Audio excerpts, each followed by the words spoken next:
Growing up in rural South Dakota, I understand the importance of electric cooperatives because they give us the power to live and work in any area we choose. They also gave me an amazing opportunity to experience the youth tour in Washington, D.C. I'm currently a student at SDSU, but one of my favorite things in life is coming home to be with my friends and family, especially my little brother Lane. West Central Electric is an important part of my life and our community.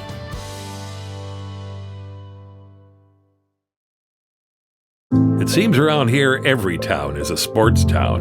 And why not? Sports were important to us growing up, and we want the same for our kids. To get involved, to compete, because that's how kids learn to lead.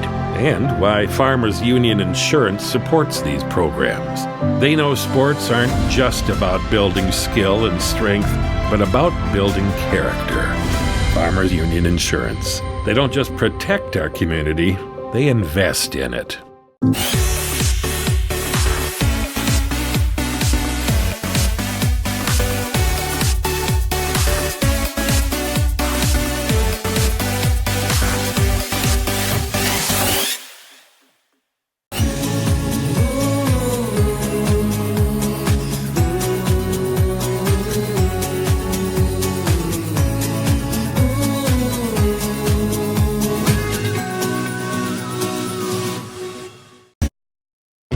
Growing up in rural South Dakota, I understand the importance of electric cooperatives because they give us the power to live and work in any area we choose. They also gave me an amazing opportunity to experience the youth tour in Washington, D.C. I'm currently a student at SDSU, but one of my favorite things in life is coming home to be with my friends and family, especially my little brother Lane. West Central Electric is an important part of my life and our community.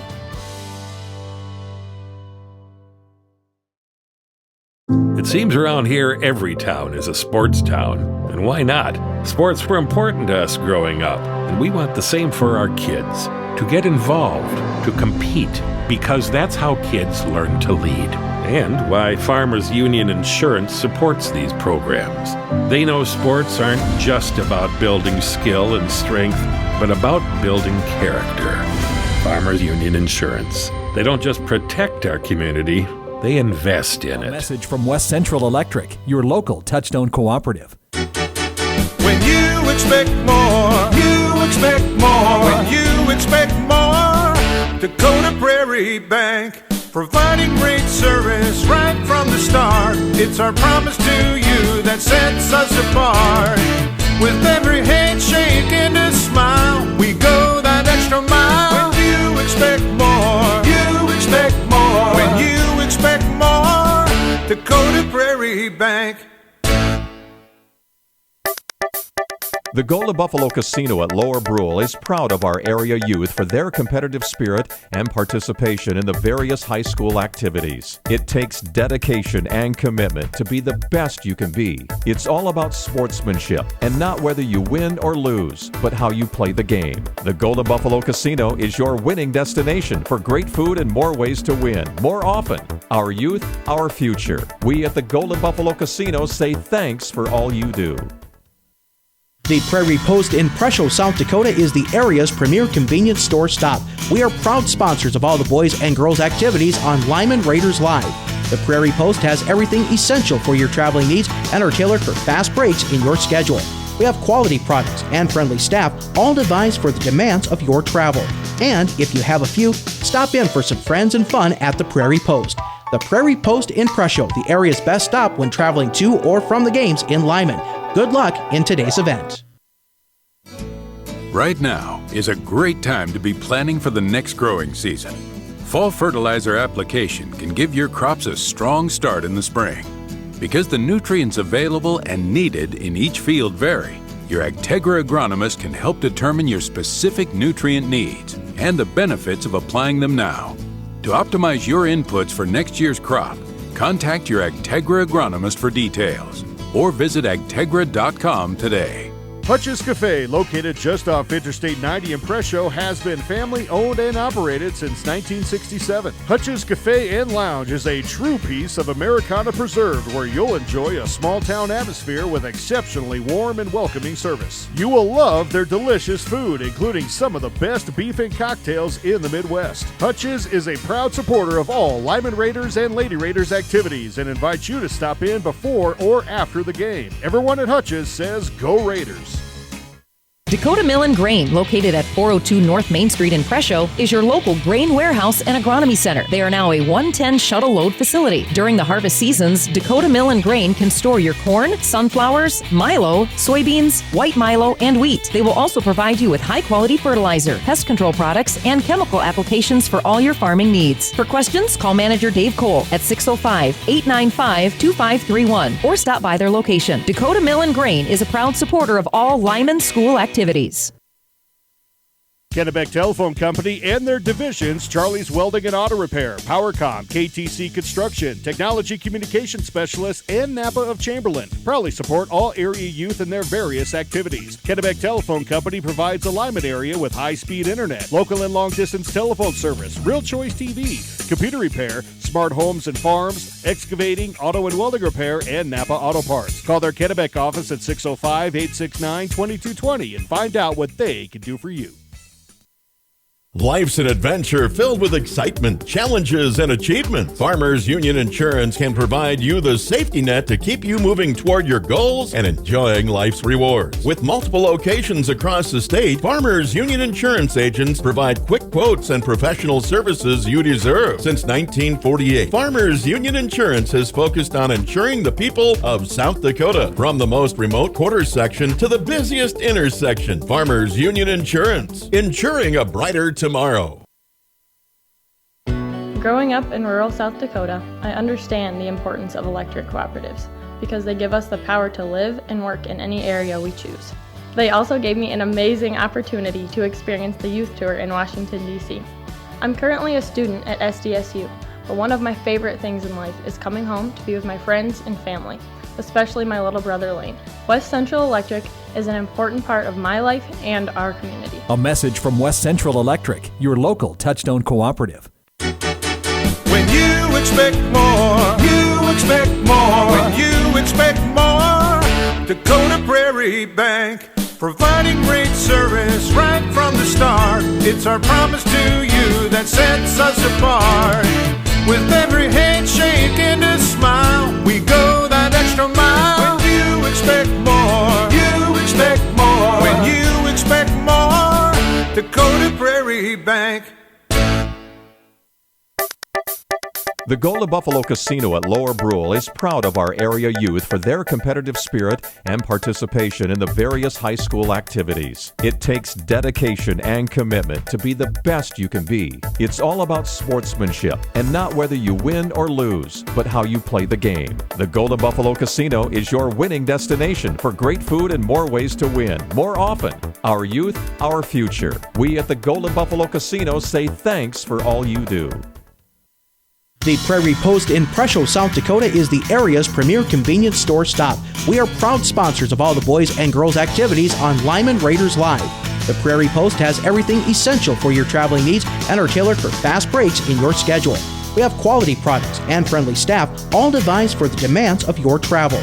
And if you have a few, stop in for some friends and fun at the Prairie Post. The Prairie Post in Presho, the area's best stop when traveling to or from the games in Lyman. Good luck in today's event. Right now is a great time to be planning for the next growing season. Fall fertilizer application can give your crops a strong start in the spring. Because the nutrients available and needed in each field vary, your Agtegra agronomist can help determine your specific nutrient needs and the benefits of applying them now.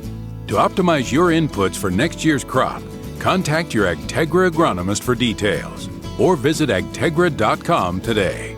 Hutch's Cafe, located just off Interstate 90 in Presho, has been family owned and operated since 1967. Hutch's Cafe and Lounge is a true piece of Americana preserved where you'll enjoy a small town atmosphere with exceptionally warm and welcoming service. You will love their delicious food, including some of the best beef and cocktails in the Midwest. Hutch's is a proud supporter of all Lyman Raiders and Lady Raiders activities and invites you to stop in before or after the game. Everyone at Hutch's says go Raiders.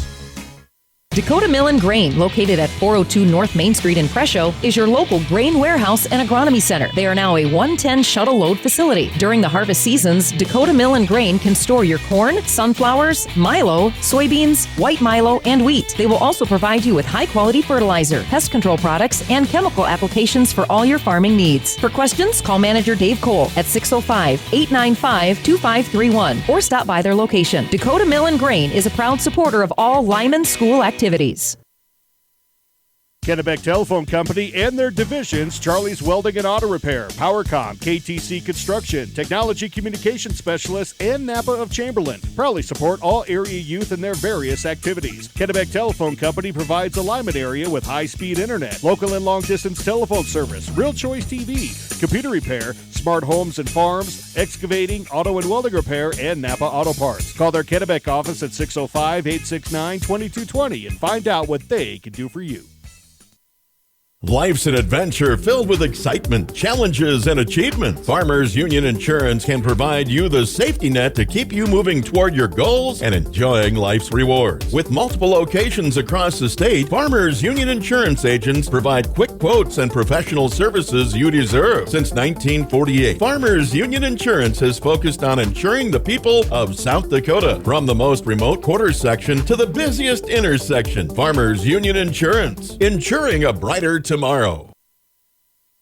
Growing up in rural South Dakota, I understand the importance of electric cooperatives because they give us the power to live and work in any area we choose. They also gave me an amazing opportunity to experience the youth tour in Washington, D.C. I'm currently a student at SDSU, but one of my favorite things in life is coming home to be with my friends and family, especially my little brother Lane.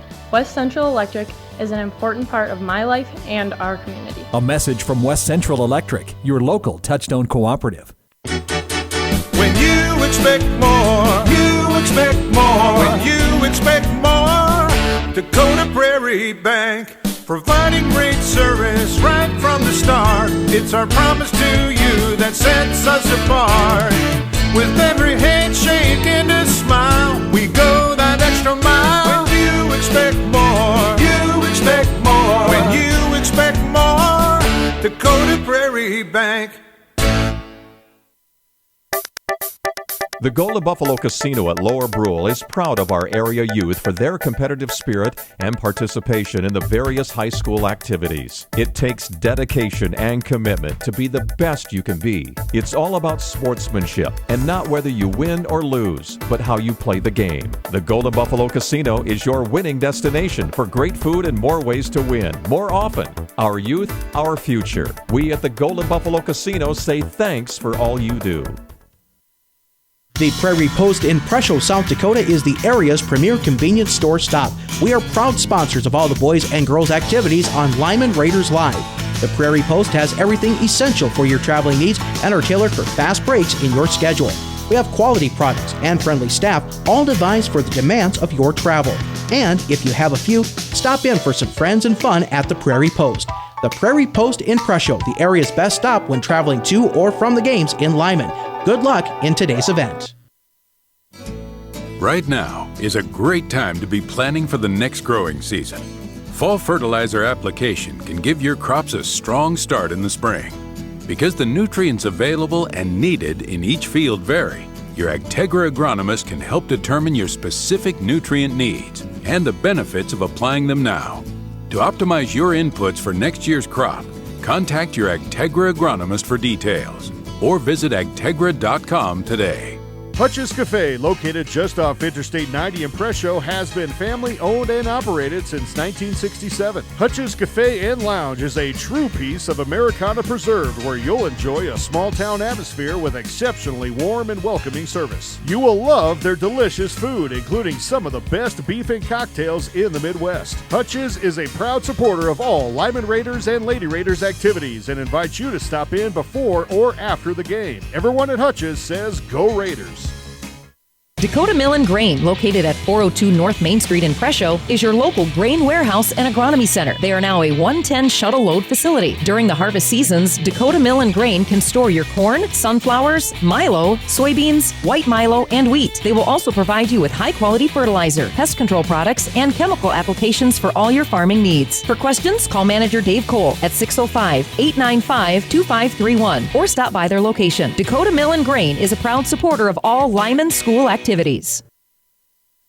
Kennebec Telephone Company and their divisions, Charlie's Welding and Auto Repair, PowerCom, KTC Construction, Technology Communication Specialists, and Napa of Chamberlain proudly support all area youth in their various activities. Kennebec Telephone Company provides a Lyman area with high-speed internet, local and long-distance telephone service, Real Choice TV, computer repair, smart homes and farms, excavating, auto and welding repair, and Napa Auto Parts. Call their Kennebec office at 605-869-2220 and find out what they can do for you.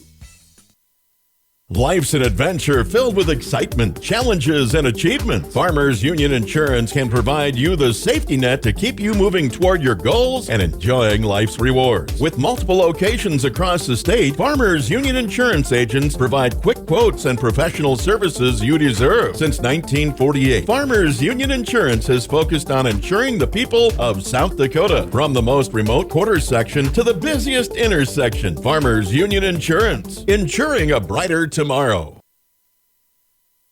Growing up in rural South Dakota, I understand the importance of electric cooperatives because they give us the power to live and work in any area we choose. They also gave me an amazing opportunity to experience the youth tour in Washington, D.C. I'm currently a student at SDSU, but one of my favorite things in life is coming home to be with my friends and family, especially my little brother Lane. West Central Electric is an important part of my life and our community. A message from West Central Electric, your local Touchstone cooperative.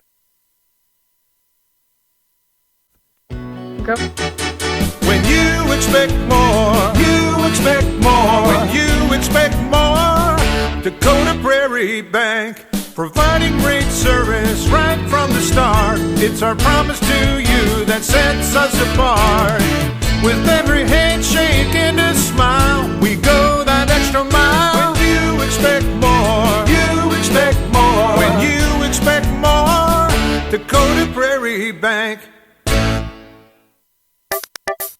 The Golden Buffalo Casino at Lower Brule is proud of our area youth for their competitive spirit and participation in the various high school activities. It takes dedication and commitment to be the best you can be. It's all about sportsmanship and not whether you win or lose, but how you play the game. The Golden Buffalo Casino is your winning destination for great food and more ways to win more often. Our youth, our future. We at the Golden Buffalo Casino say thanks for all you do. The Prairie Post in Presho, South Dakota is the area's premier convenience store stop. We are proud sponsors of all the boys and girls activities on Lyman Raiders Live. The Prairie Post has everything essential for your traveling needs and are tailored for fast breaks in your schedule. We have quality products and friendly staff, all devised for the demands of your travel. And if you have a few, stop in for some friends and fun at the Prairie Post. The Prairie Post in Presho, the area's best stop when traveling to or from the games in Lyman. Good luck in today's event. Right now is a great time to be planning for the next growing season. Fall fertilizer application can give your crops a strong start in the spring. Because the nutrients available and needed in each field vary, your Agtegra agronomist can help determine your specific nutrient needs and the benefits of applying them now. To optimize your inputs for next year's crop, contact your Agtegra agronomist for details or visit agtegra.com today. Hutch's Cafe, located just off Interstate 90 in Presho, has been family-owned and operated since 1967. Hutch's Cafe and Lounge is a true piece of Americana preserved where you'll enjoy a small-town atmosphere with exceptionally warm and welcoming service. You will love their delicious food, including some of the best beef and cocktails in the Midwest. Hutch's is a proud supporter of all Lyman Raiders and Lady Raiders activities and invites you to stop in before or after the game. Everyone at Hutch's says go Raiders. Dakota Grain, located at 402 North Main Street in Presho, is your local grain warehouse and agronomy center. They are now a 110 shuttle load facility. During the harvest seasons, Dakota Grain can store your corn, sunflowers, milo, soybeans, white milo, and wheat. They will also provide you with high-quality fertilizer, pest control products, and chemical applications for all your farming needs. For questions, call manager Dave Cole at 605-895-2531 or stop by their location. Dakota Grain is a proud supporter of all Lyman school activities. Kennebec Telephone Company and their divisions, Charlie's Welding and Auto Repair, PowerCom, KTC Construction, Technology Communication Specialists, and Napa of Chamberlain proudly support all area youth in their various activities. Kennebec Telephone Company provides a Lyman area with high-speed internet, local and long-distance telephone service, Real Choice TV, computer repair, smart homes and farms, excavating, auto and welding repair, and Napa Auto Parts. Call their Kennebec office at 605-869-2220 and find out what they can do for you. Life's an adventure filled with excitement, challenges, and achievement. Farmers Union Insurance can provide you the safety net to keep you moving toward your goals and enjoying life's rewards. With multiple locations across the state, Farmers Union Insurance agents provide quick quotes and professional services you deserve. Since 1948, Farmers Union Insurance has focused on insuring the people of South Dakota. From the most remote quarter section to the busiest intersection, Farmers Union Insurance, insuring a brighter tomorrow. Growing up in rural South Dakota, I understand the importance of electric cooperatives because they give us the power to live and work in any area we choose. They also gave me an amazing opportunity to experience the youth tour in Washington, D.C. I'm currently a student at SDSU, but one of my favorite things in life is coming home to be with my friends and family, especially my little brother Lane. West Central Electric is an important part of my life and our community. A message from West Central Electric, your local Touchstone cooperative. When you expect more, you expect more. When you expect more, Dakota Prairie Bank, providing great service right from the start. It's our promise to you that sets us apart.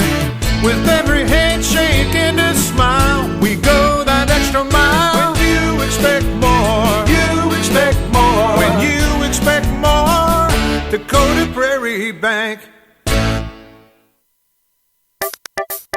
The Golden Buffalo Casino at Lower Brule is proud of our area youth for their competitive spirit and participation in the various high school activities. It takes dedication and commitment to be the best you can be. It's all about sportsmanship and not whether you win or lose, but how you play the game. The Golden Buffalo Casino is your winning destination for great food and more ways to win, more often.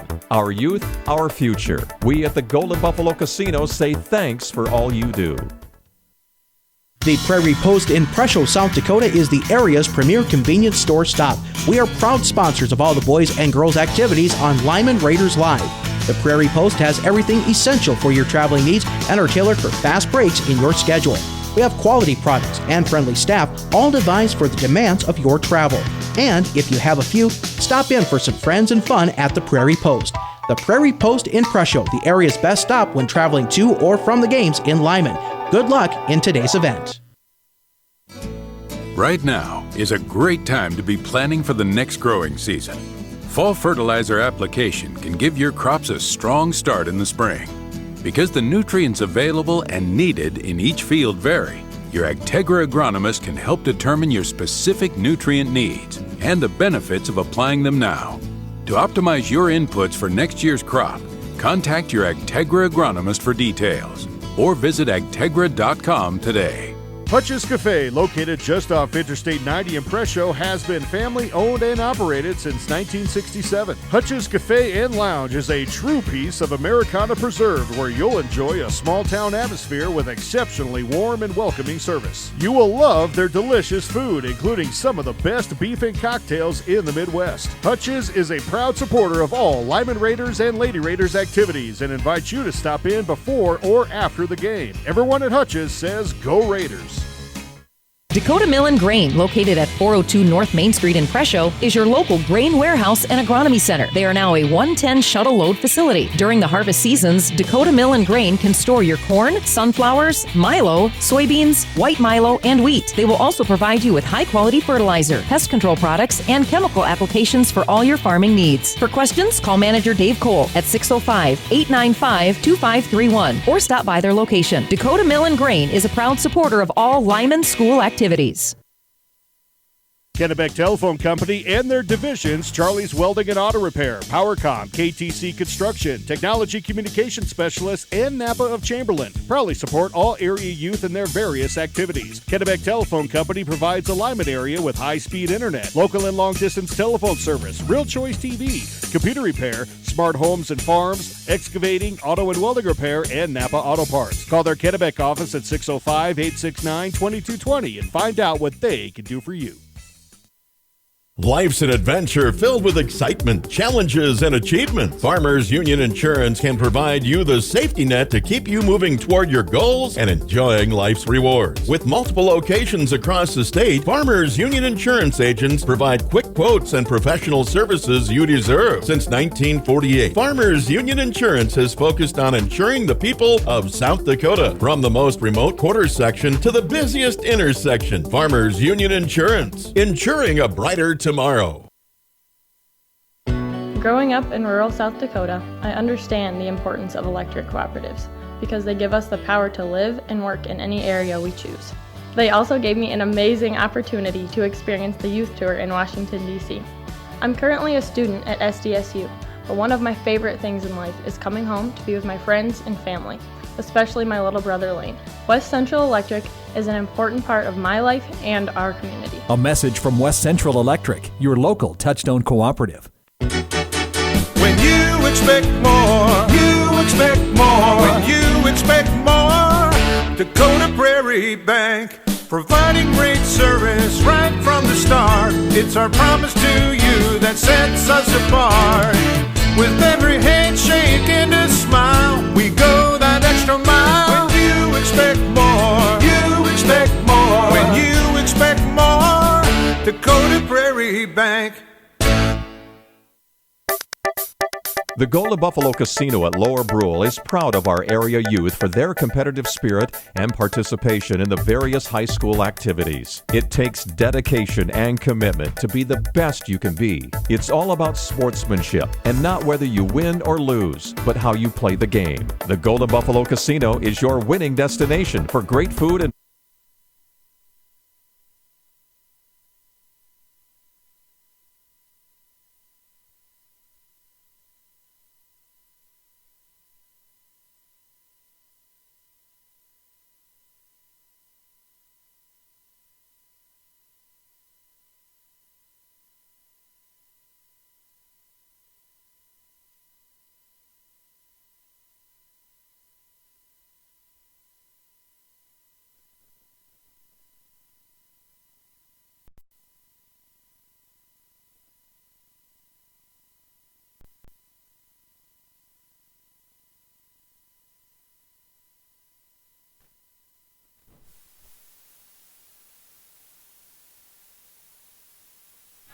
you want to be about right here. Unless you're quiet, then you want to be all the way, but you want to be about right here. Otherwise.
More ways to win, more often.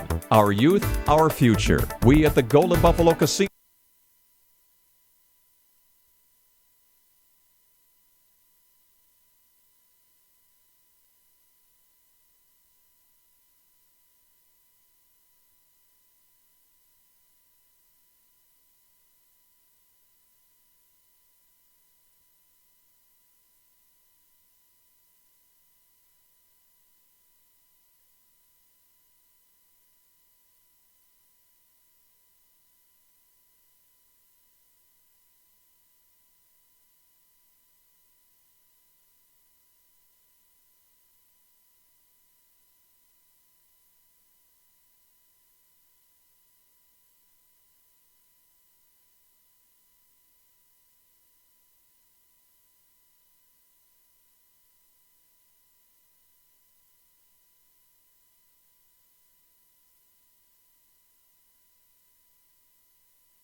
Say thanks for all you do.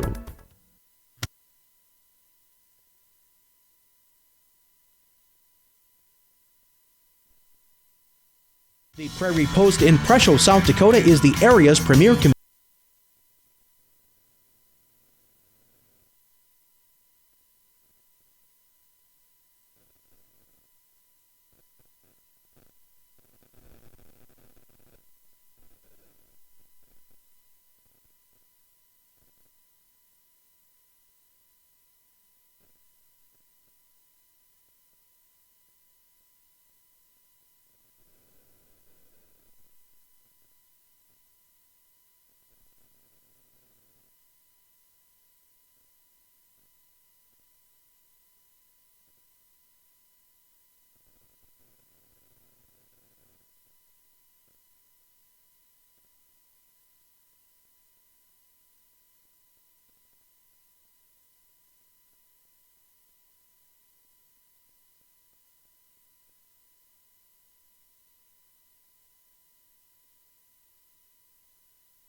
Good morning, ladies and gentlemen. Welcome to Lyman Raiders Live.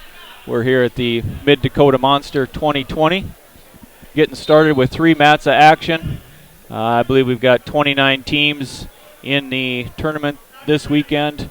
315 wrestlers or thereabouts. We're started early here with the first Lyman wrestler. He is going to be up in your upper left-hand corner there on the stage mat. We've got 3 mats going. Stage mat is the upper left-hand corner. The exit mat is the red mat, which is in the right-hand corner, upper right-hand corner. And the middle mat is in the lower left-hand corner. In that bottom right quadrant, we've got the dashboard from Track Wrestling up. That'll help you kind of keep the matches somewhat square, hopefully, show you scores. We'll try to keep that refreshed, up and running. Right now, Hunter Collins, he is wrestling Caleb Johnson from Kingsbury County. Hunter's got Johnson in trouble here.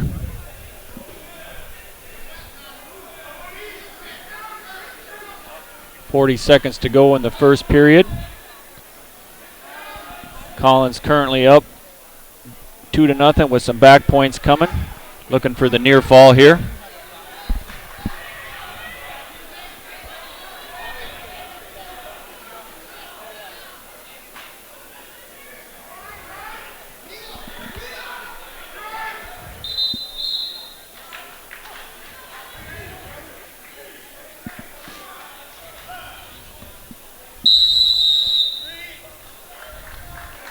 Action stop there on the edge of the mat.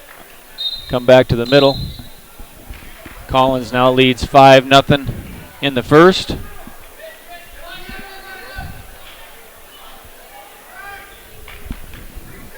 know one thing to say? Everybody coming to check in. It has never changed. That'll bring in that upper left-hand corner again. That's our stage mat. That's Hunter Collins of Lyman Wrestling. End of the first period, he's up 5-0 over Caleb Johnson of Kingsbury County. Collins going to take top position to start the second period. On our center mat, middle mat, we've got Charlie Delaney from Warner Northwestern. He's wrestling Case and Constance of Kimball White Lake Platte Geddes. That's a 106-pound match. And down on our exit mat, the red mat, that's Mackay Hayes of Lee Deadwood wrestling Eldon Abbott of Hot Springs.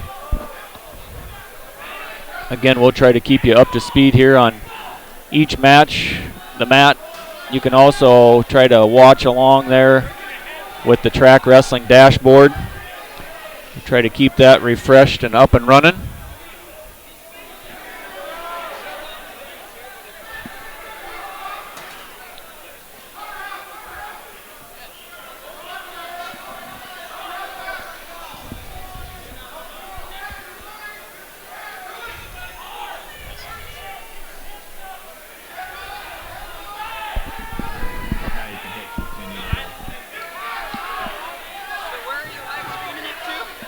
It's Lyman Raiders Live. Is that just on YouTube? Yeah, it'll link it up to YouTube. Yep. Like that? I believe that's correct on YouTube, yep. Okay. Yeah. Yeah.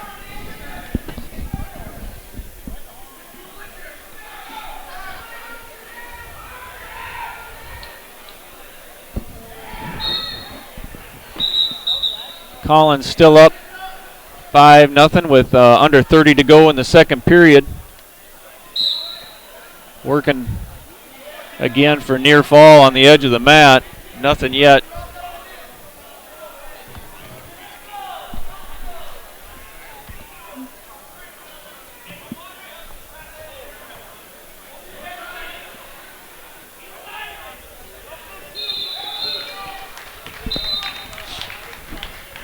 Again, most of these weight classes set up on 32-man brackets. Some of them nearly full. Be a lot of wrestling today. Get it down to 8 wrestlers for tomorrow's action.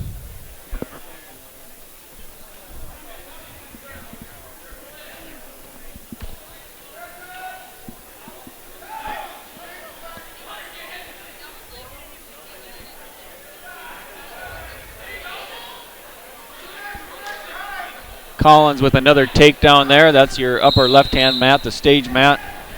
He's up 7-0 now. Minute 30 to go in the third period. On our middle mat, we have Charlie Delaney of Warner Northwestern. He is down 7-1 now to Kason Constance of Kimball White Lake Platte Geddes. And we got a new match coming up over on our exit mat, the red mat.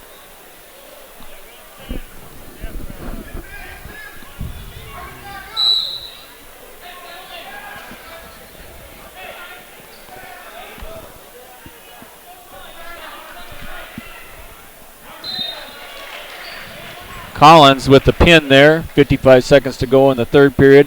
Collins with the fall over Johnson of Kingsbury County. Hunter, a freshman from Lyman. He'll advance to the next round.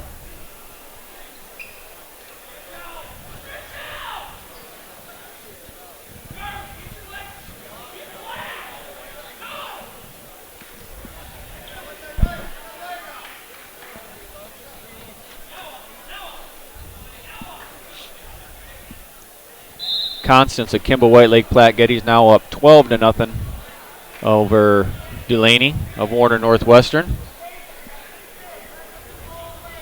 That's on our middle mat. Up on our exit mat, the red mat now, that is Colton Hagan of Hot Springs. He's wrestling Tyan Johnson of Sisseton. Sisseton, a new team to the Mid-Dakota Monster, first year here. Johnson of Sisseton looking for an early fall here in the first period.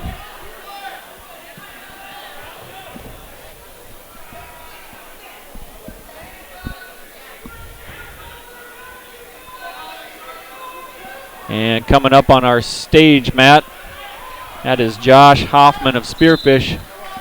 He's wrestling Leighton Sander of Custer.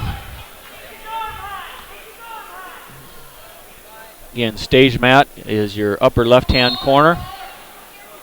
Exit mat is the upper right-hand corner. Middle mat down on the lower left, and on the lower right is your dashboard from track.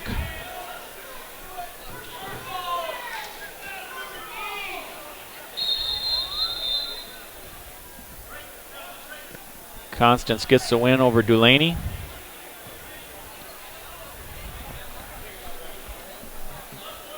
The Punisher.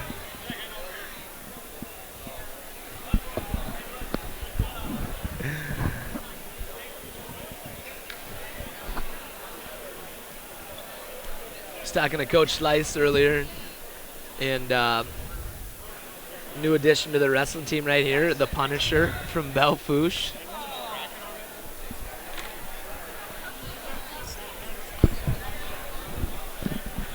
What happened? Bought a bracket and then lost it already.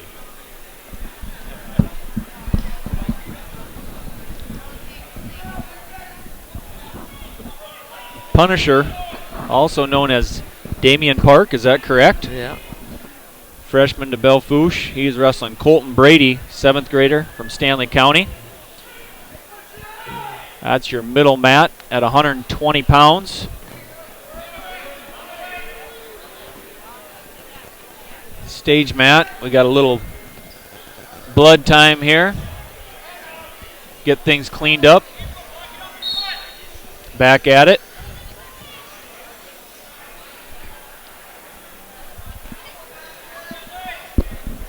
And over on our exit mat, we have Mackenzie Big Crow of Little Wound. He'll be wrestling Clayton Delaney of Warner Northwestern.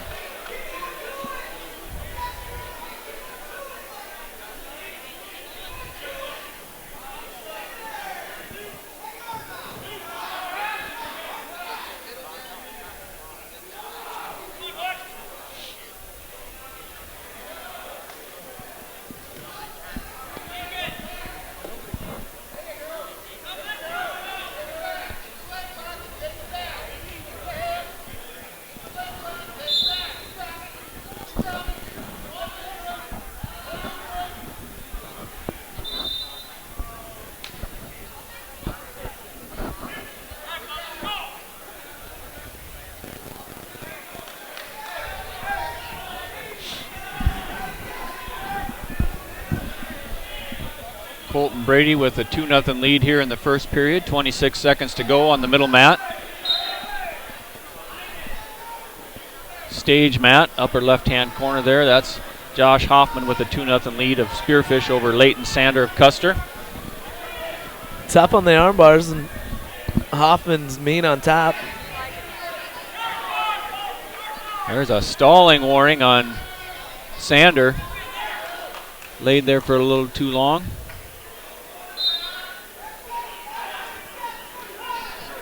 Hoffman going to pick up some back points there. He gets 2. That'll put him up 4-0. Over on that exit mat, Delaney of Warner Northwestern up 2-0 over Mackenzie Big Crow at the end of the first period.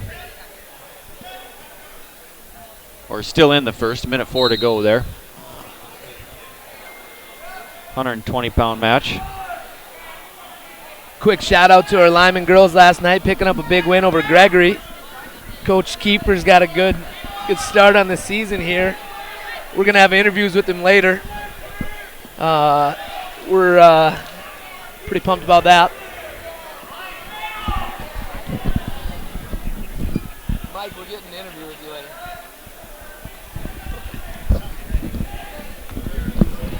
You know what else we should do? Is we should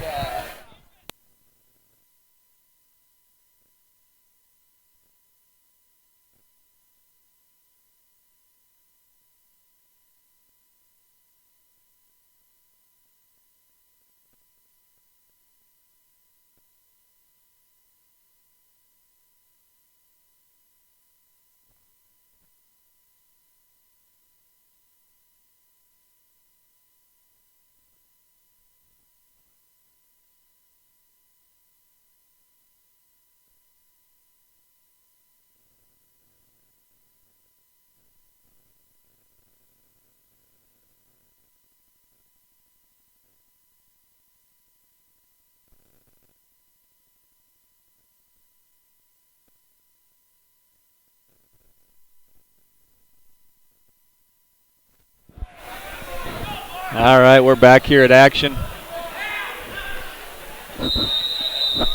Still same 3 matches going on. We've got on our exit mat, the red mat, that's Mackenzie Big Crow. He's down 5-0 now to Clayton Delaney. There in the second period. Excuse me, that score is 7-0. Second period, 1:36 to go. Middle mat. Still have Damian Park, the Punisher. He's wrestling Colton Brady of Stanley County. They are starting the third period. Brady's up 2-0. He chooses down. And on the stage mat, we have Leighton Sander and Josh Hoffman still going at it.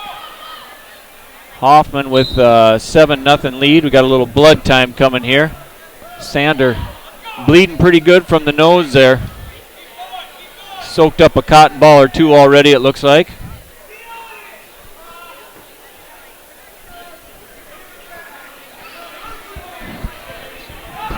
The exit mat, Delaney working to a cradle.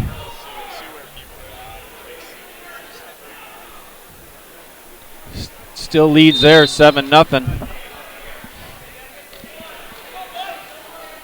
Got the cradle hooked up, but can't get him turned. And on the middle mat, Colton Brady still up 2-0. He's trying to get out here and looking for 2. There's 2 reversal. He's up 4-0 now. 1:10 to go. Now looking to extend that lead, get some back points here.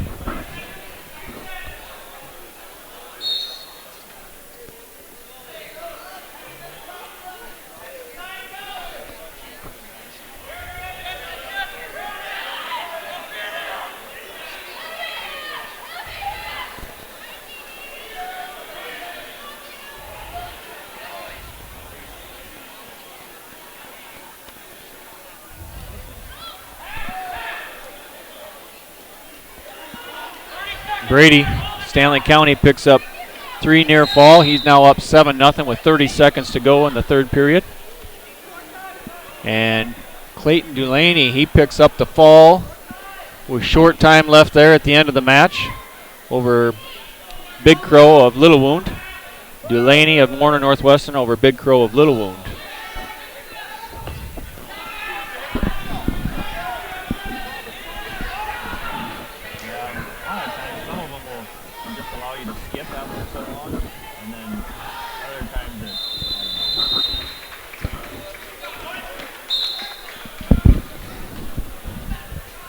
Oh, Colton Brady hangs on for the win there, 7-0 over Damian Park of Bellefouche. Your exit match, you're going to get Jude Sargent, an 8th grader out of Winter, against Luke Stephenson from Kingsbury County, sophomore.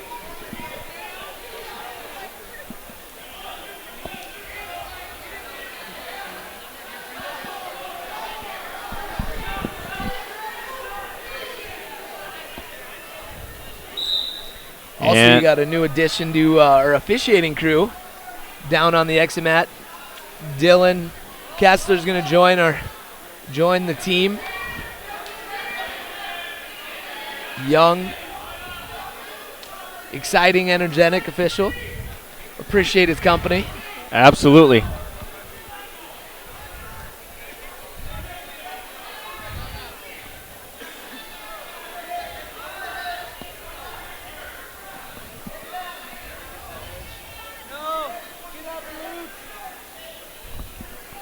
Hoffman now looking for the fall on the stage. Matt Hoffman of Spearfish, wrestling Leighton Sander of Custer. That's like a 10-minute match with all the yeah, it is. That's still, we're under a minute to go in the third period now, though. Hoffman is up 13-0, though, looking for the fall here. There it is. It was either that or he was going to end with the technical fall. Got the pin. Tech pin. Remington Ford. Winner picks up the win on Matt, the exit mat down there.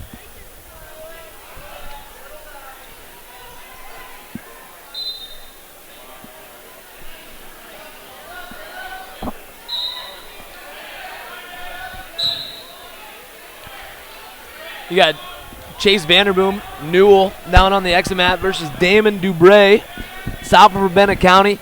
Vanderboom's only a sophomore. I feel like he's a senior. He's been around forever. Yeah. I'm pretty sure that he was traveling prior to competing. So we've seen him since he's a young tyke, but still only a sophomore. Pretty good early round matchup for that weight class. I think Vanderboom probably looking to place in the tournament. Dubray, a young wrestler, but got some decent skill. He'll try to compete as well.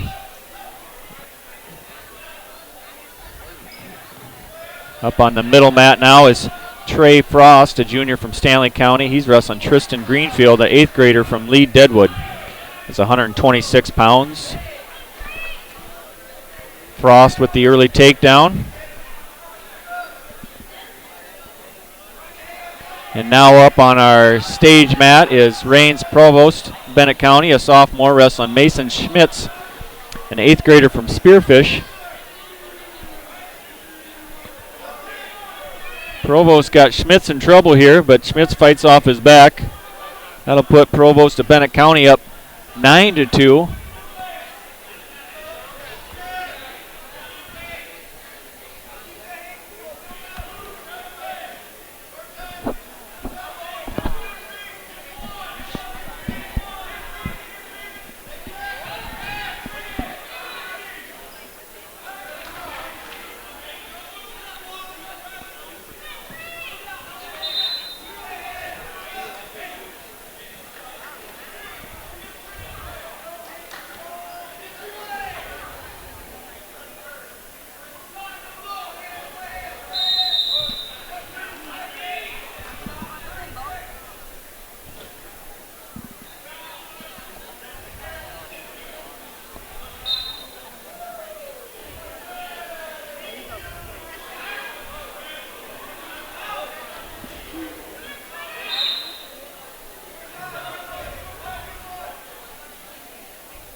Trey Frost, he is currently ranked 12th in the B's, Stanley County. Cracking the top 12 there. We got several at this 126-pound weight class. Fairly stacked weight class at the tournament here with Caden Keyser of Winter in the 1 spot, Jackson Remmers in the 2 spot from a Cook Central Montrose. Also here, number 4, Carter Lenz of Kimball White Lake Platte Geddes. Michael Grace of Custer at 7. Shiloh Mowry, Lyman's own 126-pounder. He's in there at the 10 spot. And you also have Lincoln Stewie and Trey Frost rounding out the top 12. So a lot of talent here in the 126-pound weight class.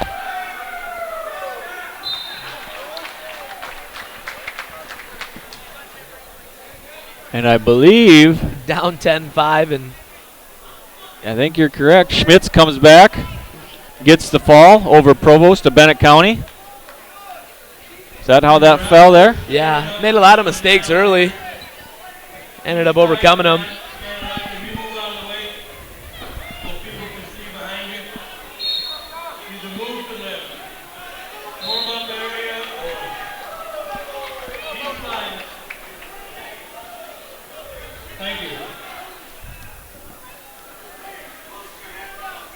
Trey Frost picks up a win here in the middle mat. Getting a pin over Lee Deadwood's Greenfield.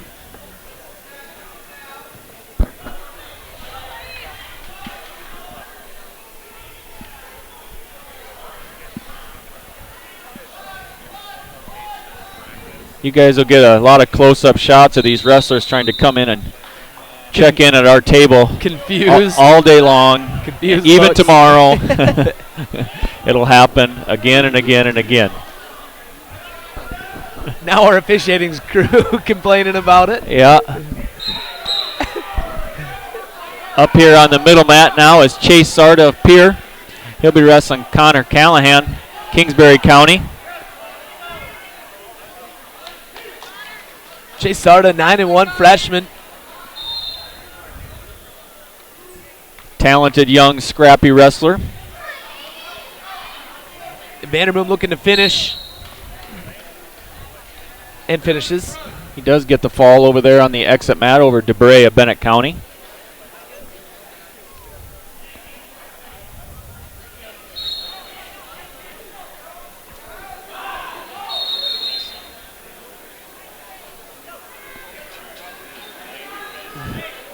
Josh Long and Lane Holland. I wonder if relation to Gavin Holland.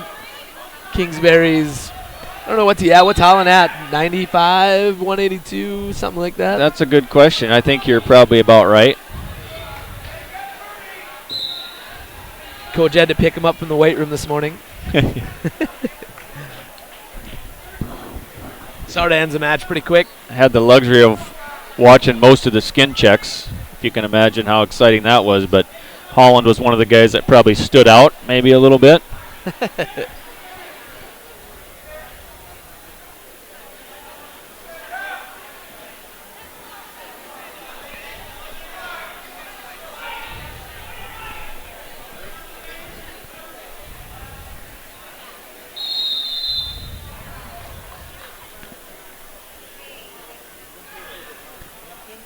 With that win, Sarda gets to wrestle Thomas McCoy of Belle-Fourche in the next round. That should be a good match.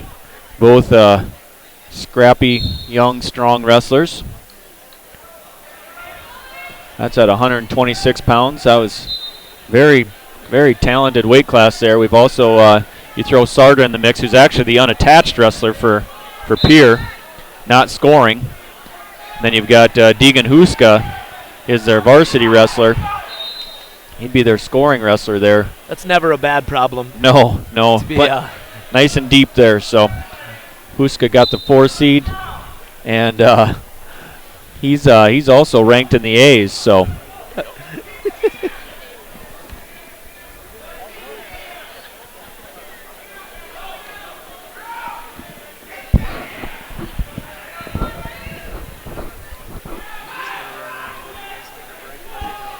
perfect.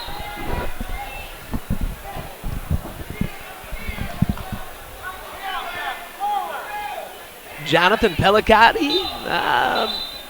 Might have slaughtered that one, but down on mat, the exit mat with Tyson Durham, who's a freshman, 6'6" from St. Thomas More. Tommy Moore rocking some new pinstripe singlets, it looks like. Looking good. Pretty snazzy. On the middle mat, Isaac Foster, lead Deadwood, wrestling Josh Van Havelen of Sunshine Bible Academy. And on the stage mat, that's Josh Long, Assistant, wrestling Lane Holland of Kingsbury County. Set up in a cradle here, broke lock. I thought we were going to get a suicide cradle there for a second.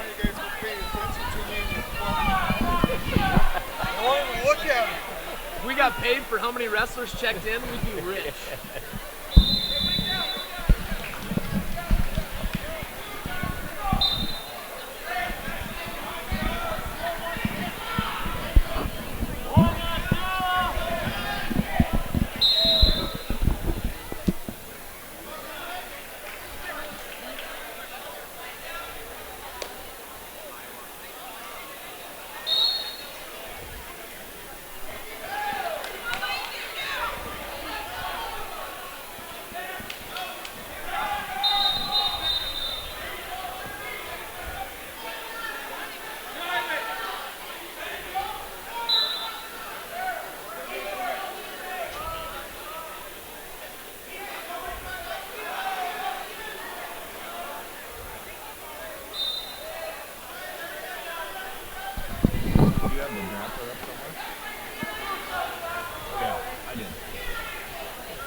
As we kind of work through these weight classes, we'll try to keep you updated like we talked about at 126 pounds, all the ranked wrestlers there, several in the Bs, and then you throw in Deegan Huska, who's 7 in the A's, and Clayton Donovan, a spearfish, who's 8th in the A's. So we've got definitely one of the deeper weight classes in the tournament, and there'll be several like that all weekend long.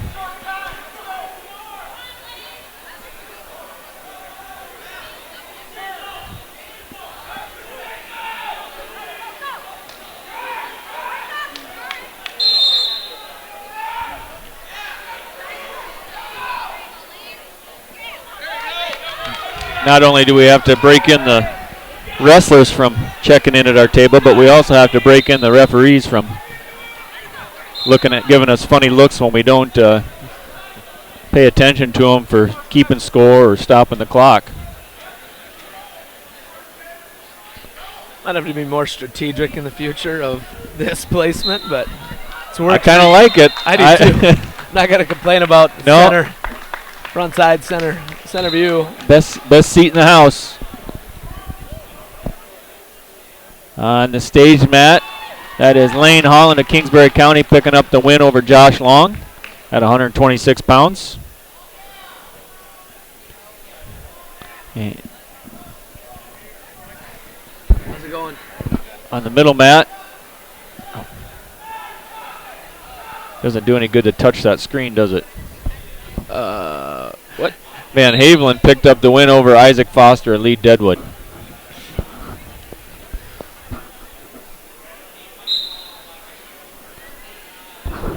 What's that do? Just trying to look at the result of the match. Now I wanted to pull the current match. Can you touch it?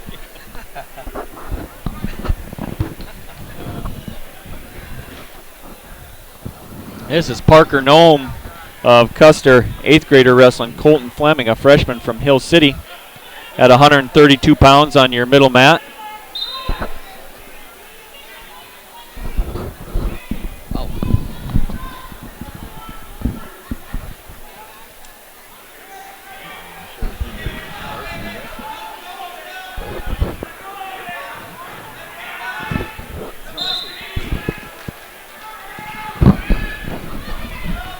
Parker Nome picks up the quick fall there. Quick fall, absolutely. They were on the road last night. They traveled all the way to Sioux Falls and wrestled Canton in a duel before the Augie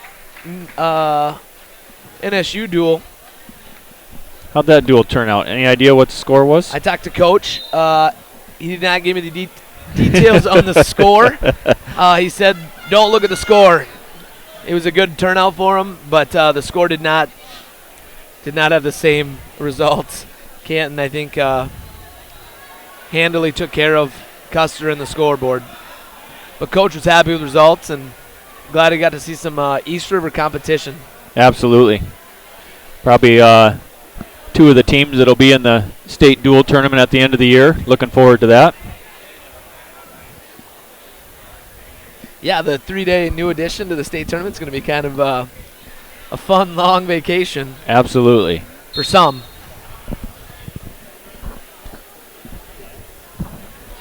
You get Taylor Fearbach up here, freshman from Spearfish. They take on Cameron Meek.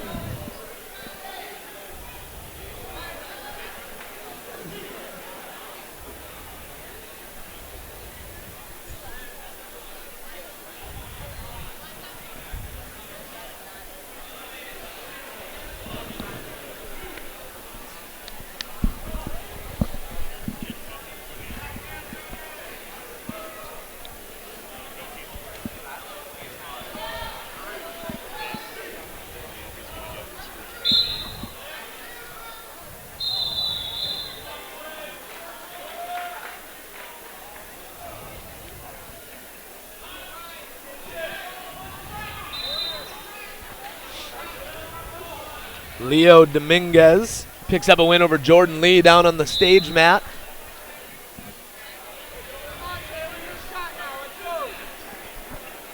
As we get into this 132-pound bracket, again, several ranked wrestlers in both A and B classes.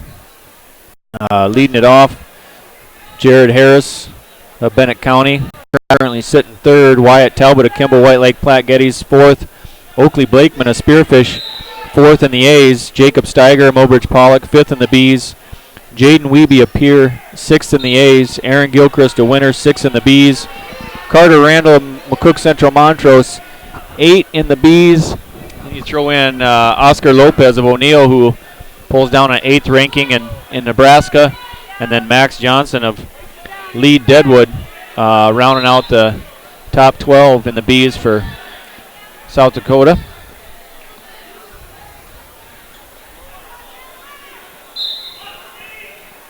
Yeah, Braden Schlachter out of Potter County taking on Corbin Thompson here on the stage mat.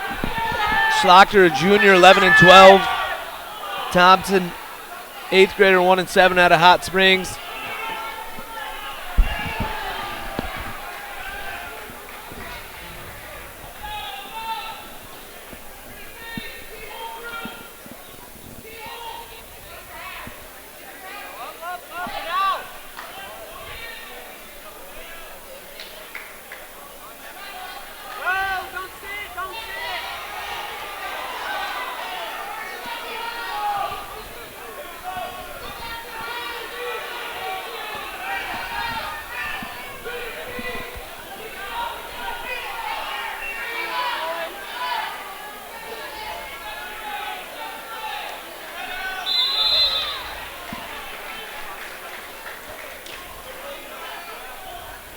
Meek of Winter hangs on for 2-0 lead at the end of the first.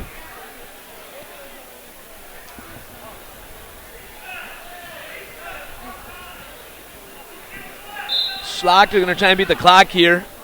Double chicken wing, sitting out, and he's going to get the fall with about 10 seconds left.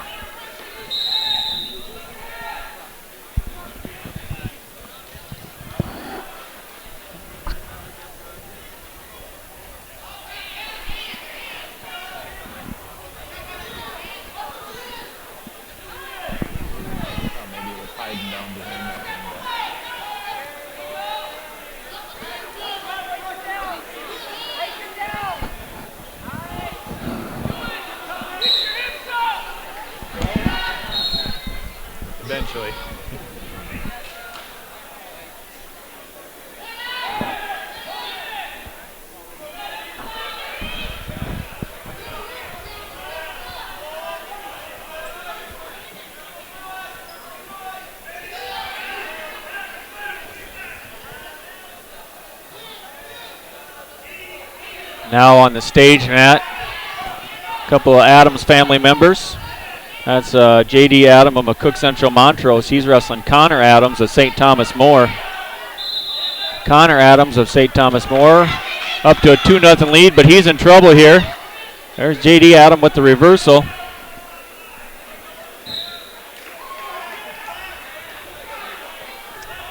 Lincoln Stewie's going to finish out on the exit mat, picking up a pin in the second with 46 seconds left. Potter County picking up back-to-back wins here. Good start for them. That was Lincoln Stewie, I believe, with the win there. He was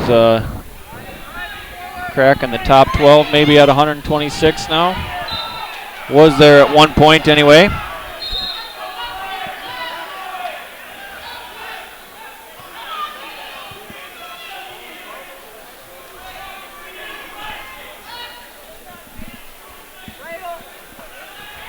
Hunter Quenzer out of Belfouche, junior, 10-9. Looking for a fall over face. Trey Fuller, a freshman.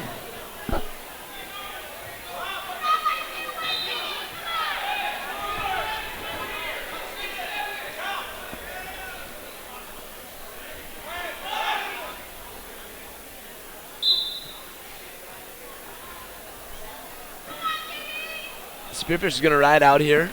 Good second period, no points. Going to go down 2-0.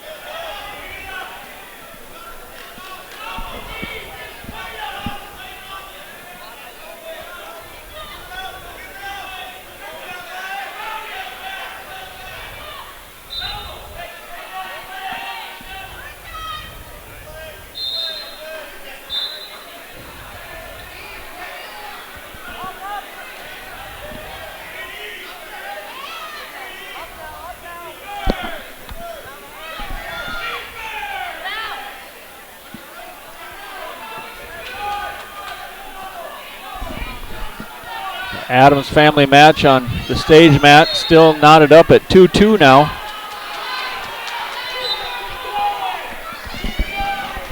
And on the exit mat,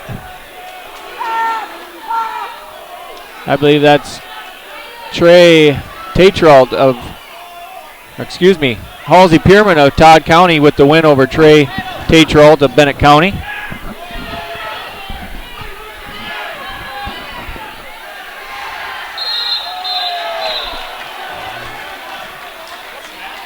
Kruvak gets a reversal. Cuts. Meeks here to give him a 3-2 lead, trying to go for a win. Take down.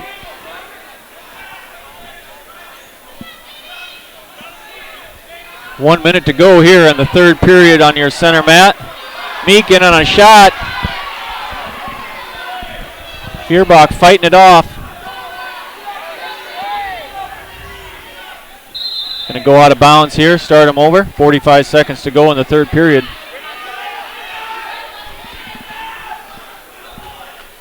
Fierbach down by 1. 45 seconds to go.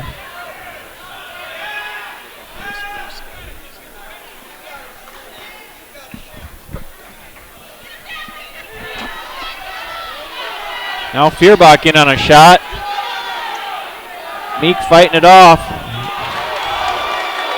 She might get some backers out of this. Two. Looking for more. No. And an escape. And escape. Now we're tied up. 10 seconds here. Third period. Taylor in on a nice shot. Gonna finish. Clears the corner. No takedown. No takedown. No Still takedown. nothing. Still nothing. Nothing. No. We're going in overtime.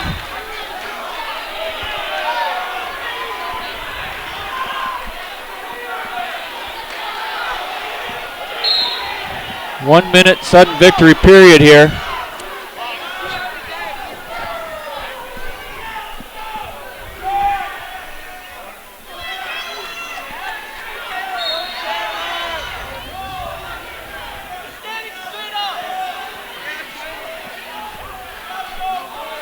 Super aggressive with 10 seconds left. Takes a shot. Has it. There it is again.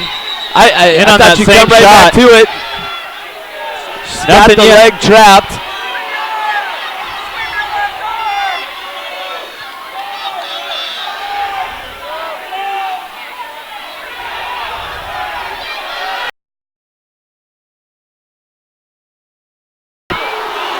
There's the 2.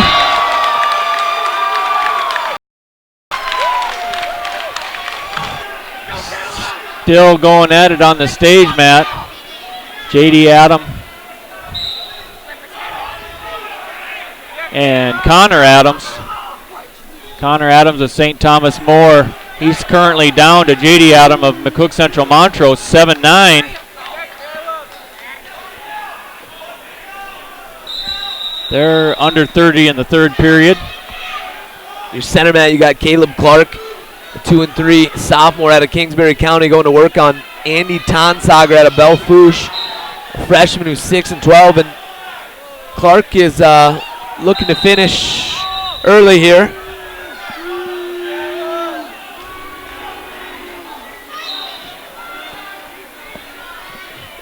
Must have a ton of Kingsbury crowd behind us. I think you're right. The old famous. I hear some squeeze going in my. Kingsbury closes it out. Gets the fall.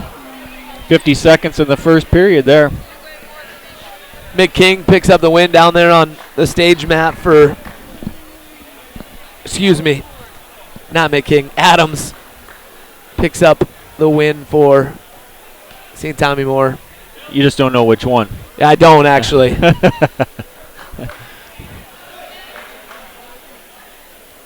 The old Faith Longhorns.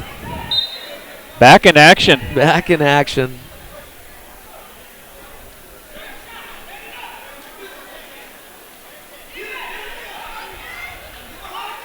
On the exit mat down there, that is. Coached by the famous Marty Haynes.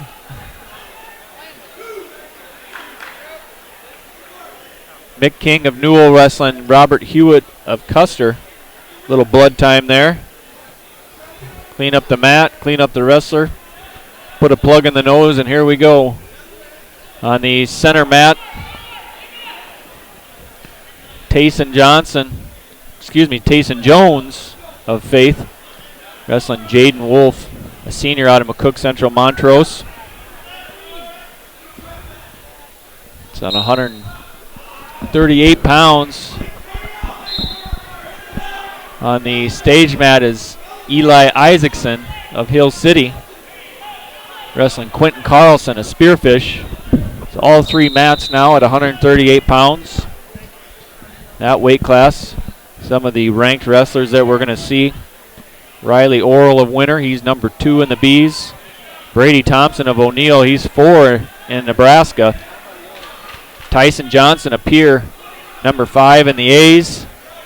Grayson Hansen of Kimball White Lake Platte Geddes, 5 in the Bs. Alec Dobson of Kingsbury County, he's 8 in the Bs. And Jonathan Lewis of Custer coming in 10th in the Bs. Thompson of O'Neill, the number 1 seed in that bracket. Orrell of Winter, number 2. Hansen 3 and Johnson of Pierre 4. If everything goes chalk there, should be some good semifinal matches. Picking up the win is Jaden Wolf of McCook Central Montrose, senior out of there.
Fabian Acevedo.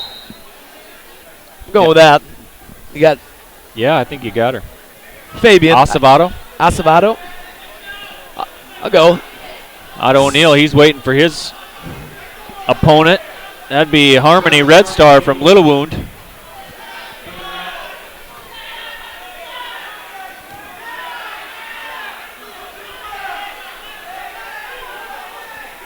Exit mat, we still got Mick King, Robert Hewitt. That match now 6-5. 6-5 in favor of Hewitt of Custer over King of Newell. They're in the third period, minute 18 to go. Stage mat, Eli Isaacson, Hill City. He is wrestling Quentin Carlson, a spearfish.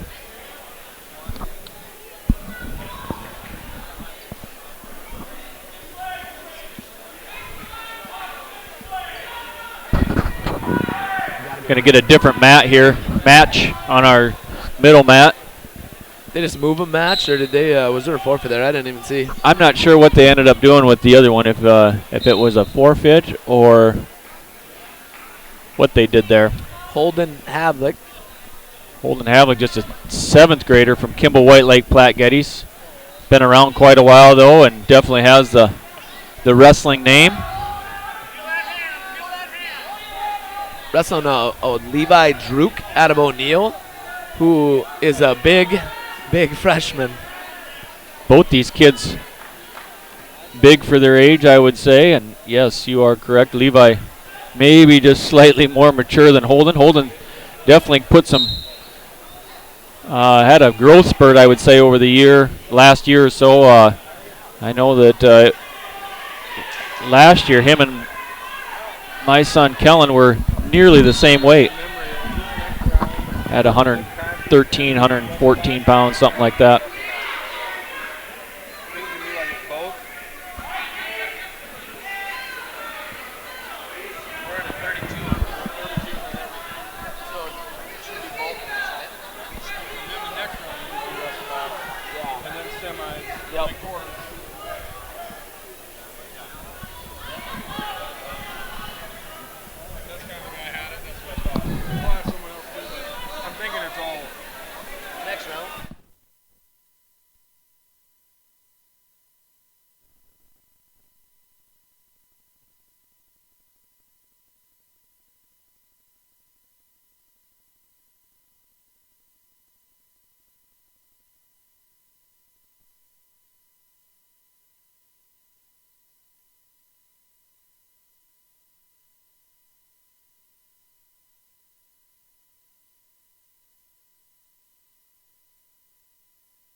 We got a coach. We're back in action here. We are looking at our stage mat. That's Braxton Janice, a Little Wound, wrestling Lincoln Fortin of Warner Northwestern. Janice currently up 5-1. Stage mat, still Holden Havlick of Kimball White Lake Platte Geddes wrestling Levi Druk of O'Neill. O'Neill up 4-0 there.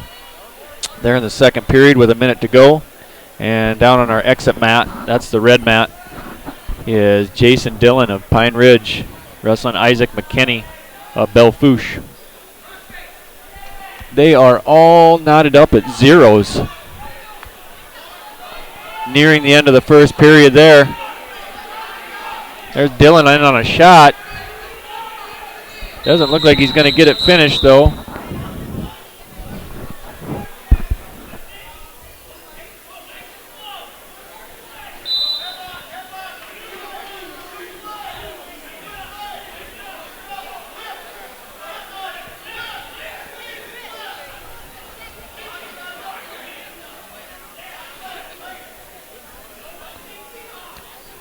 Starting to get into our middle weights here at 145, 152.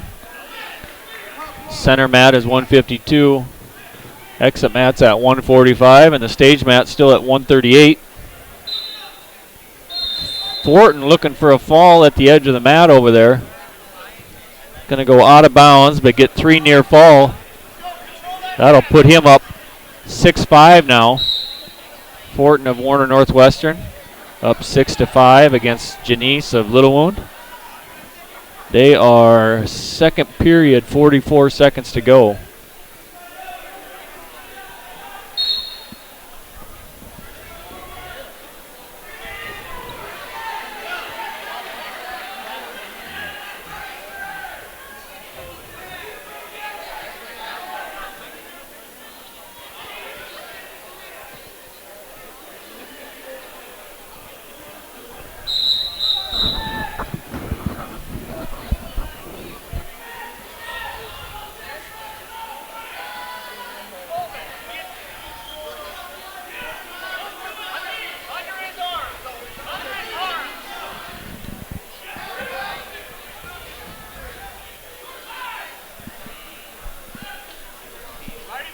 Havlick and Druk enter the third period here. Druk takes down. He's up 4-0 over the 7th grader from Kimball White Lake Platte Geddes.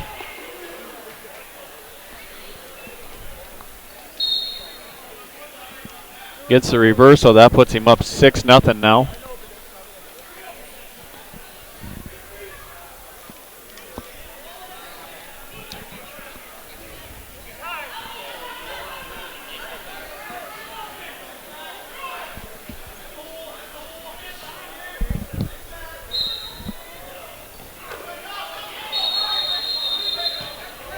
On the exit mat now, we got Sterling Sword of Custer, junior, wrestling Cope Williams, an 8th grader from Lee Deadwood, and Sword gets the quick fall. That's a 12 seconds in the first period there. Might be the leader in the quick pin award. Early front runner anyway.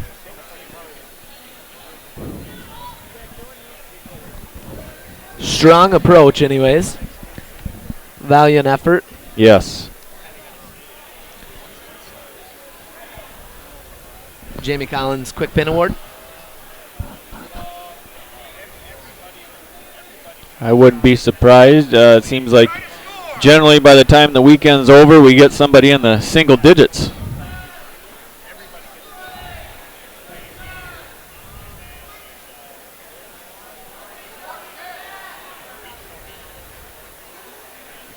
Coming up on the exit mat now is Gunnar Gieb, a freshman from Belfouche.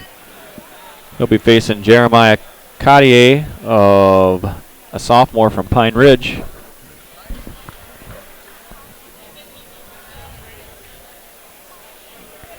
Little injury time here on the stage mat. Fortin. Gonna injury default. Looks like it's going to be an injury default. So Janice of Little Wound will get the win by injury default over Lincoln Fortin of Warner Northwestern.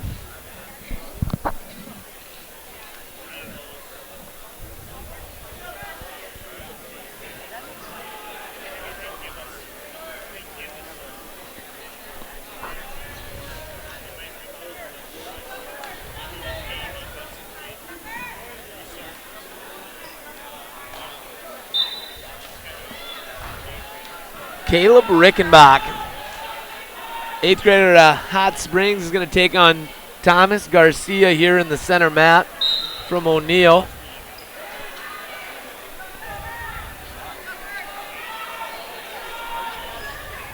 That's another long-lasting wrestling name. Yeah, been around. Been around.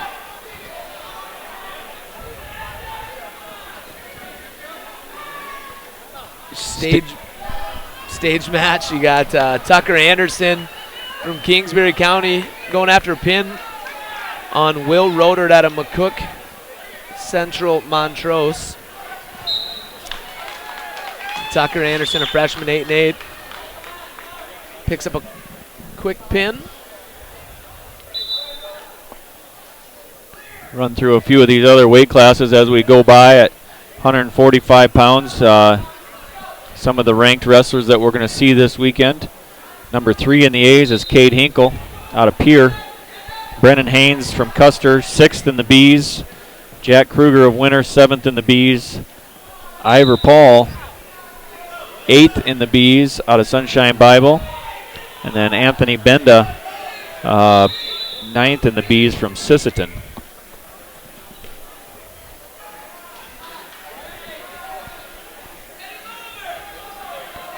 We get into 152 pounds. We're looking at the number 1 ranked wrestler, Trevor Peters of Winter in the B's. Jack Van Camp, number 3 and out of Pierre in the A's. Irel Griffin of Custer, 3 in the B's. Tegan Clark, who's currently wrestling on the stage mat of Sunshine Bible, he's sitting at 6th in the B's. Carter Metz of Sisseton, 9th in the B's. And Dominic Lucero of Lee Deadwood, cracking the top 12 there at 12th in the B's. Tegan Clark, a senior from Sunshine Bible, 11-2 record. He's wrestling Ryder Bailey of Custer, an 8th grader. That's at 152 pounds on the stage mat.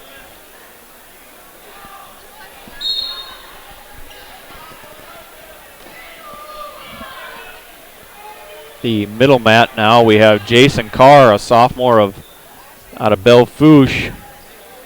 He's wrestling Dominic Lucero of Lee Deadwood, a junior. Lucero currently ranked 12th at 152 pounds. He gets the 2 early takedowns to go up to a 4-1 lead in the first. Gonna go for the quick fall here. There it is. Lucero gets the fall over Carr of Belle Fourche.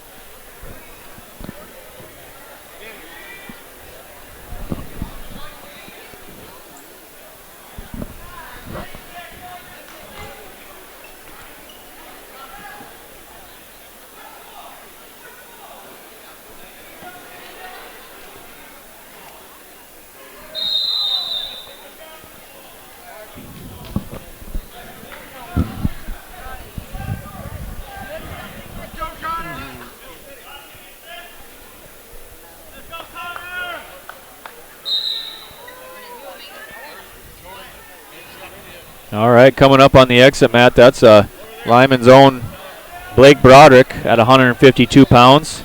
He's wrestling Adam Bonnet, sophomore out of Winter. Broderick, one of only two wrestlers to see action this first round.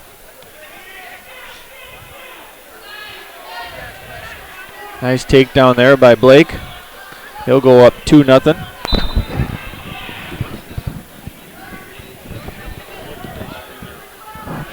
On the stage mat, Roger Duba is beat by Carter Metz of Sisseton. Metz of Sisseton with the fall over Duba of Kimball White Lake Platte Geddes.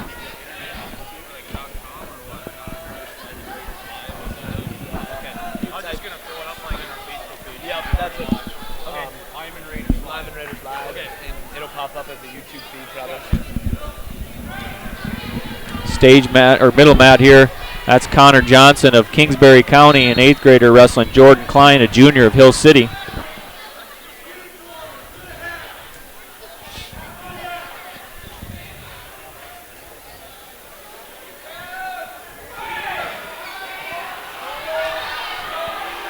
Broderick of Lyman running that half, looking for a fall.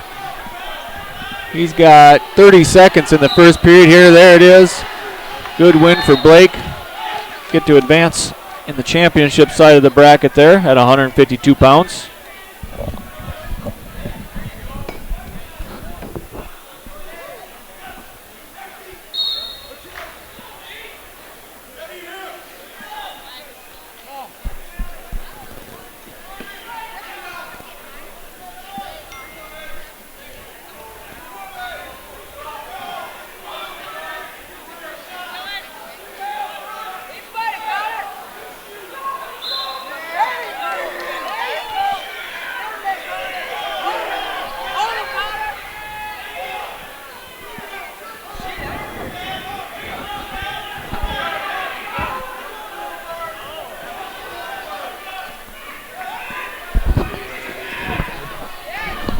Okay. Dylan Webb, Hot Springs, down on your exit mat, taking on Dylan Singray from Kingsbury County.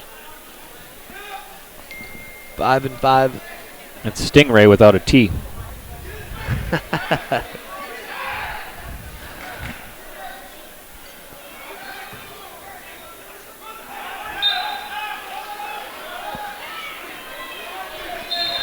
Mason Pulse of McCook Central Montrose gets the fall over Gavin Zimmer of Mobridge Pollock on the stage mat. Another 152-pound match.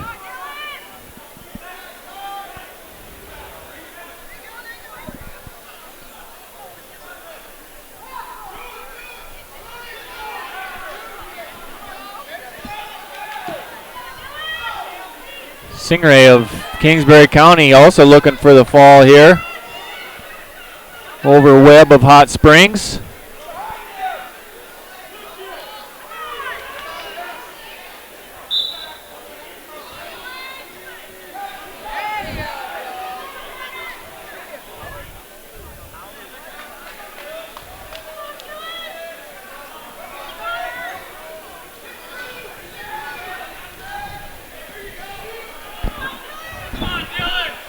Packed house here at the Lyman Gardens this morning. Like we said, I think 28 or 29 teams, 315 wrestlers or something like that.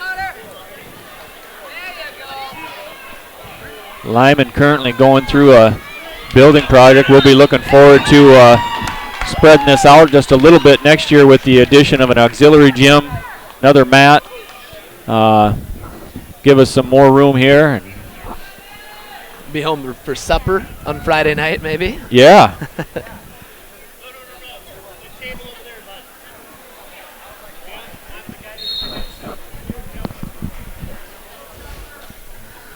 It's always nice to have our basketball coach directing traffic. That's right, yes. Yeah.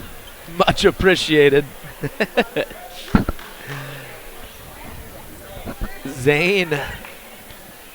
Coming up on the middle mat is Zane Severn of Custer. Another kid that in the last couple years has started to transition and fill out. Absolutely. To a young man. Got ties to some Lyman County kin here. Yet only an 8th grader. Yeah.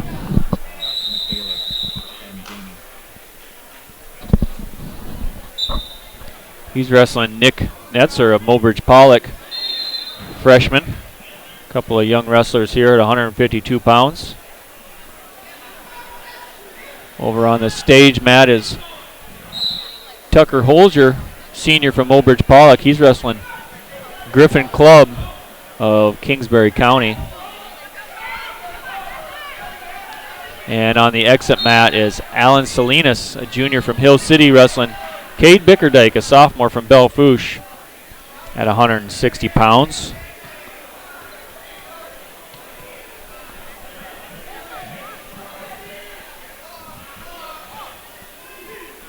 Severn looking for the fall here on the middle mat.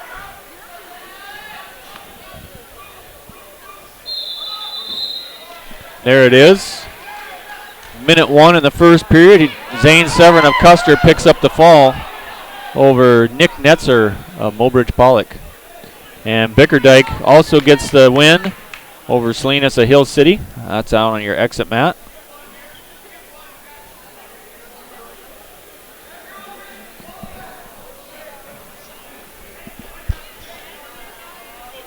You got time to make one?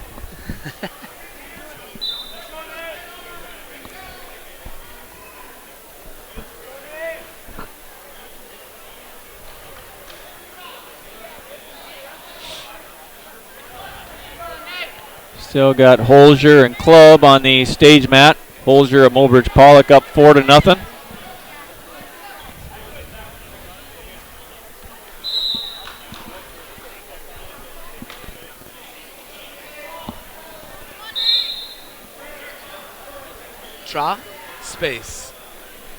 Tra space out of O'Neill. Tra space? Yeah. Yeah. And Luke Bodine, St. Thomas More. Maybe it's Trey. It could be. Apologies for my...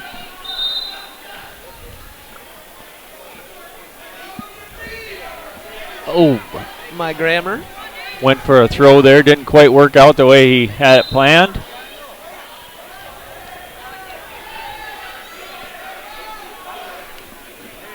Get into this. All matches going on right now, 160 pounds. In that 160-pound bracket, we got winners Sam Kruger taking the top spot there. Western Ireland of Bennett County. He's a number 4 ranked kid in the state in the Bs. Jacob Cheeseman of McCook Central Montrose, number 7. Keaton Bissonette, Hot Springs, 11. And Rocky Weedman, Todd County, 12 in the A's. So there's several respectable names in that weight class. Absolutely.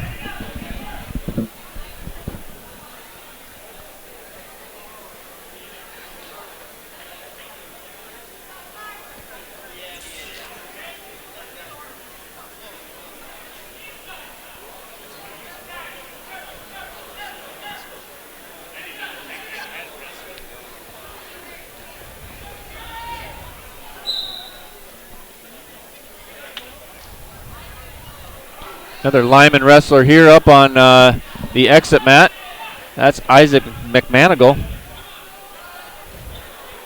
He is wrestling Piers wrestler Jarrett Clark. Jarrett Clark, senior out of Pier.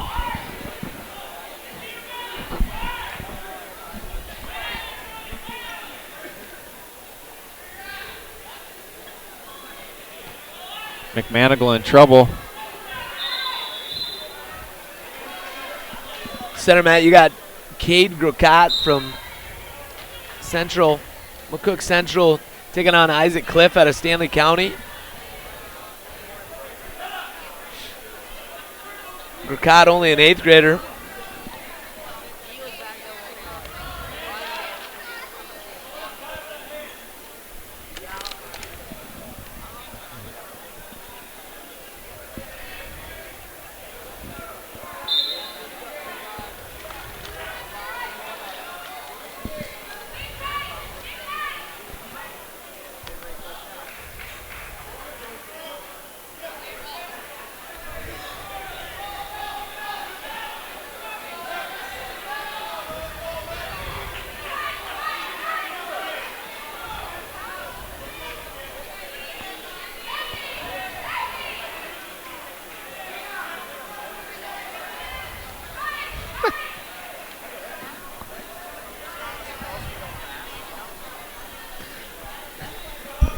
Of course he's smiling, he's eating.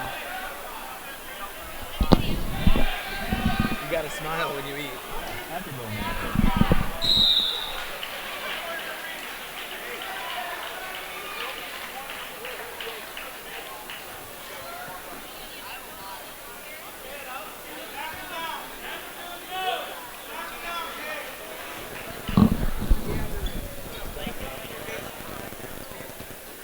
So Clark of Pier picks up the win over McManigal of Lyman. And now on our stage mat, I believe Trenton Two Hearts picks up a win over Wilkie of Warner Northwestern.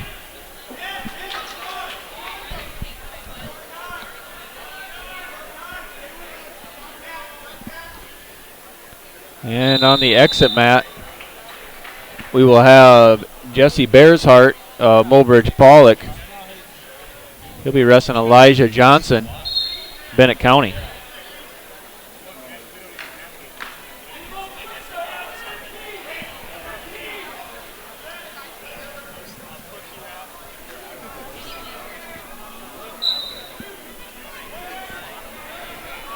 Go, bro. Uh-uh.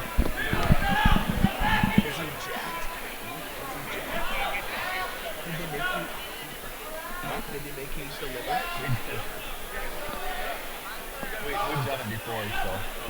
I mean, not with a buffalo, but other stuff, so. I felt They like made me do it when I did it.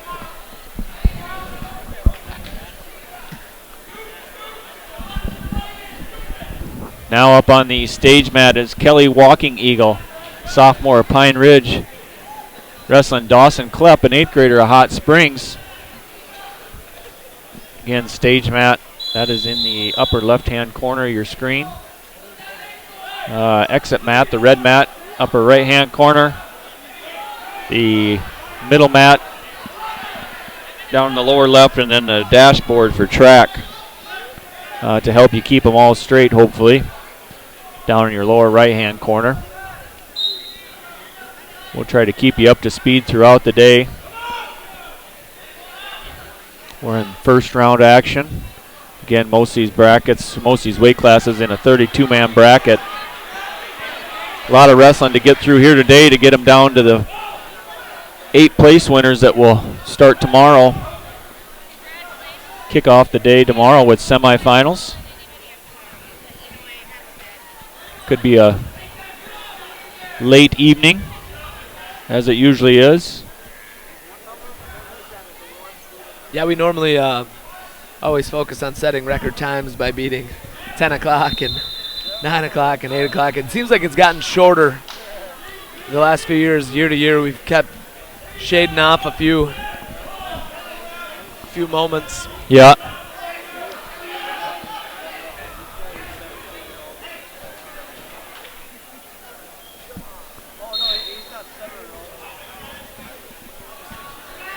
Still have Grocott, an 8th grader, McCook Central Montrose, wrestling Cliff of Stanley County, a senior. They're ending the second period here. Grocott up 1-0. Well, that's on your middle mat. That exit mat. Jesse Bearshart, he's in trouble. For Mulbridge Pollock, he's wrestling Elijah Johnson of Bennett County. Johnson looking for the fall with short time here in the first period.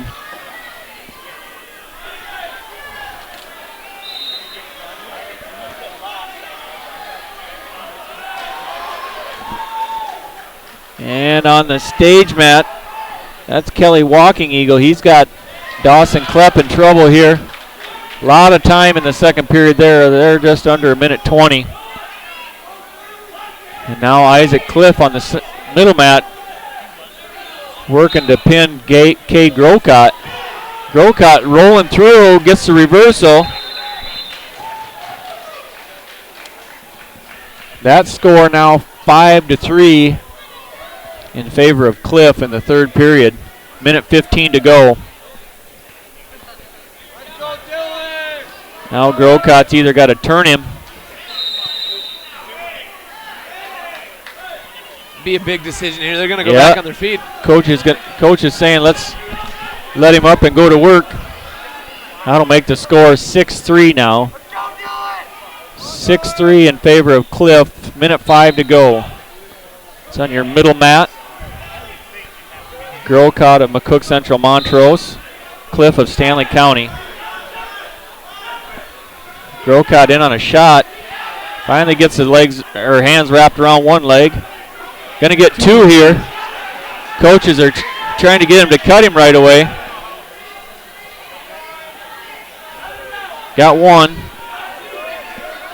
Makes it 7-5 now. Grocott can tie it up with a takedown. 35 seconds to go. Being aggressive and not being sloppy. Grocott, just an 8th grader. Oh. Going to pick up a stalling point here. So a takedown. Now, takedown will win it.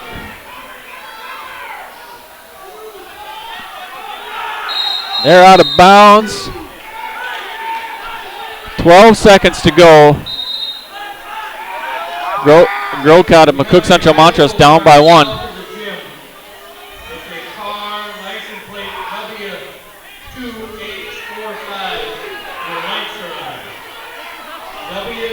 Cliff in on a shot now. He's trying to hang on. That'll end your match 7-6 in favor of Cliff of Stanley County over Grocott of McCook Central Montrose. 182-pound match there.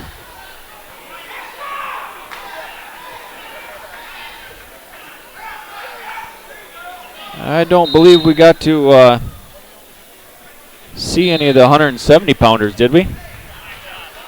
Oh. 170-pounders. I thought you were pointing out my They slip right into 16-man bracket, I believe.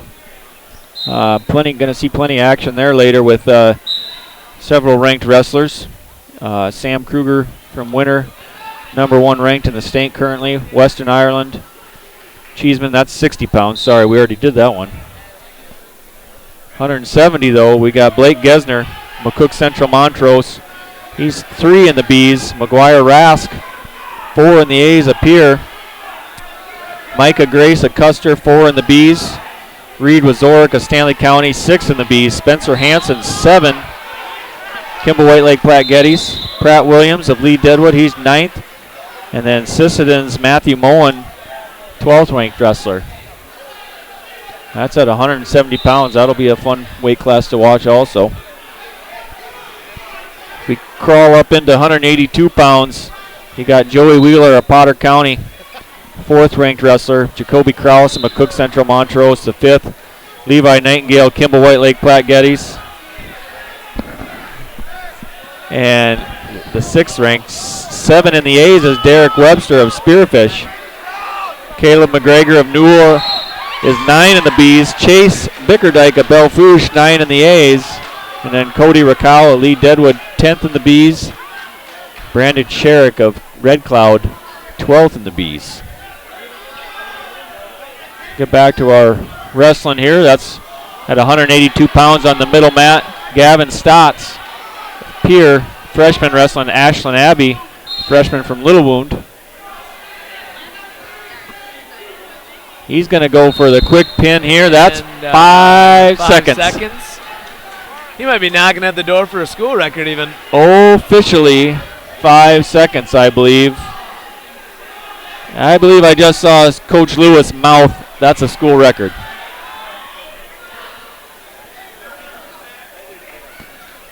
Over on your exit mat, a lot of points on the board there. 16-17. Going to pick up some near fall. We got Jesse Bearshart. He gets the win over Elijah Johnson. I think that score was 19-16 there at the end. That's a solid football game. Yeah.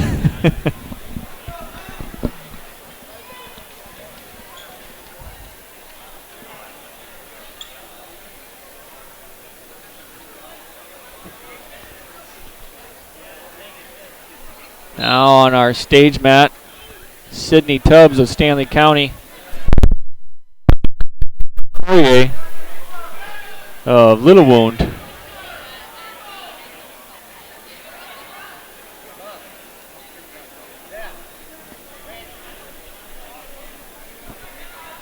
If you're just joining us, trying to follow along, stage mat is in your upper left-hand corner.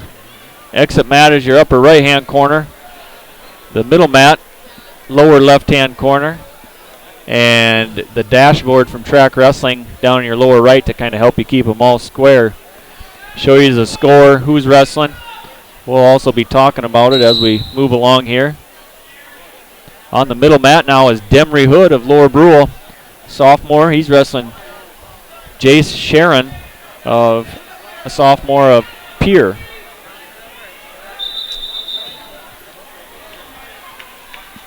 He's only a freshman. I think you're right. Demry's only a freshman. Yep. Demry, a former Lyman wrestler. Get the takedown there for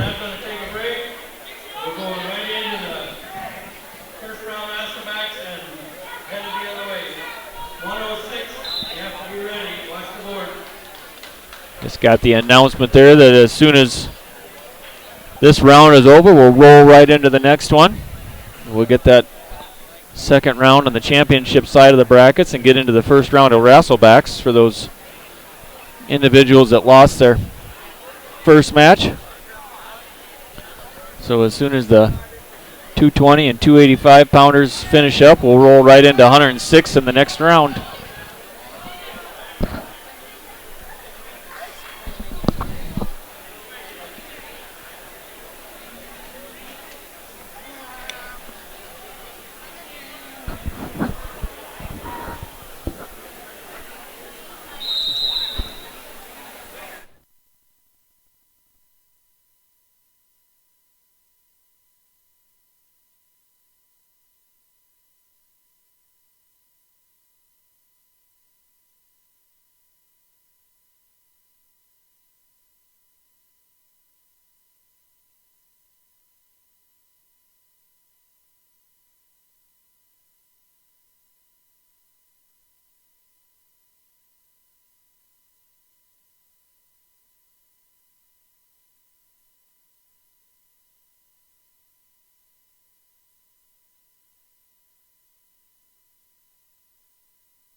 Over on the exit mat, that's Elliot Chase of McCook Central Montrose picking up the fall over Christian Jessup of Bennett County.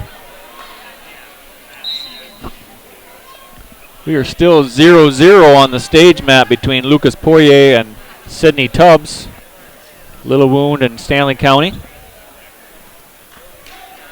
Middle mat.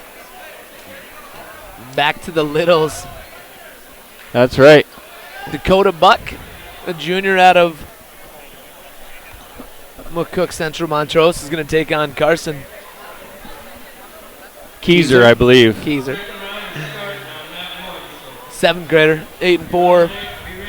Gonna roll right into him there, so Keyser, the non-scoring wrestler for winter at 106 pounds, but pretty talented little guy. Dakota Buck, a junior from McCook Central Montrose. Keyser, just a 7th grader.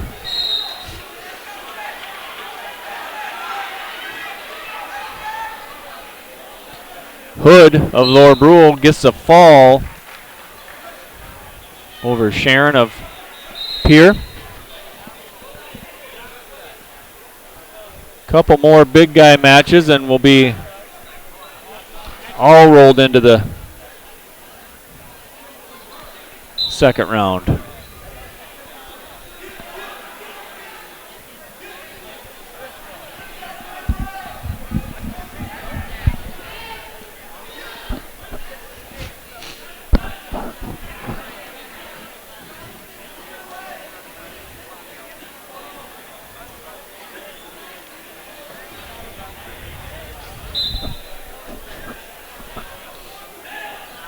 Gonna have to train him, aren't we?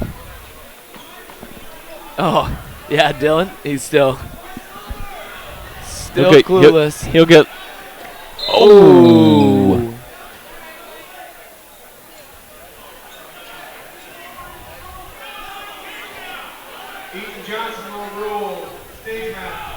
That's Cole Weller out of Mobridge Pollock taking on Callan Tobacco from Pine Ridge. Well, and they're putting him down just a little hard.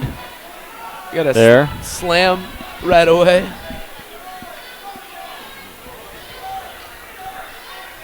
I think Tobacco came off his feet a little quicker than Wellner had expected, and I don't think it was intentional, just the way little momentum took him down pretty hard.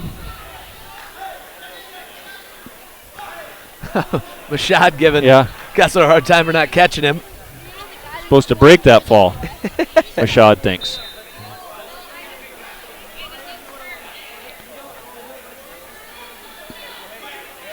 Probably just got the wind knocked out of him, I'm guessing.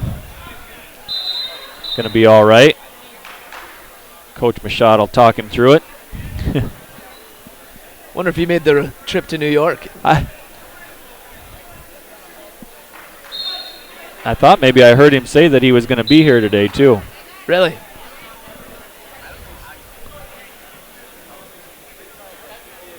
Pretty good article on him. There was a couple few interviews that he went through, and his story about driving everywhere. That was kind of unique and special. I'm sure.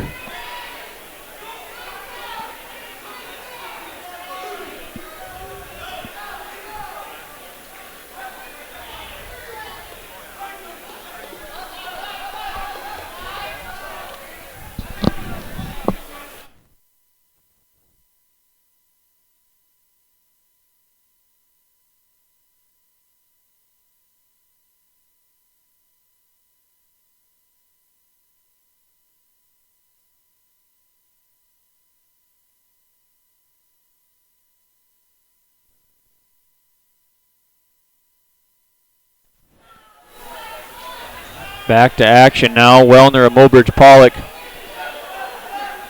getting a takedown and 2 near fall.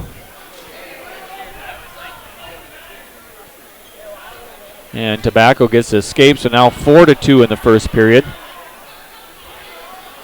And I believe over there on the stage mat, Rodriguez of O'Neill over Johnson of Lower Brule. Still on the exit mat, Dakota Buck now up 4-0 over Keyser of Winter.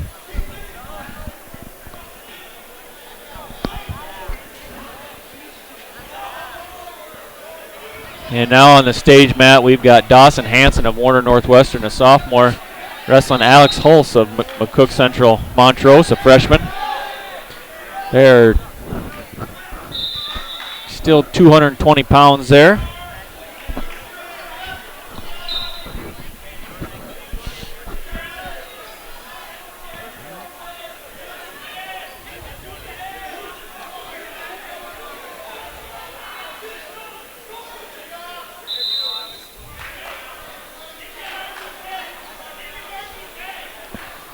The exit mat now going to start the third period.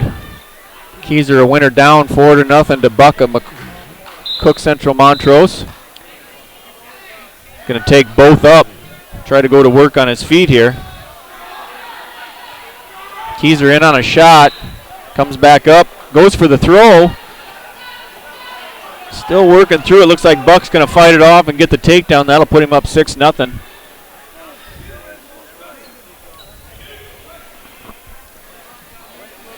You know, as you get later into this tournament, this match is probably bigger than it looks as far as team-wise, because both these teams are going to be competitive. Absolutely. For a team, even though team title. Keyser's not the scoring wrestler for Winter, I'm sure Buck is. So he wants to advance here, get points. Because you're right, I think it'll Winter and McCook Central will be there towards the top.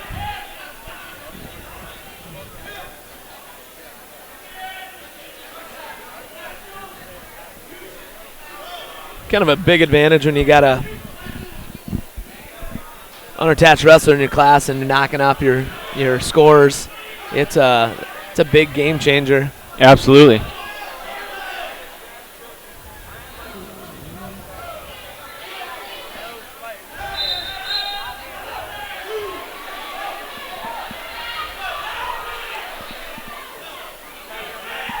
Wellner of Mobridge Pollock now up 11-2 over Tobacco of Pine Ridge.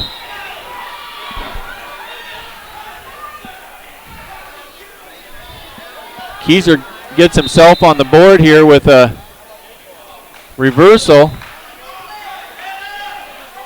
Short time there. Oh. 8-2 is the score. Should be, it looked like about 15 seconds on the clock, but I think we're off just a little bit. Dakota Buck trying to hang on there. On the stage mat, that's Noah Williams up here, a sophomore wrestling Joseph Yates, a freshman of O'Neill. Williams up 2-0 in the first.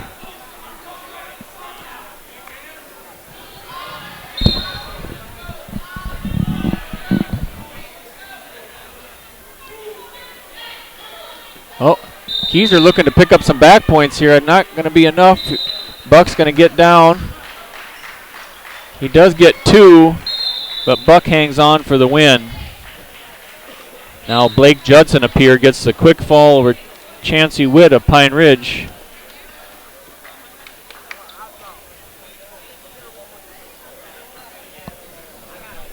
Judson, I believe, the scoring wrestler for Pierre at 106 pounds.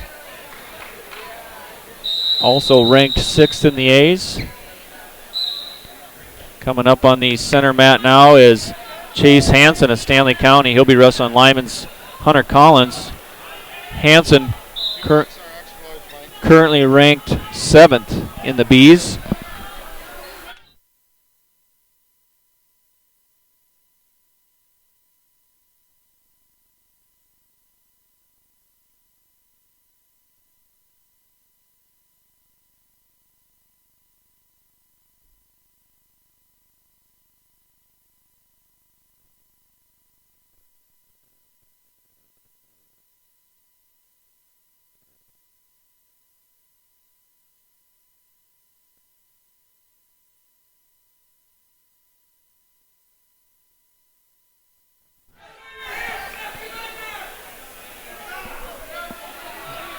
We are Brozick. all into the 106-pound bracket now, championship round.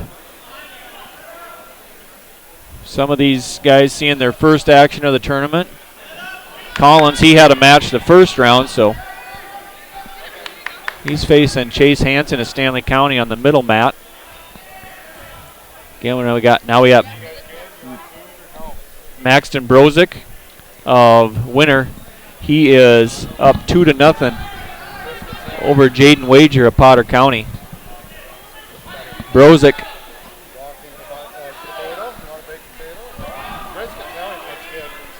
the scoring wrestler for Winter at 106 pounds. I believe he is the 5th seed in the bracket. That's still Noah Williams up here, wrestling Yates of O'Neill.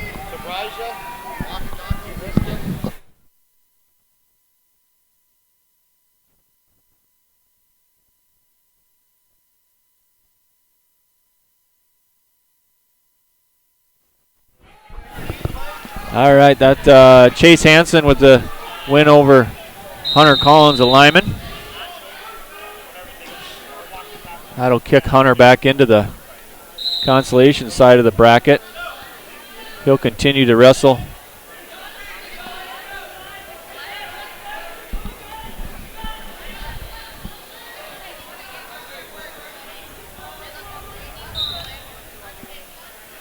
Noah Williams up 12-0 going into the third period on your stage mat.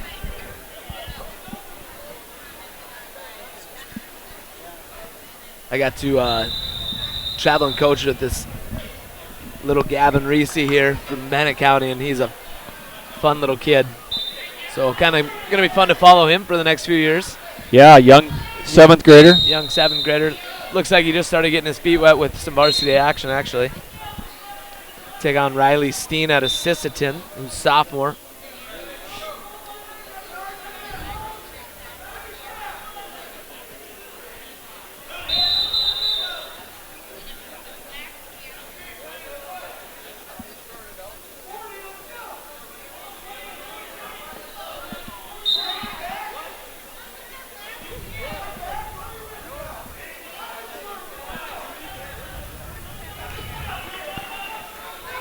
Brozick there gets a reversal on the exit mat. That's the red mat. He goes up 4-0 now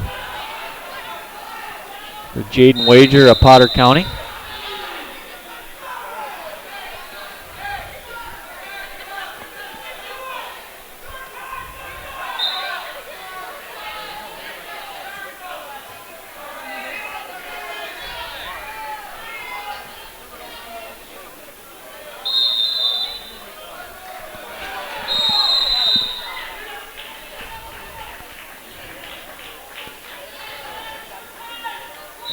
Brozick run that bar with some authority, and he picks up the fall with short time in the second period.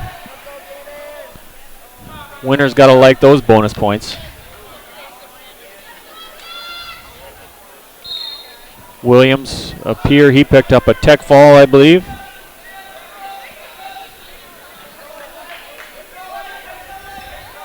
Pier, I'm sure, will also be in the mix of the team race there.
We are back. Had to take a little lunch break and enjoy some of the great concession stand fare here at the Monster. That brisket sandwich was pretty good. I won't disagree. Get you caught up on what's going on. We're in the second round here at 106 pounds. Wrestling both consolation round wrestleback matches and the championship side of the bracket.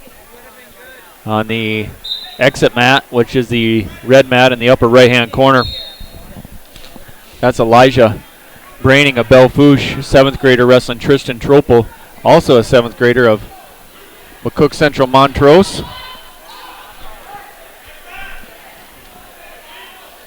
Tropel up 2-0. The middle mat, it's in your lower left-hand corner. That's Wesley Jacobs of Pine Ridge. He's wrestling Connor Osborne of Winter. Osborne just a 7th grader. Jacobs a freshman. He is up currently 11-1. And on the stage mat, that is Lane Longbreak of Bellefouche, a freshman wrestling Kaysen Constance, an 8th grader from Kimball White Lake Platte Geddes.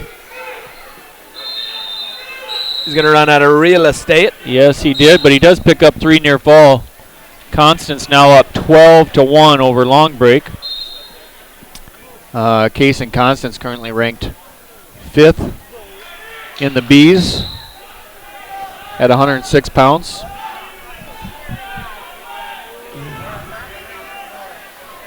Two-seater wrestler. That is correct.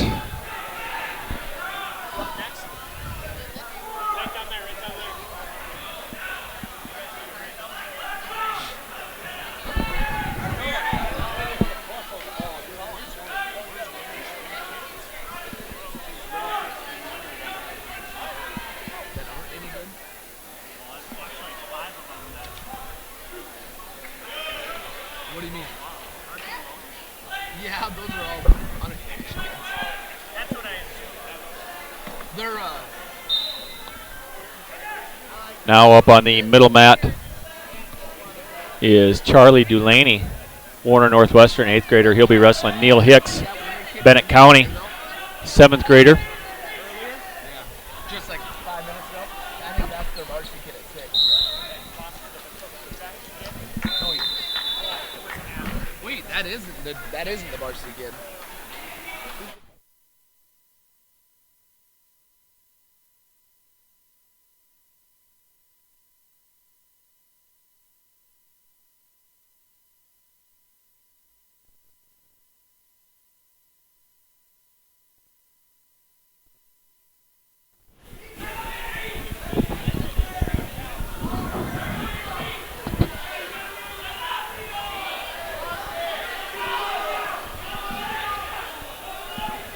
Clock trouble again. We must catching a little electrical with the scoreboards.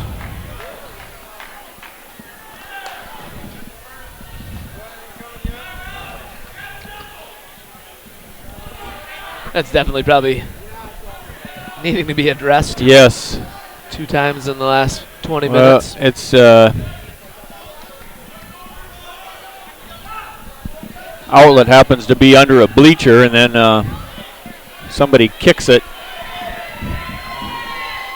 The only clock that goes out is the one on the wall. At least the one that the scorekeepers are behind is still going, so they can kind of keep track of what's supposed to be happening. But our mat tappers have a little trouble when they're used to looking up at the clock and all of a sudden it's gone. So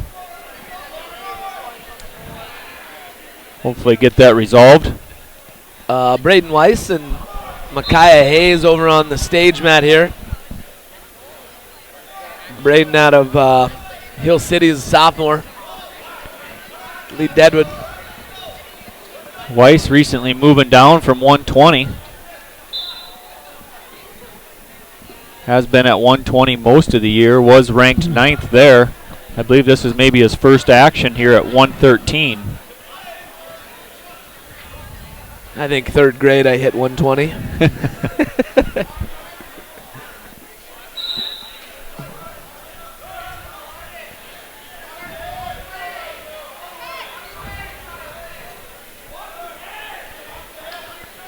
Weiss actually picked up the number 1 seed at 113 pounds. He got beat last night by a Spearfish kid. Obviously, the seeding criteria happened on Wednesday. That's, yeah. And they had a duel last night, and Spearfish. Yeah, the seed meeting was Wednesday night. I remember I did sit in on that, and there was kind of a back and forth there between Muirhead Lyman, who had just been beaten by Osborne, a winner at the McCook Central invite last weekend. So, and Weiss had previously beaten Muirhead when Muirhead bumped up to 120 to wrestle him at the duel out in Hill City. So that should be an interesting bracket to see how that plays out. Weiss, the number 1 seed there. Osborne, a winner, number 2. Muirhead, 3. And then another good young wrestler, Kyler Constance of Kimball White Lake Platte Geddes, is the 4th seed there. Then you throw in Trey Lewis from Pierre, and Dylan Beaver of Custer, also some ranked wrestlers.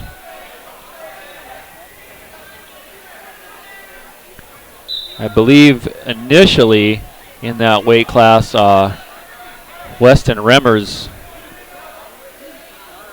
was the number 1 seed.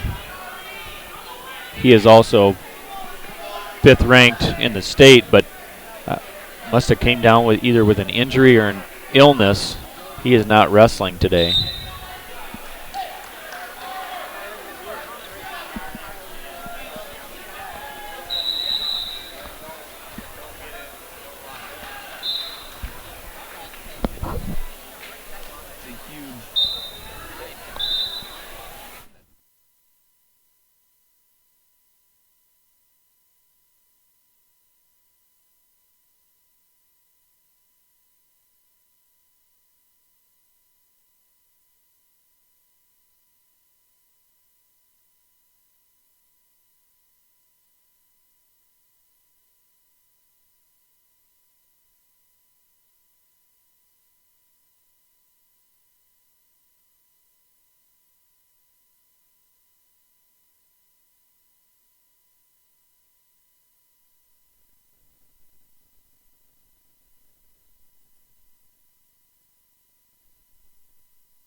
We're back here on the middle mat. That is Trey Lewis picking up the fall over Ethan Johnson. Trey Lewis of Pierre, currently ranked 9th in the A's. And over on the stage mat is Kyler Constance of Kimball White Lake Platte Geddes. He's wrestling Hayden Rago of Stanley County. Constance, another ranked wrestler in the B's at 113 pounds. He's currently ranked 9th. The exit mat, we got Jada Sherrick of Red Cloud wrestling Colton Shelley of Belle-Fourche.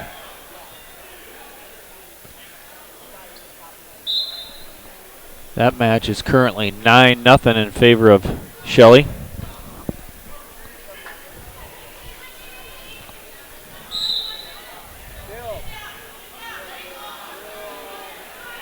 And on the middle mat, John Jeffrey of Spearfish picks up a quick fall over Zanyan Iron Eyes, a 7th grader from Pine Ridge.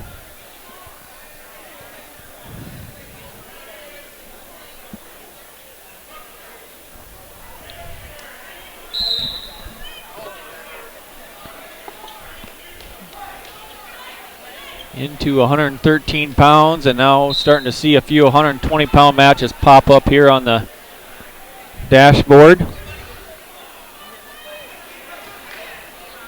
Again, we're wrestling both sides of the bracket here. We're in the second round. I want to see it. 3/4. Yeah. Needs to come underneath the arm.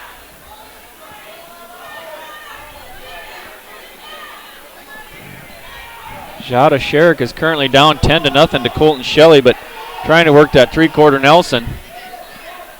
That's on the exit mat, the red mat. Middle mat is Lane Hulse. He's wrestling River Cologne with Todd County.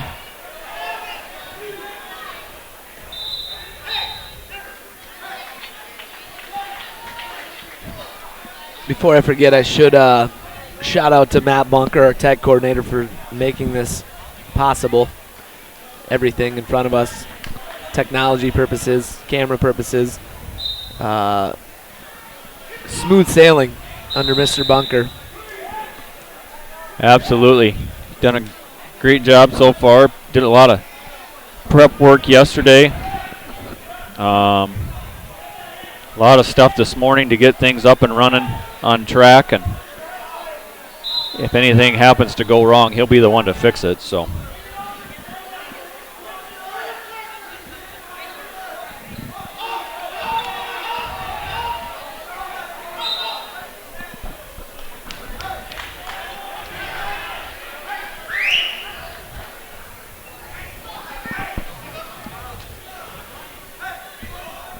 Lyman folks, get ready for your 120-pound wrestler coming up next here in the middle mat. We do have Bryson Muirhead on the exit mat.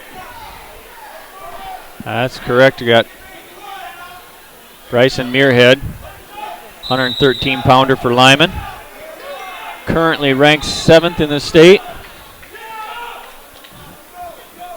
Wrestling Semney Big Crow out of Pine Ridge. Freshman. Stage mat, that was Dylan Beaver picking up Custer picking up a win over Mariah Kruski of Spearfish.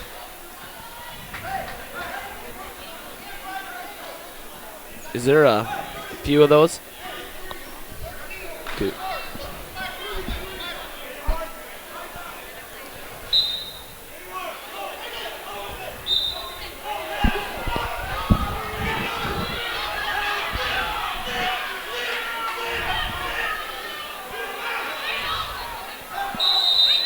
Good scramble here on the middle mat to end that first period. Cologne of Todd County hangs on. He's up 2-0. Wrestling Hulse of McCook Central Montrose. Cologne just a sophomore. Hulse a senior. And over on our exit mat, Muirhead up 2-1, I believe. Got the early takedown, then gave up an escape. Looking to go to work on his feet again. He's in on a shot.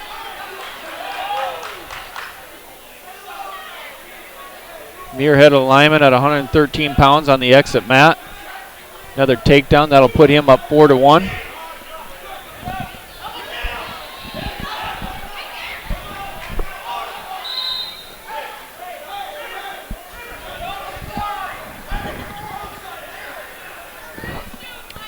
Over on the stage mat now, the number 1 seed at 120 pounds is Ty Rainforth of O'Neill. He's currently ranked 3rd in Nebraska. He's wrestling Colton Brady, 7th grader from Stanley County. Rainforth up currently 4-1. Got the cradle hooked up. He's looking for a fall here. And Muirhead gets the fall. Ian Muirhead, a lineman, with the fall over Big Crow of Pine Ridge.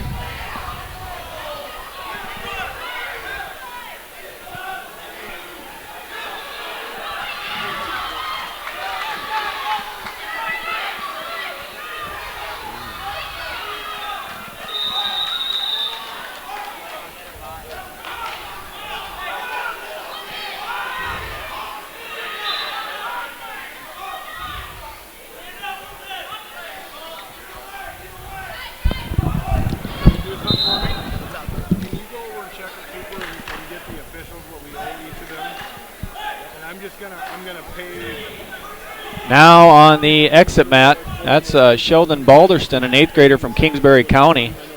He's wrestling Caleb Osborne, sophomore, a winner.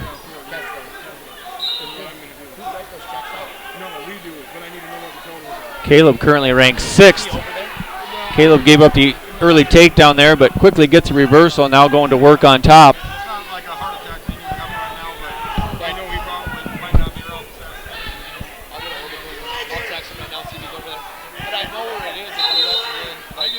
Still have Rainforth of O'Neill wrestling Brady of Stanley County on our stage mat. Rainforth near the tech fall here. Score is 14-2. Osborne does pick up the win on the exit mat. Osborne a winner over Balderston of Kingsbury County, and there Rainforth does get the fall over Brady of Stanley County. On our middle mat, we still have River Cologne of Todd County. He's up 7-3 over Lane Holston of Cook Central Montrose. Minute 40 to go in the third period.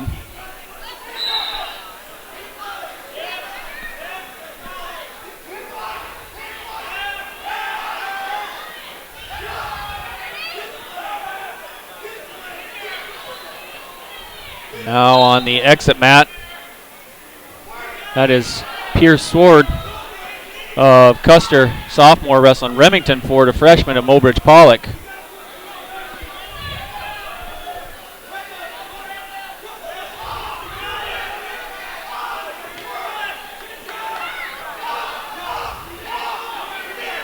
And on the stage mat at 120 pounds is Chase Varlick of Kimball White Lake Platte Geddes.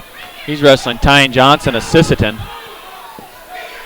120-pound bracket, also quite a few ranked wrestlers in there, topped off by Ty Rainforth of O'Neill, Nebraska, currently ranked 3rd. Dylan Zell of Kingsbury County, currently ranked 4th in South Dakota B. Chase Varlick, who we just mentioned, wrestling on the stage mat. He is 6th in the Bs. Braden Weiss, who's now down at 113, no longer there. Kaylor Hyman wrestling for Pierre, 11th in the A's. And Clayton Dulaney for Warner Northwestern. He is 12th currently in the Bs. Pierce Sword is who is currently wrestling on the exit mat. He has been in and out of them top 12 also throughout the years, so he picks up a fall there over Remington Ford of Mobridge Pollock.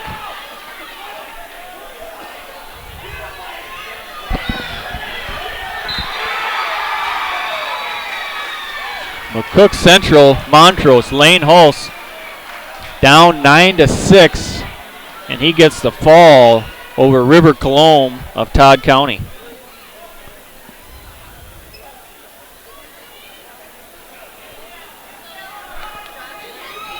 Good match there at 120 pounds.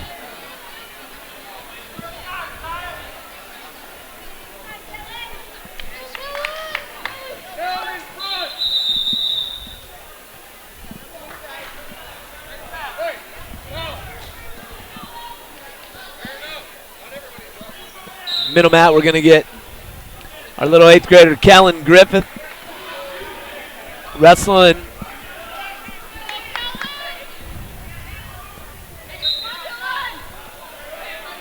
Mason Schmitz out of Spearfish. 2 8th graders going at it.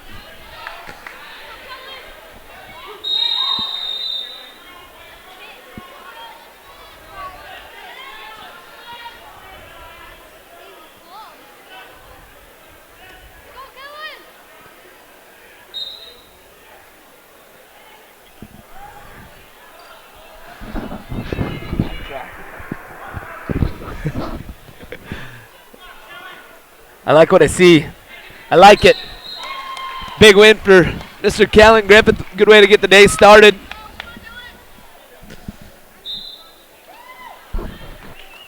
Dylan Zell, Kingsbury, picks up a fall.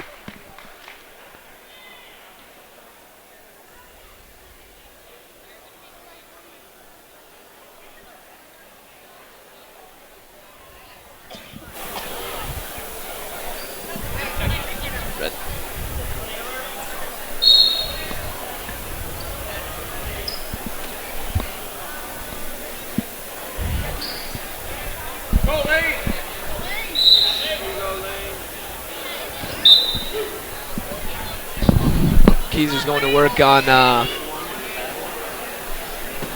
Lane Holland over on the exit mat. We've already ended up with two peer kids.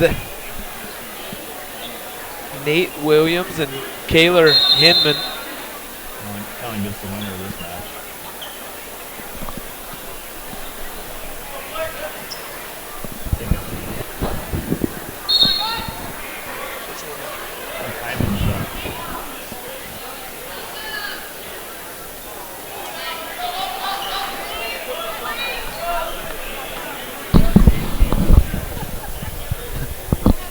So I see this right away, and I'm looking. In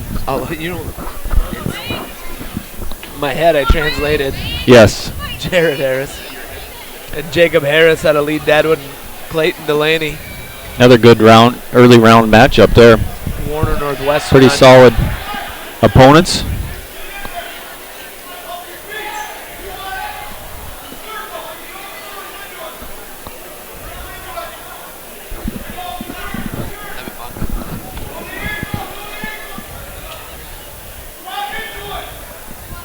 So we still got on the exit mat, that's Caden Keyser of Winter, wrestling Lane Holland of Kingsbury County. Keyser currently ranked number 1 at 126 pounds. Middle mat, Nate Williams of Pier, wrestling Kaylor Hyman, also a Pier.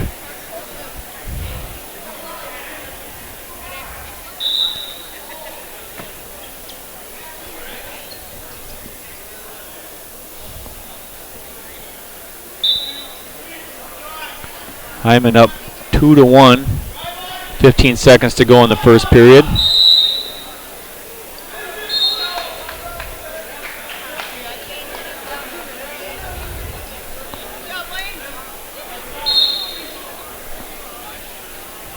And again on that stage mat, Jacob Harris of Lee Deadwood, wrestling Clayton Delaney of Warner Northwestern.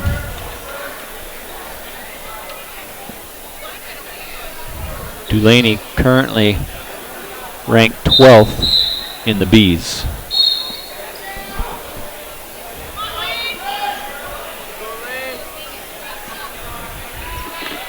Jacob Harris, he was at 126, just recently coming down to 120. I think he may have maybe cracked the rankings at 126 a time or two, maybe, I'm not sure.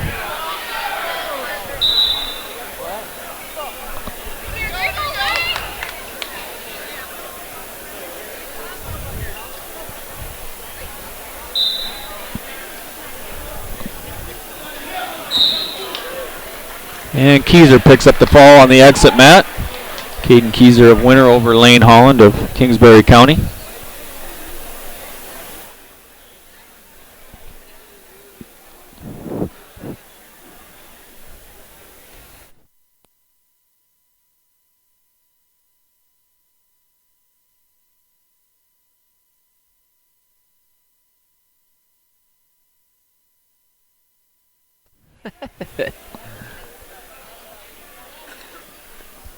This might be a fun little matchup right here. Clayton Donovan out of Spearfish and Chase Vanderboom out of Newell.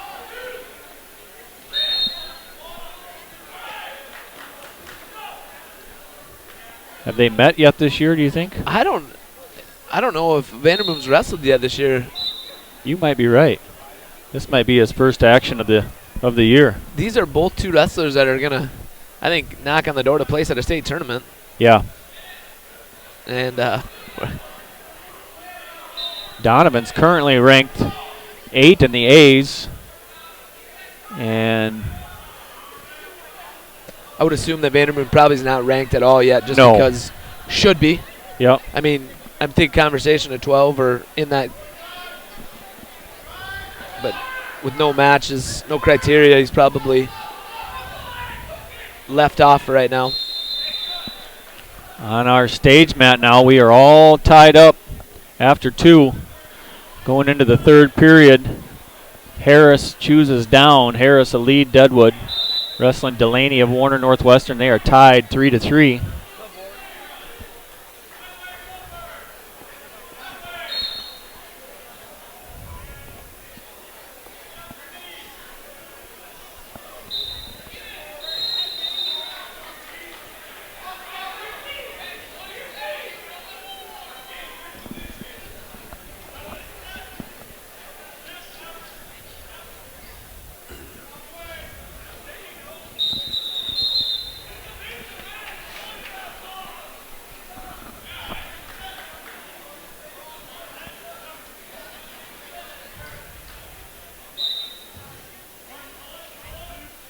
Hyman's got Williams in trouble here on the middle mat. Currently up 4-1. Looking for the fall.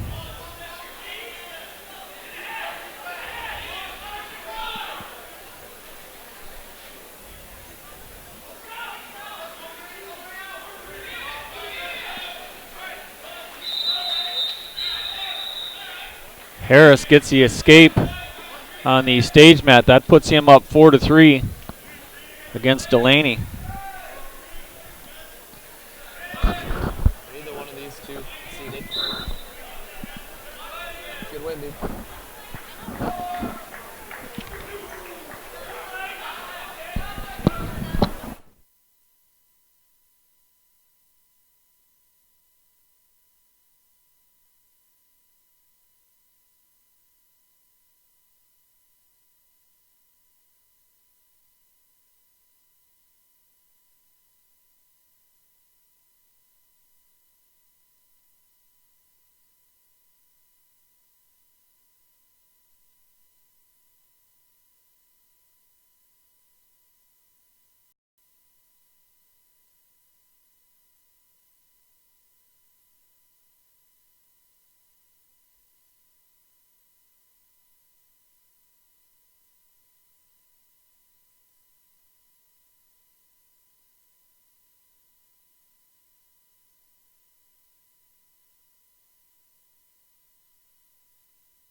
On the stage mat, Harris hangs on. He's going to win 6-5 over Delaney of Warner Northwestern.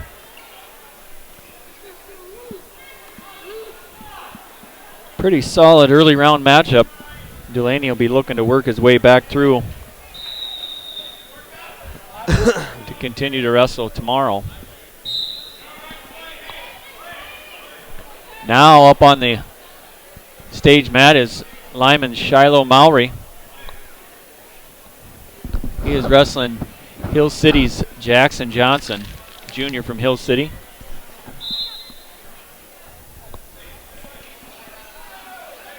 On the center mat, Deegan Huska of Pierre wrestling Trey Frost of Stanley County. A couple of ranked wrestlers here. Huska currently 7th in the A's, Frost 12th in the B's. Mowry currently ranked 10th in the B's at 126.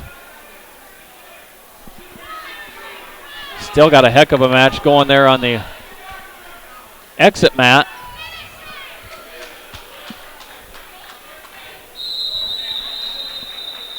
Now, I believe score is 4-3.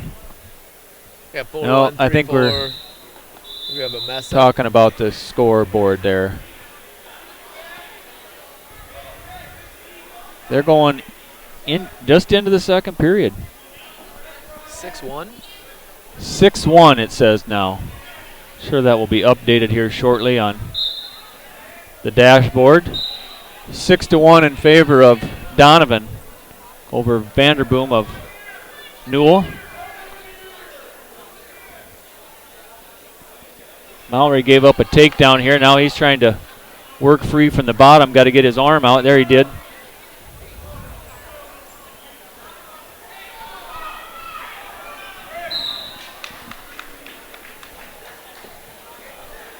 Shiloh gets caught in the spladle there and going to give up the fall.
On the stage mat now is Sarda of Pier wrestling McCoy of Belfouche.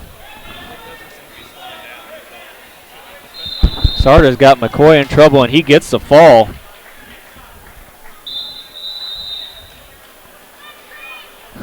Good win for Sarda and for Pier. Sarda, the unattached wrestler, non-scoring. He will move on. Their scoring wrestler at 126 pounds is Deegan Huska, currently up 4-0 over Trey Frost. A minute 40 to go in the third period.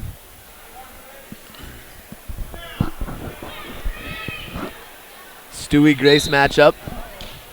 Another early matchup. 16-4 and a 13-6 record.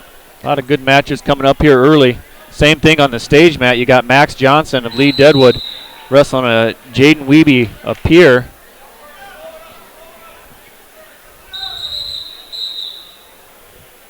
Max Johnson currently ranked 12th at 132 pounds. Wiebe 6th at 132 pounds in the A's.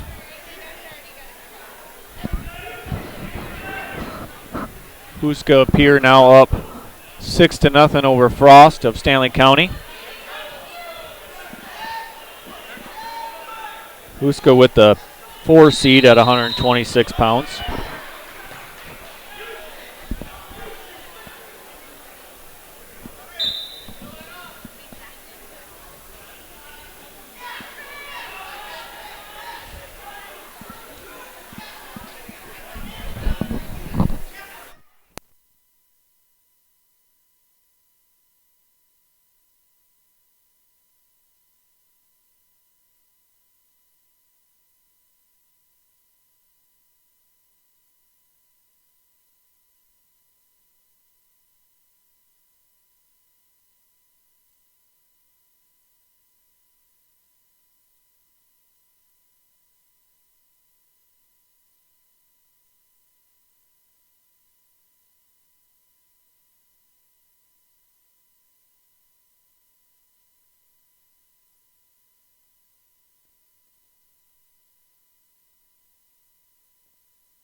center mat, you got Carter Lenz, a 13-4 freshman out of Kimball White Lake, and Tyson Durham, 7-6 freshman, championship rounds.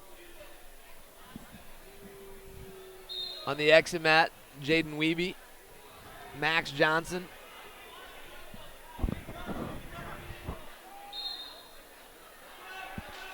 And on the red mat, you still got a 0-0 score between Micah Grace and Lincoln Stewie.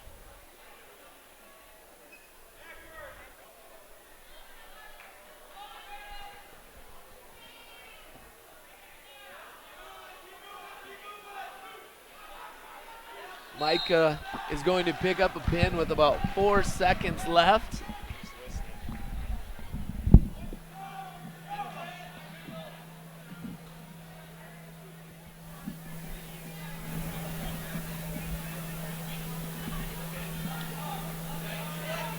Custer's another team you can talk about competing for a team title.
We still have Jaden Wiebe up here and Max Johnson on the stage mat. They are all tied up at 2-2.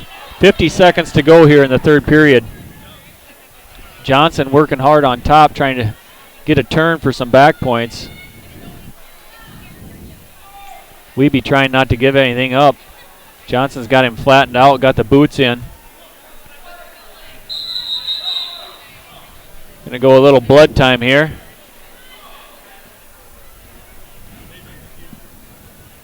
On the exit mat, we have Jacob Steiger of Mobridge Pollock, senior, wrestling Hunter Quenzer of Belle Fourche, junior.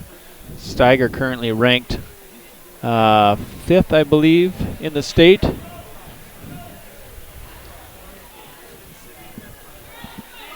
He is up early, 4-0, getting some more back points here. Going to pick up 3 more, it looks like. And on the center mat is Wyatt Talbot, a senior from Kimball White Lake Platte Geddes. Currently ranked 4th. He's wrestling Josh Van Havelen, freshman from Sunshine Bible Academy. Little action there on the stage mat, but we're still tied up 4-4. I believe we had 2 reversals there. Johnson gave up a reversal, then got his own reversal to tie it up, but what? No, we get, excuse me, he gets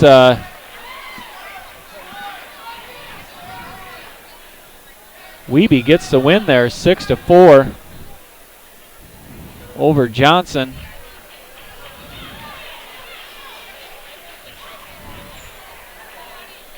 Not sure exactly what happened there at the end. I think it was 2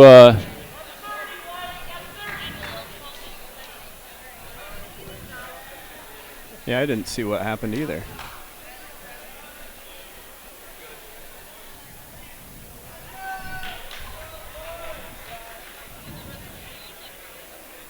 I think what happened was Wiebe had gotten a reversal and 2 back points. Johnson was able to come back with the reversal,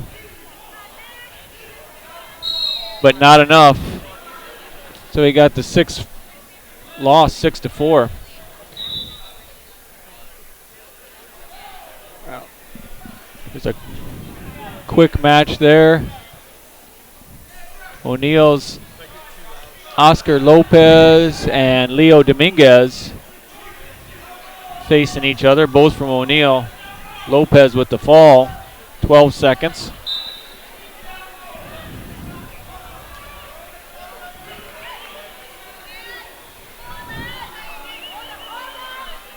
After that first period, Wyatt Talbot holds a 9-2 lead over Josh Van Havelen of Sunshine Bible Academy. Talbot currently ranked 4th in the Bs at 132 pounds. And down on the exit mat, that's Matthew Stephenson of Kingsbury County wrestling Logan Rapp of McCook Central Montrose.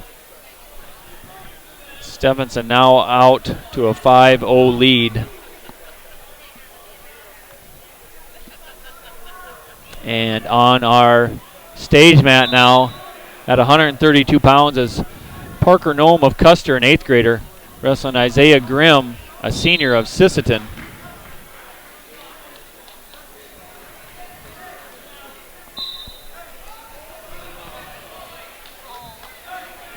Grimm gets the takedown, jumped to a 2-0 lead in the first.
Oh, Talbot's going to start picking up backers. Short time there in the second period.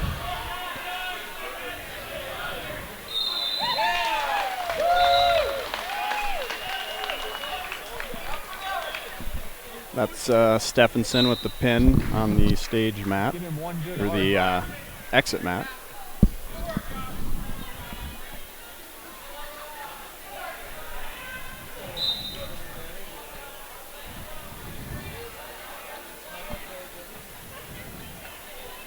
Talbot will go back to work here on top on the middle mat. Currently up 14-2 in the third period. Over on the stage mat, they go into the second period with Parker Nome on top. Grimm holds a 2-0 lead.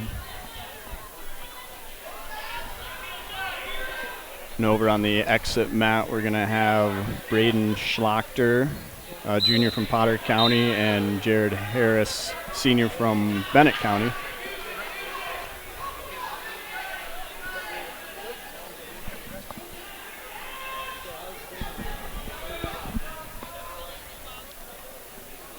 And Jared Harris there on the exit mat is number 3 in the Bees.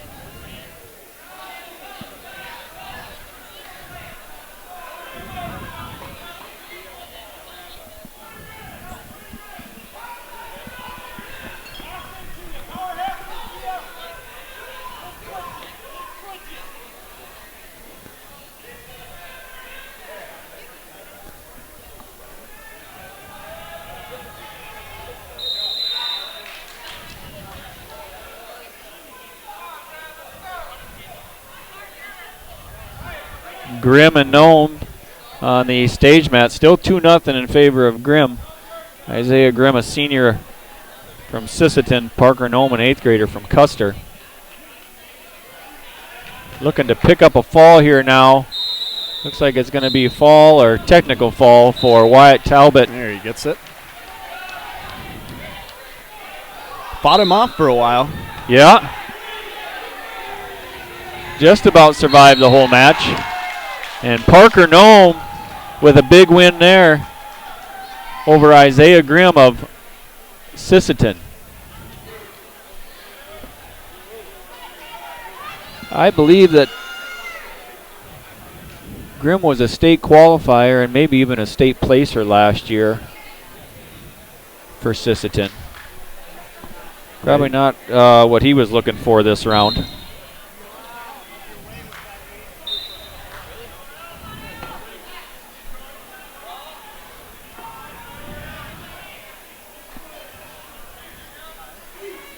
And on the center mat, we have Taylor Firebach, a freshman from Spearfish, and Aaron Gilchrist, a junior from Winter, who he's looking to start it off with a pin. Grimm was the 4 seed at 132 pounds there. Definitely an upset. Oh. Maybe not in Custer's eyes, because I know Custer has a young, talented team.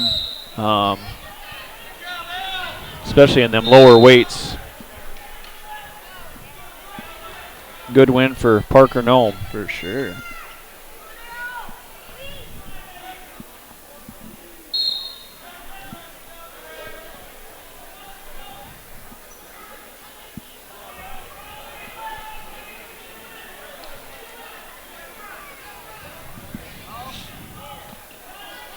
Over here on the exit mat with Bennett County Harris, who just got the escape.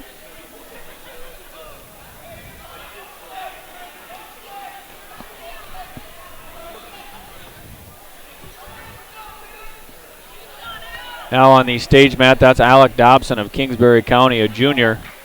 Alec is currently rated 8th in the Bees, wrestling Jaden Wolf, senior from McCook Central Montrose.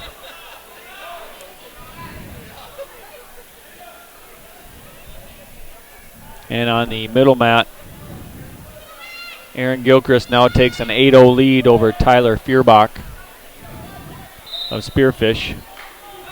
Taylor. Gilchrist looking for some back points here. Got a cradle hooked up.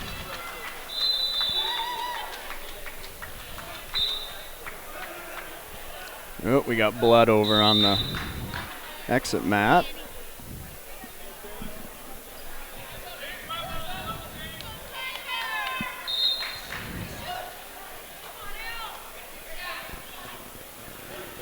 11-0 here. Gilchrist on the middle mat.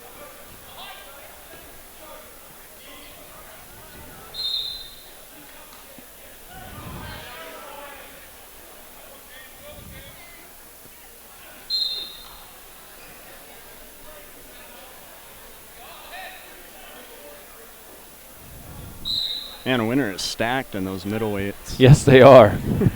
Very strong team.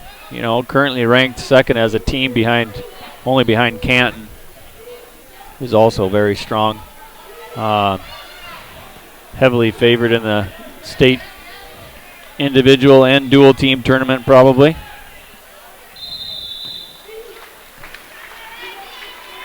There he gets the pin.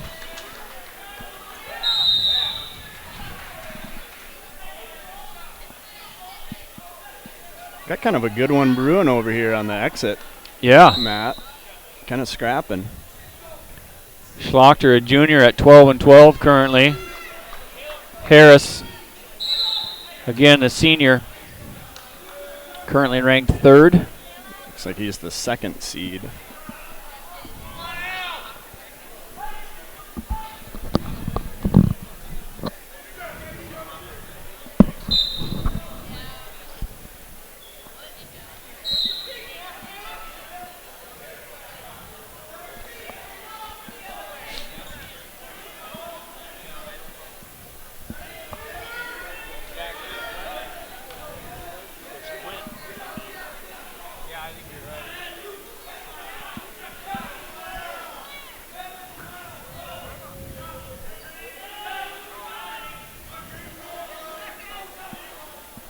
Here on the middle, you got Brady Thompson of O'Neill, who's 15-3, and Caleb Clark of Kingsbury County, 3-3. That's at 138.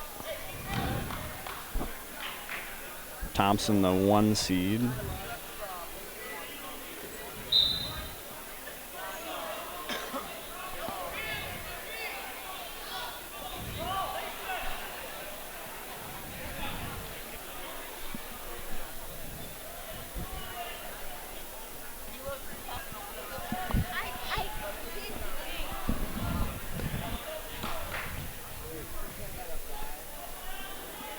We're still 3-0 over on the exit mat. Harris not able to get any back points put together here. Schlachter not able to escape, so 3-0, 38 seconds to go there in the third period.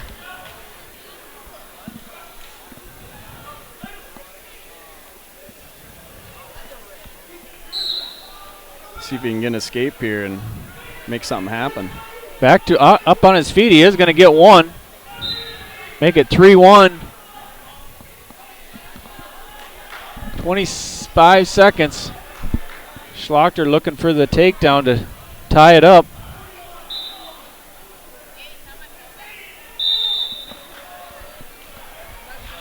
Time to go.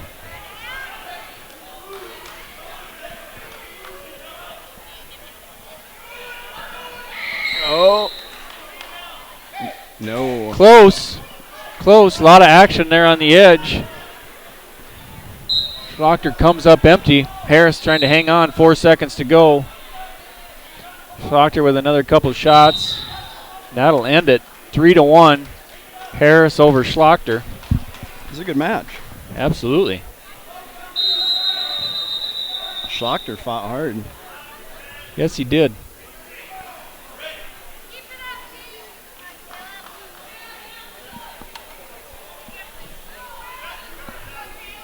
Coming up next on the exit mat is going to be Tance Wagner, a lineman, 138 pounds.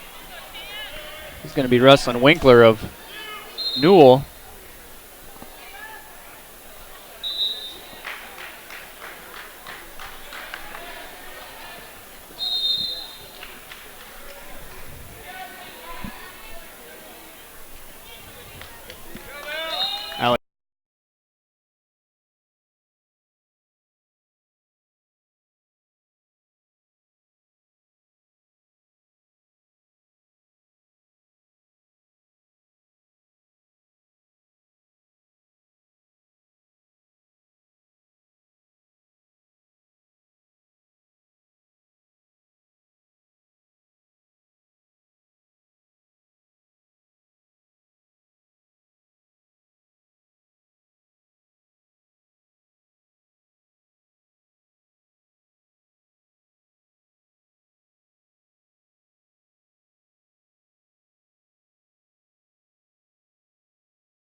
Welcome back to the Mid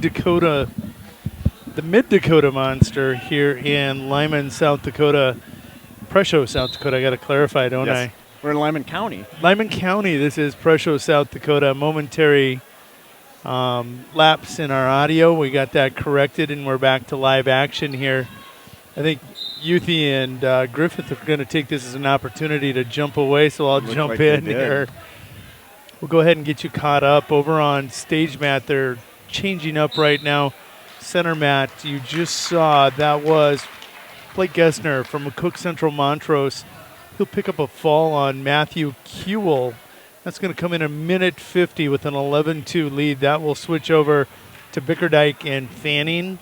Here coming up, Bickerdike out of Belfouche. Fanning, I'm going to guess it's going to be Bennett County. Yep. Taking a look at our stage mat right now. That's Riley.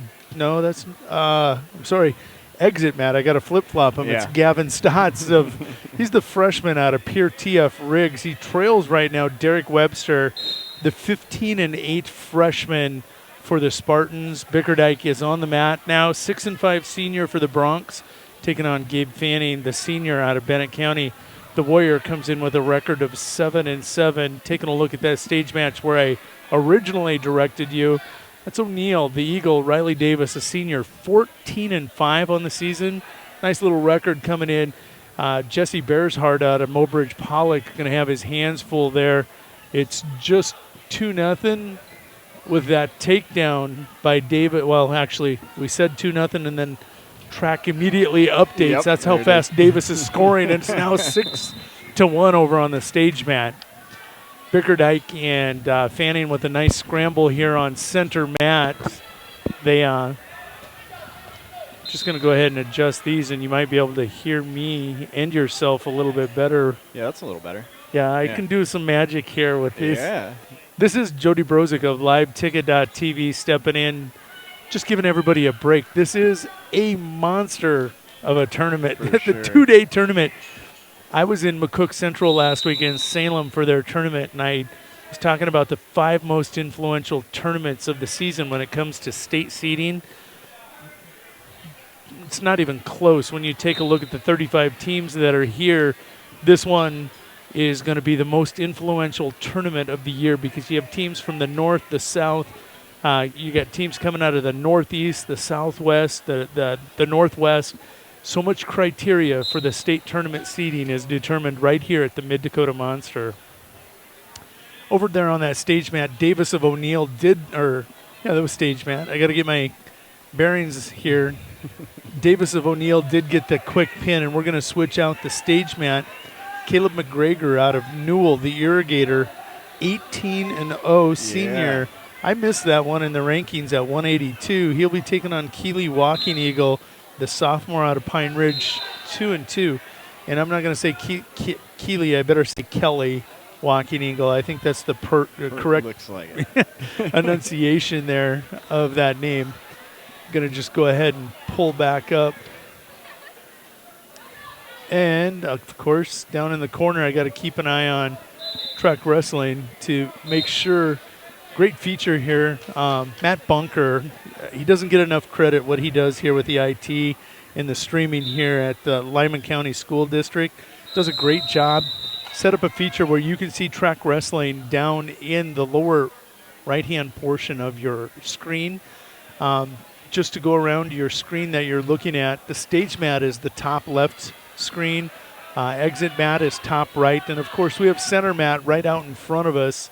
It's shifted a little bit. We might try to pull that back. It's a tough mat to cover. Yeah, so close. We almost need a camera way up behind us shooting out on this center mat to get an accurate shot of that.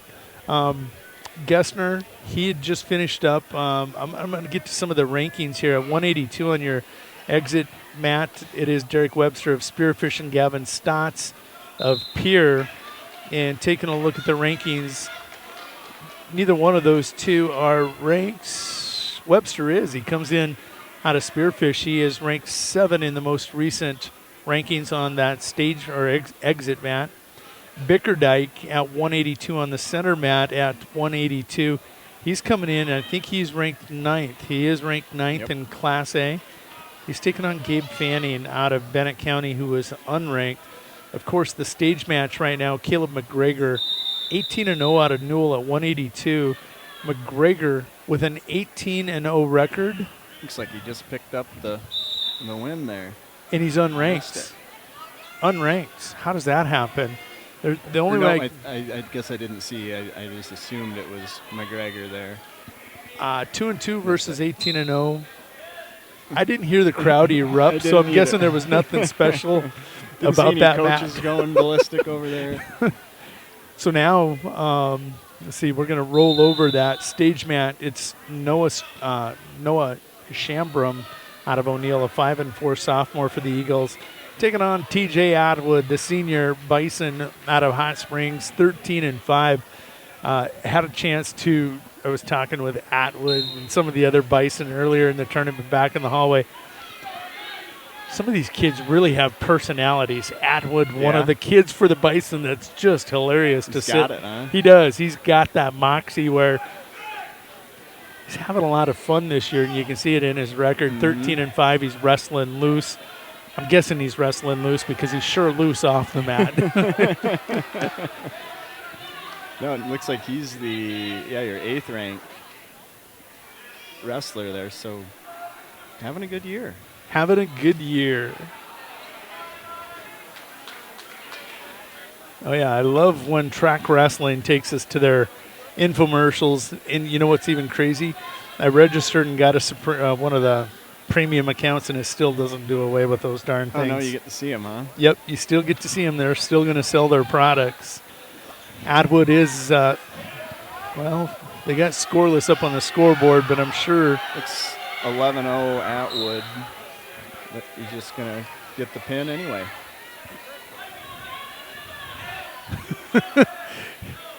Turn that headgear sideways and take the win. Next up is going to be Yellow Boy versus Kirkville. We'll get their records and where they're out of here in just a moment. Scanning around the center mat right now. Really a good match. Bickerdike and Fanning 2-1. Bickerdike, of course, ranked 9th in Class A. Fanning unranked in Class B. He's got that 7-7 record. They're now in the third period. It's a 2-1 match with 20 seconds to go. Bickerdike having to defend the attacks. He's going to best defense is good offense. Yep. Went in, got in on that single. Can he finish? Nope. Nope. They're going to go out of bounds with 5 seconds left to go. Expect to see a flurry here out of Fanning in these last 5 seconds. Haven't seen if there are any cautions there. Here comes Fanning. Bickerdike circling and backing up. He'll get the caution. He'll take it. Fanning will try the headlock. Not going to be enough. Not quite in time, is it? Well. It's all a matter of time. Just talking to the kids here. We do need something up here just to let them know that. Sign out front or something. So we got a good one over there on the exit mat, too, right now. It looks to be 2-0. They're in the first period right now. Yep. That's Austin Hoyton of McCook Central Montrose taking on Dylan Mead of Lee Deadwood, 8th grader and a freshman, entertaining the crowd here at the Raider Dome. What do we call this? The Gardens. The Gardens. I knew it had this special name. I like the Raider Dome, though. I like the Gardens. The Gardens is pretty good. The Gardens represents that throwback to the days of Larry Bird and Kevin McHale. It's a basketball-related term. For sure. Back when Cooper Garnos and it wasn't but they were all running around here. Keith Moore. There's a good name from the past. That's how it got its name. I don't mind it being called the Gardens, especially on days like this. Best day ever is when you see a basketball court covered with wrestling mats. So they're still putting that on shirts, probably. I think they are. So now center mat will change over. Let's go ahead and get to that stage mat. It was Shiloh Yellowboy, the junior out of Red Cloud Indian School. He's a 9-7 junior. The Crusader is taking on Owen Kirkville of Kingsbury County, a sophomore at 6-5. Kirkville leads that one 2-0. Action is taken and resumed here on center mat. That's Isaiah Lohau of Spearfish. The Spartan is a 7-7 freshman. Coach Bacher with a young team here, but a competitive team. Titan taking on Titan Soderlin of Bennett County, the 9-6 senior. Youth versus experience on center mat. See that in the lower weights. When you get up in these upper weights, you're seeing it more and more here. One of the teams, as an example, Brandon Valley with a freshman at 82, ranked pretty high. Number 1 ranked at 220 is his brother, who's an 8th grader. Wow. Yeah. Won the Rapid City Invitational as an 8th grader. So It'd be fun to watch. It was absolutely a blast to watch. Big toss over here on the exit match. Hoyton with a toss, looking for a pin on Meade. Looks like they're going to go out of bounds. Hoyton tried to pull him in. He had a great tournament last weekend over at McCook Central. Won some matches. I don't think he really thought he was going to win. Actually, he won a match I know for a fact that he trailed big in late and got a hip toss like that and got a pin. So he never quits wrestling. It's fun watching when kids just keep wrestling. That's why it's a 6-minute match. For sure. No, that's what you look for. Coaching, just don't quit. Over on the stage mat, it is going to be, I believe it was Yellow Boy going to get the pin. Is that correct? It is. Yeah. Yellow Boy coming from behind after trailing early 2-0 in the second period. He's going to get a reversal. No, he was on top, and he'll get the pin on Kirkville. So this is one of the things I'm going to have to get used to is popping over here with Matt's creation and making sure I keep your clean screen up there. So stage mat, there is no skipping this commercial. Nope. You got to stare at the defense soap. You get it for the full 2 or 30 seconds, 60 seconds. I thought it was frozen earlier.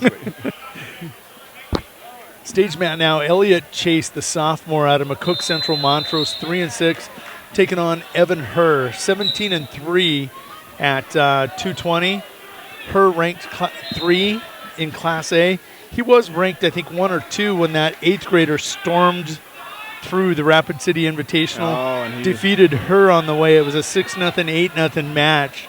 Herr, an outstanding wrestler, and when I saw that, I saw him in the quarters, and I kind of had a feeling this kid is special, but when he beat Herr, I knew he was for real.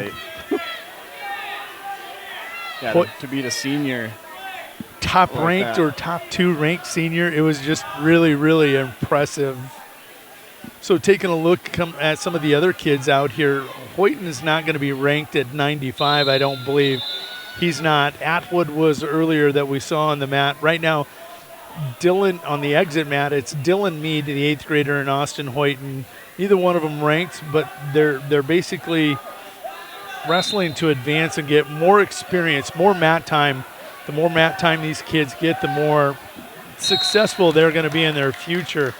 Out here on center mat, Soderlin of Bennett County at 195 is going to get the pin on Lohau Spearfish, the freshman, 7-7. Soderlin, not ranked, but again, advancing, getting more mat time.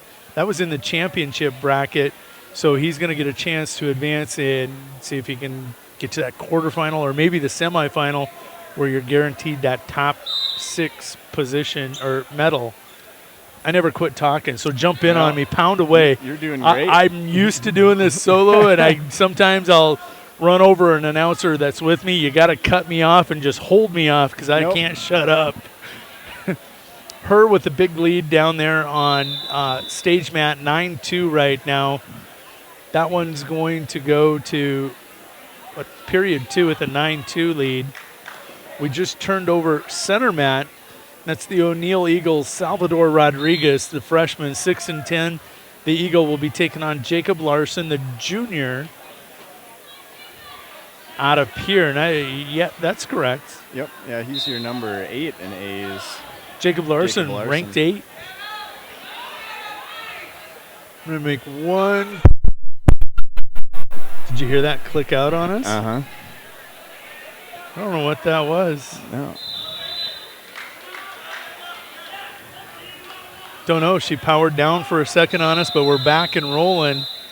We had a momentary kind of a glitch there with our audio. I hear you much better now.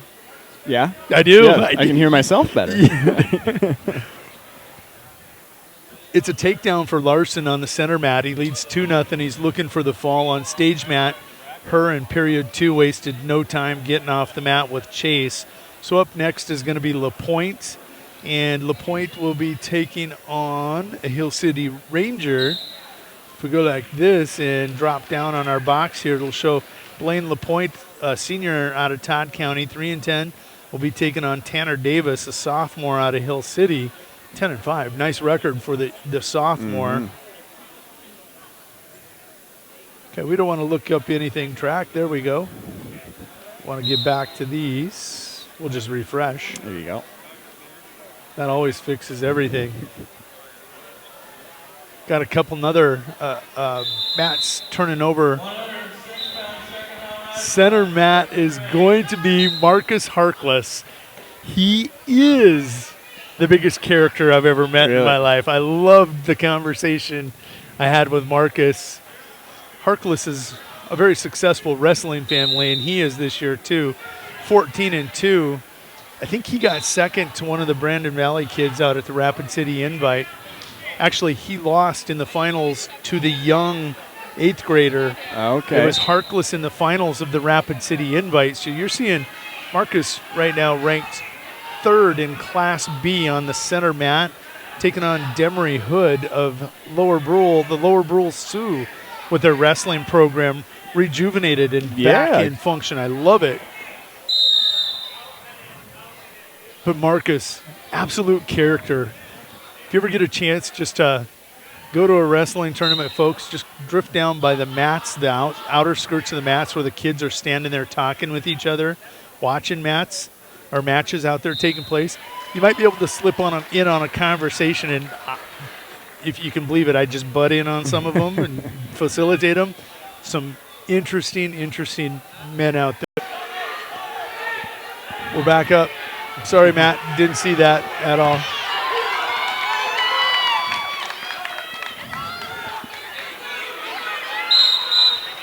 Yep.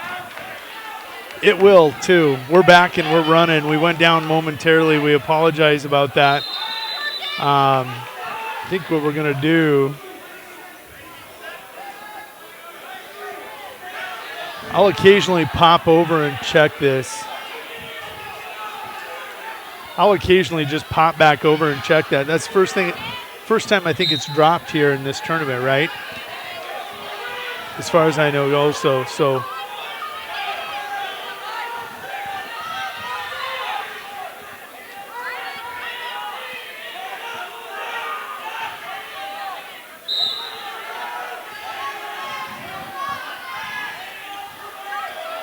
over on stage mat right now, that looks to be young Carson Keyser in a wrestleback match.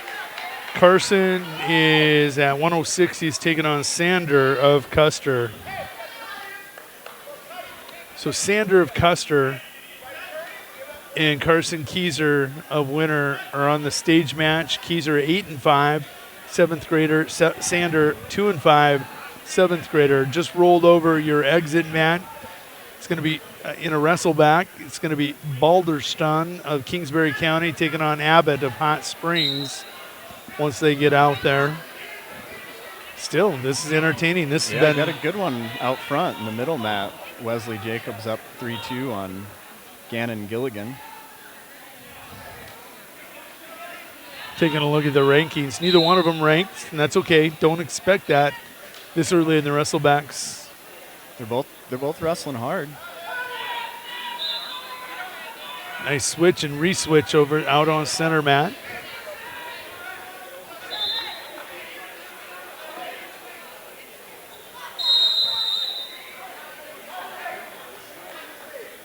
Gilligan able to re-switch. He's got choice. He's immediately looking at coach and he's saying, go both up. going to put Jacobs on his feet. Jacobs will take a 4-2 lead. Keyser scoreless over on stage mat. Actually not. 5-0. Okay, now I see where the score is at. Down on bottom, it's Keyser 5-0 for winner area, the 7th grader wrestling unattached. Got some action. The deficit. He's going to give him the point and try taking him down again. 5-4 center mat. They're in the third period, 50 seconds and ticking. Keyser with an over-under, smothering the head, looking for a fall.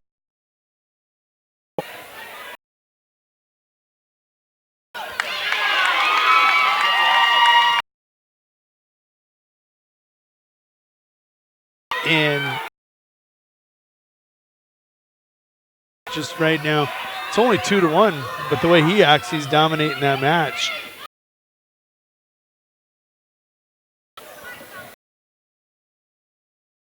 Mat now, 3-5, taking on Chancey Witt, the sophomore out of Pine Ridge, 1-7 on the season.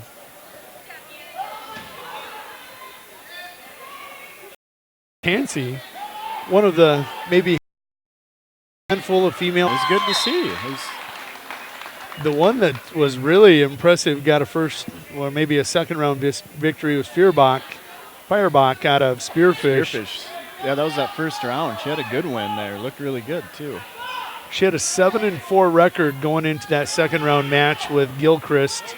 And I believe Feuerbach is ranked nationally in the girls division. That's awesome. So she's 7-5 against the boy competition here in Class B and Class A, but ranked nationally on a girls level. So good for her. Took her victory well, took her loss well. Mm-hmm. As soon as she was done with that second round match, she went over and looked who she just sat there and watched who she was going to have next for an opponent. She was scouting. Took him through her sweatshirt over her shoulder and kind of went, all right, here we go. Sargent with the takedown leads 2-0. Doolany leads 2-0.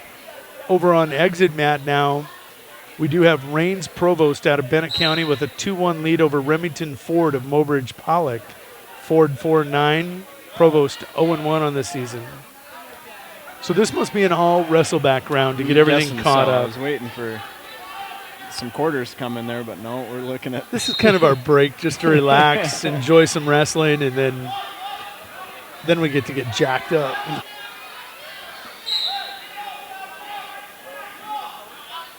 Ford will start second period on top with a 3-2 lead over. Led 7-0, and we'll get the fall. Ford gets the fall, so we're going to turn over 2 quick mats here.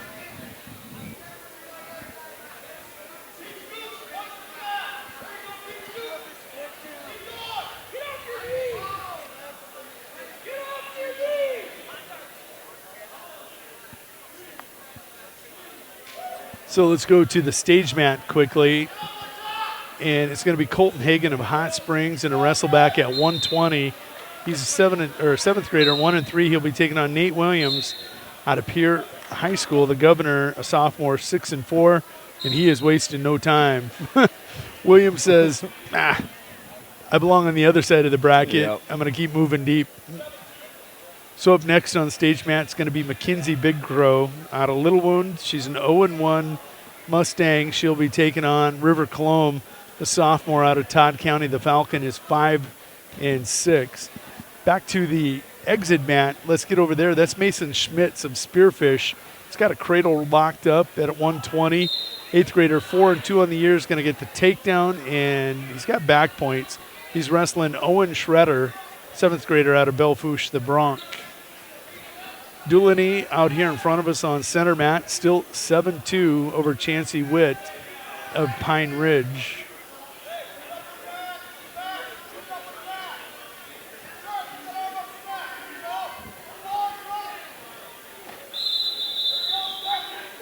My apologies.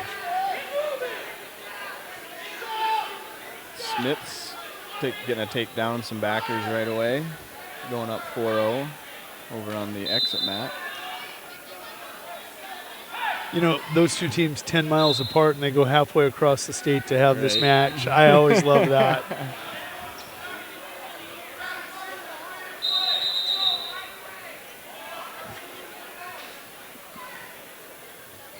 What do you think of the two-piece singlets that we're seeing? I'm not sure what to think about them. Like, I'd be interested what they feel like when you're in them. Like, it seemed like they'd be kind of free, but also just almost seems like a lot too much going on. I'm just thinking I know it's a penalty point to grab the singlet of an opponent, but in a mad scramble, back in my day, I was kind of one of those conscientious type person. I'd be afraid of losing my drawers out there in the middle of the mat. Right. Back then, though, we didn't wear the gear that they're wearing underneath now. We had the old jock strap, and I wouldn't want my fanny out there. Nowadays, they don't wear those. They're probably in those sports briefs underneath most of the time. Doolany looking for a fall, going to get a fall on center mat on Chancey Witt. So on center mat at 120 and a wrestle back, Tian Johnson of Sisseton, a freshman, 7-10 on the season for the Redmen. Taking on Chris Opera, a freshman this season.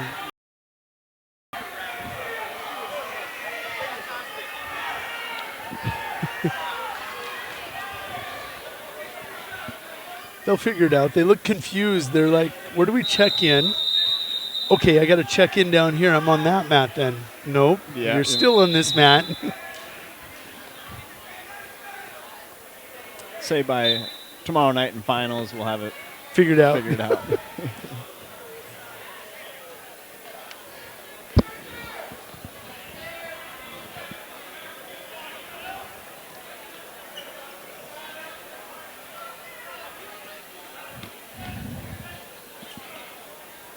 Taking a look at stage mat, it is River Clome of Todd County all over McKenzie Big Crow.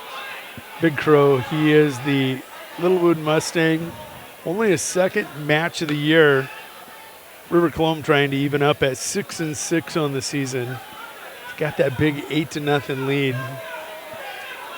The good one right now, the high-scoring one. 9-5 down there.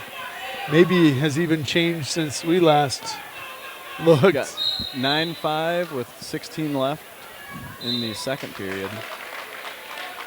Been a lot of back and forth exchanges. Tian Johnson going to get the fall on center mat over Chris Oprick of Belfouche. So on center mat here, we will jump to 120 and a wrestle back. Colton Brady, the 7th grader out of Stanley County. 6-11 on the season. He'll be taking on Kingsbury County's sophomore Luke Stephenson.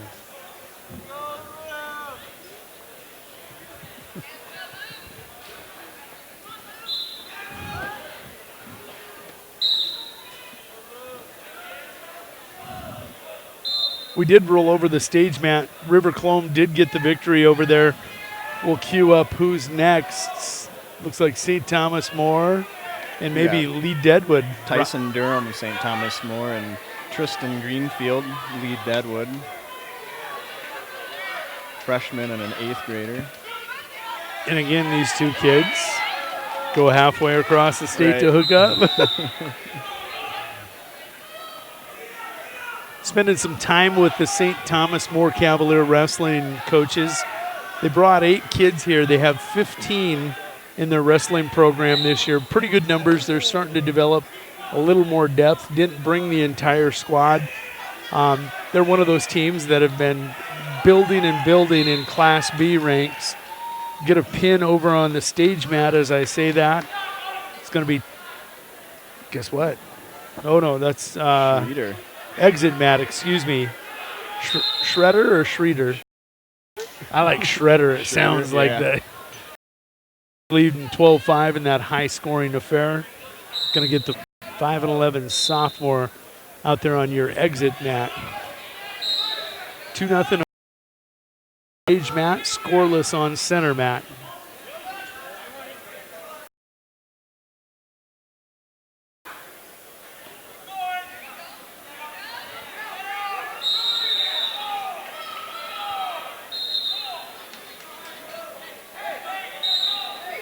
So one of the big topics here, last time the Mid-Dakota Monster will ever be a 3-mat tournament in one gym. That is correct.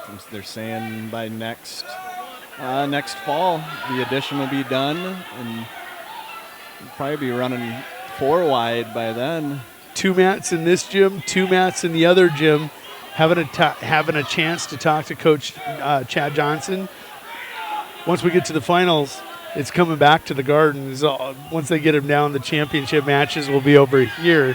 But I'm excited to be a part of this final Mid-Dakota Monster in its current format, the history of this place, and I'm excited for the future, just kind of like you guys are about your wrestling program.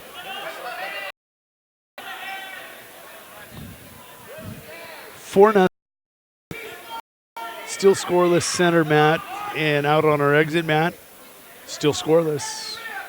Stephenson had that cradle locked up, working on 11 sophomore.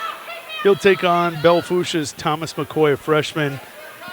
McCoy, a freshman in the wrestlebacks. He's 13-4, and look at that. That record's good. He looked good. He's going to get a fall like in 15 seconds.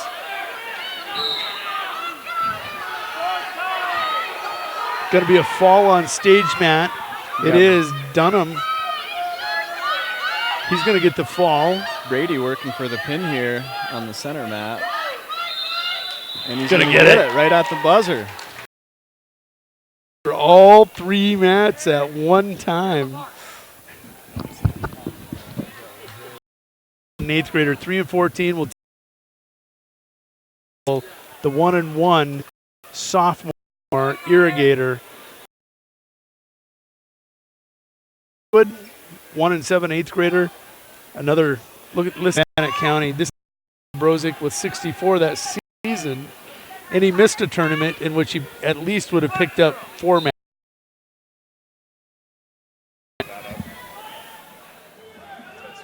I'm on 2, and I am rolling. We're back here at the Lyman Invitational, and we are maxing out CPU percentage here as we are maxing out the gym. Schlachter on that exit mat with an 11-0 lead over Foster of Lee Deadwood. It's 1-0 on center mat between Callahan and Vanderboom. Over on your stage mat, Frost with that 4-0 lead.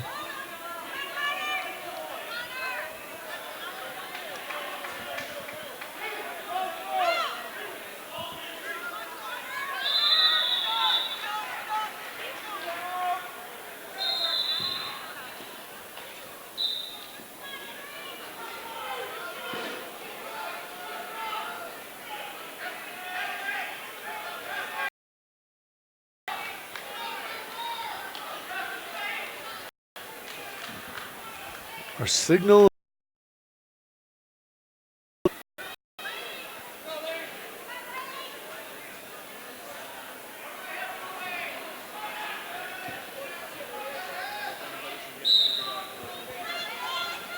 What was that, Case? I said if anybody can get it figured out, it's you. Yep. We're trying to get rid of some of the excess storage here on the system to get this back. We're back and rolling here, and we'll go ahead and pull up Trek Wrestling. Taylor Feuerbach, nationally ranked wrestler, taking on Jordan Lee, the junior out of Winter area, 0-5 on the season. Jordan is. Center mat, it's Pudwill out of Warner Northwestern, taking on Lane Holland, the sophomore out of Kingsbury County. Holland with a lead, 2-0. Stage mat just going to turn over. Frost with the victory over there for the Buffs. Taking on Shiloh Mowry. I missed that. 22-8. Somebody said he had a tough second round match. He did. He got caught in a spladle there. Didn't look comfortable at all. And he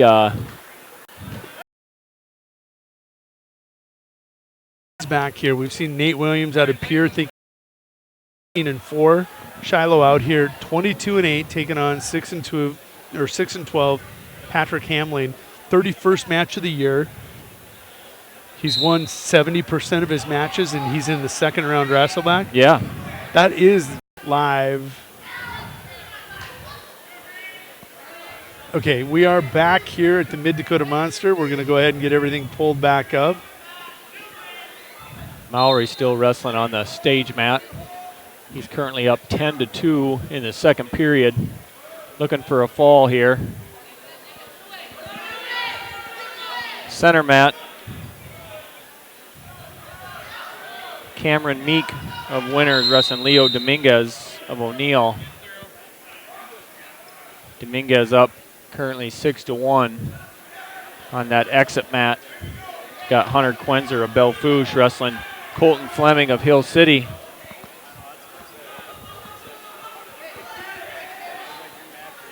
Quenzer up 11-1 in that match.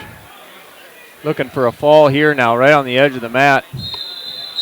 Hunter Quenzer gets a fall over Colton Fleming of Hill City. If I'm in this tournament right now and I'm wrestling somebody from Belfouche, I don't want to wrestle them on this exit mat because they're sticking people left and right over there right now, Case. Just killing people. Yeah, Belfouche out on the red mat. The third period here. Mowry goes down. Exit mat right now, Corbin Thompson of Hot Springs will be taking on Josh Van Huvelen of Sunshine Bible. Van Huvelen 4-7, Thompson a 1-8, 8th grader at 132.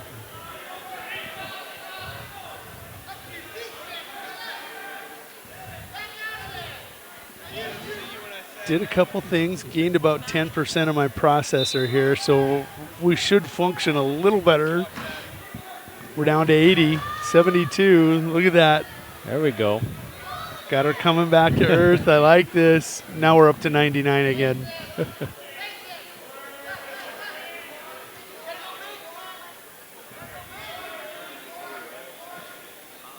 Mowry finally in a good position here, getting settled in with that. Gets the fall. He wants those bonus points for the Raiders. Gets them. Yeah, try to get back after that unfortunate loss there in the second round.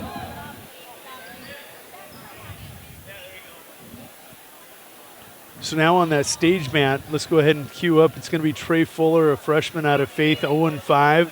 Faith, one of those teams now getting a wrestling program regenerated again, taking on Isaiah Grimm, senior out of Sisseton, 3-3. There's another kid you don't want to be on the mat with right now in the wrestleback. This is Grimm. Yeah. Very talented. Gets the fall. Yeah.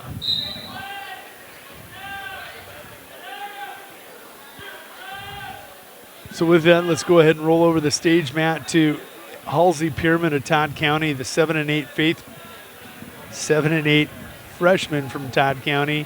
The Falcon taking on Tayson Jones, 1-11 sophomore for the Faith Longhorns.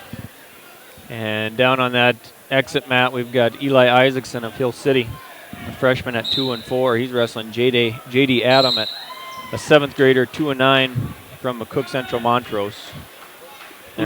Leo Dominguez is going to get a fall. He'll run his record to 9-6 on the year.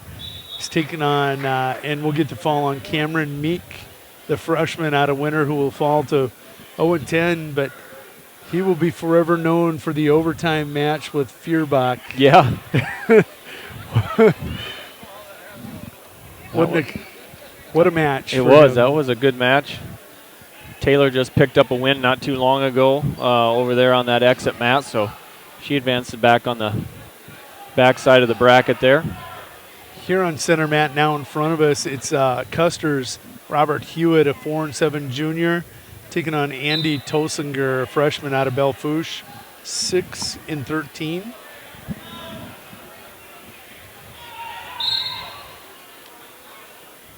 So we've seen in the wrestlebacks 14-4 after a victory for a Gov. Shiloh 23-8. Who else did we just see? Somebody had like a 14-2 record. I mean, Mid-Dakota Monster. That's all I can say. You've been monstered. Yeah.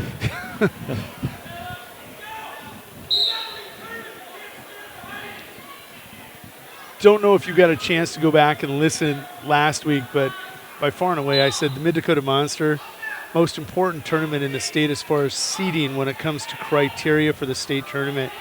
With the kids that you get here from northeast part of the state to the south to the north, southwest, northwest corner. Absolutely. If it's not head-to-head matchup, it's at least common opponent come later in the seeding criteria process. Right. Yeah, it's nice to see, like you said, some of those northeast teams that we don't get to see a lot. So you get, especially this year, adding Sisseton to it. That's somebody that we just don't get to see very often. And a lot of these Western schools, everybody gets to kind of meet here in the middle. And like you said, if not, at least go head-to-head. At least you start lining up some common opponents to help with that towards the end of the year. Throw in a two-day grinder, and that's a good warm-up.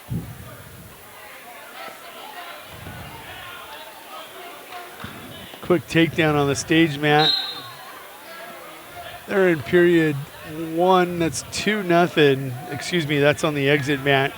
Jaden Wolf of McCook Central Montrose, the 10-13 senior. This is 24th match. 2-0 lead on Trey Tetrault of Bennett County, the 8th grader.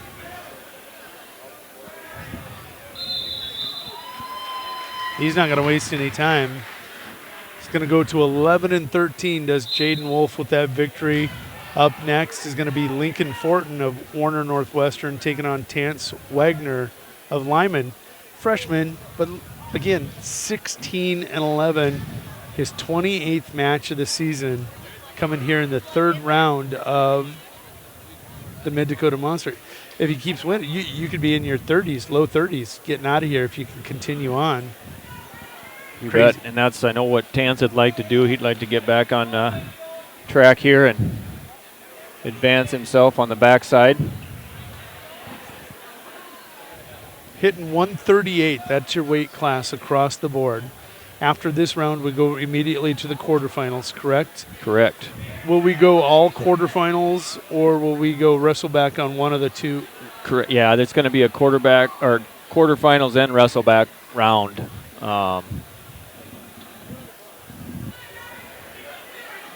All important, some with more value as far as points in the championship bracket. Looks like Fortin may be an injury default over here on the exit mat. Well, those are the best wins you can possibly get. Tant's going to get a victory where he doesn't have to expend any energy and save it for that next round. Yeah, these guys that get on the backside now, they got a couple more rounds to get through tonight to try to advance into the placings tomorrow. So they still got plenty of work ahead of them. They do. At least another 5 matches after this one. This one is going to be Sterling Sword on the exit mat. He is the junior. He is a Custer area Wildcat. He's waiting for Harmony Red Star out of Little Wound to come to the mat. Might have another forfeit over there. Over on stage mat right now, Halsey Pierman looking for the fall, not going to get it, going to get a 3-point near fall. Halsey Pierman, the freshman, will take a 5-2 lead to the third period. Over 7-2 now. 7-2. Yep. Reversal in 3 points then. 7-2 to that third period. You know who doesn't get enough credit here for what's going on? The trainers. Yeah. The athletic trainers sealing up these kids, keeping them rolling. Dealing with a lot of blood. Few, thankfully, minor injuries.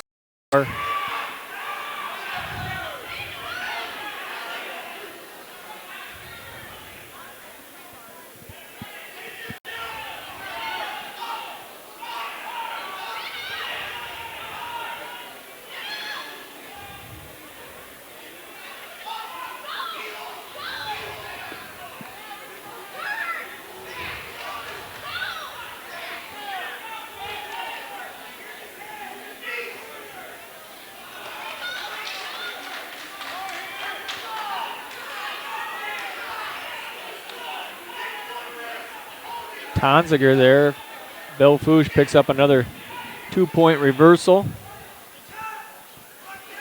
That'll put him up 6-0 over Hewitt of Custer.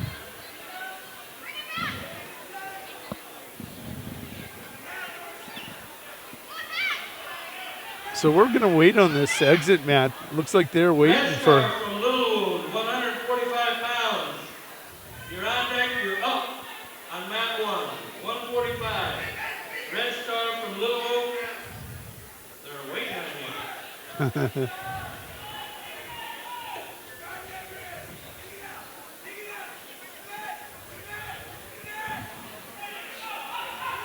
So the pace has slowed a little bit here. Right out of the chute here in this wrestleback round was furious. Yeah. A Now lot of turnover. Now we're just kind of grinders. Team points. Well, we're just kind of checking things out. Winner right now momentarily in first, 68.5. Pierre in second with 66.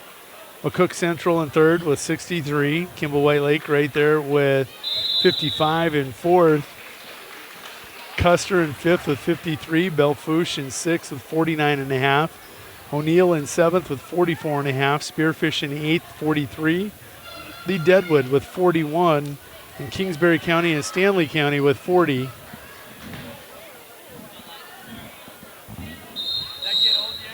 Yep. Yep. We just check a few more wrestlers in here at the. We get them right in front of us too.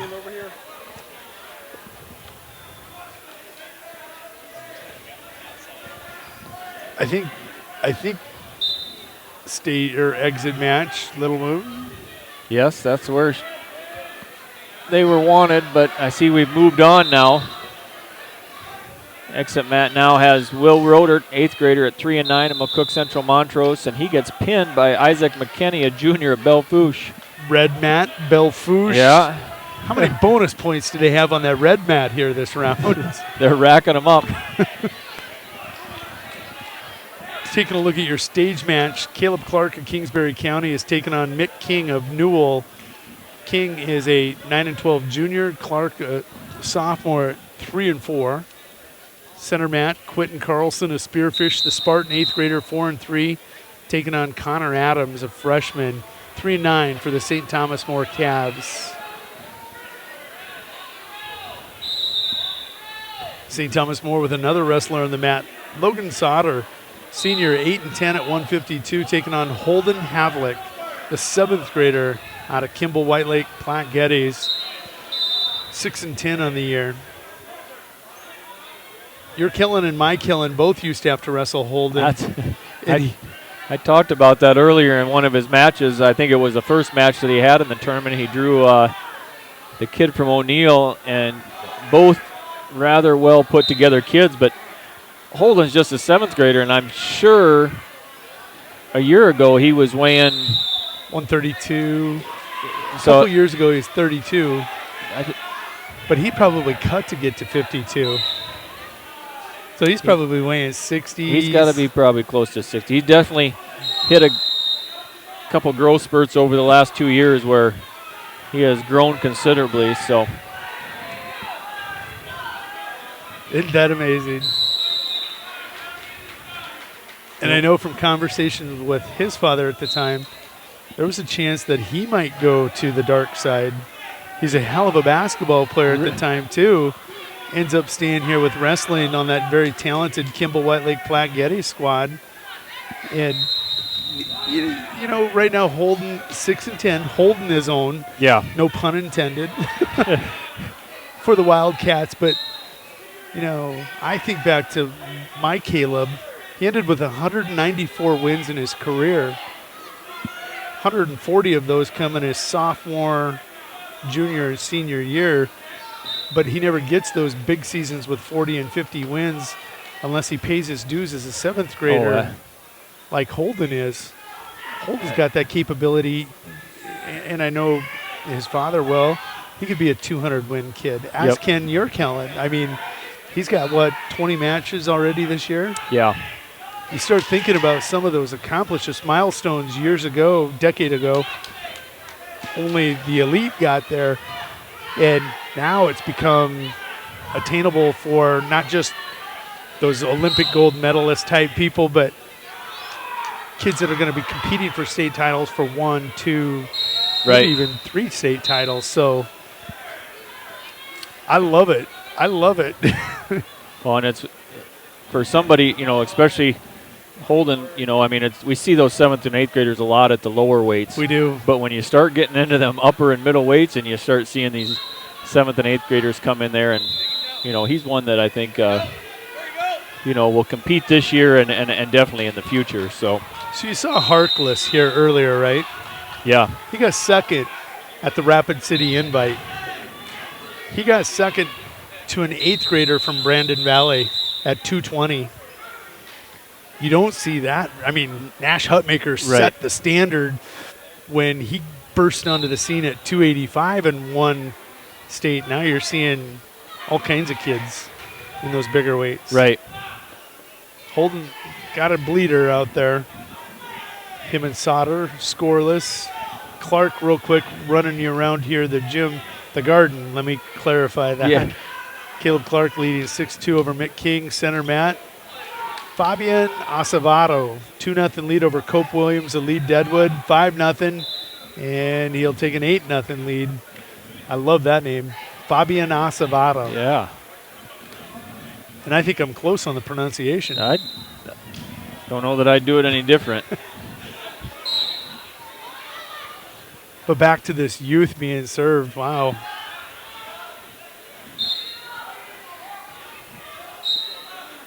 Sauter has paid his dues over the years, so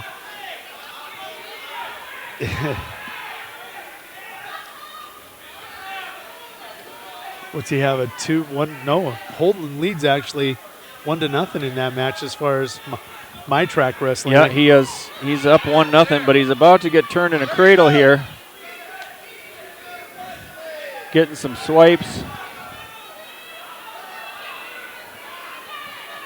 Sauter's got some back points coming. They're only in the second period, though, with 45 to go, I believe.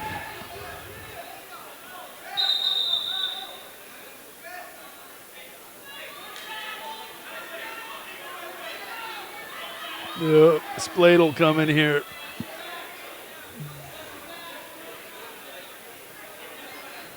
Working to get that near shoulder down to the mat here on the middle mat. That Spladel was Acevedo. Boy, he just goes from one leg ride move to another. Really doing a nice job of chaining them together.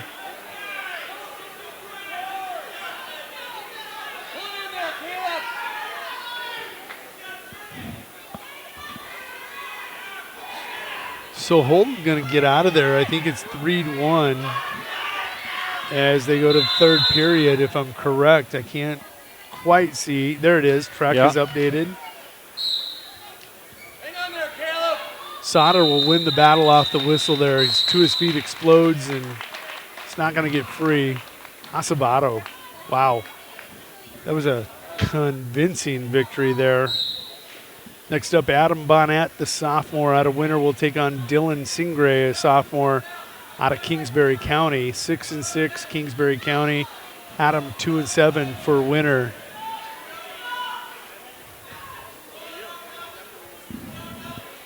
We did turn over the stage mat there, too. Now it's Jason Dillon, the junior out of Pine Ridge, taking on Kingsbury County's Tucker Anderson. He's a 9-9 freshman. Holden has given up a reversal, now trails 5-1.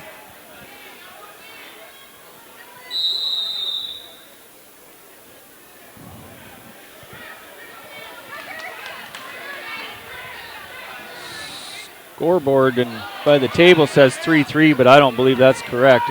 No. It should be 5-1. I think they're fixing it now. It is, yes. Bonnet had a bear hug, tried to tip it the wrong direction, and now Singray's got him in a bad spot. Yeah. 20 seconds left here for Singray, or for Bonnet to survive, however you want to look at it. The fans from Kingsbury County behind us begging. Yeah.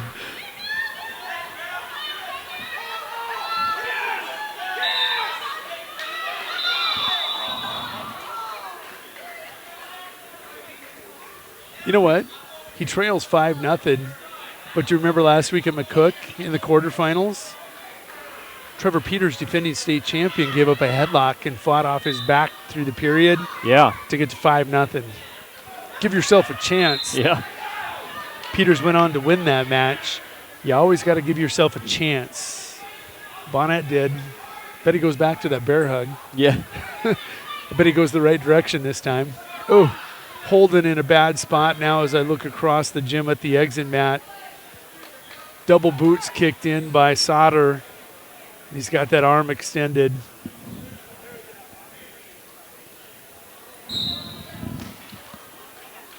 Holden will give up the fall. Sauter will go to 9-10 on the season. Holden's going to learn, will get some valuable experience out of that match. Absolutely. We'll probably see him back here next year as an 8th grader at 182. The way he's going, that would be definitely possible.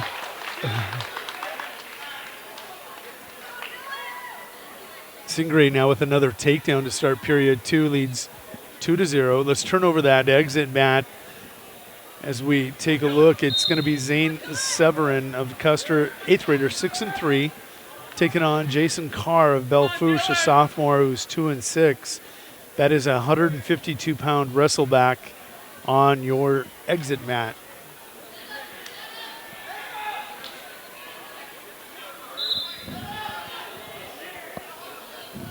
Yep, we did turn over our stage mat also, taking a look at that. Connor Johnson, an 8th grader out of Kingsbury County, 4-2, taking on Gunnar Gieb of Bellefouche, the Bronc, a freshman, and 4-11 on the season.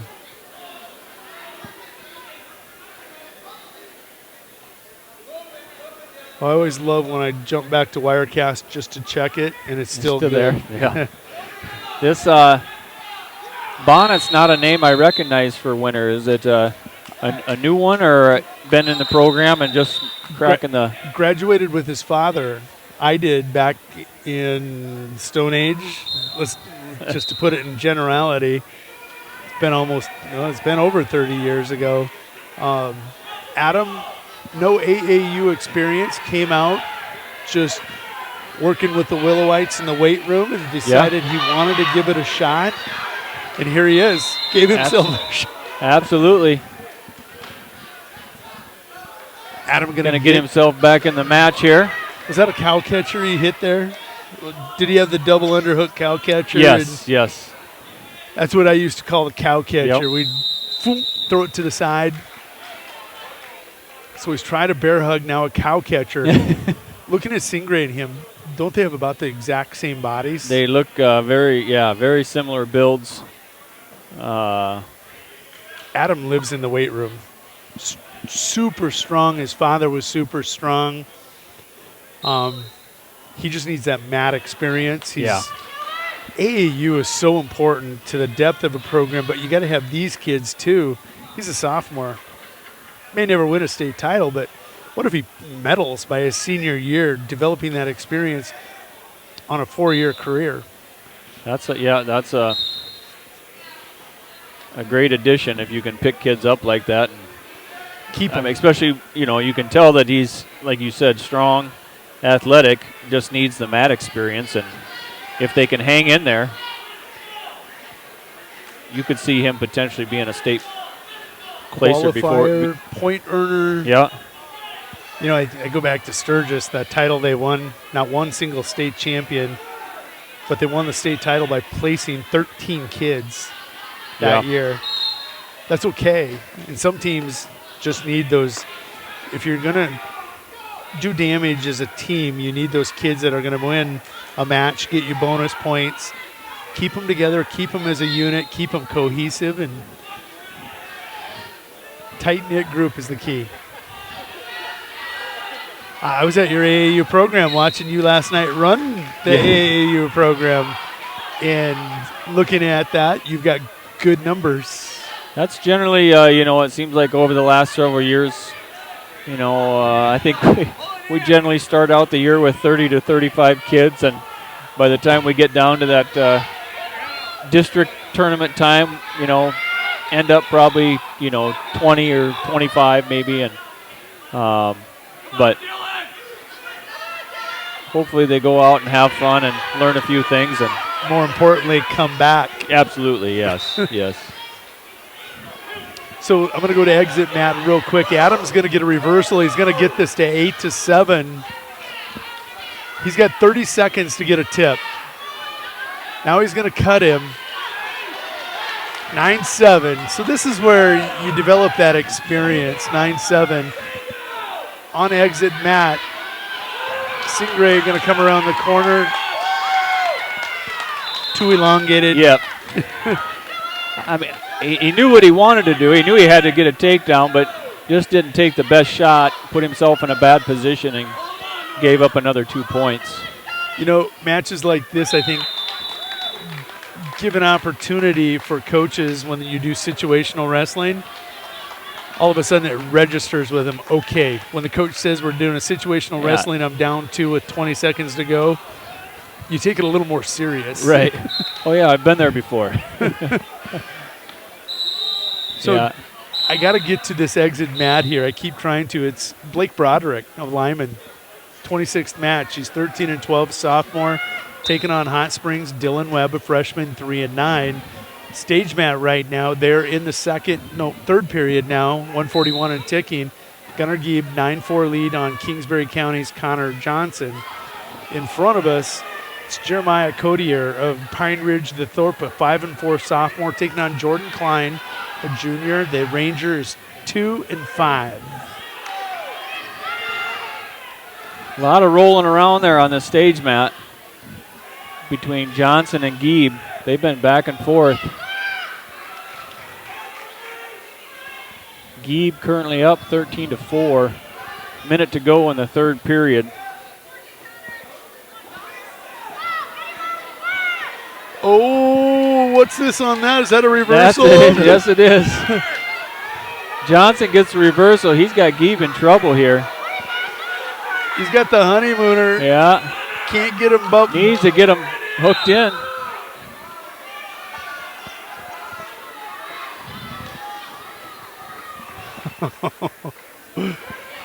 That's going to bring the Gieb gets off his back, scores 13-9 now, 30 seconds to go. 2-2 on center mat between Codier and Klein, and it's just Broderick in a runaway right now, 9-0. He's looking for more on exit mat. Look at this, the stage mat. Feet, keep your feet in bounds. Short time, he needs a pin or he's not going to get the 3 near fall, won't do it. Give yourself a chance, and he does. He did. That's going to end up 13-12. Gieb will get the victory over Johnson, but wow, that was so much fun.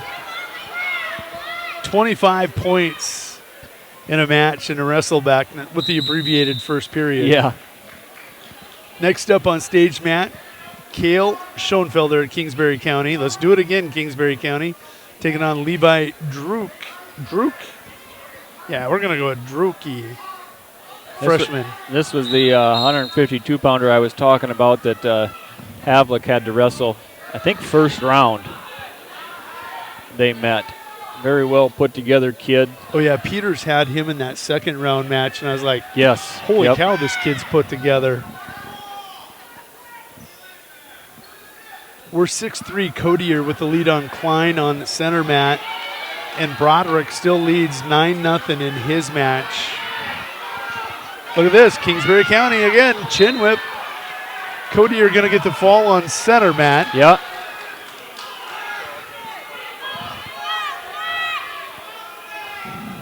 Don't know. Oh, he is still going to get it.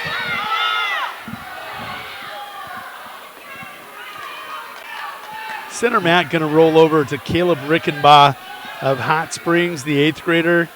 Going to be taking on Mobridge Pollock's Gavin Zimmer, the senior, 2-7 at 152.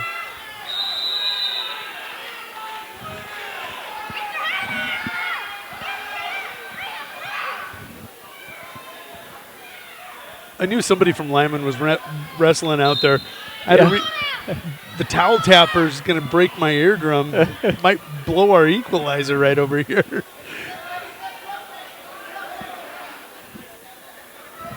Look at the intensity in the eyes. It's his little brother. Oh, okay. That explains it. I mean, he hasn't blinked in 6 minutes. Looking for the fall. There it is. Blake Broderick with Blake bonus Broderick points. picks up the win.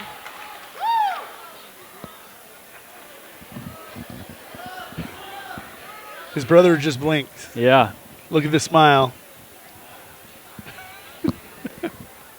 Nope, he won't give us one. No. Exit mat going to roll over to Jarrett Clark of Pierre, senior, 4 and 6.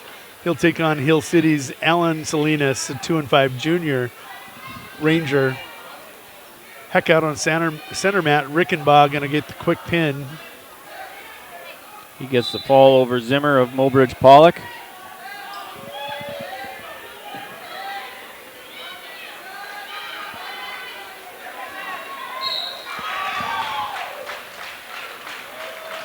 Yep. Drucke of O'Neill with the fall over Schoenfelder of Kingsbury County. Finally took control there. Dude's put together. Yeah. Yeah. He really is. So now O'Neill going to put another wrestler over on the stage mat.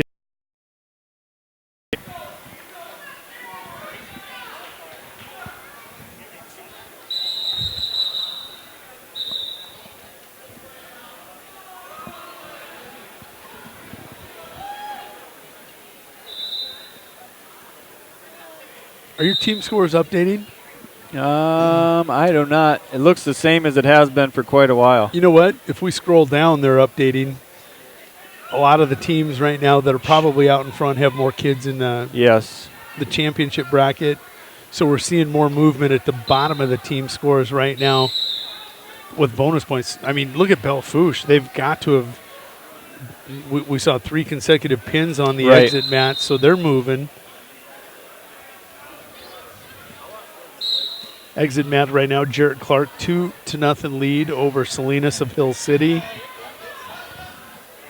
Stage mat, Steele 2-0 lead on Space of O'Neill. And now on center mat, we're going to finally get 2 kids out there. It's going to be Tucker Holzer of Mobridge Pollock. 5 and 6 senior, he'll take on Lee Deadwood's Gage Mao, the junior gold digger. They wonder what we're doing when we're pointing this way. Yeah. Then they're like, oh, yeah, got it. Look straight into the camera and say cheese. Should we say that next time?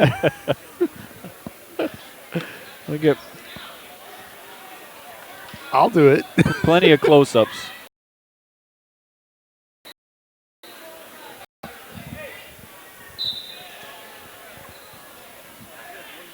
So, nice little run here on quick matches. It makes you think, okay, how close are we to the quarterfinals? Wait, we're only at 160. Well, but I think some of these weight classes, maybe we won't have as many wrestleback matches, maybe. That is true. I know there was a few weight classes up in these upper weights that didn't have the 32-man bracket quite as full as some of these others, so. Steele will get the victory by fall. He'll go to 14 and 14 on the year and advance at 160 over Trey Space of O'Neill. Next up at 60 on your stage mat is going to be Brody Bachman of Faith. I am so excited to see the Longhorns with wrestling again. Yes. Taking on Luke Bodine, the junior of St. Thomas More, the Cavalier.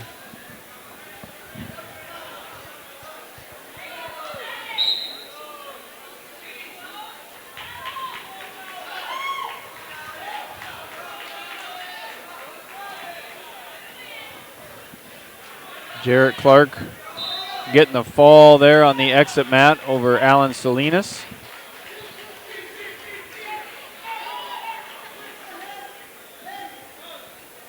And here on the middle mat, we have Gage Mao, Lee Deadwood. He gets pinned by Tucker Holger, senior from Mobridge Pollock. So let's turn over that exit mat. Next up over there at 160, Nate Kersling of Kingsbury County. 5 and 6 sophomore will take on Griffin Club of Kingsbury County. Go Kingsbury County. Yeah. And you know what's interesting? That's made up of Arlington, DeSmet, and I think Lake Preston. They may be teammates, but they may live in a different town, so this may mean something for breaking rights, you know. And then on center mat, let's roll that one over. It's going to be Cole Wilkie of Warner Northwestern taking on Hugh Groves, the senior out of Faith, 10 and 4. Nice record there for Groves from the Faith Longhorns. Stage mat rolled over quick as Luke Bodine will get a pin. Takedown in the fall. Gavin Stotts, freshman out of Pierre, 5 and 10, going to come to the mat at 182. And you're right, we're jumping weight classes. Yeah. He'll take on Elijah Johnson of Bennett County, a 4 and 10 sophomore.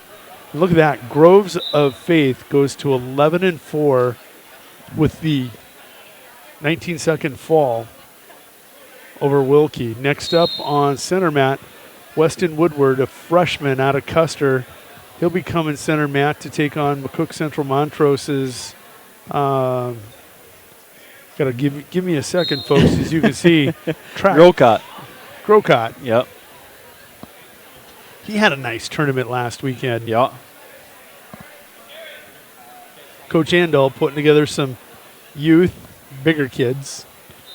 You know, Cook Central Montrose in 11B made the semifinal where the eventual champion, Bridgewater Emory Ethan, beat them handily in the semifinal. The first game of the year, that's a game the Fighting Cougars led in the regular season against Bridgewater Emory Ethan. They had a big lead, then saw the Seahawks come storming back to take that game and remain undefeated. But a lot of these big kids of the Fighting Cougars, I'm guessing, were a part of that. Yeah.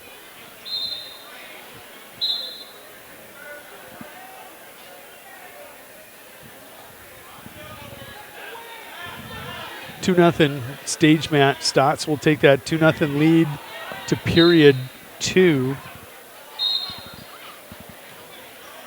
Stott's definitely one of those kids that has come up through the strong AAU program and Pierre, been around for a long time, paid his dues. It's a good turn. It's just a good point. You do pay your dues to see success in wrestling. Some can handle it, and some choose the easy route, as I like to say.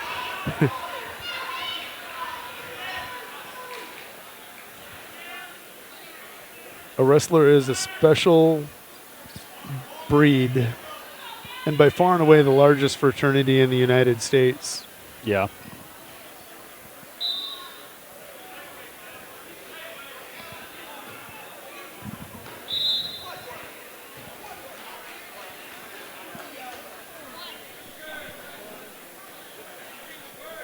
Jump over, took a look at our software. We're still good. Thank you, thank you, thank you.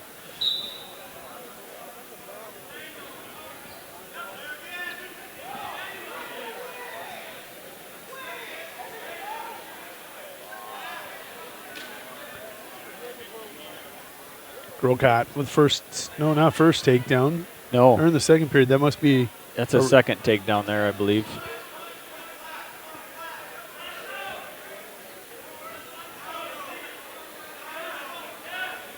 It was.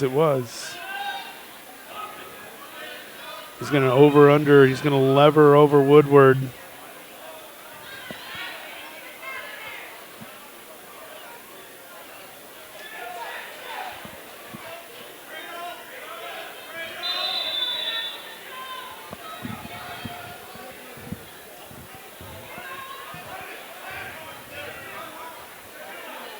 Kind of odd not to see Coach Andal in the corner over there. Maybe getting some other. He's up in the coach's room getting some vittles. Well, there's plenty up there, so. I haven't even went up there yet. Won't go near it until I'm truly hungry. Because my eyes are bigger than my stomach, which makes my stomach bigger and closer to matching. So Stotts will go down here to start period 3. It's 4-0 now. Brocott, 7-0 lead, looking for a fall. Gets it. That's going to come in 2:35 of that match. Next up on center mat, it's going to be Ashlyn Abbey of Little Wound taking on Jesse Bearsheart of Mobridge Pollock.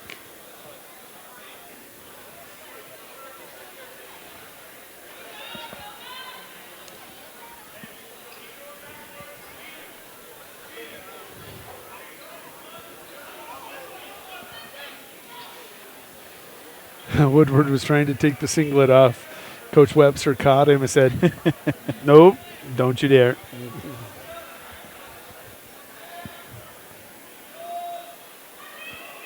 So Bears Heart is here, and here comes Ashlyn Abbey, the Little Wound Mustang.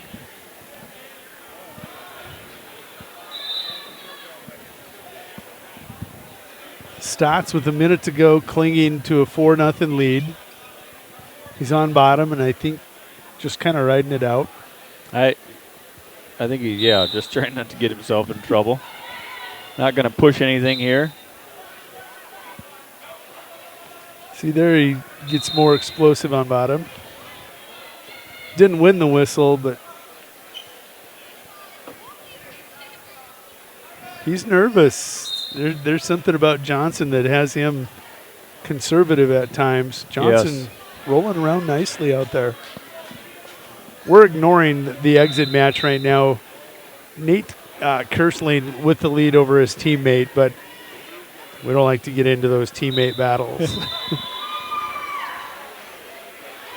Bearsheart going to get the fall over Ashlyn Abbey on center mat. And Kersling gets the win over Club in the Kingsbury County battle. So center mat's going to be Dylan Gary. Dylan from Kingsbury County, a 3-7 junior, will take on Isaac Cliff, the senior, out of Stanley County. Cliff 7-8. Exit mat now. Oh, look at that. Lyman, Isaac McManigal, excuse me. I always struggle with that one. 3-10 eighth grader taking on Cade Bickerdike of Belfouche. The second Bickerdike we've seen out there this round. Isaac, young eighth grader that been in the AU program for quite a while, starting to pick up a few things and mature a little bit. So hopefully see him stick it out and have some success here later in his career. You know, you mentioned something there, stretching out, maturing a little bit. One of the biggest factors probably to success at a young age or at a lower grade level is when Mother Nature decides to bless you with a hormone rush. Puberty. Yeah. Let's just be honest. Yeah, you definitely see kids hit it at different times and where it can make become a factor in their development. It's the difference between boys wrestling men and men wrestling men. Stage mat right now, that's Stetson Shelbourne of the Winter Area Wrestling Team. 8th grader 1-1, taking on Pine Ridge. Kelly Walking Eagle, the sophomore. Thorpe was 2-3. Over on your exit mat, Demery Hood, 1-1 out of sophomore for the Lower Brule Sioux, is taking on Ethan Johnson of, no, that can't be right. Yeah, that's the next match. Couple Lower Brule kids coming up. This is Sean Waffles of Belfouche. Yep. 3-13 sophomore taking on Dawson Kleppe.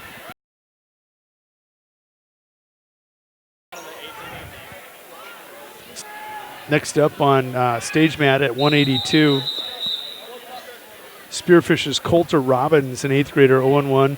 He's taking on AJ Veldman of Spearfish, sophomore, 9-11.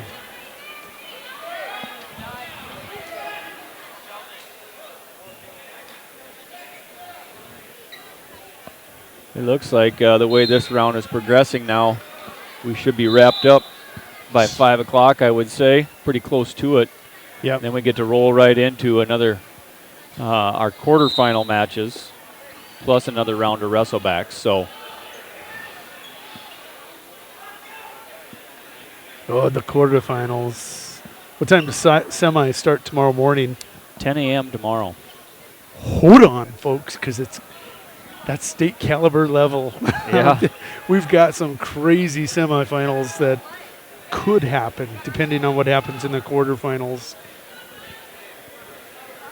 I don't know. Semifinals, to me, almost sometimes become better than the finals. Yeah. In the finals, they're holding on, more guarded. Semifinals, they let it go.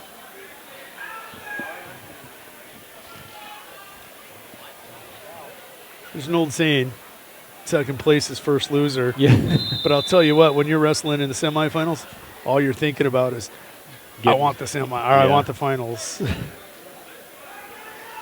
Something special about being out there. Face-offs, finals. Yeah, it definitely seems like there's a different level of commitment in that semifinal match than once they get to the final match. So I don't know that it was the Mid-Dakota Monster, but 30 years ago there was an Lyman Invitational, and we used to bring at that time, our varsity would go to a different place, and when I was younger, I got to come up here and wrestle in it. I got third two times, maybe. It's just a great tournament. I loved being in the gardens. Yep, they even had it back when the mats were stone and it's just beautiful to see tradition carrying on here. Absolutely. How many years later?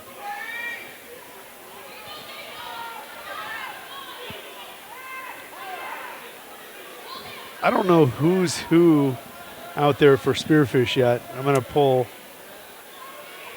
Yeah, I'm not sure.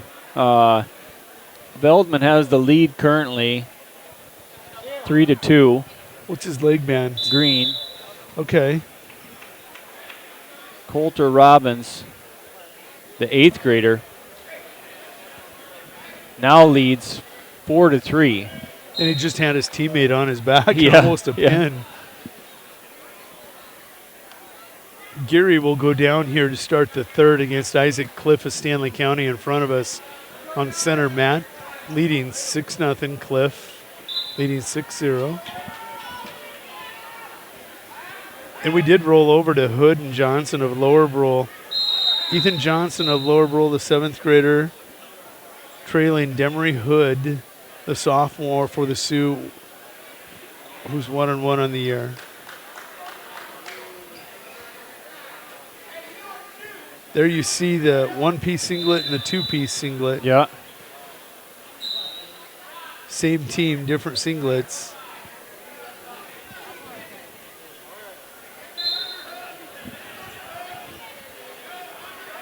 Demery going to get a half Nelson, get the fall on his teammate, Ethan Johnson.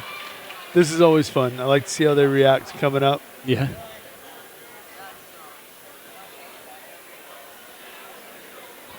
Pretty serious. 220 next up on the exit match. Kalen Tobacco, senior out of Pine Ridge, will be taking on Austin Severson.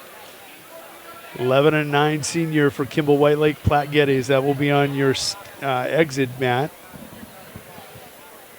12-6, a little bit of separation here on your stage mat. I think A.J. Feldman got busy after he got tossed to his back. Yeah. Well, now he got taken down now. Coulter Robbins not ready to give up just yet. You like seeing that if you're a coach. Yes.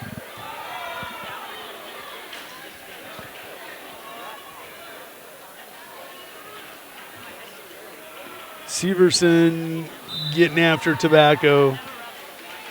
Can't do that. You're not 21, Austin. He'll get the fall, Austin Severson on Kalen Tobacco. Up next on your stage mat, and it's moving quick now because the quarterfinals are queuing up. That will be a quarterfinal next match. I don't know if they're going to hold it up or roll right into them.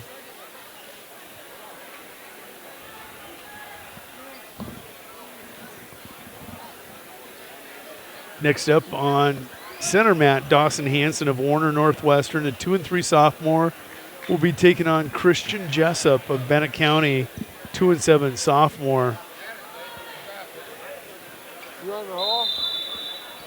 Looks like they're going to hold up the quarterfinals, and I'm happy they are. Absolutely.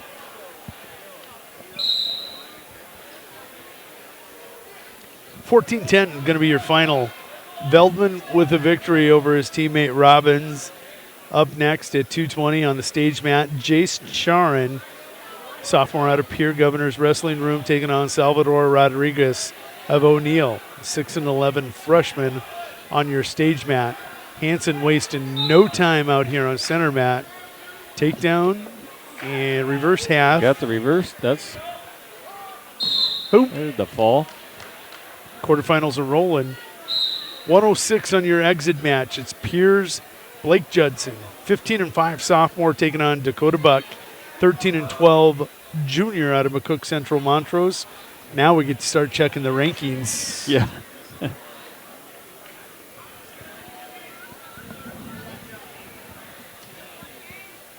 Judson sixth in the A's. Buck at 106 pounds. Okay. Next up on center mat. I believe we're missing at least one. Well, Logan Graff, who's currently the #1 ranked wrestler, not wrestling this weekend. So I said I can't wait to watch him wrestle. I did not know that. Center mat right now, Lucas Poirier, the junior out of Little Wound, is taking on Kane Gilligan of Kingsbury County, the 6'7" junior. Quarterfinal on your exit mat right now. It's over. Yeah. Judson moves forward there with the fall over Buck of McCook Central Montrose in the first period. Here's a big one. Wrestle back at 106. They haven't wrestled in a while, I don't think. Max Brozik, 8th grader out of Winter, 13-8, taking on Iden Myers out of Kimball White Lake Platte Geddes. That's your other quarterfinal match in the top half of the bracket. Oh, it is a quarterfinal. Yes, yep. That is huge then. Yes. Did they wrestle last weekend? Did not. Not that I'm aware of. I didn't check brackets. I don't recall. I don't remember if they did or not. Myers 16-8, Brozik 13-8. Myers in deep. Look at how deep he's in. Yeah. Myers' first takedown. I thought maybe they did wrestle and Myers maybe got the win last weekend, but I'd have to look back to see. On your stage mat, that is Salvador Rodriguez going to get the fall on Jay Sharon of Pierre. Up next on your stage mat at 2:20, our final wrestleback match in the third round. Alex Holes of McCook Central Montrose will take on Elliot Chase of McCook Central Montrose.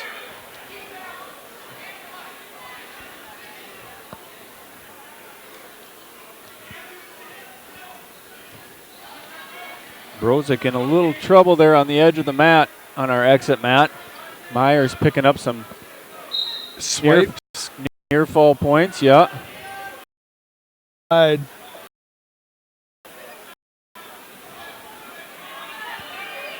Myers doing a good job with that Turk lifting one leg, and the other leg is, like you said, bent back, kind of trapped underneath of him. 10 seconds left there. Myers will get the near fall. He'll collect 3. It's 5-0.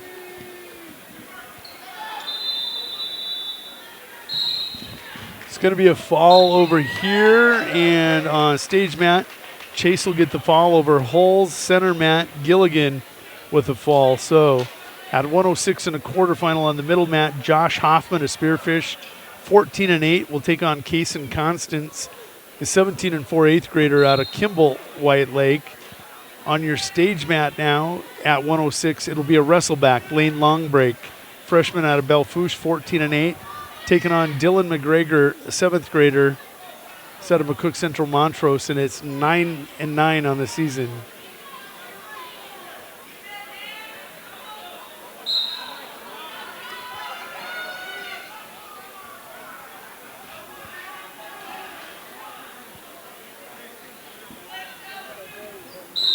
One thing to point out, we were talking about Brozick and Myers wrestling down here in a quarterfinal match. Myers is not the scoring wrestler for Kimball White Lake Black Geddes. We got They're Constance out here. Constance, yeah. On the middle mat here. He's their varsity starting wrestler. Currently ranked 5th in the state.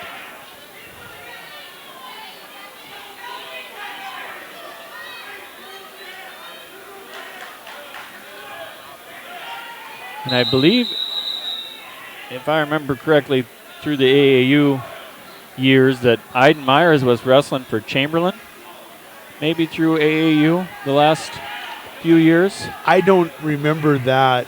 I know for sure I saw him here in the last few years. And that does kind of make sense to me, maybe. It wouldn't surprise me. You've seen some of those kids go between Kimball and Chamberlain. Scoreless on our center mat here. Stage mat. Dylan McGregor with a 2-0 lead in that wrestleback match over Lane Longbreak.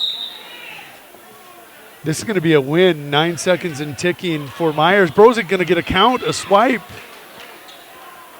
Oh, that's going to be huge for Brozick to give himself a chance. Yeah. Picks up a pair of swipes. Not quite 5 of them. Going to go 5-2 going into the third period. Brozick chooses down.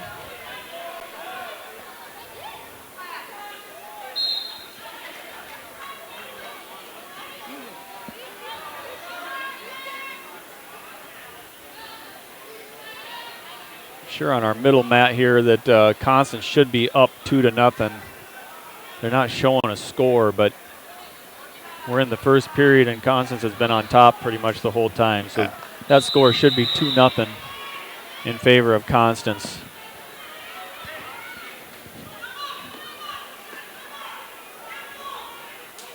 Brozick trying to come around the corner. There's Makes it 5-4. Guess what? Boots are going in. He's going to try to stretch Myers out. He knows what's coming.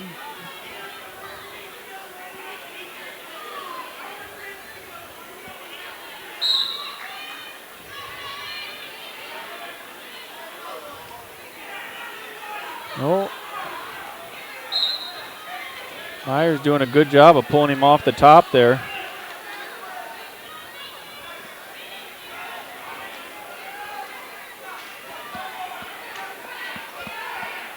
Constance will collect a reversal. Now takes a 4-0 lead.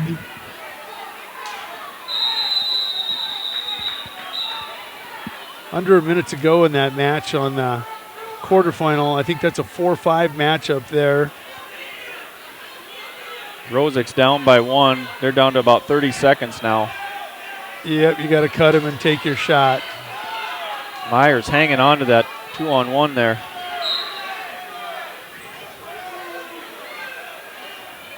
$15 seconds to go. 10 seconds to go. There's the scramble. 5 seconds to go.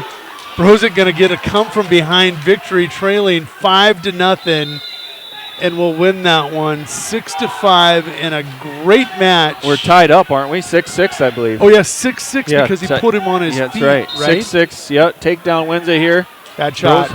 Yeah.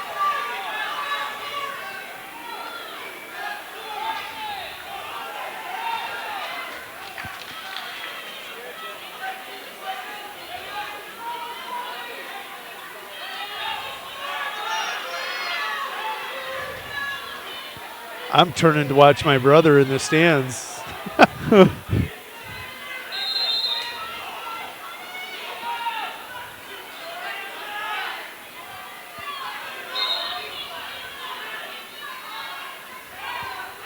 $5-0 on your center mat.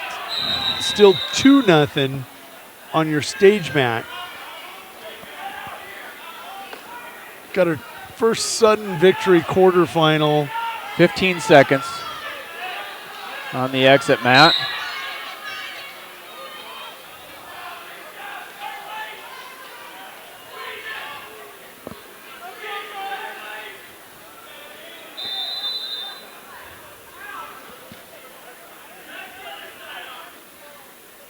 Now we go to 32nd period.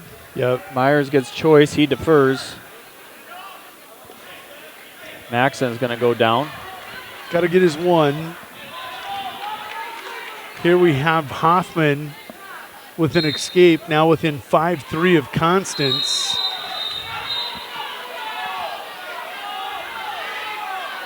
Initially in this match, Constance was kind of shutting Hoffman down, but Hoffman has come back and given himself a chance here. He has. Just over a minute to go in the third period. Scores 5-3.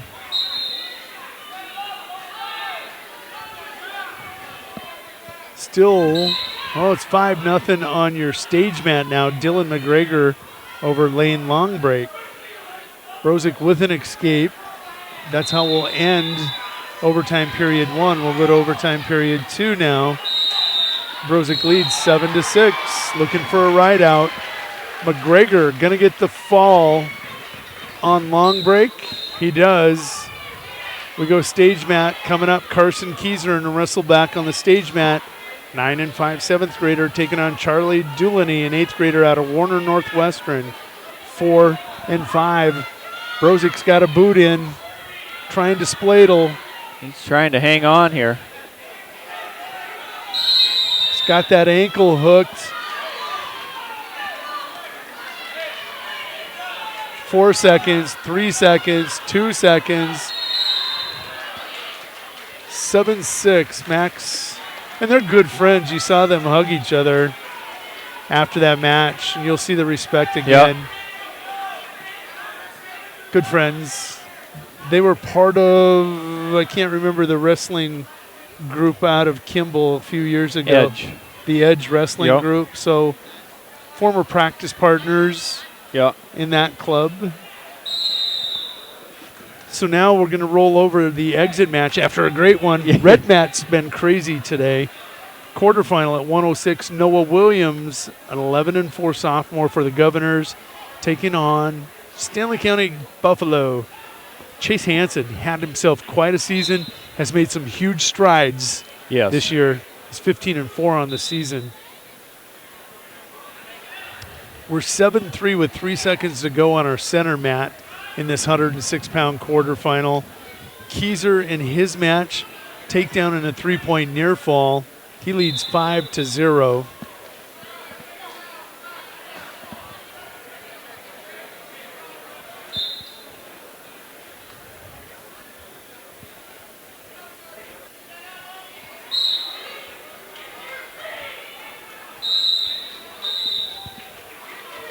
Constance hangs on to the 7-3 lead for the win there to advance into the semifinals tomorrow morning. Hoffman made it close, though. Made it respectable. Absolutely.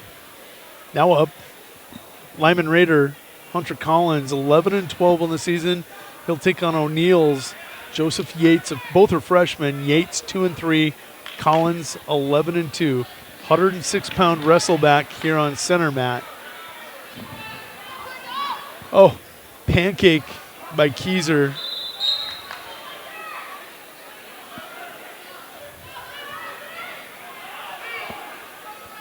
Yates attacking Collins.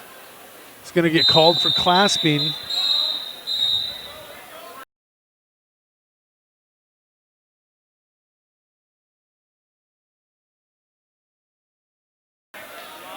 Trailing 10-0, 12-0.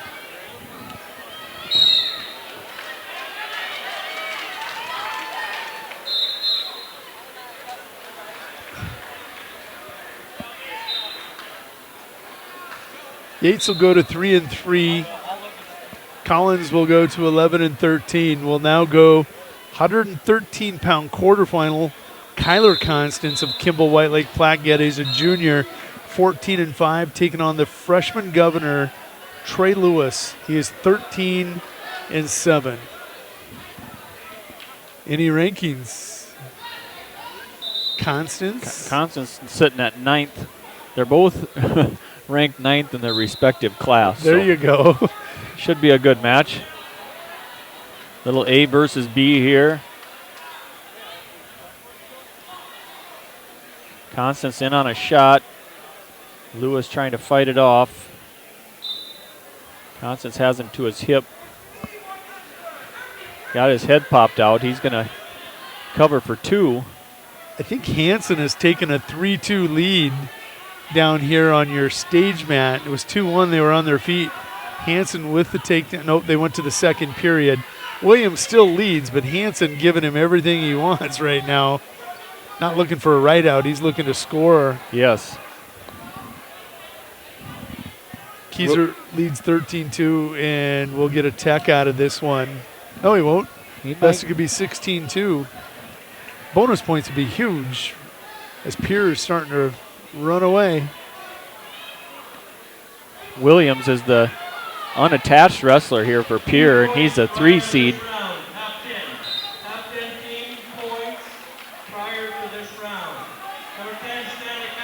Oh, beautiful shot by Constance on Lewis.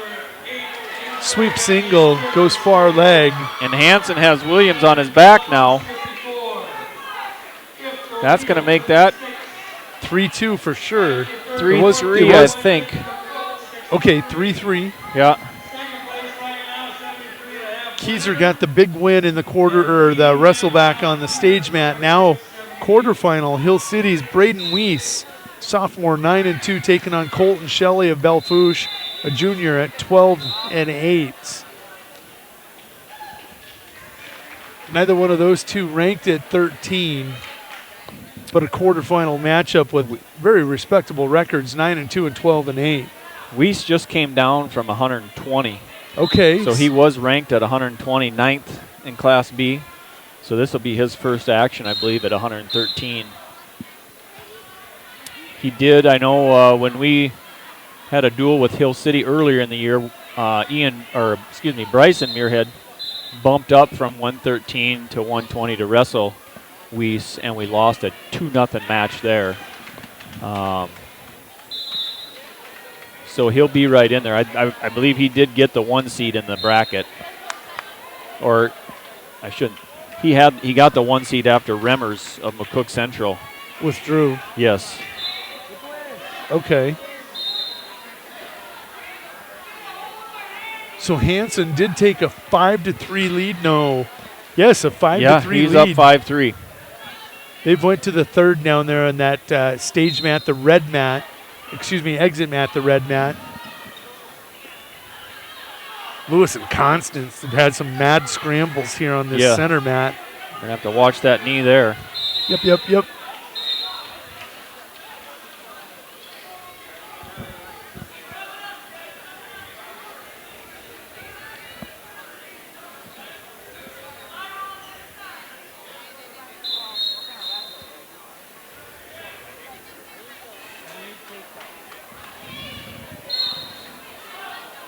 Weiss 5-0 as they took down that first period.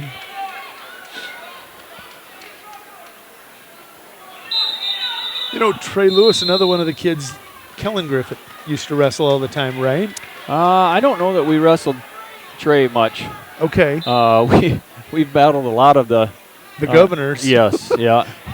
The Sardas and the Schaefers, Weebies, so, and that's who we get in our quarterfinal match is their 120-pounder for Pierre is Heineman. So Heineman. Look at that. Chase Hansen, an escape and a takedown. And back points.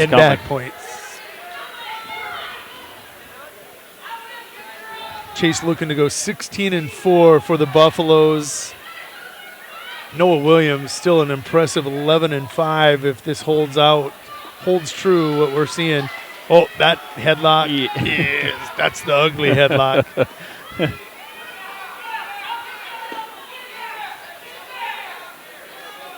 think Williams passed out. It's tight. It's tight. He's just trying to keep his breathing going.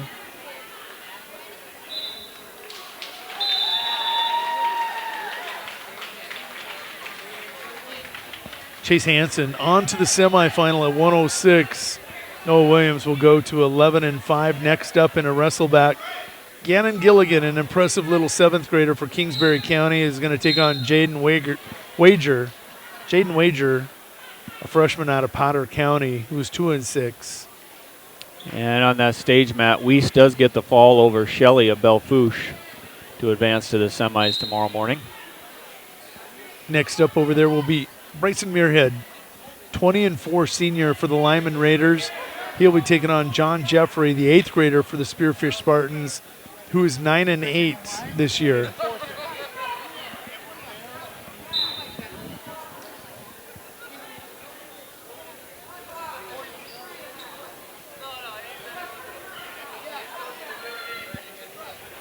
Constance, 4-2. Lewis with an escape. It's 4-2. Minute 14 to go on center mat. He's got a chance. Absolutely. Another one of those matches that looked like, you know, Constance was pretty much controlling it, but Lewis has kept himself in it and definitely has a shot here. We're under a minute to go in the 3rd period now. A lot of times this is where your wrestling room helps you out because of the forced conditioning from going with quality, a teammate after quality teammate. Yep. In this case, I can't say that because I believe both of these wrestling rooms are pretty freaking deep. Right. Yeah. Yeah, both these guys definitely have the quality of teammates to push them in the room, so.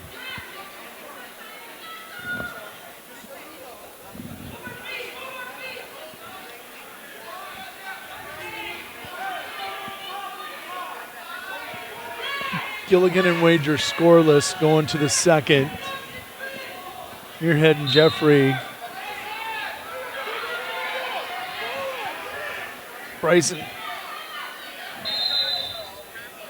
Try to fireman's Jeffrey countering.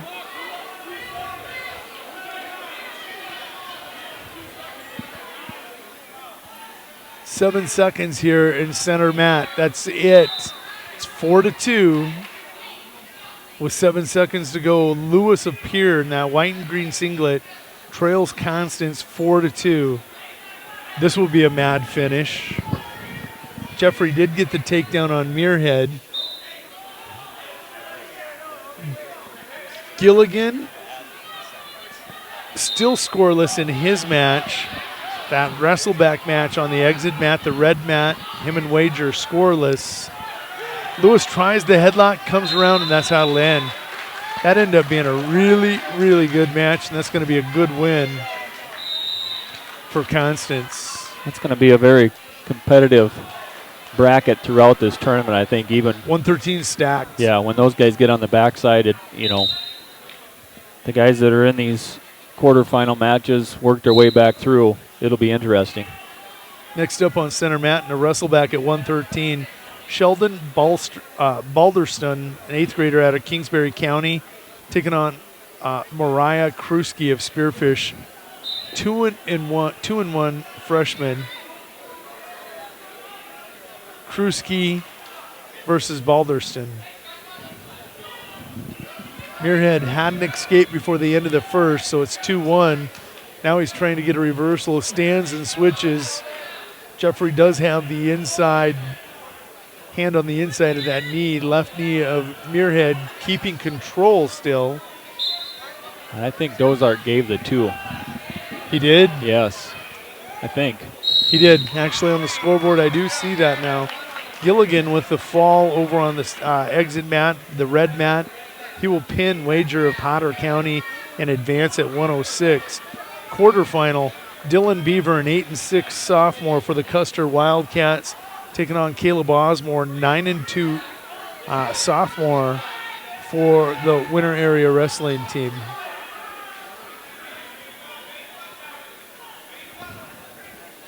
Quick takedown on center mat for Balderston. He leaves Kruski 2-0. Osborne, lightning quick takedown down there. Leads 2-0 in his quarterfinal. Jeffrey with an escape on the stage mat, 3-3. Yeah, she's all tied up there. Gonna go back to their feet.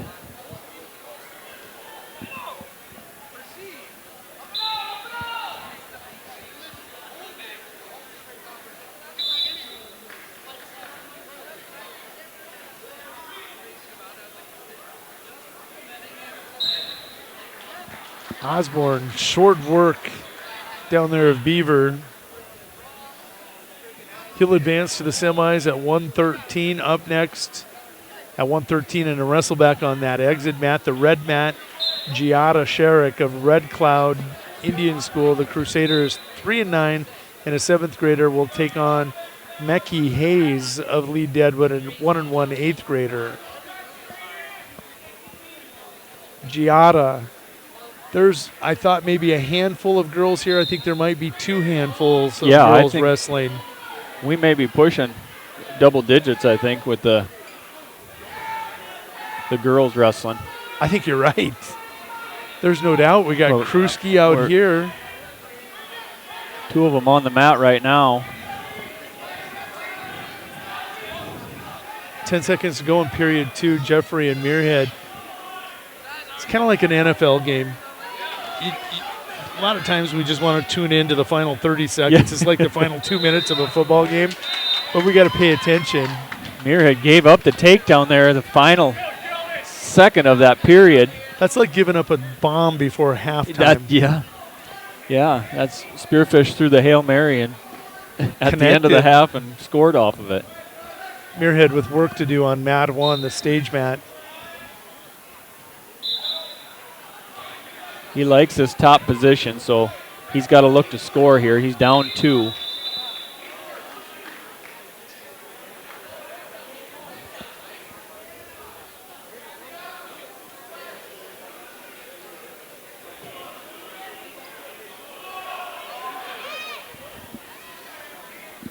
Jeffrey almost gave him the guillotine.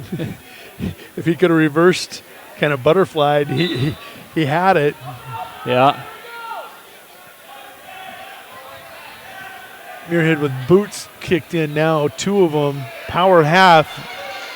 Just gonna There's the turn. Yep. There's the swipe. Nope. Got to push that head a little more, pull the arm. A little push-pull action here. Oh, and he's got 2 swipes, though. He did get 2, so that ties it up. Jeffrey able to get back to his stomach.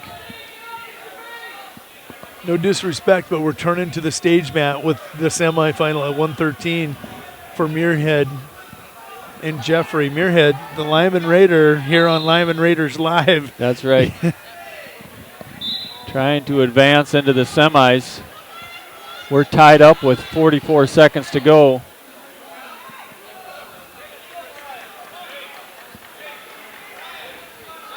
Here on center mat, Balderson will go down to start period 3, leading 5-0.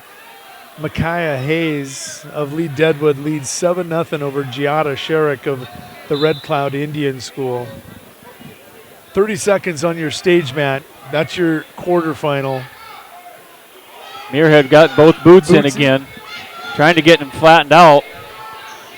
Going to try to work that power half again, I'm sure. Needs to get him turned again.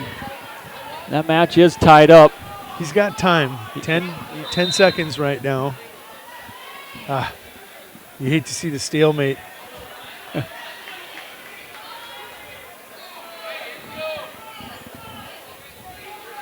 Nine seconds now.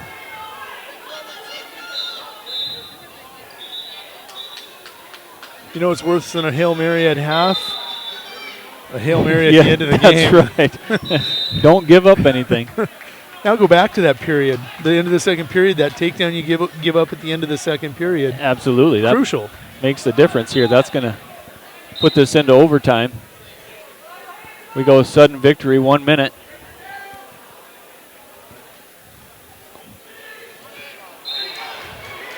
Good. Coach Johnson calling for the pin. Muirhead, that's it. Yep. He does get the fall in overtime.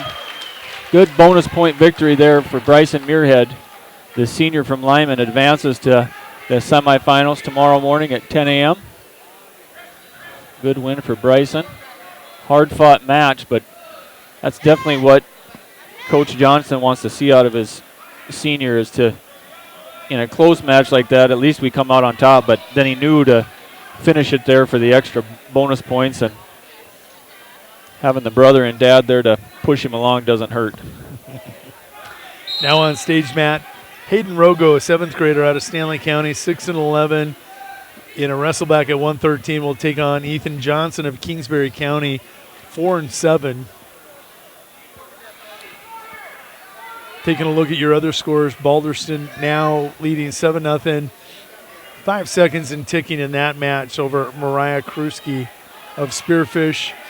Giada Sherrick of Red Cloud Indian School trailing Mackie Hayes of Lee Deadwood. That one 10-0. So Balderston advances on your center mat now. In a wrestleback, it's going to be Zanian Iron Eyes of Pine Ridge, the 7th grader, taking on his teammate, and it's going to be it's Semney Big Crow, another one of those young female wrestlers that we're seeing. I think Pine Ridge might have like 4 or 5 themselves here. I think so.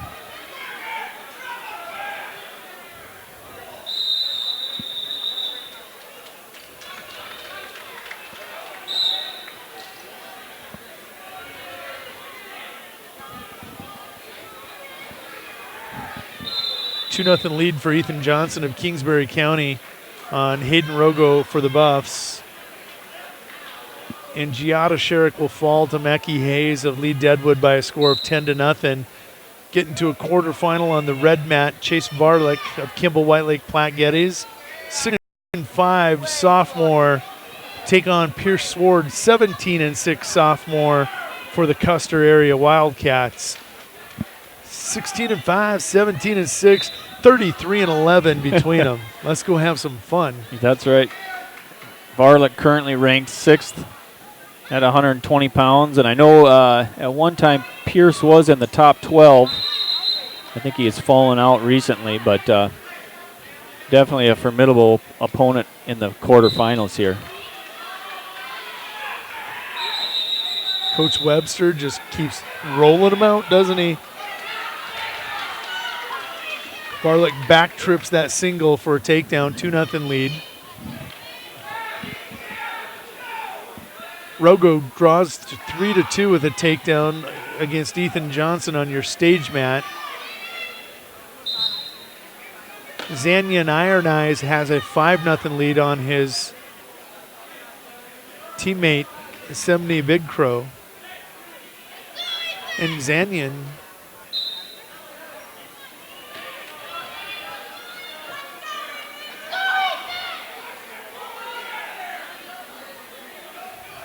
struggling to get that headgear readjusted there.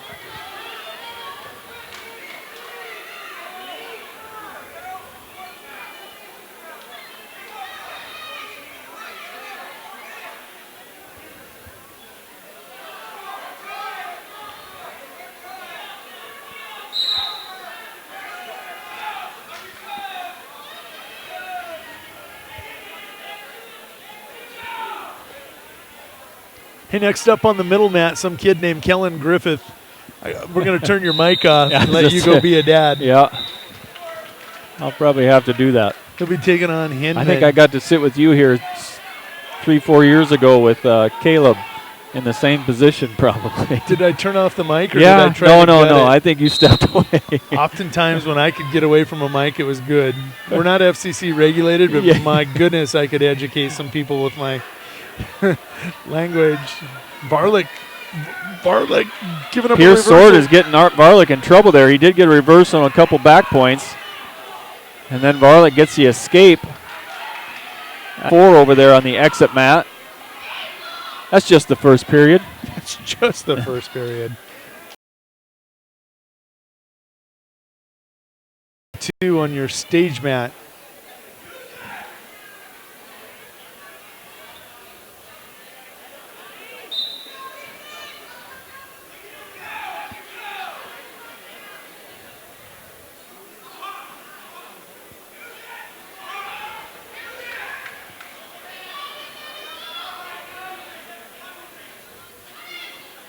Zanyan Iron Eyes with a 9-0 lead on 70 Big Crow.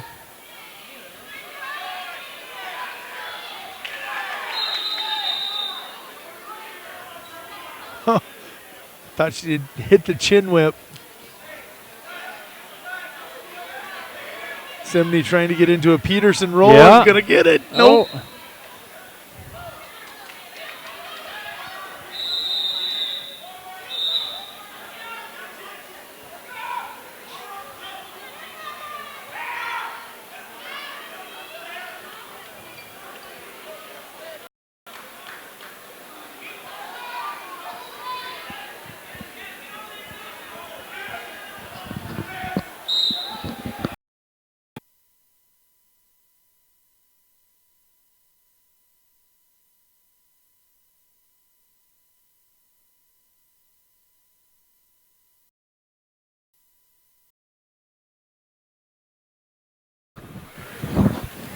There's the escape, and Semney now within 9-1.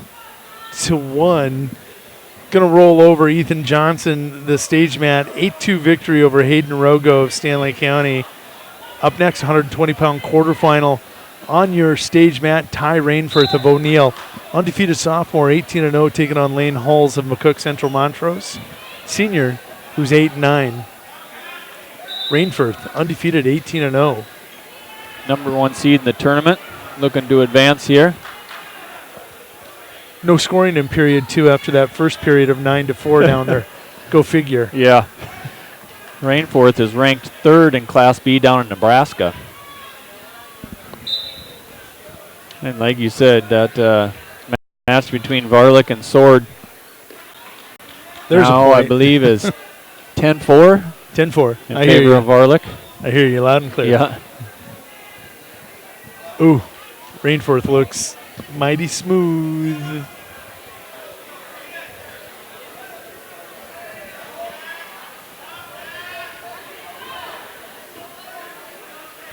Varlick picks up another takedown to go up 12-4 now. Iron Eyes leads Big Crow by a score of 15-3. Looking for the fall.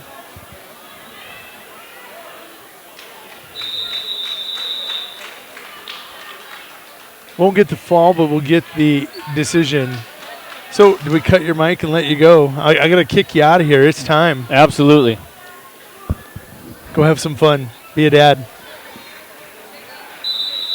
Up next on your center mat, it's going to be Kellen Griffith. He is a 17-6 8th grader for the Lyman Raiders, taking on Kaylor Hindman, 9-5 junior for the Peer Governors on your center mat. I cut you. I got you good. There's a 2 now on stage mat. Rainforth dominating right now, 11-2. Hindman quickly out, 2-0 with a takedown. Setting tempo early here in this one. What do you mean he wants to go?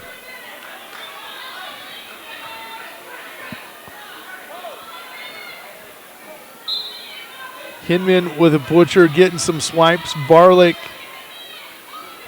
12-4 in his match, down to 25 seconds to go.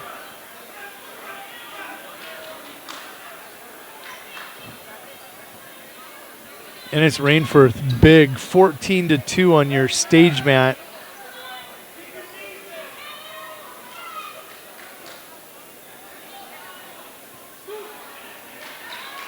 Kellen gave himself a chance. He'll give up the 3-point near fall.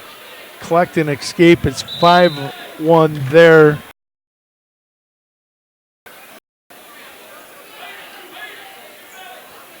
Nice scramble. Hindman just finishes. Never quit going. That'll make that score 7-1 on the center mat. We're going to roll over your exit mat now. It's going to go to a 120-pound quarterfinal. It's going to be Jacob Harris, the 13-5 junior for the Lee Deadwood Gold Diggers, taking on Dylan Zell of Kingsbury County, a 12-4 freshman. Zell, the 2 seed. Harris, the 7 seed. Get him off your elbows. Clear him. And it's over on your stage mat. Rainforth wasted no time. Going to get the tech fall. Score from there. It's going to be Jude Sargent now, the 8th grader on your stage mat. 8'11", 8th grader for the Winter Area Wrestling Team, taking on Clayton Dullany of Warner Northwestern. He comes in with a record of 7-6. Kellen within 7-2, and Hindman takes a shot, won't get it done. We'll go 7-2 to the second period. Delaney in on a shot on Sargent right off the whistle. Sargent wizarding, fighting that one off. Delaney trying to go head and foot cradle from his feet. We're going to roll over the exit mat. That was quick. Nate Williams of Pierre at 120 in a wrestle back. 7-4 will take it on Owen Schroeder, 1-1 seventh grader out of Belle-Fourche. Williams being really dominant, just destroying people here in wrestlebacks. These are all 120-pound matches. Williams will get the fall over Schroeder at 120. We now move on to 126-pound quarterfinal at 126. Spearfish Spartan Clayton Donovan, 14-5 sophomore on your exit mat, the red mat. He will be taking on Deegan. Still 7-2, 122 to go in the second period here on center mat. Kaylor Hinman with the lead. Jude Sargent on that stage mat. He trails Delaney 2-0. Donovan Huska, first whistle.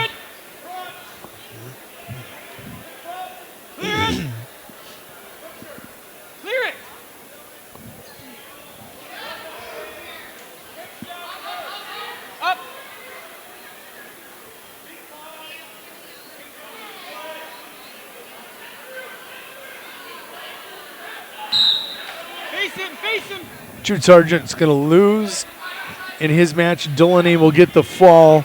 That'll come 127 into that match for Warner Northwestern. Delaney on at 120. He'll go to 8-6. Up next in a wrestle back at 120 on your stage mat, River Colomb, 6-6 sophomore for the Todd County Falcons, taking on the seventh grader Colton Brady for the Stanley County Buffaloes. Donovan, it looks to have first takedown. He leads 2-0 with a minute to go on your red mat. Get one! Get one! Griffith not able to escape. It'll be 7-2 as we go to the third. Maybe, nope. Hinman will likely choose down. Hey, let's go.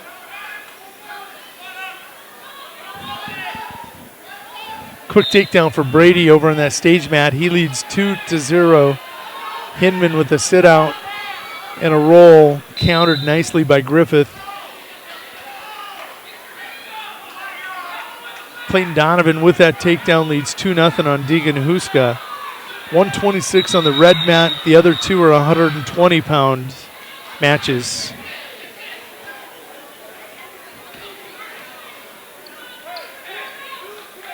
Pop it forward. Pull it up.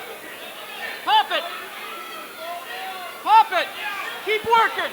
Keep working. Griffith had both boots kicked in.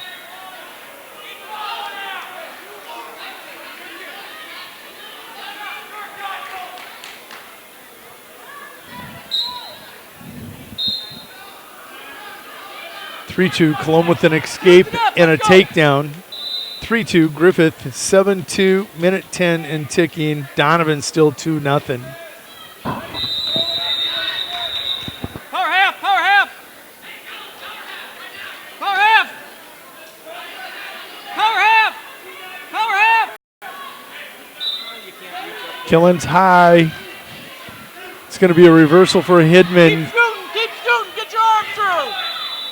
Hidman will come up with a fall in 5-13 over Kellen Griffith at 120. Next up on your center mat, Remington Ford.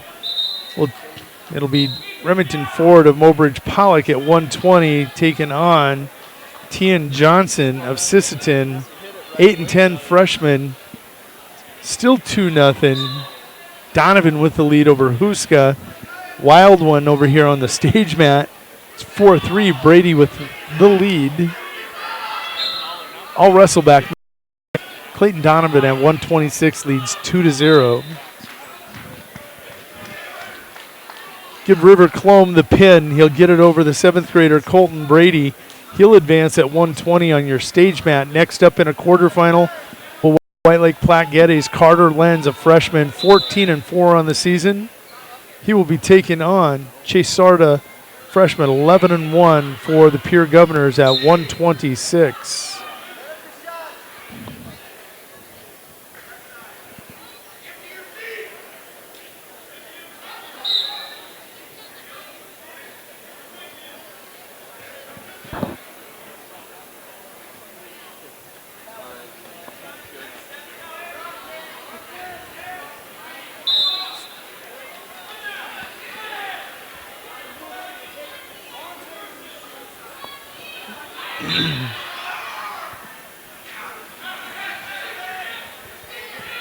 Opportunities. Absolutely. Yeah. The Typhoon, the start of the match, he came out at him. You got to weather that storm, and he did. Gave himself a chance, but then when the opportunities presented himself, he just kind of missed one. I liked when he had the double boots kicked in. As you were saying, pop it and go. Yeah. Just pop that shoulder, come to the side. But yeah, just the last opportunity, I mean, was kind of an all or nothing, and we didn't catch it at the right time, so that's where you're going to end up.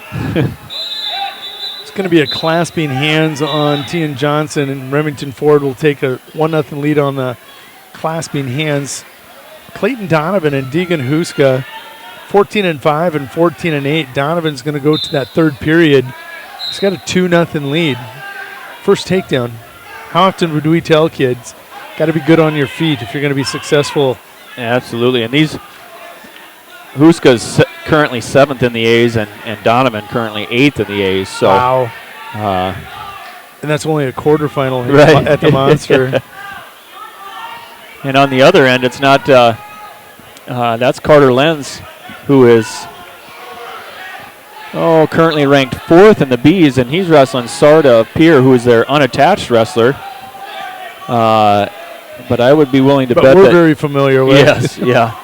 Sarda is going to give Lenz all he wants, I'm sure. I think they've wrestled each other many a times over the course of their careers at AU tournaments. Very familiar with each other, and I'll bet that's been back and forth. Yeah.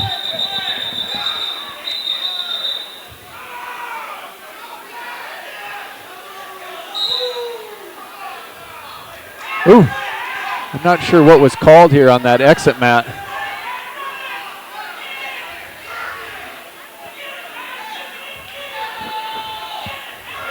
Donovan's going to be penalized. He's okay in this situation. He couldn't breathe, and he may have peeled the thumb back, like way back. Yeah. And he's going to get penalized for it, trying to get some air to his lungs. Yeah. He's still going to have the lead 2-1. And there's 1:05 to go. So all's well. You're just going to reboot with a little lesser lead. Yeah. Huska trying to come in with that leg right away again, and that time Donovan caught it. Got to pay attention here on center mat, because you never know if he's going to go out quick or if he's going to just take him down and let him up. It's Caden Keyser, defending state champs, sophomore, 17-1, taking on Jackson Johnson, the junior, 11-5 out of Hill City. Caden will go takedown.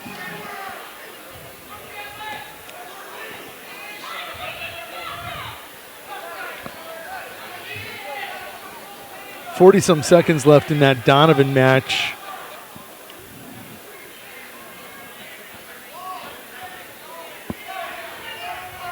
Caden gave an escape. He's going to hit a chin whip. Chin whip into a near side cradle. Yeah. I've never seen that. That leg is absolutely trapped. I've never seen that. It's got him bundled up pretty good. I think the problem is that he almost has to let go of something to get his shoulders down. Taking a look at that stage match, it's Carter Lenz 5-0 over Chase Sarda right now. 11 seconds to go here in the second period. Donovan trying to fight off that power half and does. 2-1. 8-9 in the A's just battled to a 2-1 match. In the quarterfinals. In the quarterfinals. That's the difference at state between medaling and not. Right. Absolutely. These kids that advance to the semifinals now, they're guaranteed to place. These guys that lose their match, they got to come back and scrap to get into tomorrow. This is going to be a good one. Mikhail Grace, sophomore for Custer, at 126 in the quarterfinal on that red mat. He's 17-4, taking on Jackson Remmers, an 8th grader out of McCook Central Montrose. It's 21-3. 38-7 between the two of them. Yeah. Taking a look at that 126-pound rankings, Jackson ranked 2nd and Grace ranked 7th. 2-7 in this state. Keyser 10-1, looked away, the period's over, and there's 11 points between the two of them. 10 by Keyser.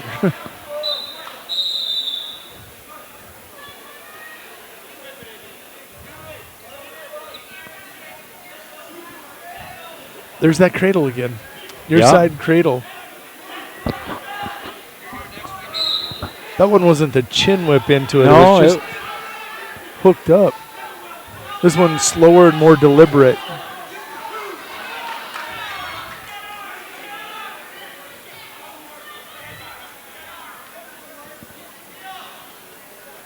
Ooh. Jackson with a jolt of energy there. Try and kick out.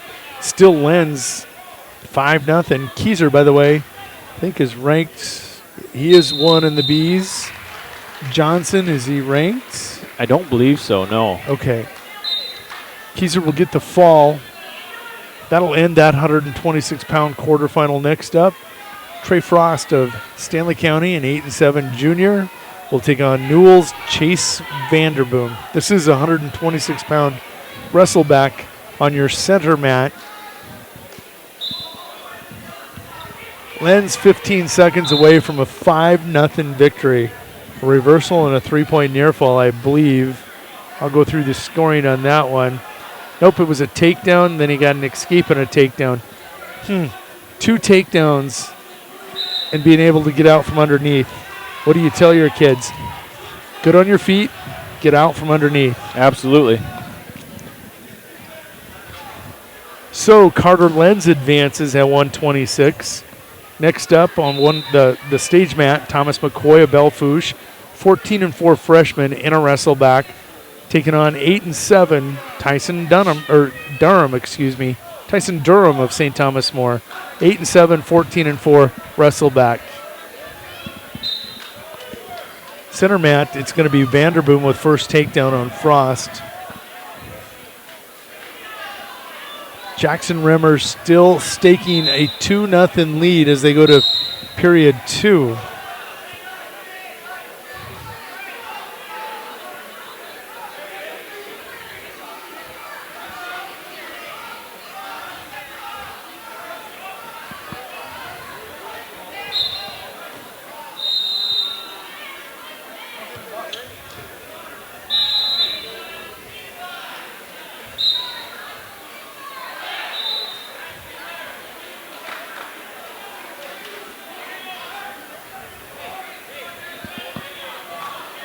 Frost will go down to start period 2. He trails 2-0 to Vanderboom. Quick takedown over on your stage mat.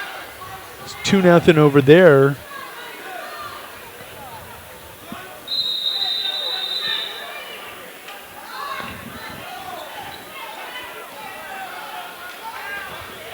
McCoy's kind of put together over there on the stage mat too. Yes, yeah, he is. Yeah, he is. Just take a look at those cores and those that core and that thigh, and I'm like, oof. Just a freshman. It's a hip sled or a squat rack or something he's been busting on. Ooh, duh. Remmers still 2-0, 45 seconds to go. Heck, a ride out on the number 7 kid in the state's not bad. Yeah. We just talked about Lenz able to get takedowns. Oh, look at that. Remmers wraps up a cradle, just boom, boom, methodical and systematic. Yeah. Grace in trouble.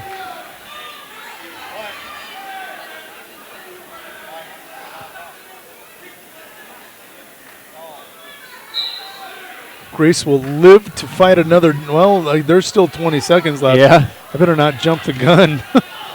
Remmer's not letting go of that cradle, but Grace was able to get that inside shoulder out, so kind of back to his belly anyway and off his back.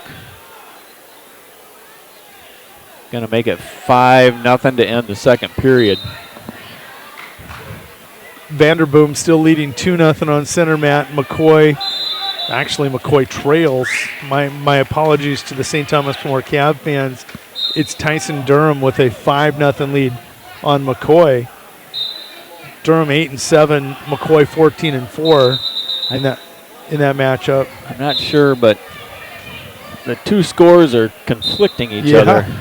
And I think you were correct, though. I think McCoy is up 5-0, but our track scoreboard shows it the other way around. Did you see him chain that together? Yes. Single leg, brings it up, back trips it immediately to a half and a fall.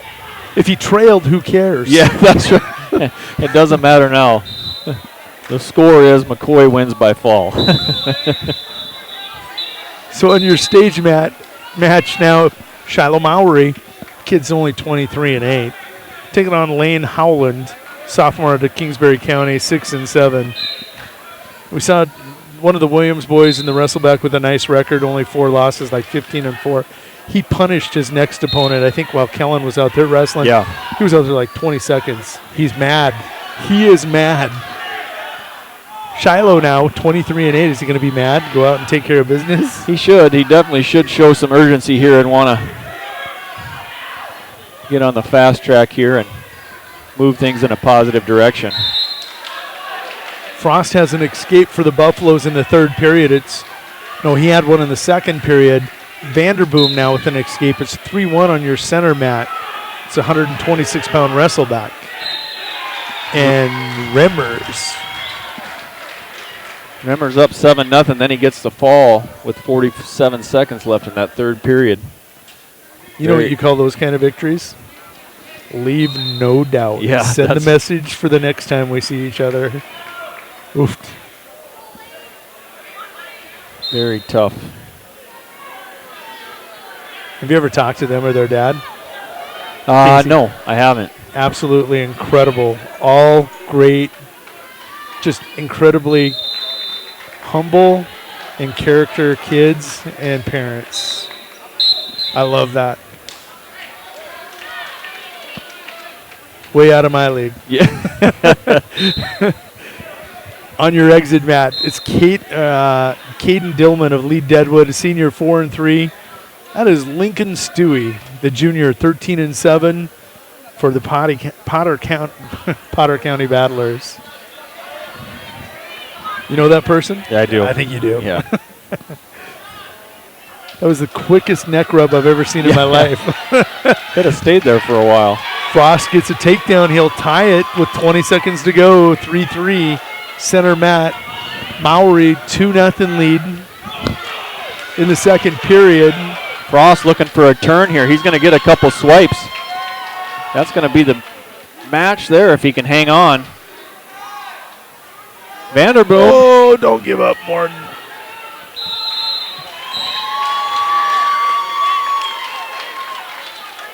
Good for Frost. Seen him take some lumps over the last few years. Good for Frost. Able to hang on there, get the back points at the end for the win.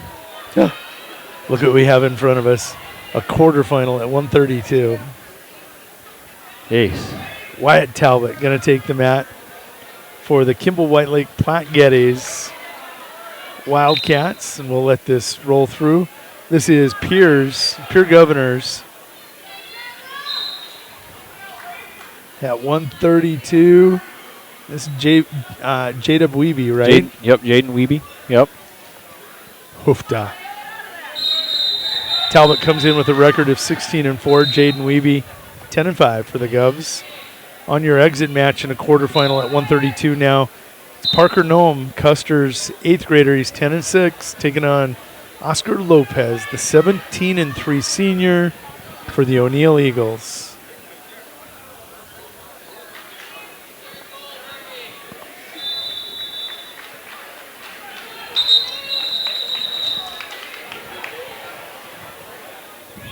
Mowry a 4-1 lead, had a takedown, gave Holland the escape, or Holland earned the escape. Mowry with another takedown. Are you kidding me? Stewie was in that wrestle back, 26-second or 59-second fall over Dillman of Lee Deadwood. That's why we rolled over so quickly down there. Oh, Lopez with the throw on Parker Nome there. He's pretty smooth on his feet. Yeah.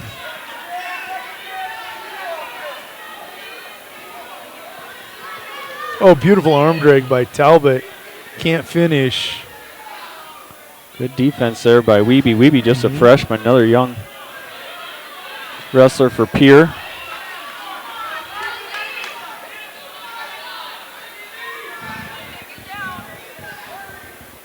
Look at that, Holland with another escape. Mowry's going to have to get another takedown. Best defense is a good offense. That's right, absolutely. Especially with Shiloh, I believe if he stays active on his feet and continues to take his shots, he's much better off in the match than sitting back and playing defense. There it is. Yes. Oh, he's out of bounds. So in our exit match, we rolled over. Lopez was going to get the victory. Now we go to a 132-pound wrestleback. Hunter Quinzer, he's a junior out of Belfouche, 12-10 in that purple singlet. He's kind of put together too. He'll be taking on Taylor Feuerbach, the 7-4 freshman and nationally ranked female wrestler for the Spartans. She'll give up first takedown here. She trails 2-0.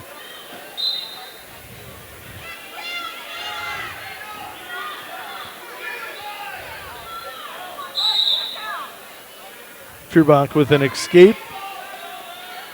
Come on, Lee!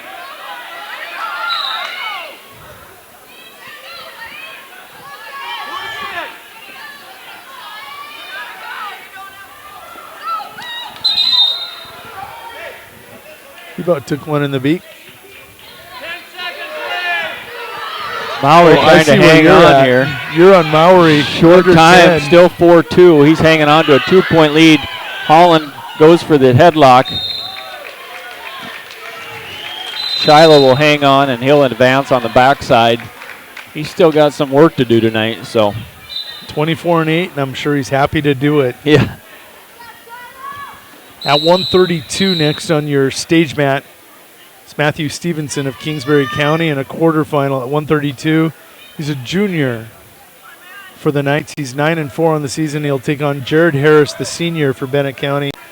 Jared with a nice year going here, 17-1. Is he in the rankings at 132? He's sitting third currently at 132 pounds. Good for the Warrior. And I think he's had that stash since he was an 8th grader. I think you're right. I think he started the year wrestling 138, came down, I think, before the Christmas break, has been there since.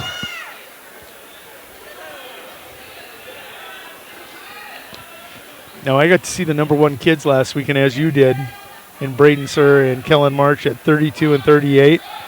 Oh, let's throw Keyser in there. 26, 32, 38. Where do you want to go? Yeah. Do you just measure the depth of each of the weight classes and pick? Some studs in those 3 weight classes. Absolutely.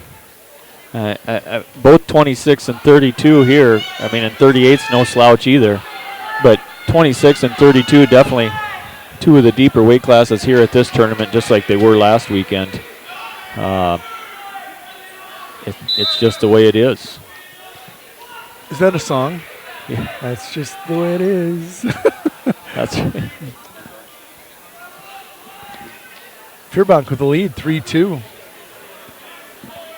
She got a reversal here in the second period. It now is riding on Quenzer.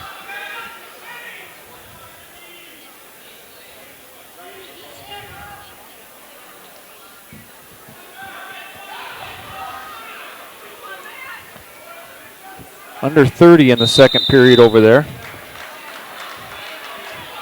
Feuerbach still up 3-2. Getting back points here in a slightly unorthodox way, but I got a feeling she'll take them. Oh, kind of a half spladle. You had half of it, not the other. She don't quit coming.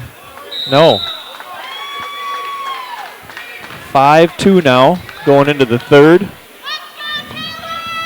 Talbot here on center mat, 5-0 over Wiebe. Harris still scoreless with Stevenson. They'll go to period 2. That one scoreless. Stevenson at 32. Tell me he's ranked. He's not. I don't believe he is, no.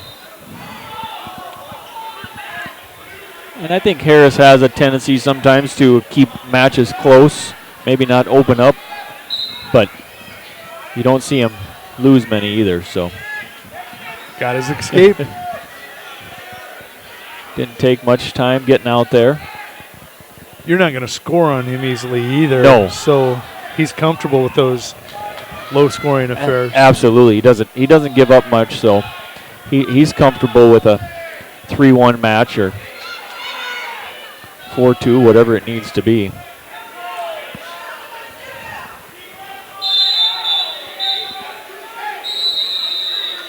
I'm going to ask him how long he's had that stash. I know it's been since the 8th grade.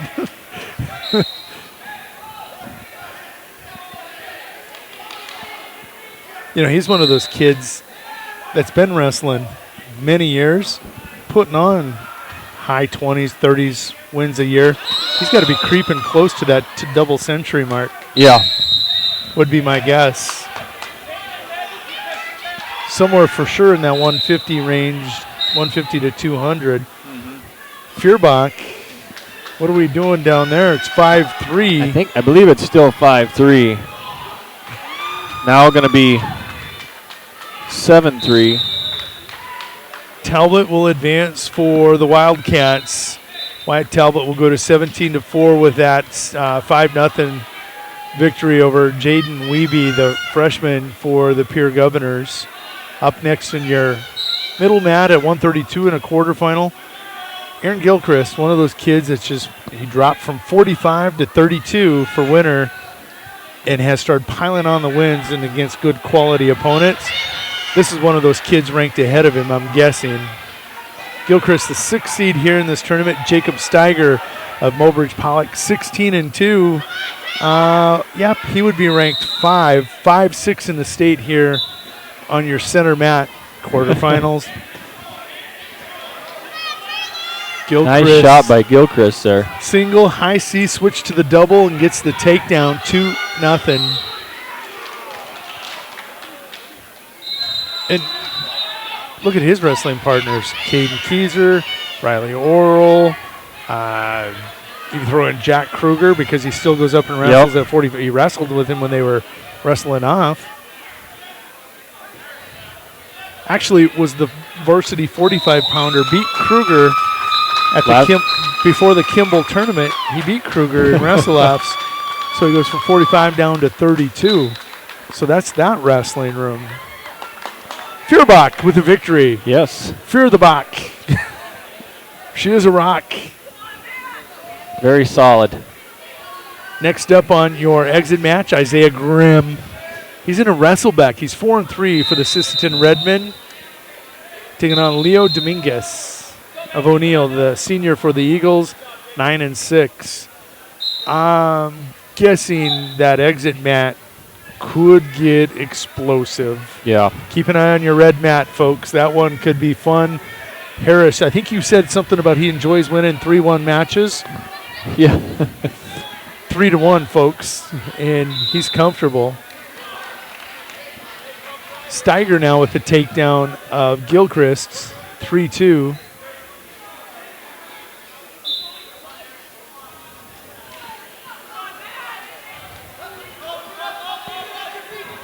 Good scramble there. No change. That's great officiating. That's so hard. So many guys would have awarded it too quick. Yes, absolutely. Yeah, he definitely let that play out, let the action continue until Now, Gilchrist averages about 30 points a match. It's no lie. He's going to put points up. In seriousness, he's probably in that 12 to 13 points per match. Yeah. Tells me he's got a pretty good offense, not so good defense. If you're a better wrestler, you're going to be able to put points on him. What are we now, 5-5 after that takedown? I think they'll score it. It'll be 5-5 after one. On pace. Harris with about 15 seconds to go over on that stage mat. He leads 3-1. Oh, beautiful low ankle shot. Gilchrist defends it well. Yes.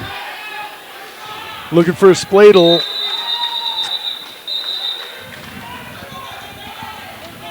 And Harris wins. 3-1? 3-1. We're going to keep an eye on that score in his semi in the final to see how that plays out. Grimm going to get the fall on Dominguez over there on that stage mat. Was explosive. It's Isaiah Grimm advancing for the Redmen. Up next at 138-pound quarterfinal on your red mat, the exit mat, Alec Dobson of Kingsbury County. You know what? We've been mentioning a lot of Kingsbury County kids. Absolutely. Alec Dobson, 13-4 junior for the Knights, taking on Tyson Johnson, 17-9 junior for the Governors. Should be a good match. Dobson, I think, currently ranked 8th in the Bs. Tyson Johnson, 5th in the A's. Oh, look at this. Steiger going to land the chin whip. Gets that country boy hooked up. Trying to keep them toes hooked. Going to get the fall.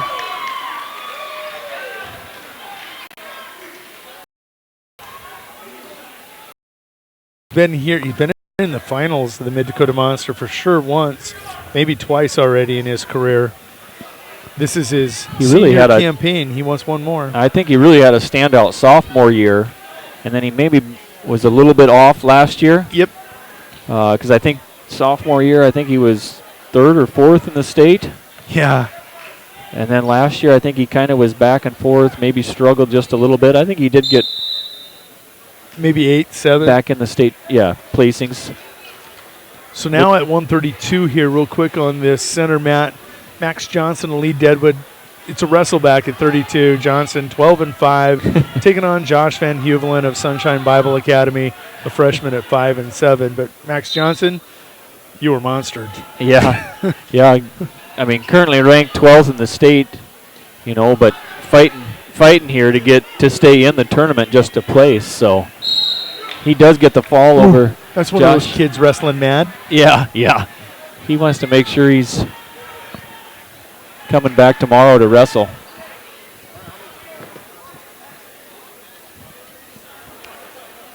So next up at 138 on your center mat, Cameron Pierman, 4-4 junior for the Mulbridge Pollock Tigers.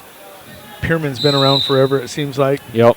Taking on Riley Oro, freshman, really having a breakout season in his career. He's 20-2 for a winner this year. I think he jumped to 2. Yeah, I think unranked. Now, him and Grayson Hansen went to sudden victory last weekend in the finals. That could be the semifinal here. How tough that one is. Over on your stage mat, Braden Schlachter, 5-0 lead on Logan Rapp in a 132-pound wrestleback. Schlachter, 13-13, Rapp, 6-13, 7th grader. Oral lost to March in the finals last weekend, right? 9-1. Was the only now a second wrestler in in like a year or however long it's been that March hasn't pinned. So really looked pretty good, I thought. So, and I think he came off the mat feeling he never opened up. He was just trying to feel out. Yeah. What kind of monster am I going to get who just ended? He's coming off his streak being ended there. Yes.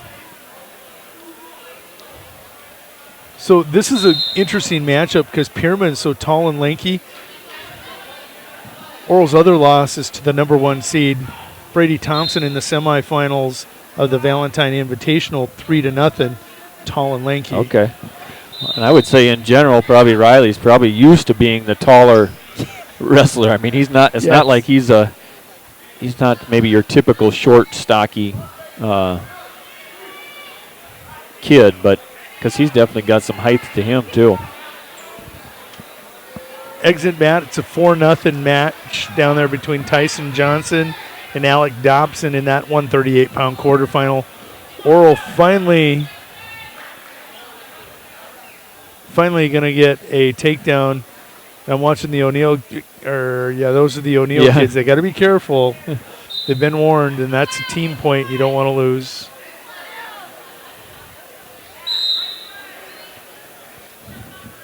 On your stage mat right now, Schlachter still 5-0 over Ropp of MCM.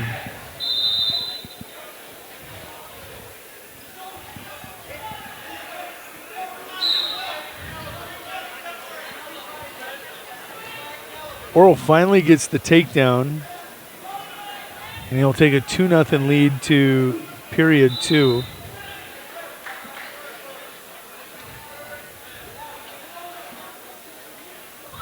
Ooh. Dobson just driving at Johnson. Looked like a hip toss was coming. Yeah.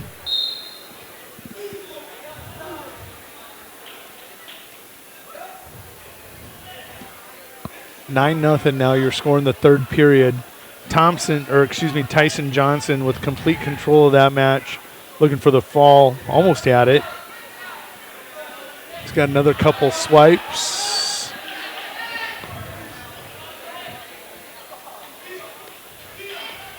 Had 5 of the swipes. Good for 3.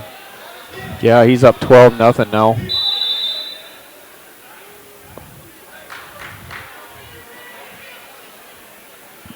A little under a minute to go in the third period there. Ooh, we got a geyser over here on 1.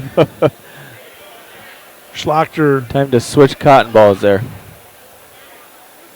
It was just funny when we were at one of the tournaments, might have been Kimball, and there was somebody in front of me that said, forget the cotton, get that kid a tampon. You just plug it, cork it, and leave it there. They do better than cotton sometimes because that cotton will come loose. And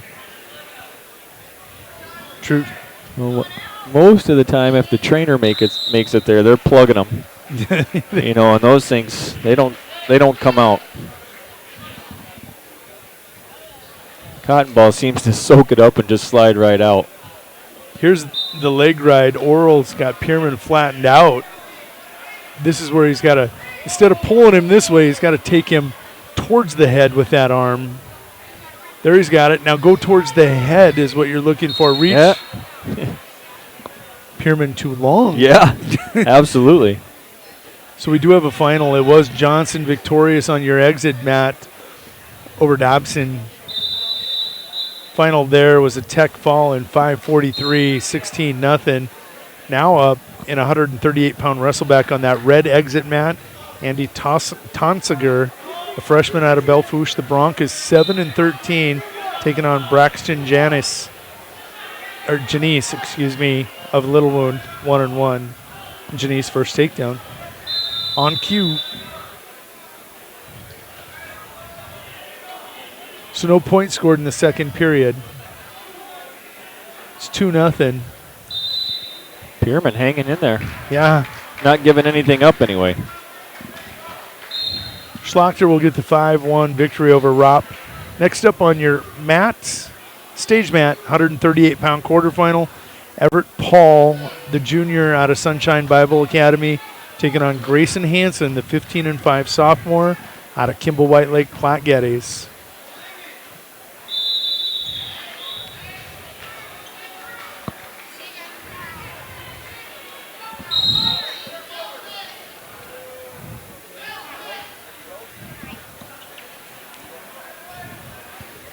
Taking a look at that match, Hansen and Everett Paul at 138. Hansen ranked currently 5th. Everett Paul, only his second match, his first tournament of the year. He'll be in the mix by the time we get to regionals.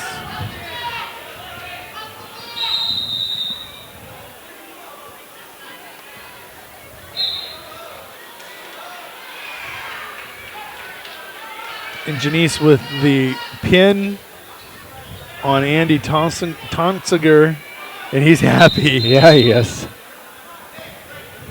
Feels good to advance on that backside. It does. Nice to know you're not done. It's kind of like tribal council and Survivor. Yeah. You feel like you survived the cut. Moving on for another 3 days. One more round. One more round, yeah. So now on that exit match, we are going to have, quickly pulling that up, Quentin Carlson, a Spearfish, 138-pound wrestleback against Jaden Wolf, a senior out of McCook Central Montrose. Wolf, 11-13. He wasted no time in that last round for us. Now look at this, Oral, 2-0 with 20 seconds to left. That first takedown that was so hard to get, everything's been hard to get. Yeah. That long, lanky kid. Probably not used to this body type, as you'd said. Yeah, not used to being the shorter wrestler.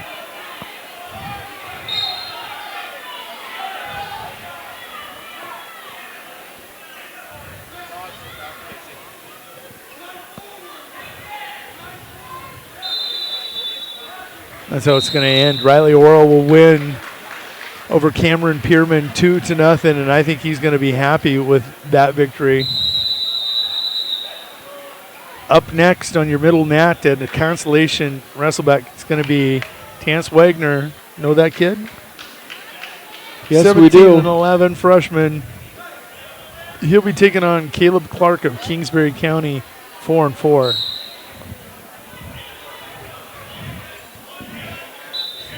See, Paul putting on points down there. Yeah, it is tied up 4-4 now. They're in the second period. Oh.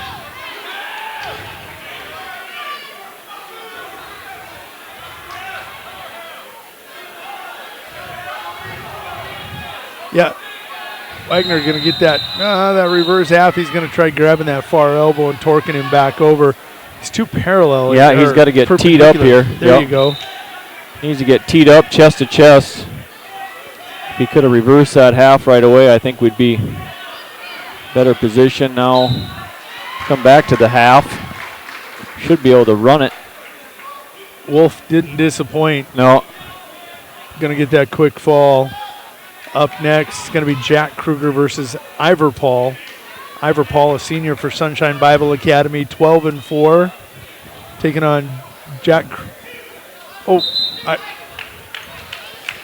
Kruger, the 17-6 freshman from Winter. Kruger 17-6, Ivor Paul 12-4. Table three, Ivor. Yep. Check in at table 3. We were trying to send him to table 2. Yeah. we're not much help. We're just used to pointing left. Yeah. Turn left. Paul with first attack. Kruger counters. We got Paul and Paul, kind of like Johnson and Johnson. They should start some kind of a toiletry company. Johnson and Johnson baby powder. Oh my goodness! He dove completely under Kruger, who launched himself over the top. They're going to stalemate, is my guess. Maybe.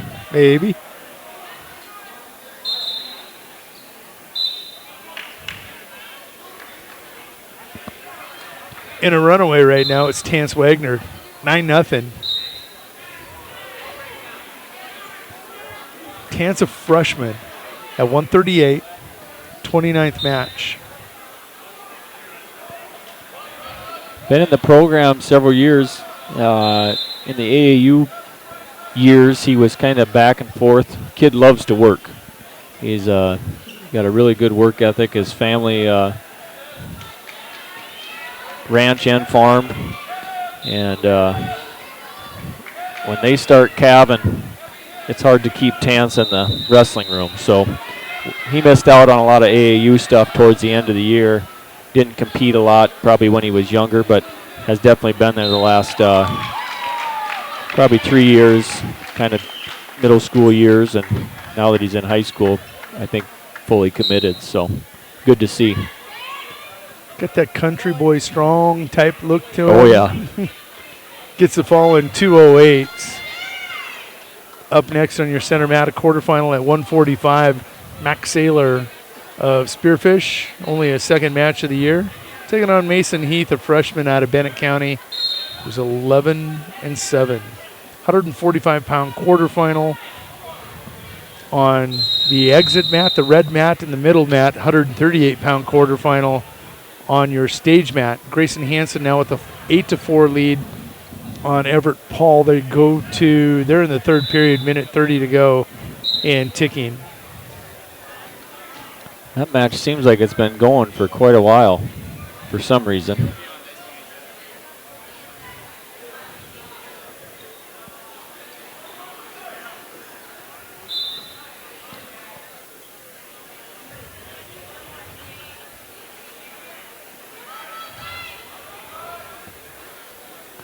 Sunshine Bible Academy in the same region as Kimball White Lake Platte Geddes? Yes, they are. Region 3 matchup down there.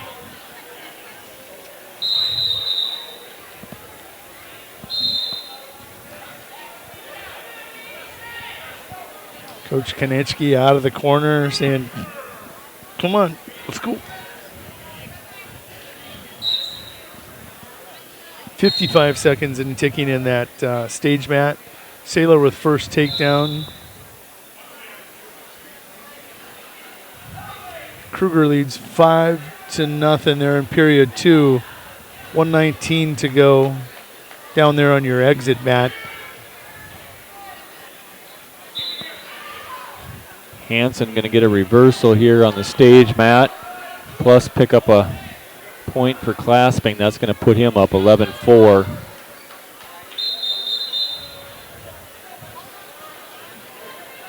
Hansen and Oral too. Yeah. I think that was a semifinal match last week. It'll be a semifinal match this week. As it was, it is, and maybe it will be. Yeah.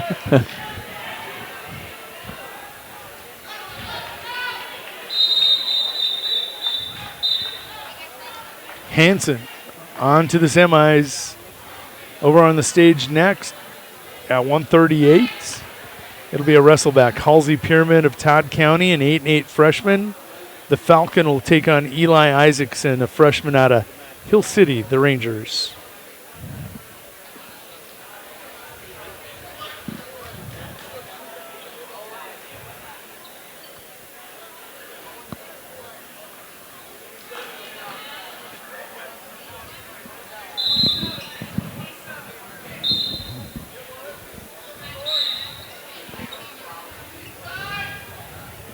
Seven seconds to go in period 2 between Kruger and Iverpaul.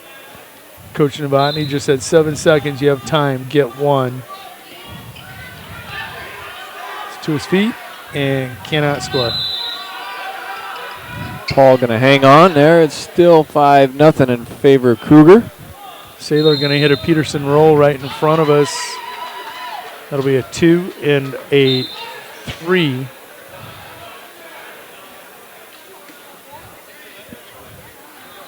Maybe not. Just the 2? Maybe just the 2.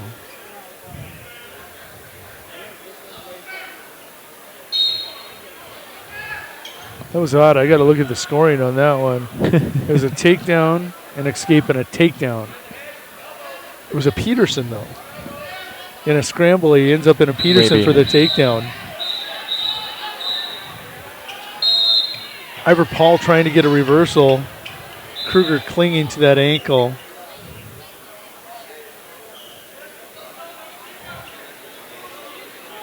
And we commented on Pyramid. Oh, they're on their feet. Pyramid and Oral. Iverpaul and Kruger, that difference in height and length.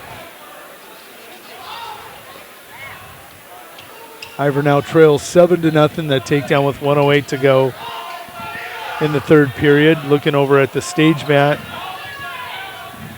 Still scoreless. We're in the second period. Isaacson of Hill City started on top. Pyramid trying to come out the back door, can't do it. Still scoreless over there on the stage mat.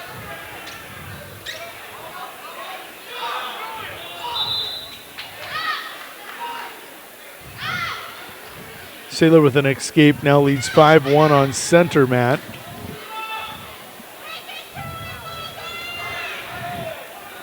Yeah, Sailor wouldn't be ranked. He hasn't been back long enough. These are his first action. They get a reversal.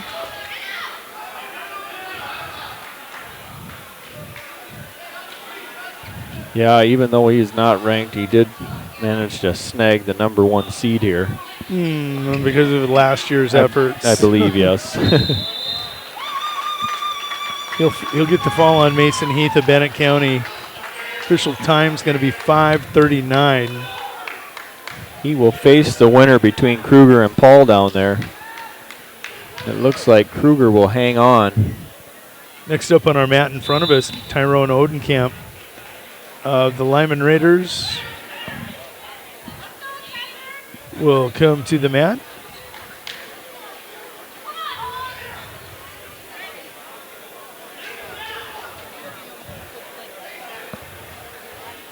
Tyrone, a senior.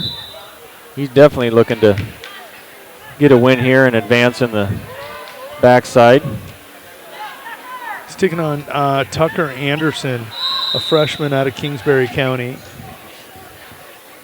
Tyrone unfortunately lost his last match. I think he got a little confused about the score. He had the lead when he cut him. Absolutely, yep. Now, the opponent he wrestled was Red Cloud's Chiha Yamamoto? Chiha Yamamoto, a junior, 16-3 out of Red Cloud. Hello, yeah. Red Cloud, 16-3. The Crusader, a junior, taking on Cade Hinkle, senior out of Pierre, 18-3. 36-6 or 34-6 between those two. Hinkle with first takedown. But you're right, going back to that match with Yamamoto. There you go. I'm going to struggle with that one. I'll just go Yama. He did think he had the lead when he cut. And had he been on the offense, he was down 2 and he could have had an opportunity. But what's funny is he thought he had the lead and he still went on the attack when he cut him. Yeah. And then kind of backed off. Yep. Didn't realize till Yamamoto's hand was raised that, I wasn't ahead. Pierman, 2-1 lead for Halsey Pierman. Going to get the fall on Eli Isaacson of Hill City. So Pierman will advance at 138 on that stage mat. Up next, Brennan Haynes at a 145 quarterfinal. Senior, 17-5 for the Custer Wildcats. Taking on Caden Wolf, a sophomore, 10-2 for Belfouche.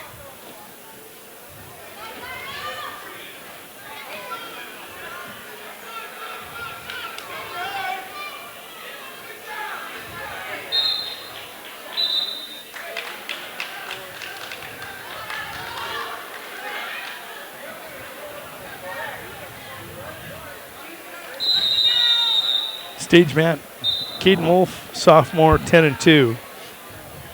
Brennan Haynes, senior, 17-5.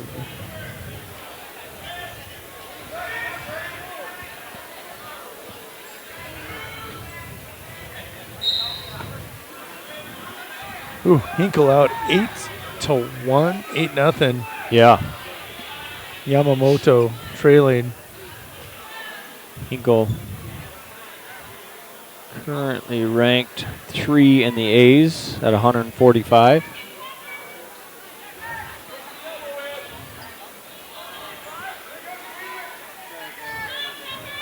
At 18-3, is Yamamoto even considered in the rankings anywhere? No? Does not look like it. Oh, Hinkle with a lateral drop on the edge of the mat. It's going to go out of bounds. Oldenkamp picking up some back points here.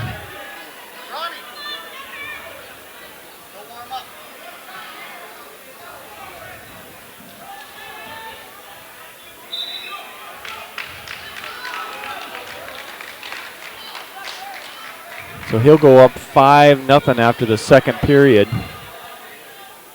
Oldenkamp, a lineman, leading 5-0 over Anderson at Kingsbury County. He'll start down in the third period here.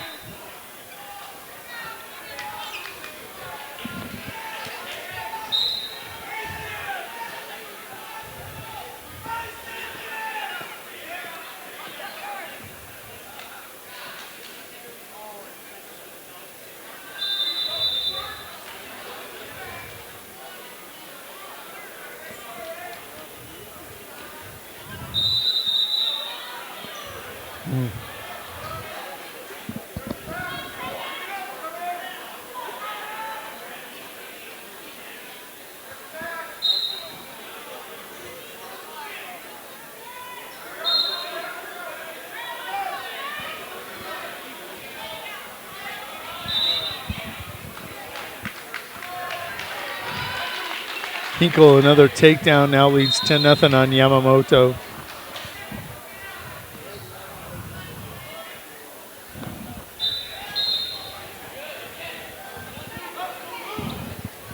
It's 5-0 on your stage mat. Brennan Haynes with the lead over Caden Wolf, the sophomore for the Bronx.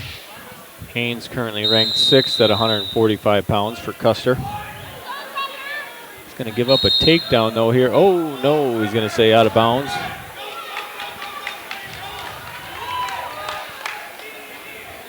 Nice reversal there on the edge of the mat for Oldenkamp. He'll go up 7-0 now.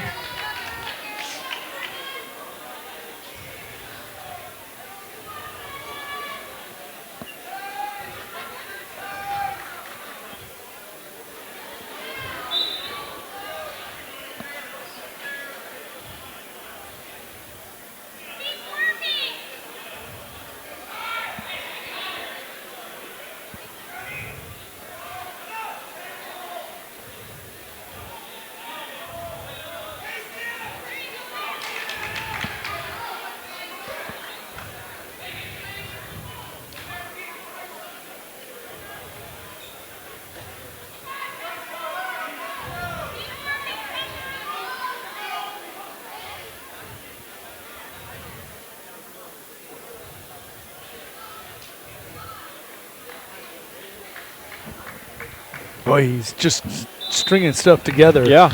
Chain wrestling. Nice job by Oldenkamp. He did continue to work there. I mean, he was looking to score through the end of the match, even though he was up 7-0, which is nice to see. Going to get 20 even this evening. Sterling Swart in a wrestle back for Custer, 13-7 junior, now is going to take on Austin Foley of Pierre T.F. Riggs High School on center mat. Haynes still leading 5-0, and Hinkle, it's only a 10-0 lead. 12-0 now. Had some blood time there, I think, slowing that match down a little bit.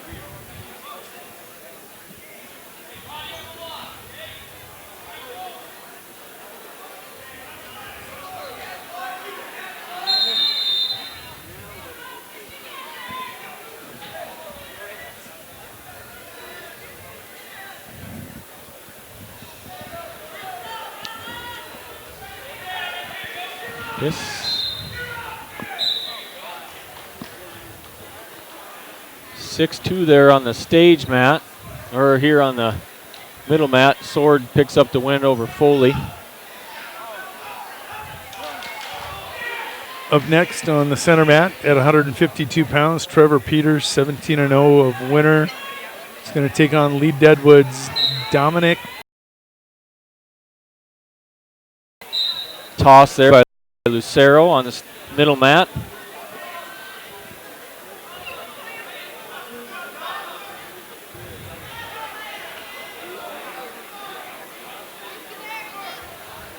Peters able to work out and get back to his feet. Quarterfinals, shades of a week ago.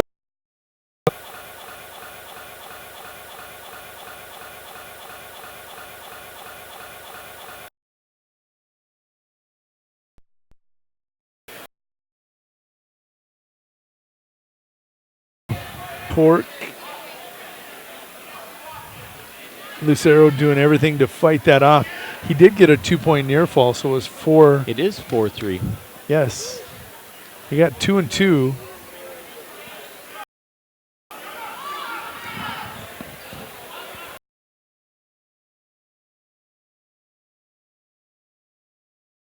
Now 9-5. They're still trying to sort it out. I'm not sure what.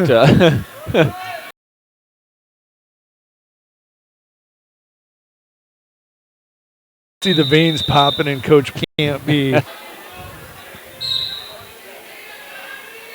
He's now down 5-4.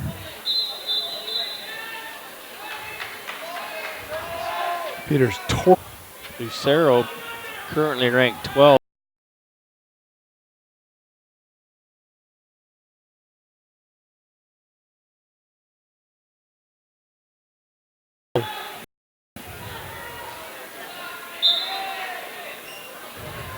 No, this one's going to hurt. Yeah. You can't roll into it.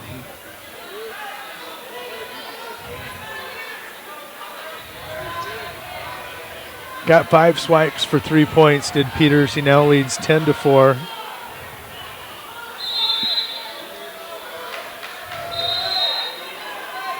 You feel like maybe he just wore him out physically? I think he softened him up a little bit.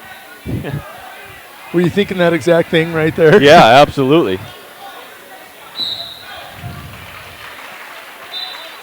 Yeah, I think he just kind of kept taking a little bit each time he was on top, and eventually 5:23, the official time on that one. Jack Van Camp, 17-4, 7 freshman from McCook Central Montreal.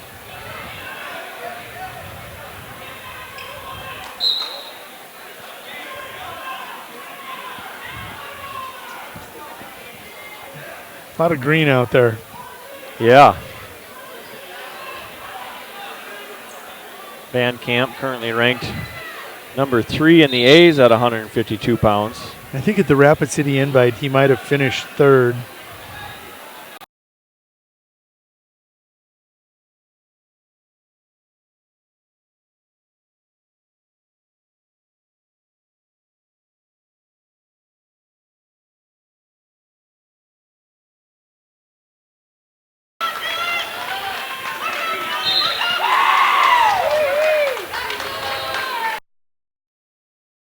Dylan Singray over Gunnar Gieb of Belfouche.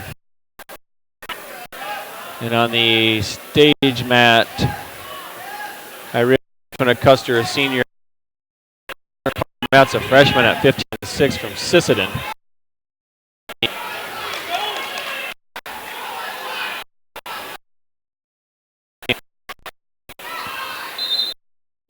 Severn picks up the reversal here. Going to work on top with that 3/4 Nelson.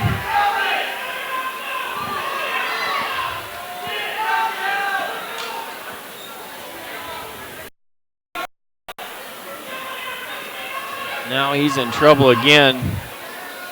Down 10-2, giving up. I'll take a moment. I'll apologize. We just dropped here momentarily. I can see you all logging back on. IP addresses on. It'll continue to climb. Thank you for rejoining us. From 32 to 96 different IP addresses out there. Appreciate you, Monster. By tomorrow, I think I'm going to have the new license. I'm going to just download it tonight, put it on here. Computer processing before tomorrow. We're going to take care of that perfect tonight because we ain't going to mess with semis coming up. We understand we might be in and out and dropping with this. We'll through tonight. Hopefully we just don't drop again. So, Sam Kruger, is that Kruger? It is. Sam Kruger, Matt from the junior 8. He's wrestling Rocky. Gets the fall against P.T. Weedman, freshman from Todd County, so he'll advance to tomorrow's semifinal. 12-5 freshman for the Falcons. Good for them.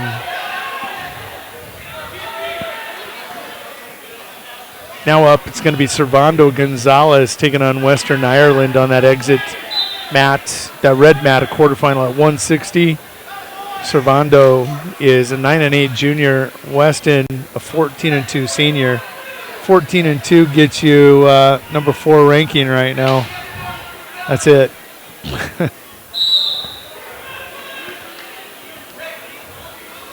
Good chance here. Weston will probably end up with a bloody nose. Yeah. See a little blood on the exit mat, most likely. E-Rail Griffin, 20-4. I think you might have mentioned that. 4-0 lead over Carter Metz of Sisseton. That's Custer and Sisseton meeting in the middle of the state. That's why this tournament has to happen. Combined records 35-10 between the two of them. Griffin now a 6-0 lead at 150. Traveled to Sioux Falls last night. Wrestled Canton in a duel before the Augustana Minnesota State duel, I believe. Good for them. And then come back across this way. Yeah, made it back here this morning, weighed in, and we're wrestling. Up next at 160 on your center mat, it's going to be Daniel Tafoya up here, 9-7 junior, taking on Kimball White Lake Platte Geddes. Spencer Hansen at 160, a junior. He is 13-6. That's after Hot Springs Caleb Rickenbaugh, the 8th grader, in a 152-pound wrestleback. Let me step back. It's Rickenbaugh, 8th grader, 11-6 out of Hot Springs, taking on Levi Drucke, freshman out of O'Neill, 5-5. Drucke, or Arnold. Yeah. I think he knows where O'Neill's weight room is. Yes, he does. Might have one in his basement. Yeah.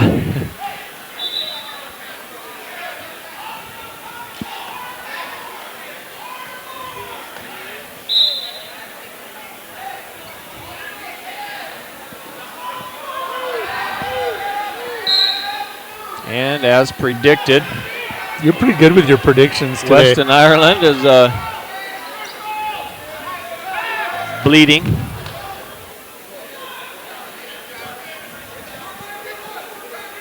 Yeah, you're really good with your predictions today. 3-1 over here on a match with Harris. And this is the easy one, though. Well, you sounded pretty confident with Harris, too.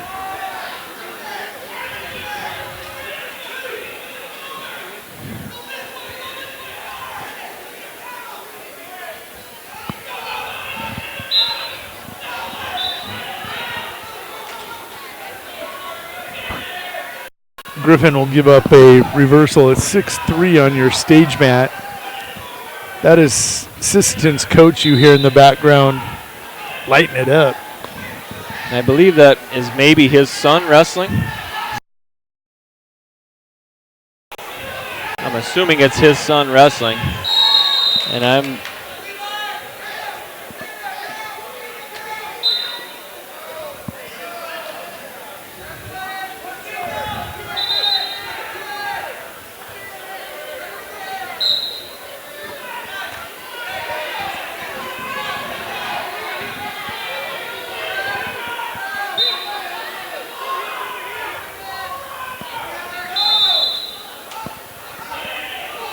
Ooh.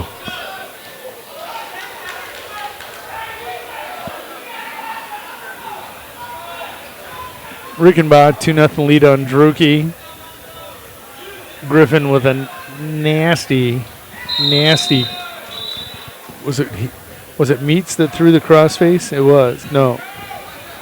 I don't know. It was wicked over there. I can't remember which one threw it. I was like, that's vicious. It's scoreless. Or no, it's 1-0 Ireland with the lead. 1-0 Ireland.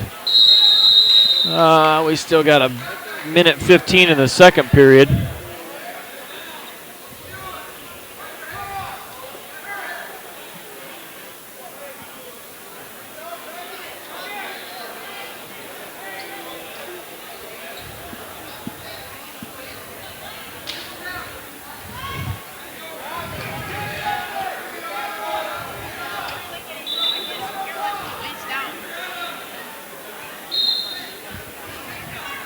Is that what you meant? Not sure who left that here. I didn't know who left it. I thought you did. I thought you slid that over to me, and I'm thinking, yes, I do. All right, on the stage mat now we have Blake Broderick of Lyman.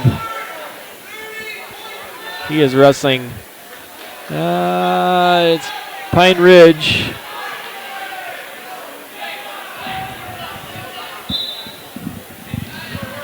Get that match up. Oh, yep. I'm sorry. No, I'm trying to. It's Jeremiah Codier of Pine Ridge, 6'4" sophomore. That Blake's wrestling. That's a 152-pound wrestleback. I believe Broderick got the early takedown. Now he gave up a loss of control there, so he's going to give up a 1. They'll go back on their feet for the last 3 seconds. Codier in on a low single. No score.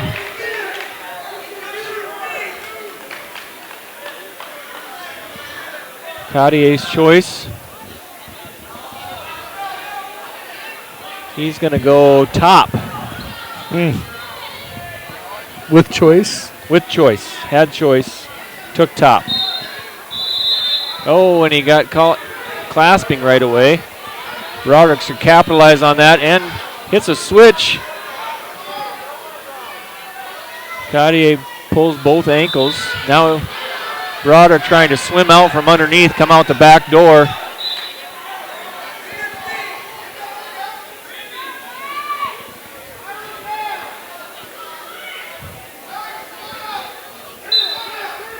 Worst case scenario here,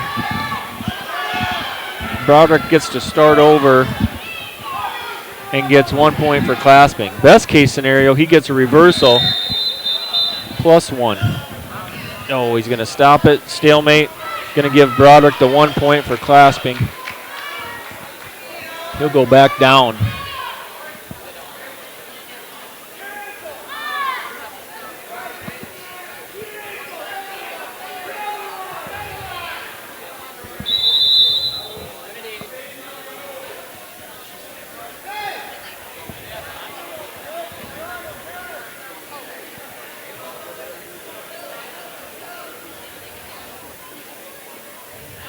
Caution red again. That's his second one.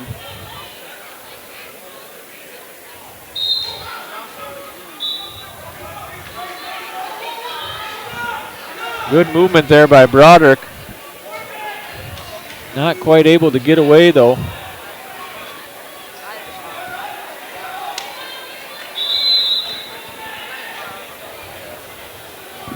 Good wrist head lever action there by Codier. Trying to keep Broderick flattened out.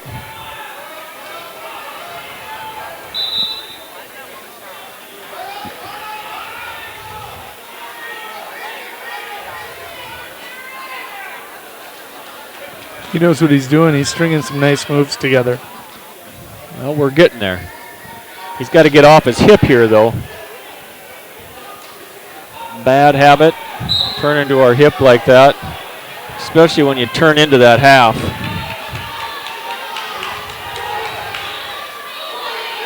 Short time, Blake. Not going to make it. Jeremiah Codier going to move on. Broderick will drop to 14-13, 27 matches on the year, but it's going to end. His monster tournament is over. Got monstered. Yeah. Next up on that stage match, Jacob Cheeseman, 24-4, senior from McCook Central Montrose. He will be taking on Keaton Bissonette of Hot Springs, 14-4.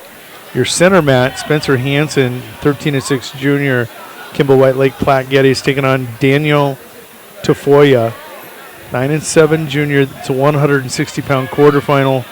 I tried queuing that one up earlier. We finally get to it. Your exit match, Trenton Two Hearts of Mobridge, a freshman, 4-11, trails Jarrett Clark of Pierre, 5-6. A couple of ranked wrestlers here. on the stage mat between Bissonnette and Cheeseman. Cheeseman from a Cook Central Montrose currently 7th. Bissonnette from Hot Springs currently 11th. Meeting here in this quarterfinal match. No.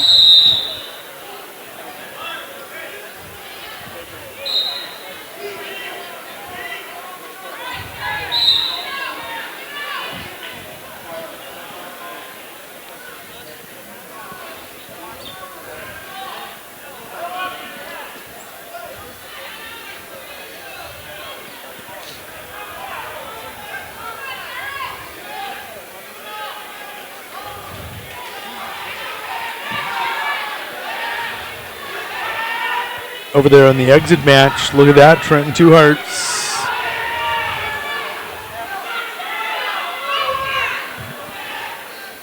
He's got Clark in trouble. Clark was up 2-0.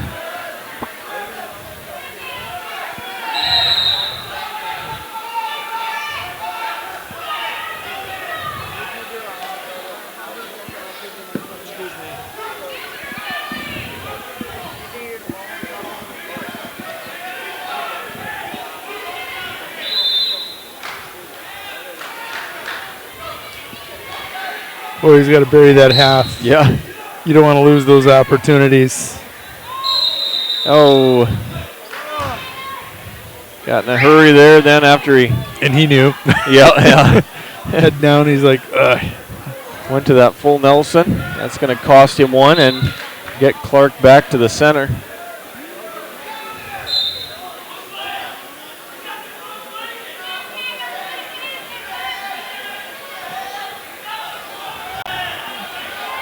Hansen, 2-0 lead on center mat. Punishing Tafoya right now physically, just forward pressure. And now on that exit mat, Clark's got a reversal and he's got Two Hearts in trouble.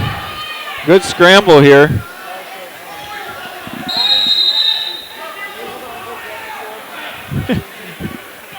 Two Hearts gets off his back and out for an escape.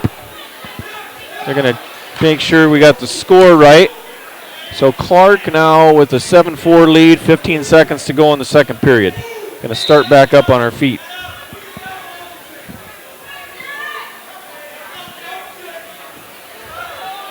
Stage mat, 2-2. Halfway through the second period between Cheeseman and Bissonnette. Cheeseman is 7th. Bissonnette is 11th. Currently 2-2, 50 seconds to go in the second period. Maybe a little cut or blood or something on Cheeseman here. Just a finger in the eye.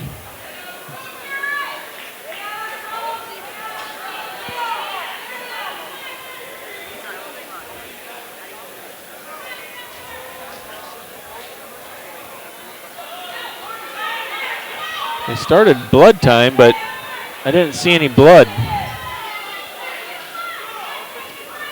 So shouldn't it be injury time? Yes. And with him holding that finger Boy, up, I'm thinking they're testing him, looking at him.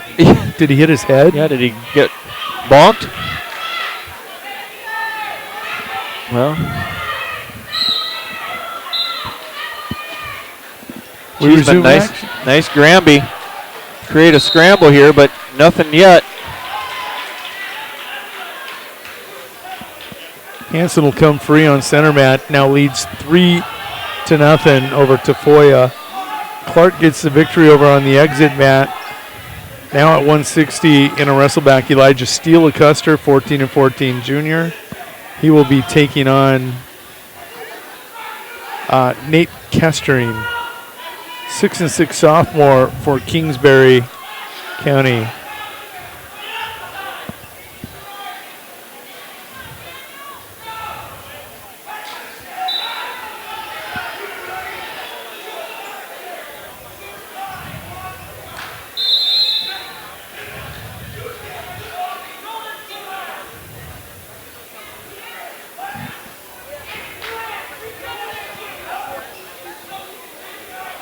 Cheeseman going to be granted an escape. Bissonette going to tie it up 3-3 instead of trying to ride.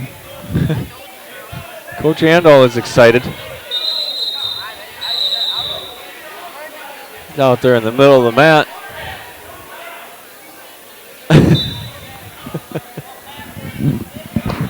I don't think that's legal. I don't think so either. I understand.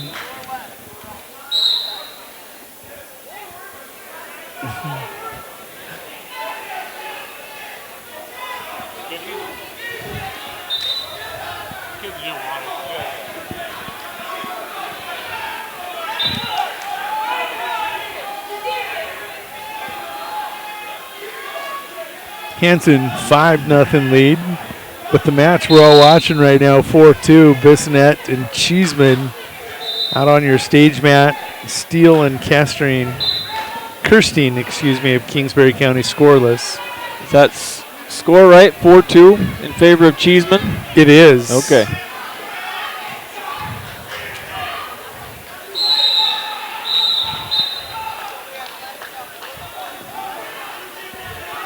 Those are yours. You've been here longer. You need some sugar. Hanson will get the victory. Up next is going to be Holzer and Bodine. Tucker Holzer, a 6'6" senior at 160, will take on Luke Bodine, a 7'7" junior out of St. Thomas More, in a 160 wrestle back here in front of us.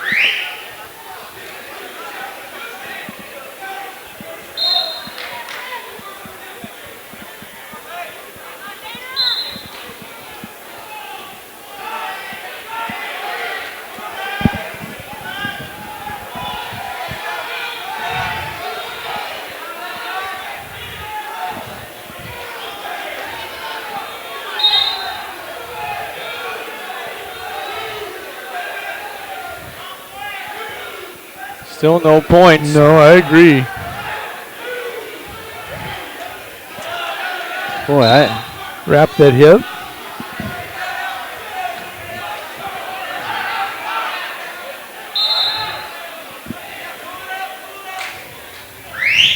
Cheeseman commanding 6-2 lead now. Steele and Kirstein still scoreless. Bodine and Holzer with a takedown. And Bodine in trouble as he's going to be in a cradle. He'll fall behind 5-0.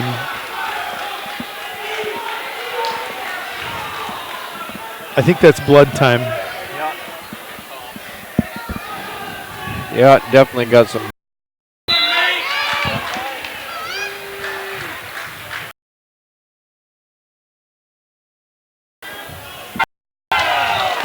Pinned by Kirstein down on with that pin. Pound quarterfinal.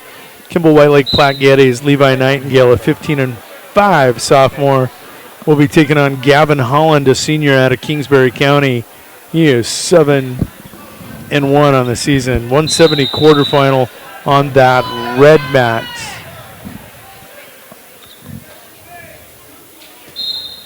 I believe we're going to have a stage mat change too. That's Hugh Groves of Faith, 11-4 senior, wrestling Cade Bickerdike, a sophomore, 8.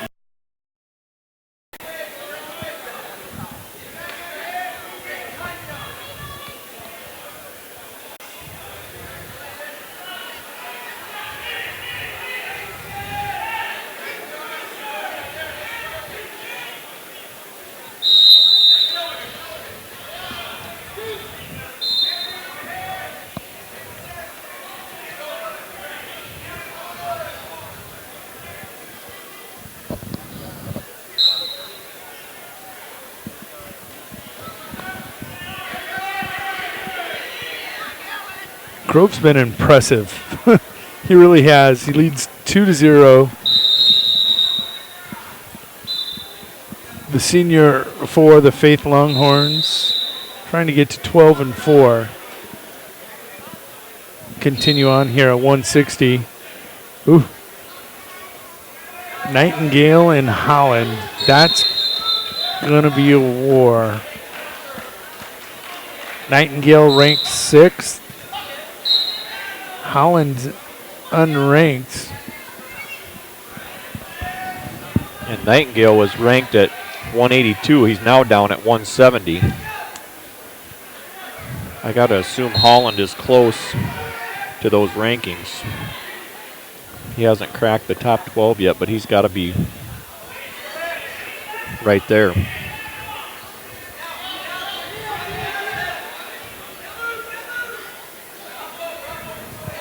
I think last week we saw him over at McCook, correct? Yeah.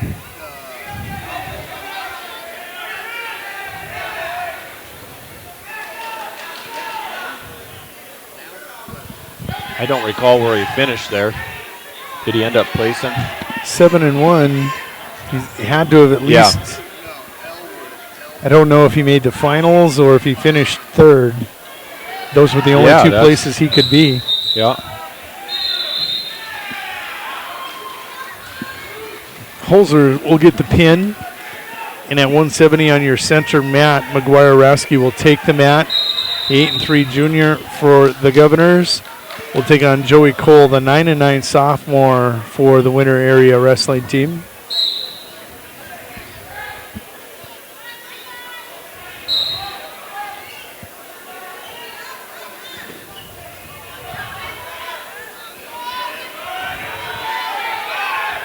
Oh.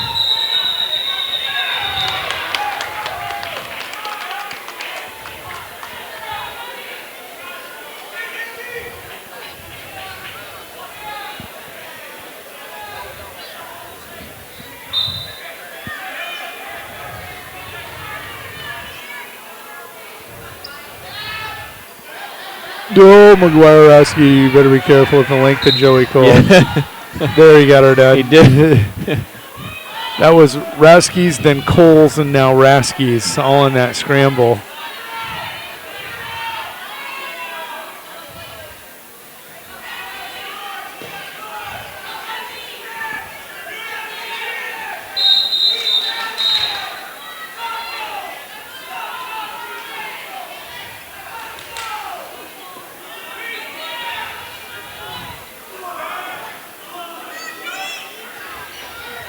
Trying to thread that arm through, and Rasky clamping down with that leg. Wow. 5-1. Good job with Joey Cole fighting up off his back there. I mean, Rasky had just about everything tied up.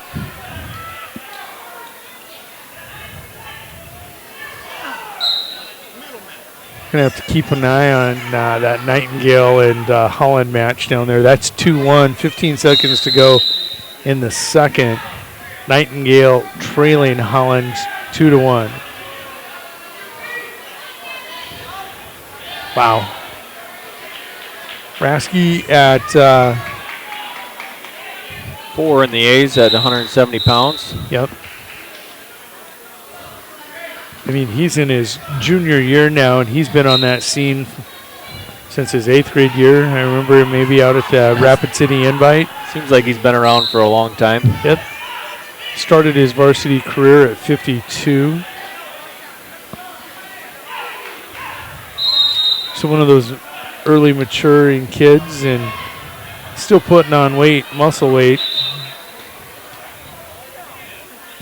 Just battling in those middleweight classes. Yeah. Down on our exit mat, Holland and Nightingale now at 2-2 with a minute and a half to go in the third period. Tied up 2-2.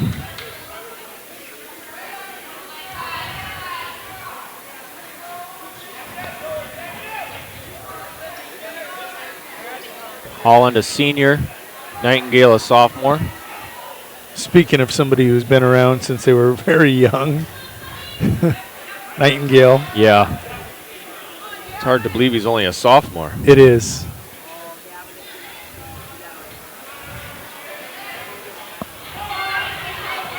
Nice shot there by Holland. He's going to get the 2. Going to get heavy on top right away. He wants to keep Nightingale flat.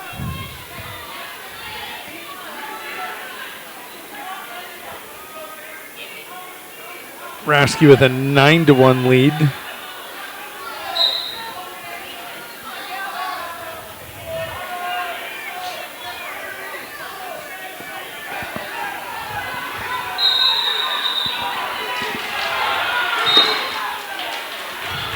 Krasky will get the fall in 4:05 on Joey Cole of the winter area. Next up on your center mat, Matthew Kuehl of O'Neill and Jesse Jankford of St. Thomas More, 170-pound wrestleback. Go ahead, 10 seconds left. Holland let Nightingale up, and they definitely got after it. There's blood everywhere. Yeah. I mean everywhere. I think it's coming from Holland. It is. His left nostril is gushing. Yeah. It's all over him and all over Nightingale. So they got 3 seconds to go in that match. Holland's trying to hang on to a 1-point lead, 4-3. On that stage mat, Groves is hanging on. Now he gave up 2 points. It's now 4-4, 45 seconds to go. Groves get an escape. That's going to put him up 5-4. And on our middle mat, Jesse Janker to St. Thomas More gets the fall over Matthew Kuehl. Cool? Yeah, I'd call it Kuehl. He's cool.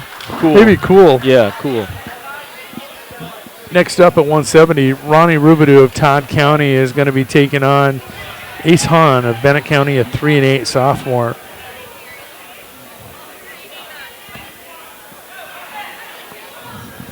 Got blood on the stage mat, blood on the exit mat.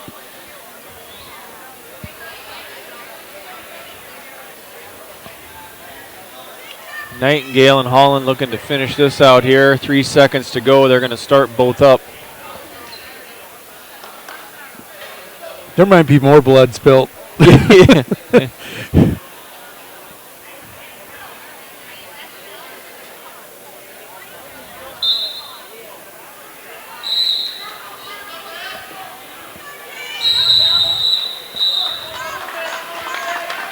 Right away. Holland makes sure that plug slid in. So Holland will advance to the 170 semifinals tomorrow. And 8-1 on the season. Do you think he's going to get recognized now? I would say that that's probably going to happen. Quarterfinal on your exit match. Matt Blake Gessner, 21-4 senior from McCook Central Montrose, taking on Pratt Williams, the lead Deadwood senior at 13-5.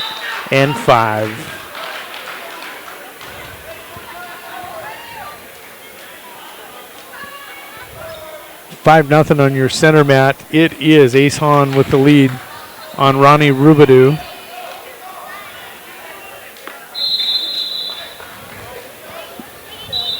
Believe on that stage mat. Bickerdike come from behind to win 6-5. Is that correct? Hasn't pulled up here yet. Give it a second up on top and we'll catch it up there. Micaiah Grace, 19-2 senior, going to take on Reed Wazorek, a 14-4 senior for Stanley County. Purple and gold on purple and gold. It's Custer and Stanley County. Don't blame anything on winter. Yeah. These two, Grace we know is ranked. He's ranked 4th in the B. Yep. Wazorek 6th. 4 and 6 on your stage mat. Another pretty outstanding quarterfinal match. Gessner with first takedown. Whoa. Yeah, he's up. Oh, he's up like 4th takedown. He's had a couple of them. He's up 6-2. Stage middle mat, Ace Hahn of Bennett County. He's up 8-2 over Ronnie Rubidoux, sophomore of Todd County.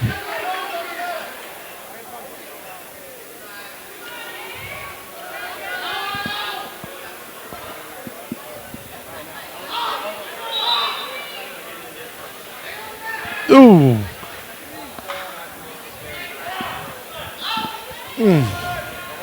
Souffle. Yeah.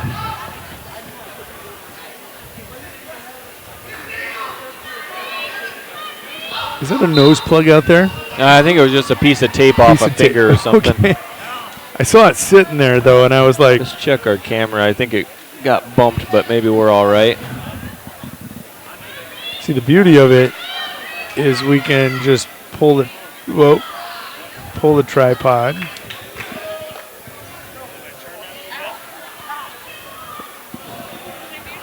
I think we're all right. Right there, just a little adjustment. We're going to lose the edges, but get more center.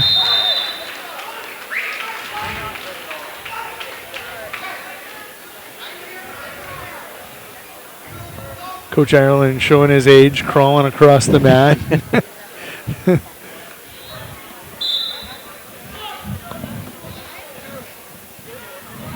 Grace up 2-0 after the first period over Wazorek.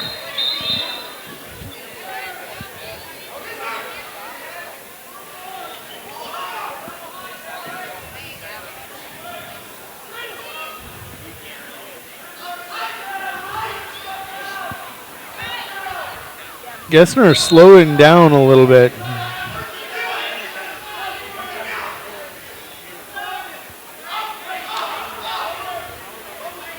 My goodness, he's 21-4. Williams 13-5. They are 34-9 between them. Just some incredible matchups here. As we get deeper, they're going to get even stupider. Like 44-2 between them. Is there any potential matchups between any undefeated wrestlers? I'm not sure that there is.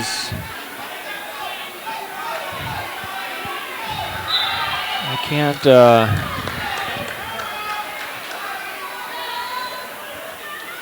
None of them come to mind just because I believe.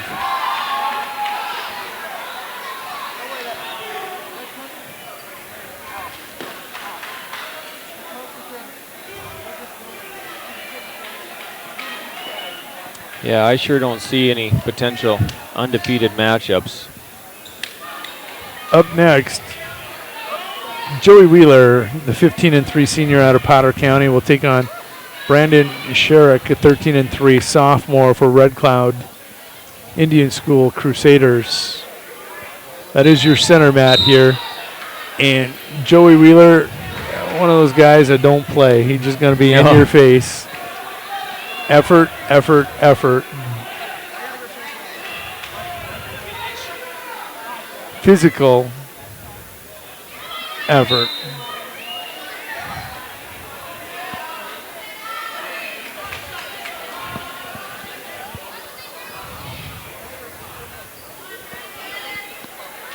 Gessner did put a 3-point near fall on the board there in the second. He'll take a 9-2 lead to the third. Grace going to go to the third with a 4-2 lead, and that's Micaiah Grace over Reed Wazorek of Stanley County.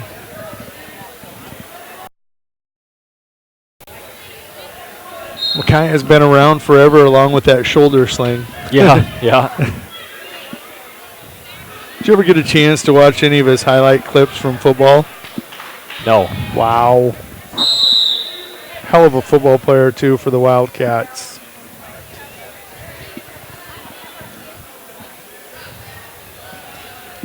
I just happened to run across a few someplace. Yeah. Hey, taking a look at that team score as we get close to the end of the quarterfinals. The Pure Governors in first place with 114.5. Winner in second with 111.5. Kimball White Lake Platte Geddes in third with 94. McCook Central Montrose with 78. Well, sure, as soon as I try scrolling, Track wants to put up. O'Neill, Nebraska also has 78. That rounds out your top five, and then not far behind them is Custer and Kingsbury County. Both of those teams with 66. Spearfish with 61. Belfouche 57.5. And Mobridge Pollock 51.5 to round out your top 10. Gesner looking for the fall. Definitely picking up some near fall points here. So it looks like she's going to be a tech fall or a pin. Gesner gets the fall. Coach Andall likes it. He likes the bonus points. Trying to close the gap there behind Kimball White Lake Platte Geddes.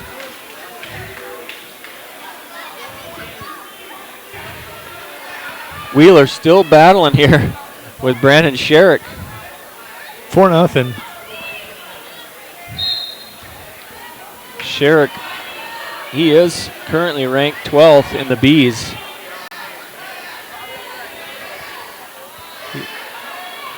On your exit, Matt, it's going to be Levi Melanson, a freshman out of Belfouche, 10 and 12, taking on Enrique Sanchez, a junior out of O'Neill, who is 5 and 11.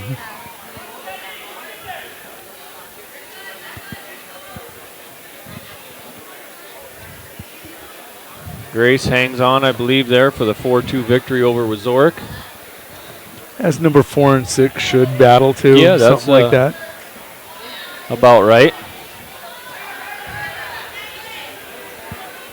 First time I've seen a bronc on the red mat in a while. Let's see if that streak continues for bonus points over there. Enrique, looks like that might be a challenge to get some on.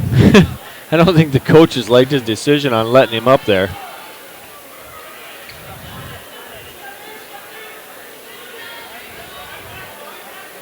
Both wrestlers there currently with losing records.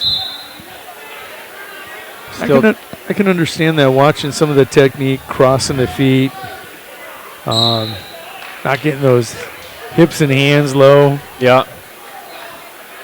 Wheeler will get the fall over Sherrick, so he'll advance at 182 to the semifinals. Next up in a quarterfinal on that center mat, it's going to be Riley Davis of O'Neill. He will be taking on Cody Rockow, a junior out of Lee Deadwood, who is 8 and 1.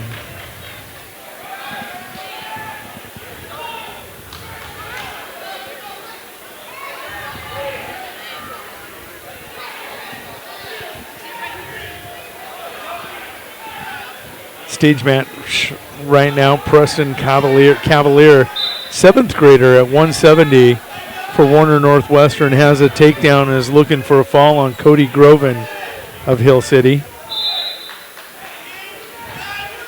Don't think he got it. That abbreviated first period saves a lot of people. Yeah. Yeah. A bronc on the red mat, Yeah. bonus points. I'll be darned. The streak continues. I think that's 4 in a row on the red mat. Hence the reason why the O'Neill coaches maybe were not happy with him letting him up in the first period. Up next, it's going to be Caleb McGregor, a sophomore out of Newell. 19 and 0 on the year, taking on Derek Webster of Spearfish. He is 16 and 8. That's at 182. We have an undefeated wrestler in McGregor. He's currently ranked 9th. 19 and 0, and that gets you 9th? Yeah. Wow. We'll see if the B ratings board knows what they're talking about. Yeah. Cody Rakow, who's wrestling on the middle mat there for Lee Deadwood, he's currently ranked 10th. We also saw Joey Wheeler pin Brandon Sherrick, Wheeler being 4th ranked and Sherrick the 12th ranked wrestler at this weight class.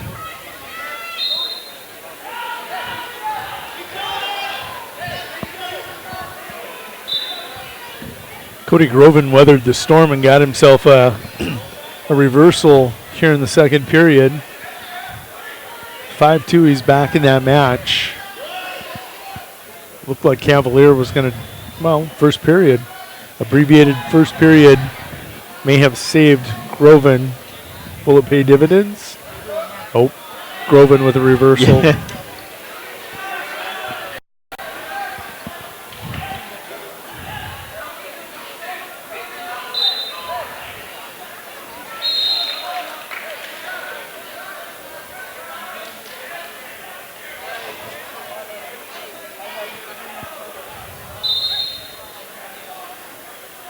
lot of kids here that won in that last quarterfinal at the beginning of this round are still waiting to go.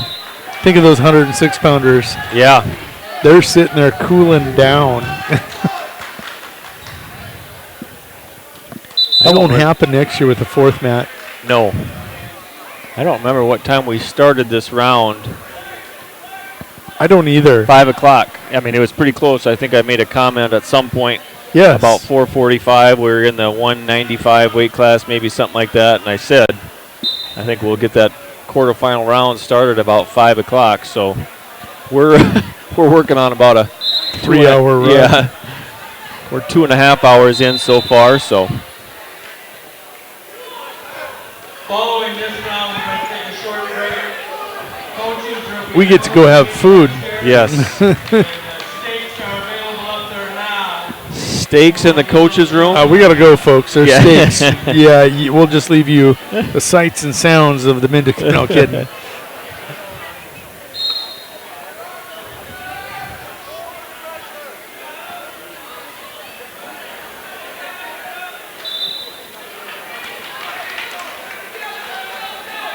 Rockow 4-2 lead, center mat, 1:20 to go in the second. Interesting match is McGregor still 2-0 in his match with Webster Spearfish.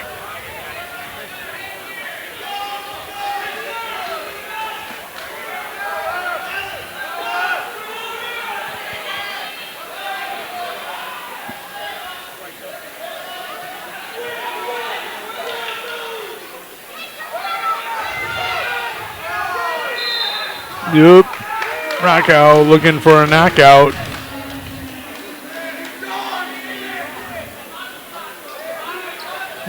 Looks. He's peeling. Man, I'm not sure how he's not. Ooh. Davis, the senior, didn't like that. No.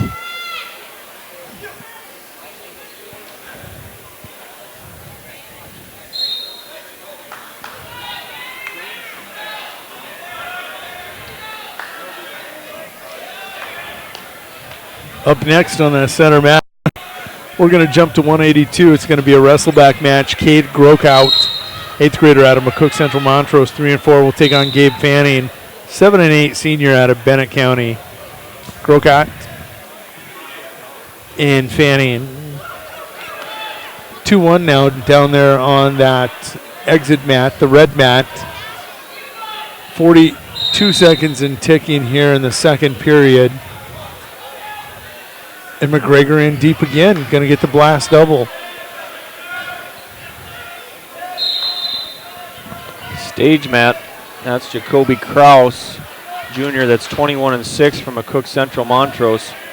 Wrestling the senior, Chase Bickerdike of Bellefouche, 7 and 5.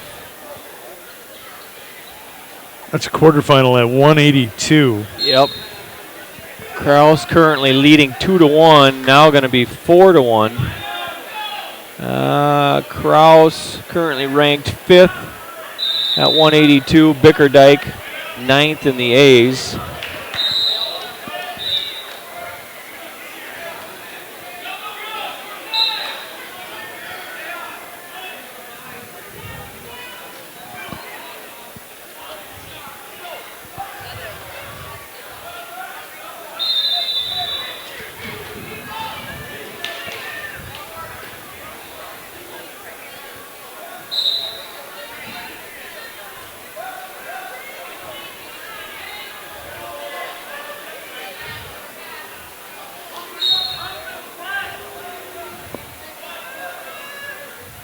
And Webster with another escape here to start the third.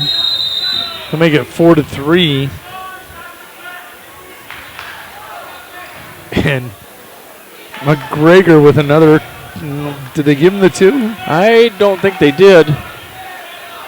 There it is. That'll make it 7-2. Man, his feet have been the difference.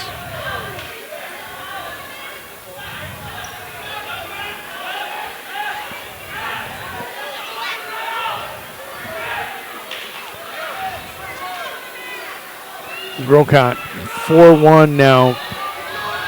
Minute 5 to go here in the second period. Couple takedowns, pair of takedowns his scoring. Kraus will pin Bickerdike. That will come in a minute 55. So next up on that stage mat, it's going to be a wrestleback at 182. Sean Walfelt will take the match against Mobridge Pollux. It's not going to be Pyramid. Maybe it is a young Pyramid. Let me get that pulled up.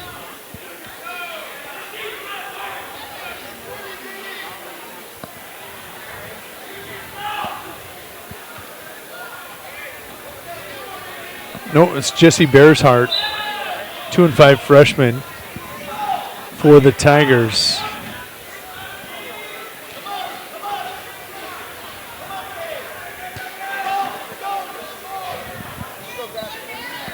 Oh, look at that, cow catcher.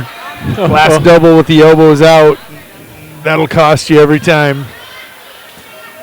Keep the elbows in, stay tight. Bearsheart picks up the fall.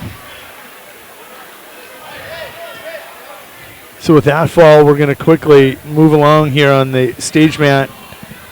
Quarterfinal 195, TJ Atwood of Hot Springs 14-5, taking on Landon Debus of Winter 12-7. Atwood ranked 8th, Debus ranked 9th. Interesting. I'll bet there's a throw or two in that match. Both of them like to let it rock. I bet you're right.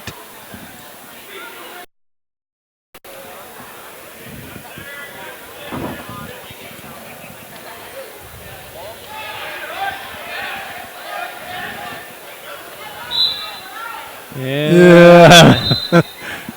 And then over on the exit mat now, we got Stetson Shelbourne taking the mat. Stetson, a 2-1 8th grader, will be taking on Gavin Stotts of Pier at 182 in a wrestleback, and Stotts will make short work of that 13-second fall. So over on that exit mat now, it's going to be Reagan Bolweg of Pier, 15-4 junior, taking on Austin Hoyton, a 6-9 freshman, in a 195 quarterfinal. Bolweg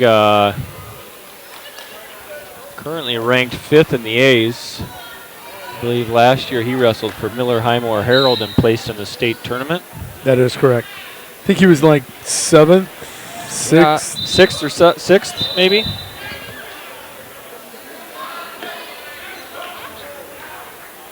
Quick takedown of Hoyton. Center mat, Grocott still leading Fanning 5-1 as they about came into your living room. And on the stage mat, Debus and Atwood still 0-0. Still trying to throw each other. Yeah.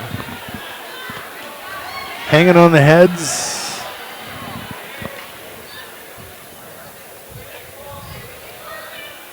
Official better be on his toes.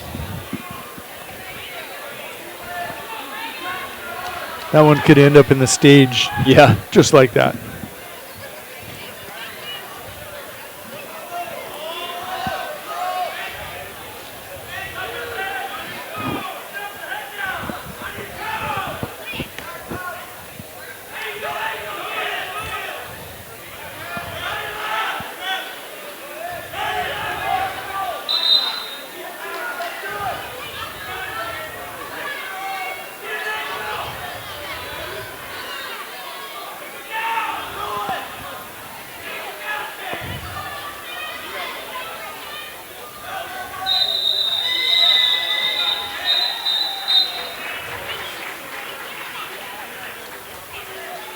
Grocott with the victory here on your middle mat at 182. AJ Feldman of Spearfish will take on Isaac Cliff of Stanley County. Cliff, an 8-8 senior, will take on Veldman, 10-11 sophomore for the Spartans. Not sure what the call was down there on the exit mat, but penalty point? Yeah, there was one. Hoyton picked up one penalty point. I don't know if maybe Bolweg got a hold of the headgear or something, trying to get him tipped over. They were kind of scooting across on his head, and then he grabbed something and pulled, and that's when it the referee stopped it and gave 1 point. So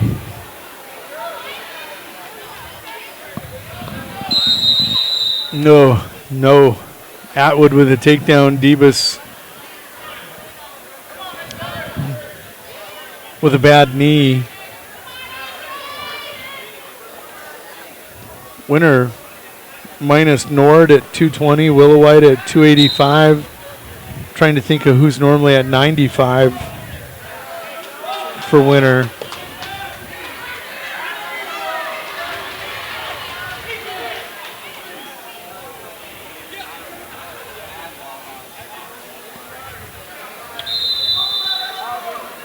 I was noticing that as I looked at the team scores, and Winter and Pierre were neck and neck, and I thought about the kids you didn't have in these upper weights. I think Pierre's banged up though too. They brought what they could, so both of those in the same boat. Yeah, I think both those top two teams right now kind of bitten by that injury bug a little bit.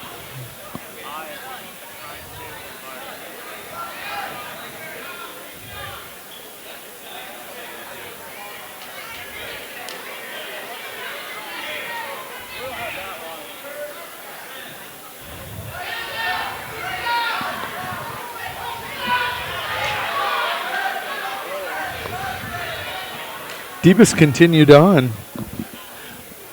I missed it. Well, he really had Atwood in trouble there. Atwood had a cradle hooked up, but Debus had like a Peterson hooked up basically at the same time, and Spencer, Coach Novotny was not happy with referee Dozark's call there, but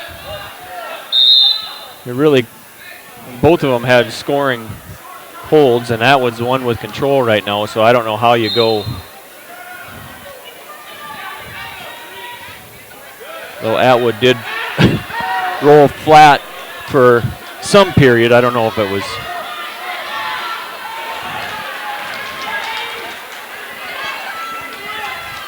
Yeah, Coach Novotny doesn't look happy. No, he was not. Still is not. Oh, geez. Cliff gets the victory over the sophomore A.J. Veldman of the Spartans. He'll advance at 182. Veldman's day and tournament will come to a close. Next up in a quarterfinal at 195, Elijah Zuniga, Spearfish, 15-5 senior, will take on Titan Soderlin. Zuniga and Titan sounds like a kind of a gladiator type war, doesn't it? Yes, it does. Debus and Atwood go into the third period. Atwood's up 6-0, so I think Debus chose both up. We'll get my throw yet. Yeah, I think you're probably correct.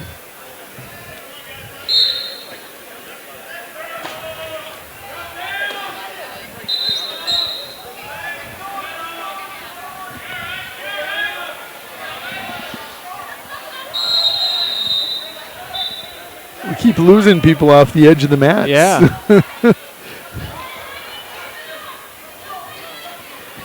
Bolwig with a big lead, 7-1.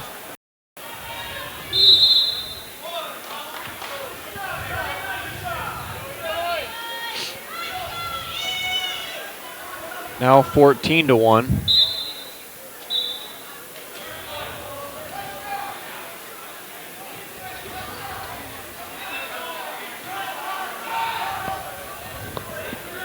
There was the throw, maybe. Attempted throw and a counter. Yeah. Atwood just, I think, kind of little blast double action, and Freight trained it. Yeah.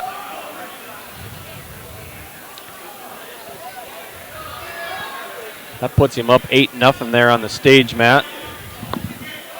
45 seconds to go and ticking. That might be too much, just too much. Could be.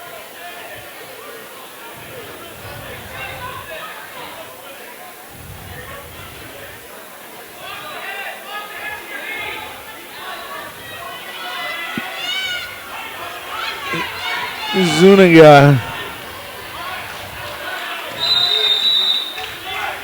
had an opportunity.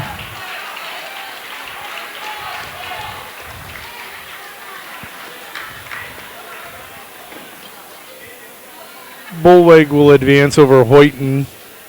Evan Hart up next of Spearfish, the 18-3 senior, ranked number 3 in class. He'll be taking on Tanner Davis, the 11-5 sophomore. Their computer at the mat, I'm not sure. Okay,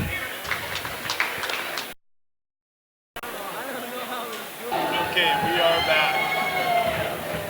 Up and running? Yep.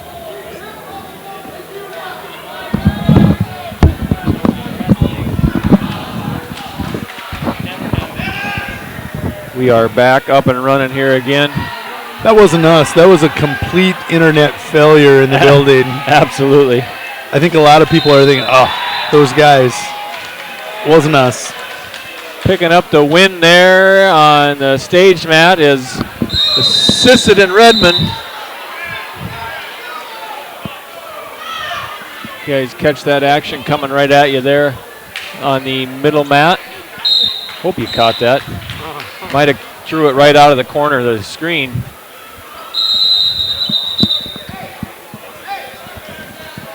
See what we can get going here.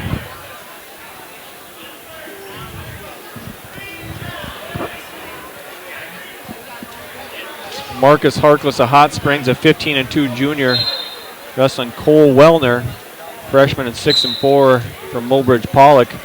They're battling it out here on the middle mat at 220 pounds, quarterfinal match. Harkless, I believe, is third in the Bs.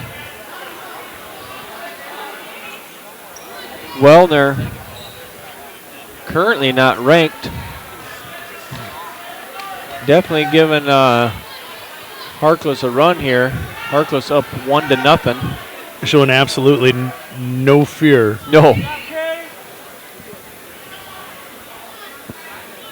They give you 3 of those big old pieces when you go up there. They have that much extra. Really? Yes. At the conclusion of this round, we will take a break. We'll keep it here. We'll break away. We're going to let Case go get a bite to eat. I went to get my phone and decided to cheat. I could smell it from the stage. Harkless has an escape here in period 2. Score is 1-0. It's final on your stage match. Kane Gilligan, skipper Demery Hood. Yeah, he did. We're about done with this round, aren't we? Yes, we are. We are very close to nearing the end. I'm seeing some 285 matches pop up here. The exit mat, that's Sidney Tubbs of Stanley County wrestling Jacob Larson of Pier. Larson out to a 7-0 lead in the second period, almost through the second period here. Larson looks to pick up another 2. Put him up 9-0 after 2 periods. And we have some big boys on that stage mat, don't we? Yes, we do. Preston Taylor, the 15-3 junior. Dylan Andres, 12-7 junior. One from Pier, one from Fort Pier. Taylor from Pier, number 5 in the A's currently. And Andres, number 6 in the B's. Taylor had an outstanding tournament. I know he ran into Nash Hutmaker, but out at that Rapid City Invite, I used that as the measuring stick for my A's. Those where I saw a lot of those early kids. And sure. Yeah. Anybody that goes up against Nash or Kellen March, that's kind of a measuring stick. Can you stick around to the second period or third? Yeah. Taylor will get the fall on Andres. That'll wrap that one up. Harmsma and Reef coming up. Harmsma out of Pier. He'll be in the white and green. Reef, the McCook Central Montrose Fighting Cougar, solid green. This is a good match, 2-2. Yeah, they're getting after it. Especially, a couple of 220-pounders. Score is 2-2, but there's been plenty of action. Couple of throws on the edge of the mat. Takedown, couple escapes. Starting to maybe suck a little air here with a minute to go in the third period. Nice shot there by Wellman, but Wellner, Harkless fights it off. Oh!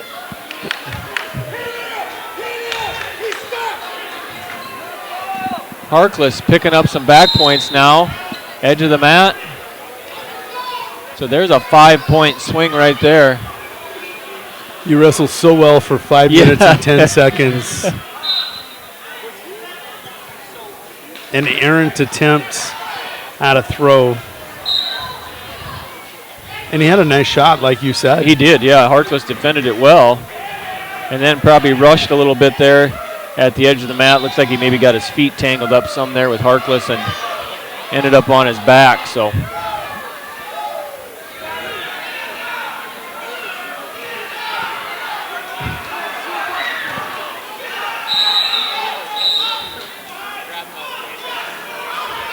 Wellner with an escape here at the end. He's not going to go lightly. He's still getting after it. 5 seconds.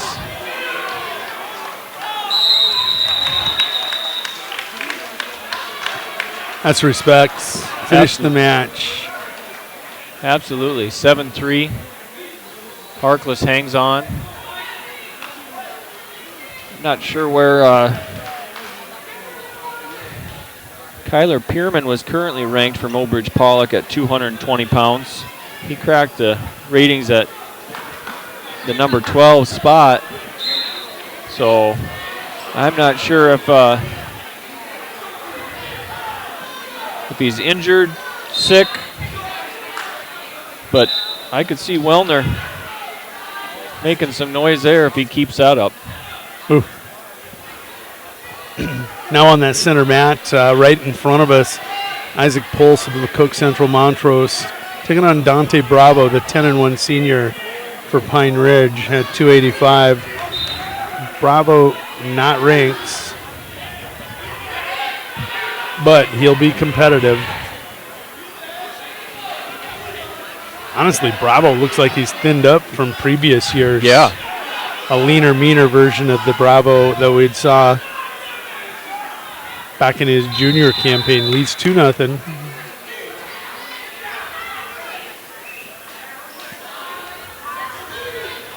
Well, heck, he's at 220. He's down from 285, and he is ranked 6th in the Ace. He is, now that I see that, yep. I thought I was looking at a 285 match, and Kieran Bravo. And I was on the same page. I thought that's where we were, and that's where Bravo has been in the past, so. Reef leading on that stage mat by a score of 4-1 over Wesley Harmsma. And then at 220 on your exit mat, Devon Apple of Sisseton, 6-5 junior, leads 4-0 over Dawson Hanson. Everybody, when I went upstairs, though, told me to get off the mic. They want to listen to you. Yeah, I'm sure. No, they said you sound really good. Yeah. Are you just trying to get out of tomorrow? No, not at all. Not at all. It's always fun to call this with you. We got that flow. I was told, though, I should never, ever sing again. Yeah. I wouldn't even attempt it, so I don't have to worry about it. I'm not afraid to make a fool of myself. Sweet Caroline. Bum, bum. It was Reef. Don't be trying to bait me into that stuff. Into the singing. Reef got the victory over there on mat 1 over Harmsma. That would be the stage mat. Next up, Michael Streeter of Belfouche, 14-4 senior at 285, taking on the 10-8 upstart sophomore for Kimball Whitelake Platte Geddes, Cameron Stiles. Over there on the exit mat, Dawson Hanson with a little throw on the edge of the mat. That'll close the gap there a little bit. He's down. Now he's tied 4-4 4-4 with Devin Apple, the junior from Sisseton. Hanson, a 3-3 sophomore. Apple, a 6-5 junior. They got about 30 seconds to go in the second period. That's a consolation round match at 220 pounds. Bravo just tried rolling through a half, it looked like. Never a good idea. No. Feels like you can do it. You can't.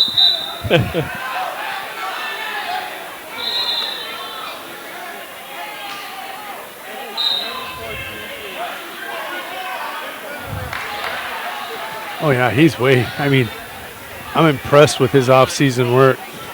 Yeah. He being Dante Bravo, folks, right in front of you on center mat, has redefined his body in the last year. Definitely.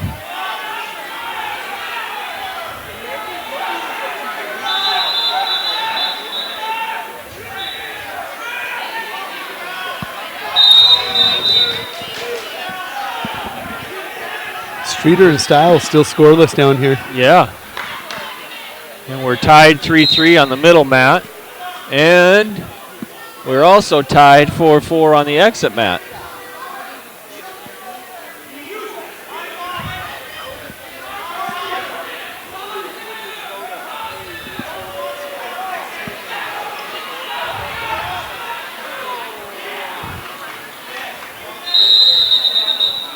Two for Bravo at the edge of the mat. Short time there in the second period, 5 seconds left. Looking to ride out, go into the third period up 5-3. Great little 2-minute offense there at the end of the period. Oh, don't give up the one. Nice work by Bravo. Good hustle to stay with him there and not give anything up.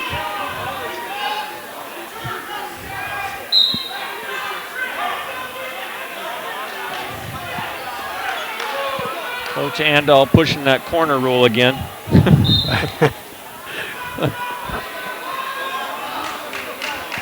Just got 17 jumping jacks in.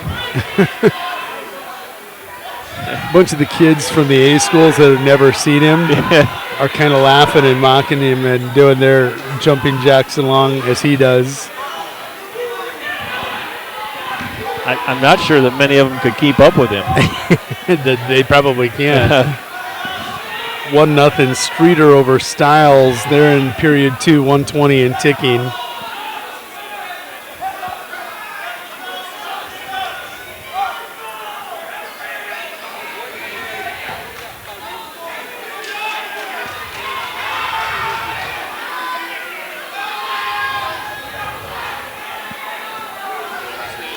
Bravo needs to get that knee in the side. Doesn't need to, I guess. No. Dante Bravo, ranked 6th in the A's. On to the semifinals here at the Big Dakota Conference Tournament. Streeter will get the fall over Stiles on your stage mat. And we are 6-5 on the exit match still. Hanson of Warner Northwestern leads Apple of Sisseton. We get some people out of the way. You can see that match. Down to 10 seconds. Apple's got a score. He goes for a throw. Not in his favor. He ends up on his back. Hanson's going to hang on here. Pick up a takedown and 3 near fall at the end for the win. Robbie Lester now taking the mat on your stage mat at 285. He'll take on Lucas Bluelegs, the junior out of Pine Ridge. The Thorpe is 8-4 on the season. I think you said Robbie Lester currently 1 in the B's. Correct. For the Gold Diggers. Oh, Doctor. They are getting after it, looking for that position. Lester got a bear hug hooked up. Bluelegs with the overs. Oh! Hey. He had a chance. Yes, he did. Austin Severson on center mat for Kimball White Lake Platte Geddes, 12-9 senior, taking on Salvador Rodriguez of the O'Neill Eagles, 7-11. Following the break. 1 round of rest back following the break, and we're done for tonight.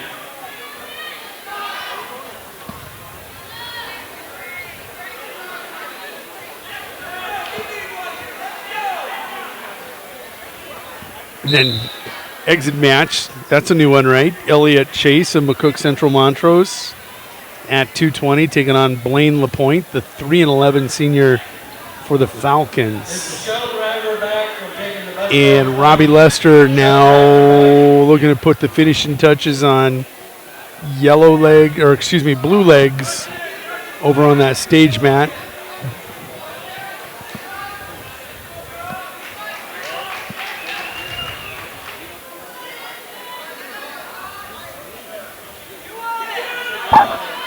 I keep thinking we're at all the 285 matches, but these 220 matches keep popping up. I know they do. I don't think we've got any more coming up, though. I think we're, after these two that are up, we are through 220 and just a couple more 285 matches, and this round will be wrapped up. Severson, little hip toss into a headlock there. Gets the fall on the middle mat. Austin Severson of Kimball White Lake Platte Geddes over Salvador Rodriguez of O'Neill, Nebraska. He will go 13-9 on the season. One more match here on our center mat. Robbie Lester will get the fall over blue legs. There'll be one more match down there. 4 matches left in this round. And then you're out of here for how long? Don't say for the night. Huh? Thought you were going to say for the night. No. We got to bring her home. We got to bring it in. Got to bring her into port. Going to be a exciting last round, too. A lot of the good kids that lost that quarterfinal match coming back through to get to tomorrow. What was once a 114 to 111 and a half lead for Pierre over Winter is now a 145 to 111 and a half. And McCook Central Montrose at 110. They are making a little push here. Up on your stage mat, that's Louis Theory, 8th grader from Lyman. He's wrestling Ethan Scarnagel, freshman from Sisseton. Uh-oh. Scarnagel gets a headlock. Theory in trouble here.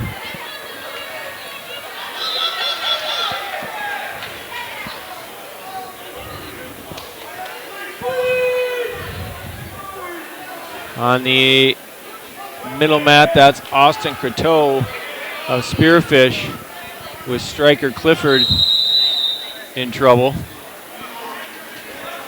Make that 5-0.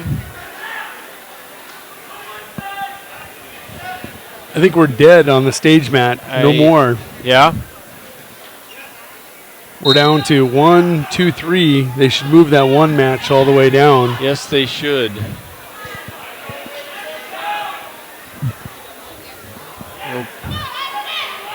Clock runner doing their best there to shorten up this match on the middle mat. I don't know that the clock ever stopped when they came back to center. I didn't see that. I don't know if anybody else did either. Everybody's thinking about that final round. The quarterfinal round, 4:45. We're 3.5 hours into this quarterfinal round with the wrestleback. Kind of a beast. It's a monster. Yeah. There, Croteau gets the fall.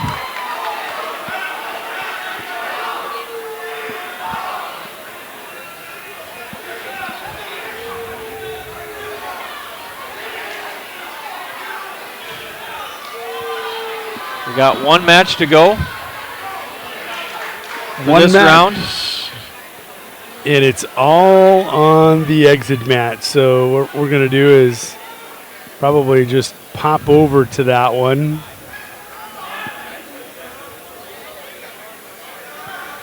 Our last 2 matches will happen down here.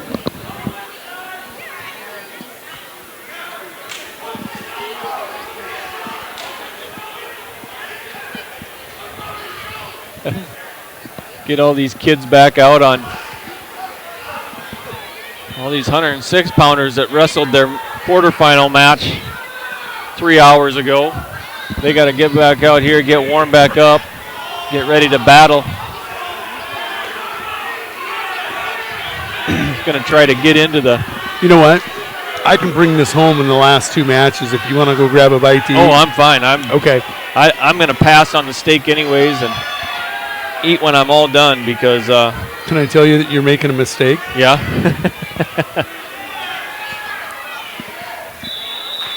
There's going to be a fall over on exit mat.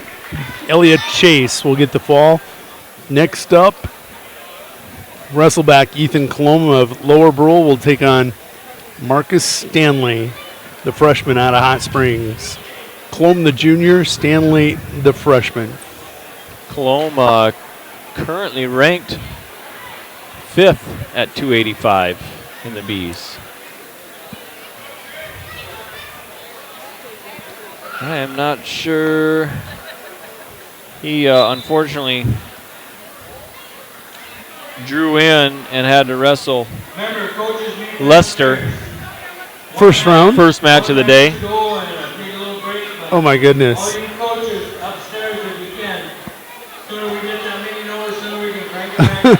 Did you see him elevate the single? Yeah.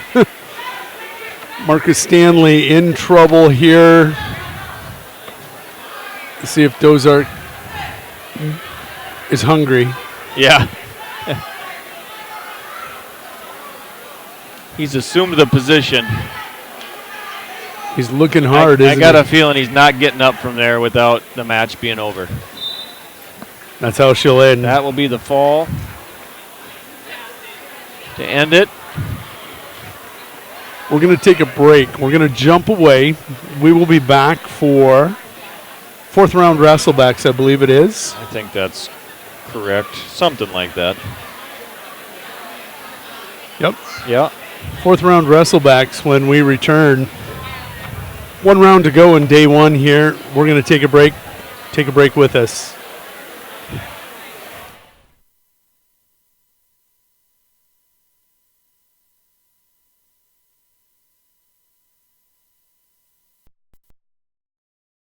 The Prairie Post in Presho, South Dakota is the area's premier convenience store stop. We are proud sponsors of all the boys and girls activities on Lyman Raiders Live. The Prairie Post has everything essential for your traveling needs and are tailored for fast breaks in your schedule. We have quality products and friendly staff, all devised for the demands of your travel. And if you have a few, stop in for some friends and fun at the Prairie Post. The Prairie Post in Presho, the area's best stop. Right now is a great time to be planning for the next growing season. Fall fertilizer application can give your crops a strong start in the spring. Because the nutrients available and needed in each field vary, your Agtegra agronomist can help determine your specific nutrient needs and the benefits of applying them now. To optimize your inputs for next year's crop, contact your Agtegra agronomist for details or visit agtegra.com today. Hutch's Cafe, located just off Interstate 90 in Presho, has been family owned and operated since 1967. Hutch's Cafe and Lounge is a true piece of Americana preserved where you'll enjoy a small town atmosphere with exceptionally warm and welcoming service. You will love their delicious food, including some of the best beef and cocktails in the Midwest. Hutch's is a proud supporter of all Lyman Raiders and Lady Raiders activities and invites you to stop in before or after the game. Everyone at Hutch's says go Raiders. Dakota Grain, located at 402 North Main Street in Presho, is your local grain warehouse and agronomy center. They are now a 110 shuttle load facility. During the harvest seasons, Dakota Grain can store your corn, sunflowers, milo, soybeans, white milo, and wheat. They will also provide you with high-quality fertilizer, pest control products, and chemical applications for all your farming needs. For questions, call manager Dave Cole at 605-895-2531 or stop by their location. Dakota Grain is a proud supporter of all Lyman school activities. Phone Company and their divisions, Charlie's Welding and Auto Repair, PowerCom, KTC Construction, Technology Communication Specialists, and Napa of Chamberlain. Proudly support all area youth in their various activities. Kennebec Telephone Company provides a Lyman area with high-speed internet, local and long-distance telephone service, Real Choice TV, computer repair, smart homes and farms, excavating, auto and welding repair, and Napa Auto Parts. Call their Kennebec office at 605-869-2220 and find out what they can do for you. Life's an adventure filled with excitement, challenges, and achievement. Farmers Union Insurance can provide you the safety net to keep you moving toward your goals and enjoying life's rewards. With multiple locations across the state, Farmers Union Insurance agents provide quick quotes and professional services you deserve. Since 1948, Farmers Union Insurance has focused on insuring the people of South Dakota. From the most remote quarter section to the busiest intersection, Farmers Union Insurance, insuring a brighter tomorrow. Growing up in rural South Dakota, I understand the importance of electric cooperatives because they give us the power to live and work in any area we choose. They also gave me an amazing opportunity to experience the youth tour in Washington, D.C. I'm currently a student at SDSU, but one of my favorite things in life is coming home to be with my friends and family, especially my little brother Lane. West Central Electric is an important part of my life and our community. A message from West Central Electric, your local Touchstone cooperative. Growing up in rural... When you expect more, you expect more. When you expect more, Dakota Prairie Bank, providing great service right from the start. It's our promise to you that sets us apart. With every handshake and a smile, we go that extra mile. When you expect more, you expect more. When you expect more, Dakota Prairie Bank.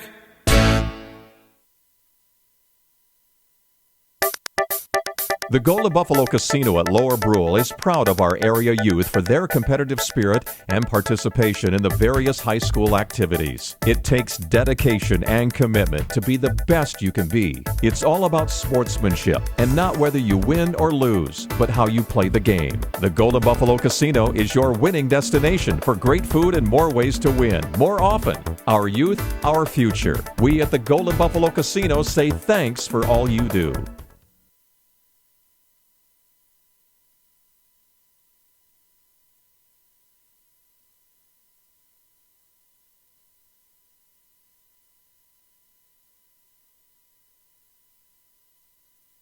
The Prairie Post in Presho, South Dakota is the area's premier convenience store stop. We are proud sponsors of all the boys and girls activities on Lyman Raiders Live. The Prairie Post has everything essential for your traveling needs and are tailored for fast breaks in your schedule. We have quality products and friendly staff, all devised for the demands of your travel. And if you have a few, stop in for some friends and fun at the Prairie Post. The Prairie Post in Presho, the area's best stop when traveling to or from the games in Lyman. Good luck in today's event.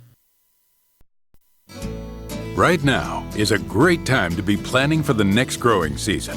Fall fertilizer application can give your crops a strong start in the spring. Because the nutrients available and needed in each field vary, your Agtegra agronomist can help determine your specific nutrient needs and the benefits of applying them now. To optimize your inputs for next year's crop, contact your Agtegra agronomist for details or visit agtegra.com today. Hutch's Cafe, located just off Interstate 90 in Presho, has been family-owned and operated since 1967. Hutch's Cafe and Lounge is a true piece of Americana preserved where you'll enjoy a small-town atmosphere with exceptionally warm and welcoming service. You will love their delicious food, including some of the best beef and cocktails in the Midwest. Hutch's is a proud supporter of all Lyman Raiders and Lady Raiders activities and invites you to stop in before or after the game. Everyone at Hutch's says, "Go Raiders." Dakota Mill and Grain, located at 402 North Main Street in Presho, is your local grain warehouse and agronomy center. They are now a 110 shuttle load facility. During the harvest seasons, Dakota Mill and Grain can store your corn, sunflowers, milo, soybeans, white milo, and wheat. They will also provide you with high-quality fertilizer, pest control products, and chemical applications for all your farming needs. For questions, call manager Dave Cole at 605-895-2531 or stop by their location. Dakota Mill and Grain is a proud supporter of all Lyman school activities. Kennebec Telephone Company and their divisions, Charlie's Welding and Auto Repair, PowerCom, KTC Construction, Technology Communication Specialists, and Napa of Chamberlain proudly support all area youth in their various activities. Kennebec Telephone Company provides a Lyman area with high-speed internet, local and long-distance telephone service, Real Choice TV, computer repair, smart homes and farms, excavating, auto and welding repair, and Napa Auto Parts. Call their Kennebec office at 605-869-2220 and find out what they can do for you. Life's an adventure filled with excitement, challenges, and achievement. Farmers Union Insurance can provide you the safety net to keep you moving toward your goals and enjoying life's rewards. With multiple locations across the state, Farmers Union Insurance agents provide quick quotes and professional services you deserve. Since 1948, Farmers Union Insurance has focused on insuring the people of South Dakota. From the most remote quarter section to the busiest intersection, Farmers Union Insurance, insuring a brighter tomorrow. Growing up in rural South Dakota, I understand the importance of electric cooperatives because they give us the power to live and work in any area we choose. They also gave me an amazing opportunity to experience the youth tour in Washington, D.C. I'm currently a student at SDSU, but one of my favorite things in life is coming home to be with my friends and family, especially my little brother Lane. West Central Electric is an important part of my life and our community. A message from West Central Electric, your local Touchstone cooperative. When you expect more, you expect more. When you expect more, Dakota Prairie Bank, providing great service right from the start. It's our promise to you that sets us apart. With every handshake and a smile, we go that extra mile. When you expect more, you expect more. When you expect more, Dakota Prairie Bank. The Golden Buffalo Casino at Lower Brule is proud of our area youth for their competitive spirit and participation in the various high school activities. It takes dedication and commitment to be the best you can be. It's all about sportsmanship and not whether you win or lose, but how you play the game. The Golden Buffalo Casino is your winning destination for great food and more ways to win, more often. Our youth, our future. We at the Golden Buffalo Casino say thanks for all you do. The Prairie Post in Presho, South Dakota is the area's premier convenience store stop. We are proud sponsors of all the boys and girls activities on Lyman Raiders Live. The Prairie Post has everything essential for your traveling needs and are tailored for fast breaks in your schedule. We have quality products and friendly staff, all devised for the demands of your travel. And if you have a few, stop in for some friends and fun at the Prairie Post. The Prairie Post in Presho, the area's best stop when traveling to or from the games in Lyman. Good luck in today's event. Right now is a great time to be planning for the next growing season. Fall fertilizer application can give your crops a strong start in the spring. Because the nutrients available and needed in each field vary, your Agtegra agronomist can help determine your specific nutrient needs and the benefits of applying them now. To optimize your inputs for next year's crop, contact your Agtegra agronomist for details or visit agtegra.com today. Hutch's Cafe, located just off Interstate 90 in Presho, has been family-owned and operated since 1967. Hutch's Cafe and Lounge is a true piece of Americana preserved where you'll enjoy a small-town atmosphere with exceptionally warm and welcoming service. You will love their delicious food, including some of the best beef and cocktails in the Midwest. Hutch's is a proud supporter of all Lyman Raiders and Lady Raiders activities and invites you to stop in before or after the game. Everyone at Hutch's says, "Go Raiders."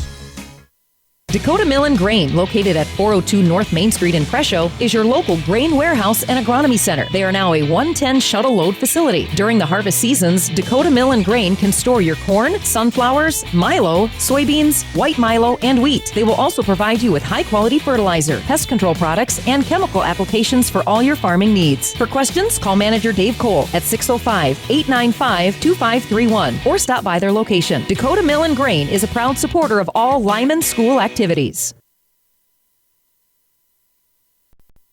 Kennebec Telephone Company and their divisions, Charlie's Welding and Auto Repair, PowerCom, KTC Construction, Technology Communication Specialists, and Napa of Chamberlain proudly support all area youth in their various activities. Kennebec Telephone Company provides the Lyman area with high-speed internet, local and long-distance telephone service, Real Choice TV, computer repair, smart homes and farms, excavating, auto and welding repair, and Napa Auto Parts. Call their Kennebec office at 605-869-2220 and find out what they can do for you.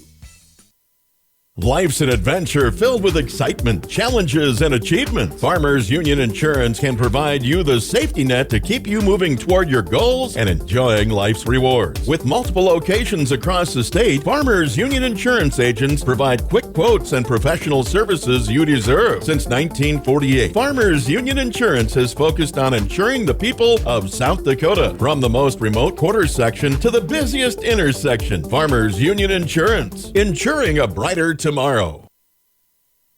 Growing up in rural South Dakota, I understand the importance of electric cooperatives because they give us the power to live and work in any area we choose. They also gave me an amazing opportunity to experience the youth tour in Washington, D.C. I'm currently a student at SDSU, but one of my favorite things in life is coming home to be with my friends and family, especially my little brother Lane. West Central Electric is an important part of my life and our community. A message from West Central Electric, your local touchstone cooperative. When you expect more, you expect more. When you expect more, Dakota Prairie Bank, providing great service right from the start. It's our promise to you that sets us apart. With every handshake and a smile, we go that extra mile. When you expect more, you expect more. When you expect more, Dakota Prairie Bank.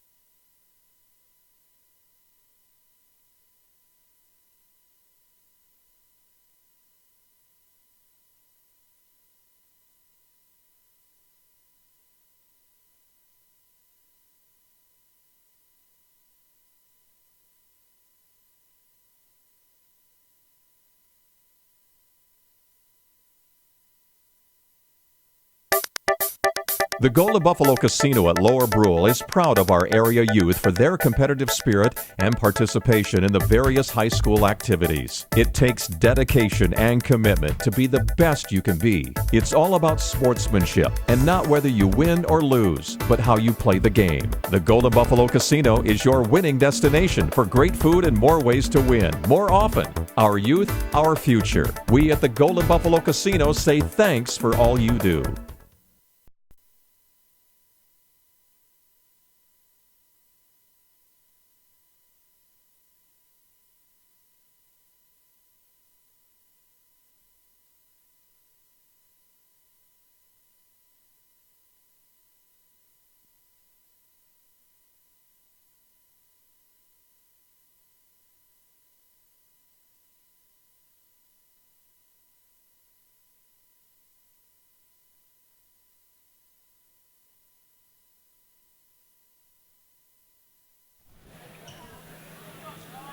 Welcome back to the Lyman Gardens. This is Jody Brozick of LiveTicket.tv bringing you coverage of the consolation round here, the final fourth round wrestleback for here on day one. On center mat, you just thought it was a beautiful, beautiful pancake throw there by Noah Williams. He has tore this tournament up since he lost in the championship bracket. He'll get a fall here again, right. Tapper. Okay, so Noah will take a 5-1 lead. On your mat, the red mat, Kingsbury County's Gannon Gilligan, the 7th grader, 10-7 on the season, will be taking on Dakota Bucket Jr. out of McCook Central Montrose. Dakota comes in with a record of 13-13 here in this wrestleback match. Stage mat right now, it is Spearfish's Josh Hoffman. He leads 2-0 over Joseph Yates, a freshman out of O'Neill, who comes in 3-3. Hoffman 14-9 taking on Yates. 3-3. Those are your first 3 matches to get things going. And it's funny, somebody opened the door over there, and Scott was jumping, Coach Scott Andel in the corner, and it looked like there was a fog underneath him, lifting him up. He's floating on the clouds, is he? He is always on cloud 9. Love Coach Scott Andel as far as his enthusiasm and basically and how infectious it is for the kids that are in his program. Still, Noah Williams on a tear since he fell in the championship round, leading 9-1 here. His first 2 opponents and wrestlebacks pinned him right away. We will get a pin over on the stage mat out of Josh Hoffman. Hoffman, the junior, 14-9 on the year, will pin Joseph Yates of O'Neill. Next up on your stage mat, it's going to be John Jeffrey, an 8th grader out of Spearfish. He's 9-9 at 113. He'll take on Sheldon Balderston, 8th grader, 2-1 out of Kingsbury County.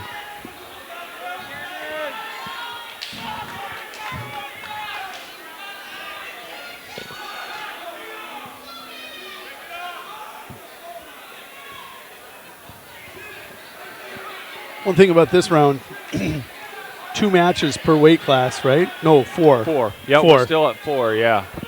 But hard to believe looking at some of these kids that they're why are they in the wrestle back? You're right. I mean, they're very close to not placing in this tournament right now. And why are they here? Yeah. Ooh, mad scramble there on the side stage mat between Jeffrey and Balderston. They go to the edge of the mat, they circle back in, and then they come back to the edge of the mat. That's all in the first 18 seconds there, period 1. They finally go out of bounds, and we'll get to do it again with 30 seconds to go. That's the end of the second for Williams and McGregor. Middle mat, they'll start period 3.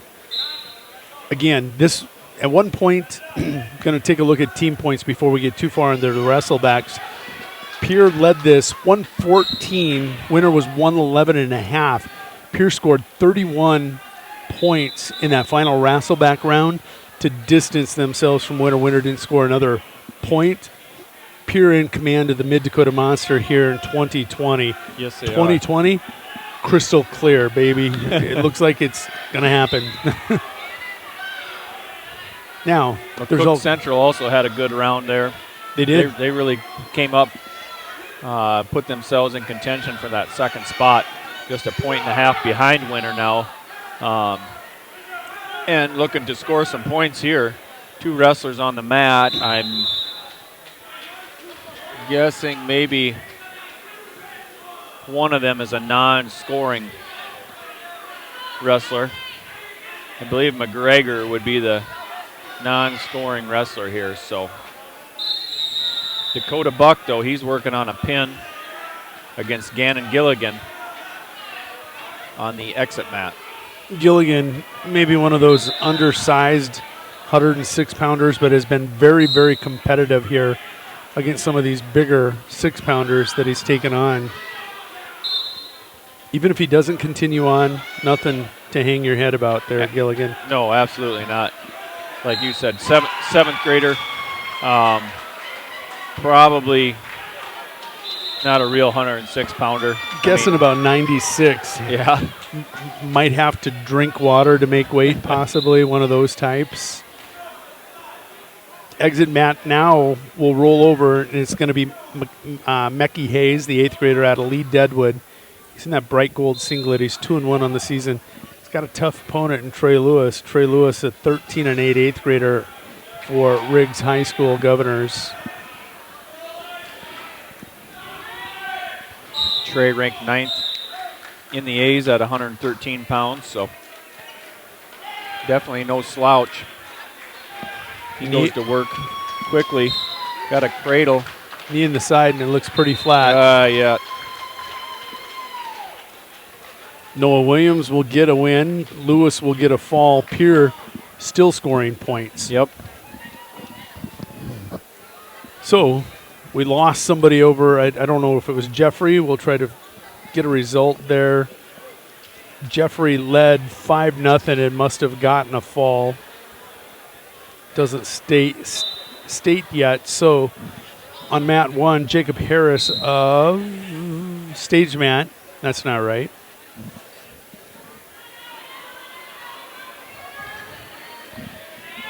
There we go. It's Custer's Dylan Beaver, a sophomore, 8-7, will take on Zania Ironeyes, 7th grader out of Pine Ridge, 6-4. Middle mat right now, it's Carson Keyser, 7th grader, 10-5, taking on Iden Myers, 7th grader out of Kimball White Lake Platte Geddes, who is 16-9. On your exit mat, really quick, Clayton Delaney, the 8-6 Warner Northwestern 120-pounder, taking on Custer's Pierce Sword, sophomore, 17-7, fighting for his life. Both wrestlers there. I think Clayton currently ranked number 12 at 120 pounds. And I know at one time I think Pierce was in kind of that same area, 10, 11, 12, somewhere in there for Custer. So a couple of well-versed wrestlers there trying to stay in the tournament. We look at this middle mat. Iden Myers now 2 matches in a row facing a winner wrestler, so I'm sure he's wondering where do these guys keep coming from. Yeah, but conversely, you had Constance, Myers, and people are wondering where do these Kimball White Lake Platte Geddes keep coming from, these kids. So personally for Iden, I understand his ire. But for other teams, it's like, holy shnikes. Yeah. You've got Winter, you've got Kimball White Lake Platte Geddes. You had Pierre with multiple kids in a lot of these lower weights. Yes. So it's like, stop it. Just stop.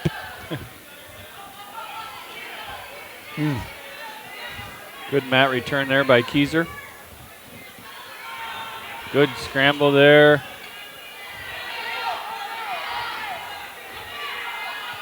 Way to not quit wrestling and just, he could have easily given up an escape, if not a reversal there. You want to watch a more entertaining match. Mother and father in the top row up there. Yeah. Watch mom and dad up there. Sometimes that can be more entertaining. Oh, this could get crazy.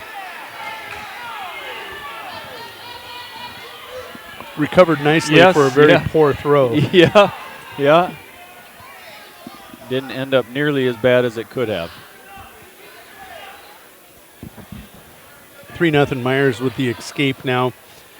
Over both other matches are scoreless. This is kind of got the fastest tempo of all the 3 matches. Sure.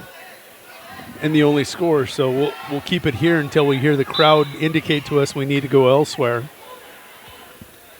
Stage mat it is 2-2 on the stage mat. Okay, they have scored. Yep, and then on the exit mat, I believe Delaney's up 5-0. So we've been informed, talking with Matt Bunker, internet's been dropping all day. It's not been us, it's been just the internet here into the building. And it's not just our webcast, it's been the computers at the tables too, struggling. Possibly that's why track will make a liar of me when I said scoreless. Yeah. Well, it definitely lags behind. I just happened to take a look at the score clock real quick, and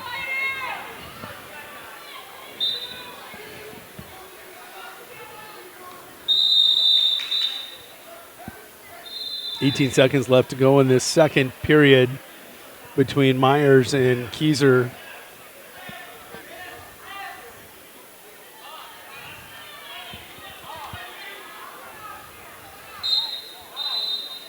Myers with a nice throw. Out of bounds. Wish he had about 6 more feet of mat, and that would have been a beautiful throw.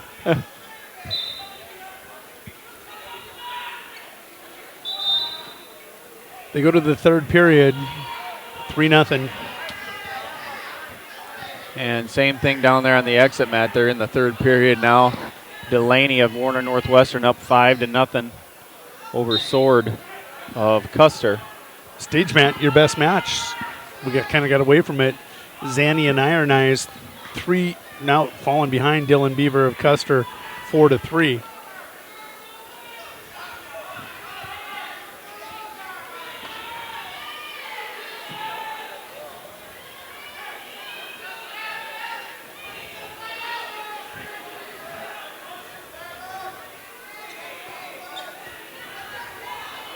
Oh.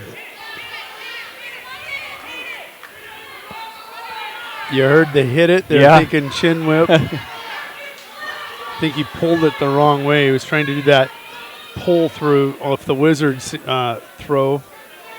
Now he's got those legs split and in a little bit of trouble. Trying to fold that shoulder under, lift the leg, Turk it here for a few tilt back points. Beaver with a 2-point near fall goes up 6-3 on your stage mat.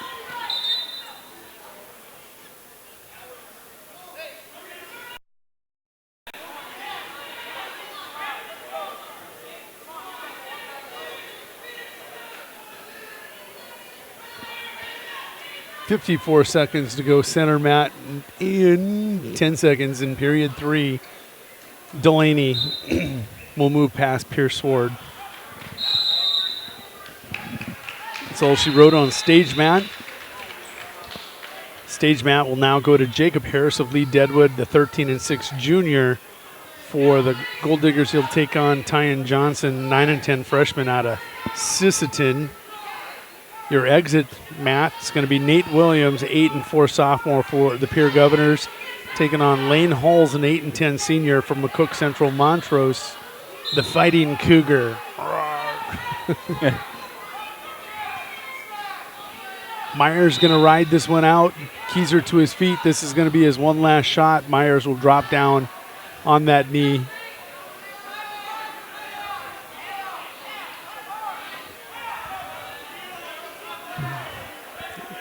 Carson smiled. Yeah. He looked at the clock and he goes, not enough time. No. Good match between those two kids. Absolutely.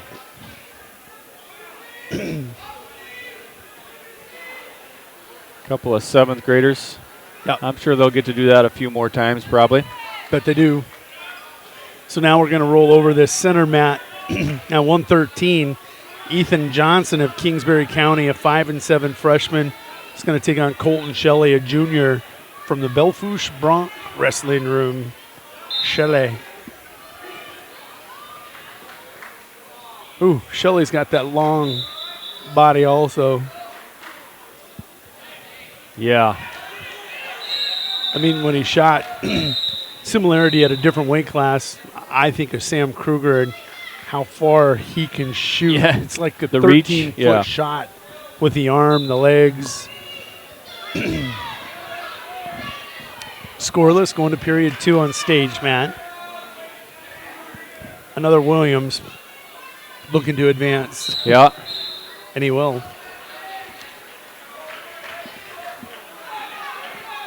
Nate Williams for the Governors will advance at 120. Lane Hall's eliminated for McCook Central Montrose. Up next, Governors Chase Sarda will take on Potter County's Lincoln Stewie. Now, Chase Sarda, freshman, 11-2, taking on Lincoln Stewie, 14-7, Potter County battler. Look for that match to be, I'm guessing, pretty close, entertaining match. Yeah. Stewie's looking for his headgear right now, Coach. Most definitely.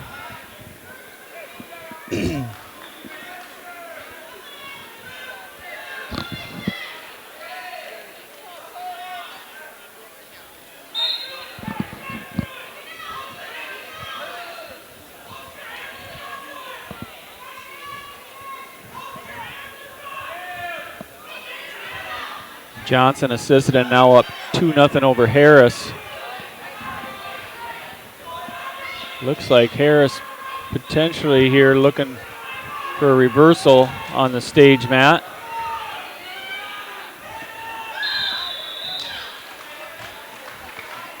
Shelley picks up the fall over Johnson of Kingsbury County.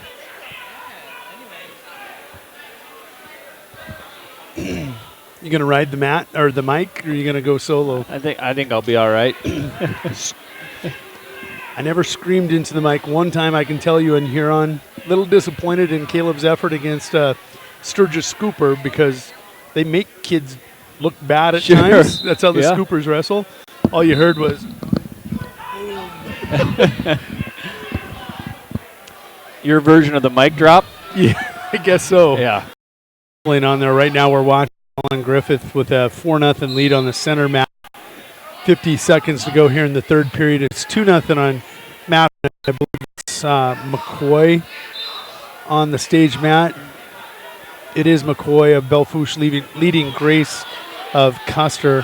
Sarda 5-3, him and Sweet. That is going to be a close match, and it has turned out to be a very close match.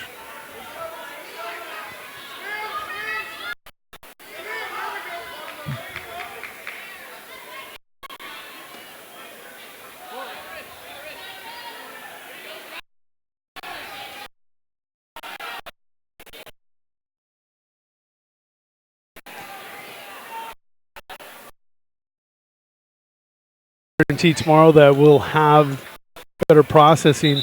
Sarda 5-4 into a double leg. Going to get the victory final there. Well, it's 20 ticking. Kellen with the victory 4-0. With River Cologne, 10 seconds in ticking. Sarda looking for a victory.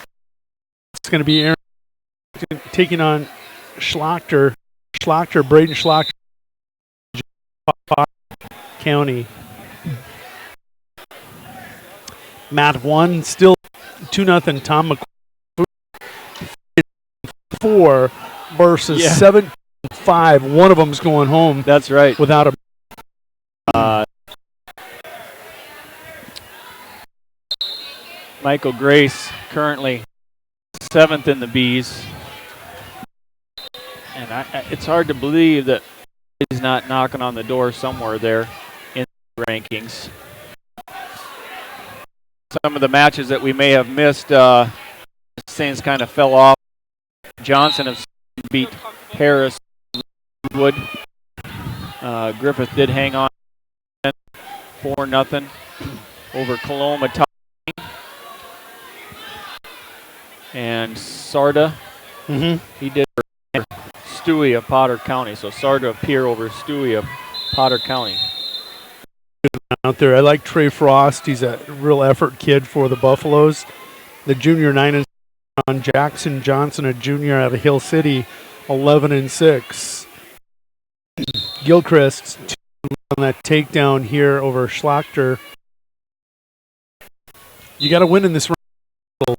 Yeah. Tomorrow you cannot receive a medal. Party's over. End of a long day. Probably your 6th match of the day, possibly at times. If you lose in the this is your 5th match. 5th, I think. Yes, 5th. Johnson knocked off Maury in the early round. Yes. Wow. And then, of course, faced Keyser in the quarterfinals. So now he's working his way back. This weight class at 126 definitely one. Talked about where you've got some highly ranked kids that are facing not. Trey Frost, 12th. Lincoln Stewart just got knocked out. Ranked 11th in 126 pounds. Wow. He got monstered. Yeah. The only description for what happens here in the also known as Thomas McCoy, stage mat. He's up 4-0 over Michael Grace of Custer. They're just starting the third period here on their feet. Nothing. Grace, a sophomore. McCoy, a freshman.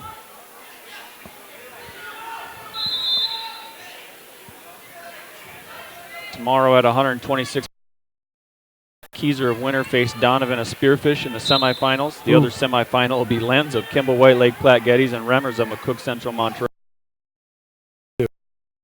Definitely. Lenz has been pouring getting better and better and better.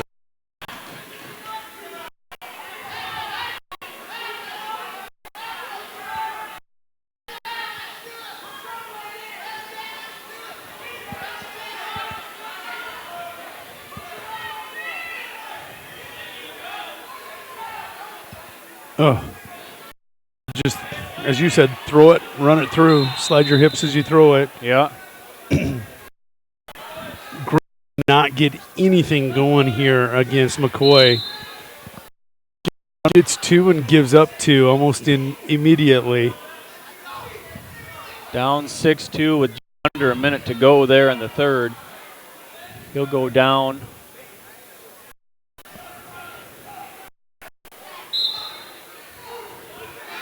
I better learn to like Johnson because he's having himself a nice little run. He'll take a 4-0 lead to period 3. He's 2 minutes away from a medal. Shiloh got to be coming up here shortly then. He will be, and he's going to face another tough opponent. He's going to be wrestling Deegan Huska of Pierre. Oof. Huska currently ranked 7th in the A's. Shiloh 10th. In the B's. In the B's, so. I don't know, I'm guaranteeing at some point in their U wrestling career, they faced each other. In fact, I think they even faced each other last year at this tournament. Once, if not twice. If I remember correctly, I think Huska maybe won the final one, but they maybe only wrestled once too, and Huska won, but should be interesting. Gilchrist scoring points again, halfway to his average of 15. And we got just a little blood real flow there. Anybody could follow that blood trail. Even if they weren't a hunter? Yeah. Here we go, Mowry and Huska take.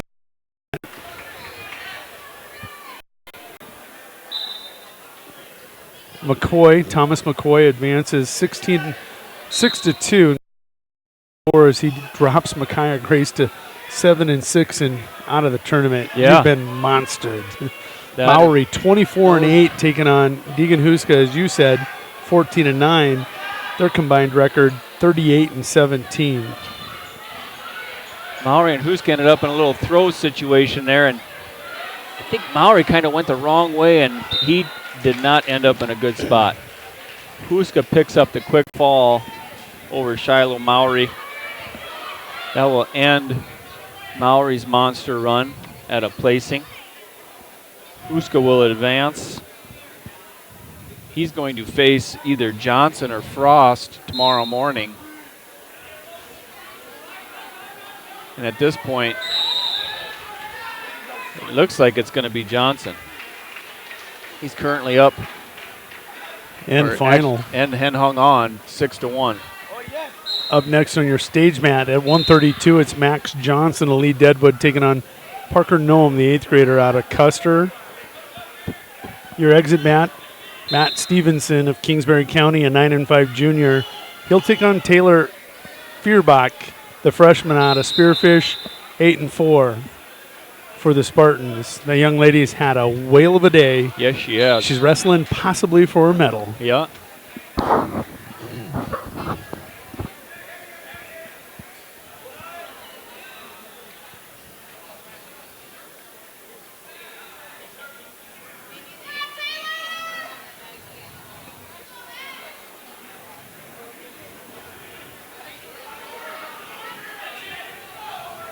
Oh, she got caught in just a country boy. She's got an opportunity if she can get parallel to roll him through. Yeah. No, she's going to have to do it quick, though, because that's tight.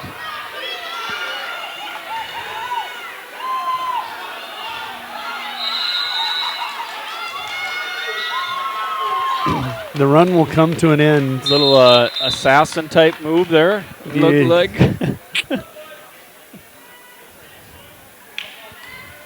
So Stephenson takes the fall there over Taylor Feuerbach. Speaking of assassins, I think somebody shot Schlachter. There is blood everywhere. I don't know.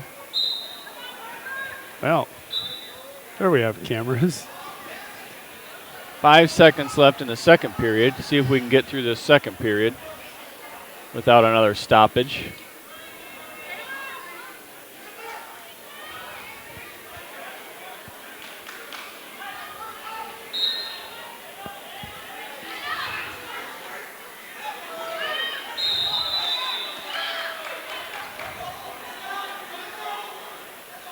Nope. Holy smokes. Oh, he just had to just get rid of the blood clot coming in the other way. Oh.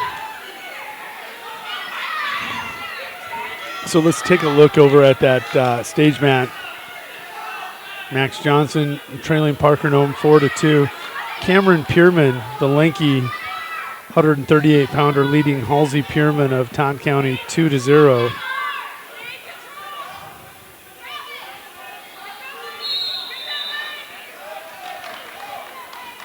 Max Johnson currently ranked 12th in the Bs at 132, and he's now down at he's still at 132. That's still 132 there, so. But he's currently down 6-2 to Parker Nome, but gets a reversal and has a cradle locked up. That's going to be a change in score there. Gilchrist will end the bleeding with a fall. Gilchrist will advance at 138. And Max Johnson also gets a fall over Parker Nome. Coming from behind. Yeah. Down 6-2. Reversal, cradle, over. Center mat. Isaiah Grimm, Jaden Weeby. 5-3, 10-6. This will be a good match. Yes, it should. On your stage mat, coming up, Jaden Wolf, 12-13 out of McCook Central. Taking on Garrett Winkler, the sophomore out of Newell, 13-4. Maybe. Isaiah Grimm maybe had a short season so far this year. I believe last year he placed 4th in the state tournament, had a heck of a state tournament. He did. Isaiah, yeah. I mean, now he's only got 8 matches in so far, probably 3 or 4 of them today. Garrett Winkler will forfeit on the stage mat to Jaden Wolf of McCook Central Montrose. That's a tough way to get knocked out. So next up at 138, Tance Wagner, a freshman, 18-11 out of Lyman, taking on Alec Dobson, the junior out of Kingsbury County, 13-5. Combined records 31-16, 47 matches between those two kids.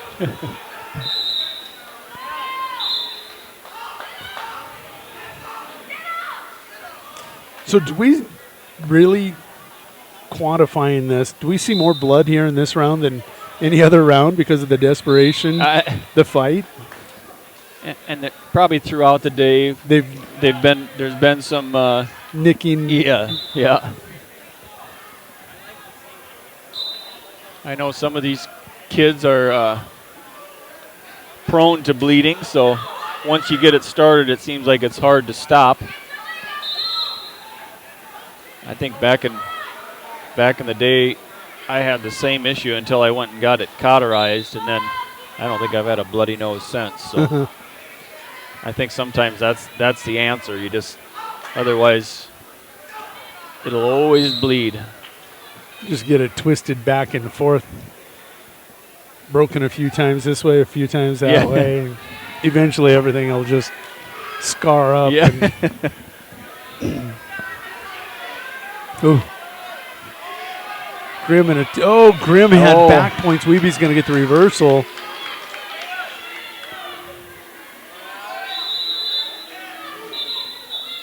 Oh, Weeby sits through that head and arm. That's tight now. A lot of time left too.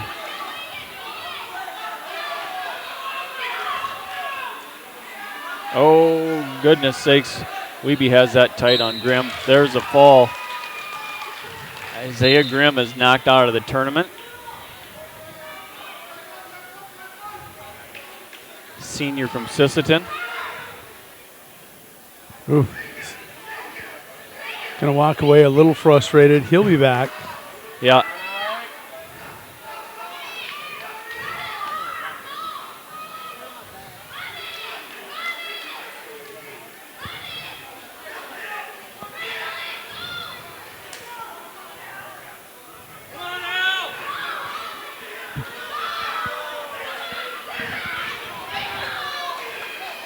Wagner and Dobson 4-2 in the second period. Dobson up 4-2 over Wagner of Lyman.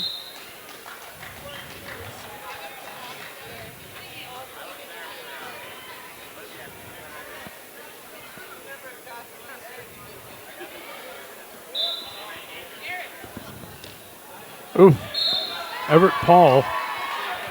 The center mat, Everett Paul, the 1-1 junior from SBA, the Crusader, taking on Braxton Janice of Littlewood. That's Tyrone Oldenkamp of Lyman coming up on the exit mat. And I believe that's a Wolf he's wrestling from Belfouche. Yep, that would be Caden Wolf, the sophomore. 10-3 versus 20-8, 30-11 combined record between those two.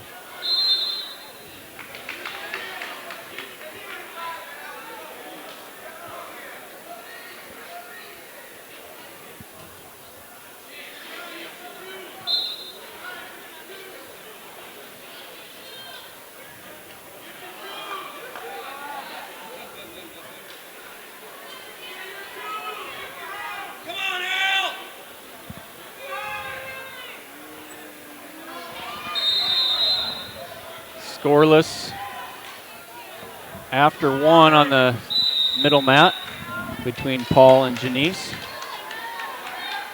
Dobson going to take a commanding 7-2 lead into that third period.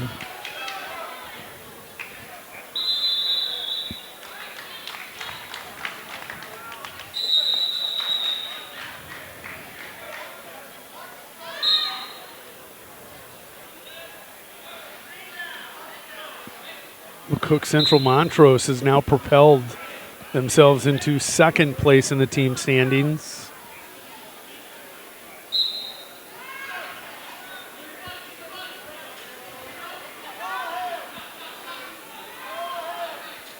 Wolf and Oldenkamp on the exit map. They also go into the second period scoreless. Wolf with the escape, now up 1-0.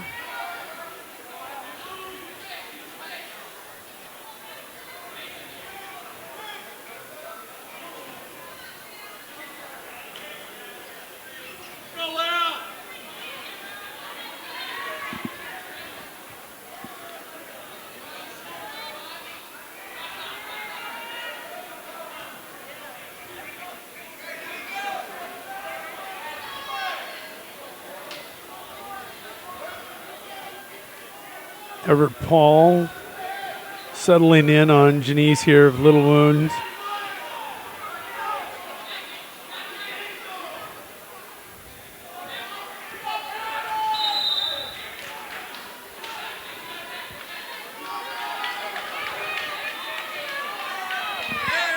That's Wolf, good, huh? That's getting pretty good action. Yeah. Wolf scored 2 there on the edge of the mat. Now Oldenkamp gets the escape. That makes it 3-1 in favor of Wolf of Belfouche. That's your exit mat, the red mat. Everett Paul will get the fall of the center mat. Sterling Sword of Custer, 14-7, and Mason Heath,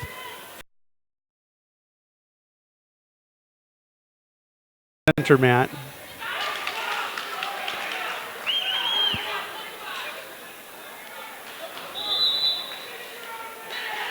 And Dobson will hang on to beat Wagner of Lyman. But Oldenkamp here gets the fall over Caden Wolf. Caden Wolf of Belfouche. Big fall for the senior Tyrone Oldenkamp. That'll put him in placings for his last Mid-Dakota Monster. 21-8.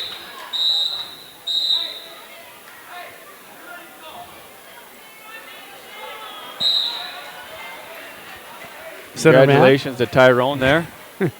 Now on your stage mat, Ivor Paul 12-5 taking on Anthony Benda Jr. 10-6 out of Sisseton. Ivor Paul of Sunshine Bible Academy.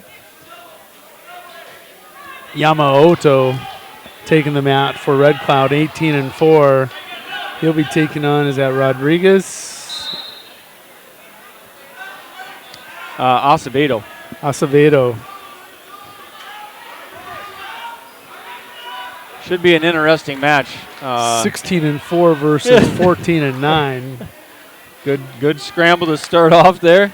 Acevedo hangs on to get the 2.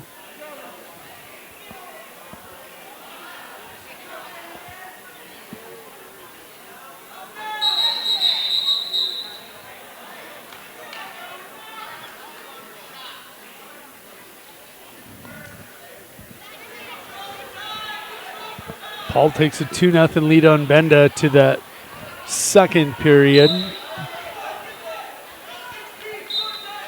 Number 8 and number 9 in the state currently. Who's that? Between Ivor Paul and Anthony Benda. Nice. 8 and 9 in the Class B rankings right now. How appropriate. 8th is a medal at state. 9th is not. That's Mid-Dakota Monster. 8th, you win, you get a medal. You lose, you don't. Go home. That's right.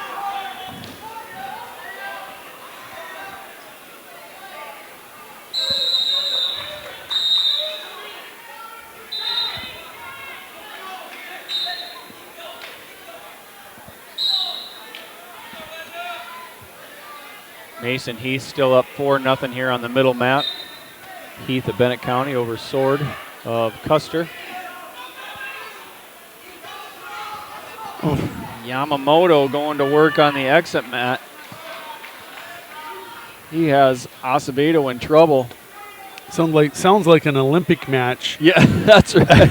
Acevedo versus Yamamoto. Happening here in Presho, South Dakota. That's right. Boy, I don't know. He might have been pasted there for a couple seconds. Looks like it's getting tighter. There it is. Yamamoto will advance, the junior of Red Cloud, over Fabian Acevedo. 17-4.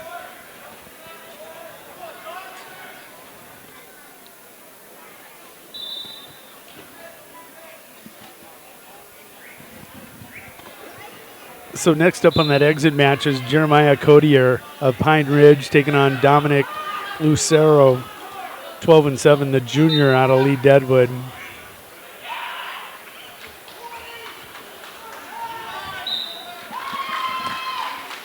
Lucero getting right after it. Heath going to get the fall on that center mat. 6-0 lead over Sword of Custer. He'll get the fall. Mason Pulse of McCook Central Montrose, 14-8 freshman, will take on Dylan Singray, sophomore, 8-6, out of Kingsbury County next.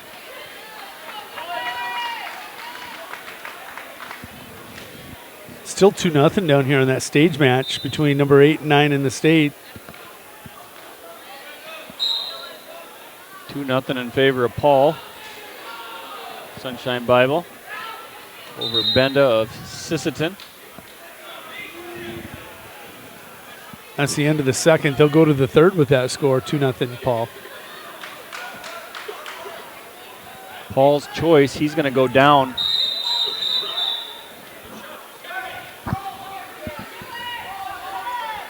So O'Neill will send to the exit mat Servando Gonzalez, a 9-9 junior. Nate Kirstein of Kingsbury County will come out 7-6.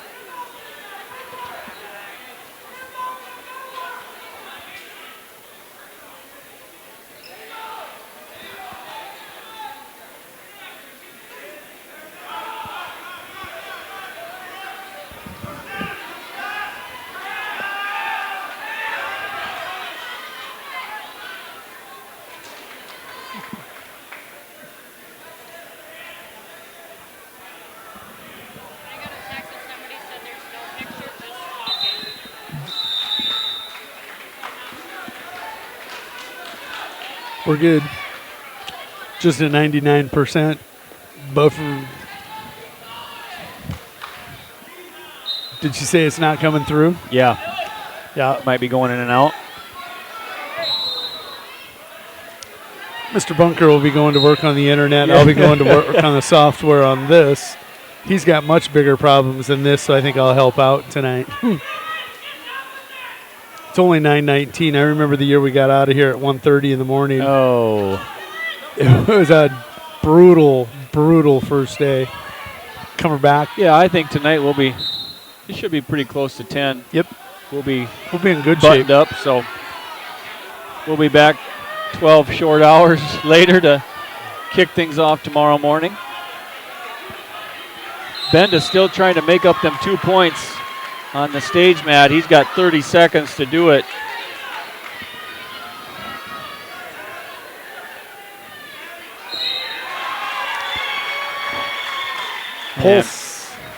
Pulse was a fall over Singray. He'll go to 15-8, the freshman.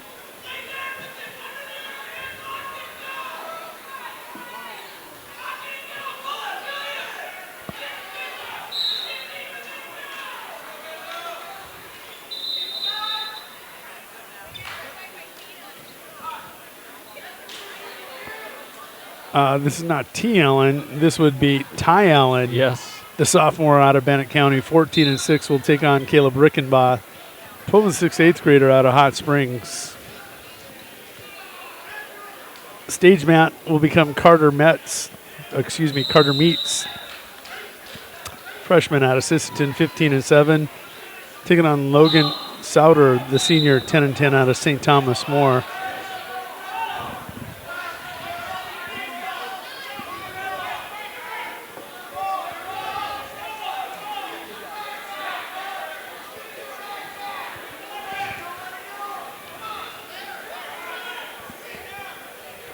Rickenbaugh picks up the early takedown here against Allen of Bennett County. Allen was in on the shot. Rickenbaugh defended well and scored off of it.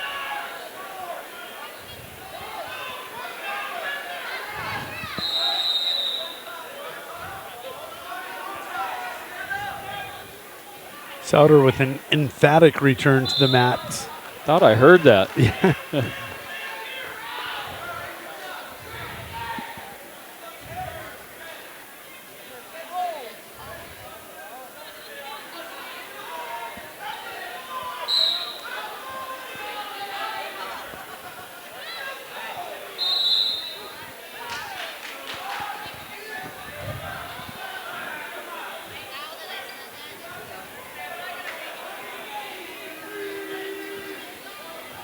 I think Coach Meets just drew a warning. I think he's getting warned, yes.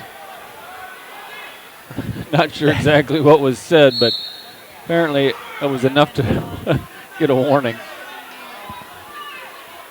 Holzer of Mobridge Pollock, the 60-pounder looking to medal.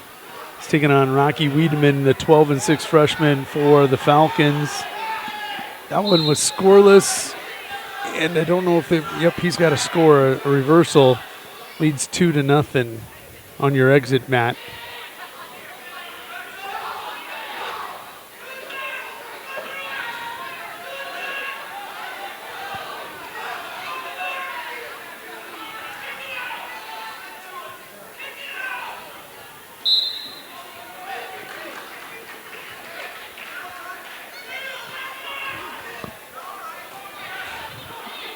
Rickenbaugh had that quarterfinal match with, or who did he defeat? He had a tight match his last round. Meets will get the fall over Sauter.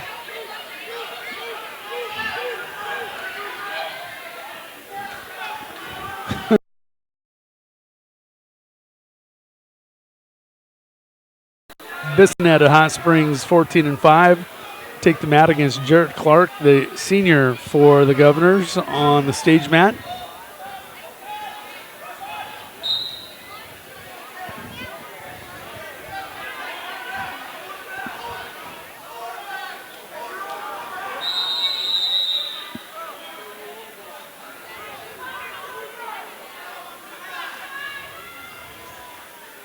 Rickenbaugh's last match was with Druki of O'Neill.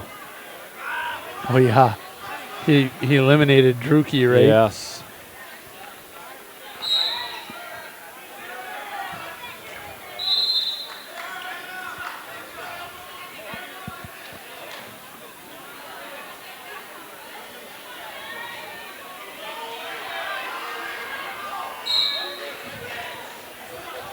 Quickly on that stage mat, Keaton Bissonette comes out, gets the fall over Jarrett Clark. Next up is Levi Nightingale, 15-6 sophomore, will take on Ace Hahn, 4-8 sophomore out of Bennett County.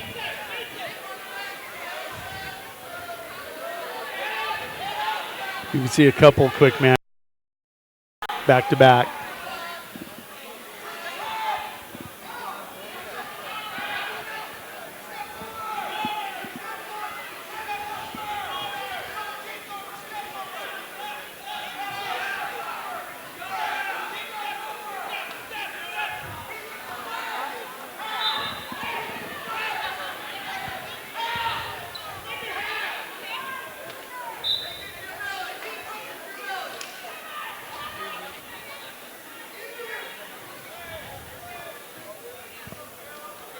I think I would have picked this match wrong here on the center mat. I probably had Ty Allen picked to win it, but it looks like that's not going to happen. Yeah, that's going to be a long 50s. Yeah, it's not. 3 seconds later. Allen was the 4 seed coming in. Going to get knocked out of the tournament.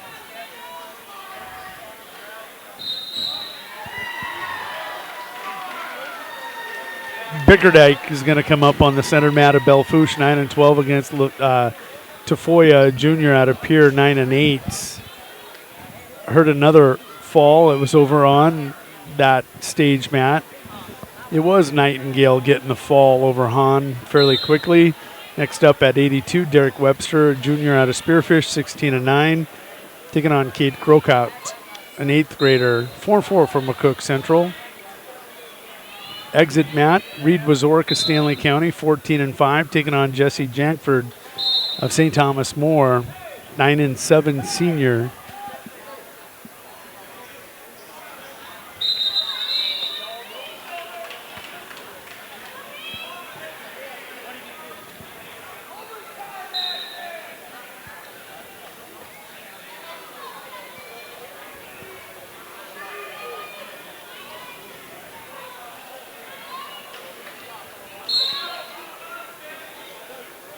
Bickerdike maybe waiting just a little too long there to try to throw that. Tafoya hung on, but they were both out of bounds, so no points. Go back to the center. Do you think Tafoya looks maybe a little light for 60? I think so. Maybe giving up some weight here. Yeah, especially, I mean, Bickerdike looks quite a bit bigger. Not just taller, but overall bigger also. Yep.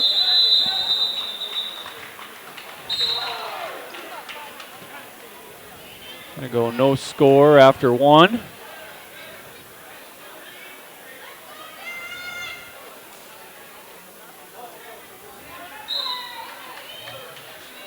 Pier looking to hang on to one of their 160 pounders here.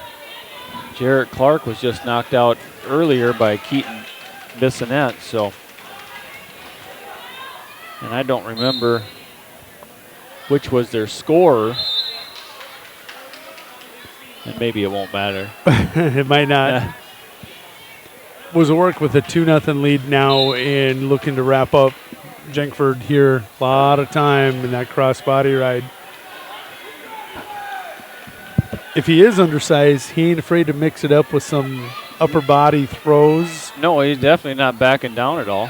Bickerdike seems to want to tie up and work in a throw here or there, and Tafoya is definitely playing the game.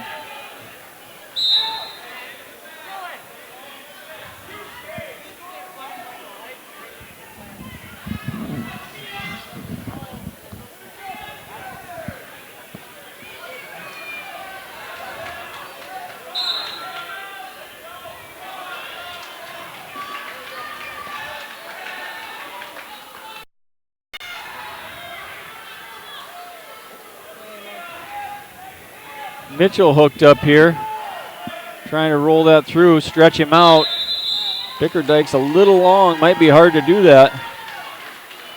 Yeah. He's going to kick out. Probably a good idea to bail on that one. Ozorick will be victorious over Jankford of St. Thomas More at 170. Pratt Williams of Lee Deadwood, 13-6, will take on Preston Cavalier, 7th grader out of Warner Northwestern.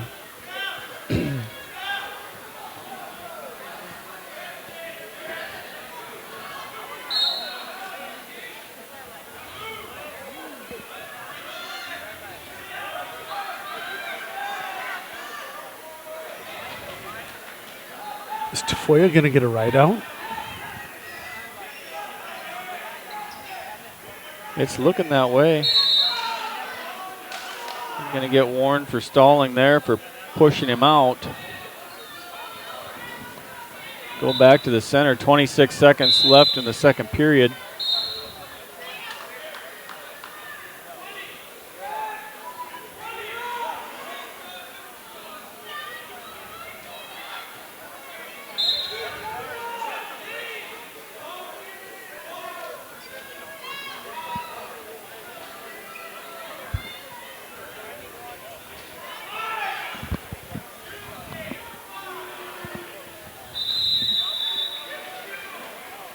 That did not take long for Pratt Williams. No.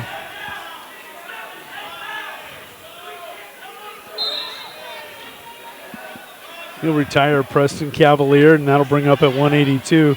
Isaac Cliff of Stanley County, the 9-8 senior. He's got a senior out of O'Neill. Riley Davis, the Eagle, 15-6. Tafoya and Bickerdike going back at it up top on your middle mat. Tafoya still up 2-0. And he's the aggressor with those locks. Just can't quite get anything in bounds.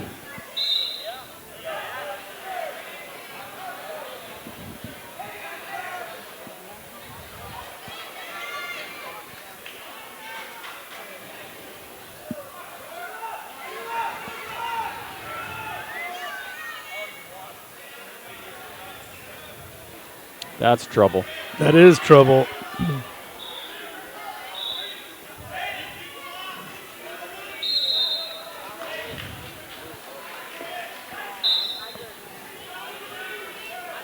Near fall with that one. I didn't see if he did. He did, yeah. It should be 6. Yep, there it is. 6-0 up on the scoreboard. Grocott trying to make a run here at Webster, trailing 5-0. That's your stage mat, not going to get it done. Webster of Spearfish, the Spartan, going to go up 7-0. I don't know that I'd put him up so quickly. Yeah. Especially when you rode him out in the second period. The law of averages say you've won so many of those throw attempts between them, those body locks. It only takes one. Law of averages says it's going to come the other way if you're not careful. Yeah. And I'm sure that's where Bickerdike is going, but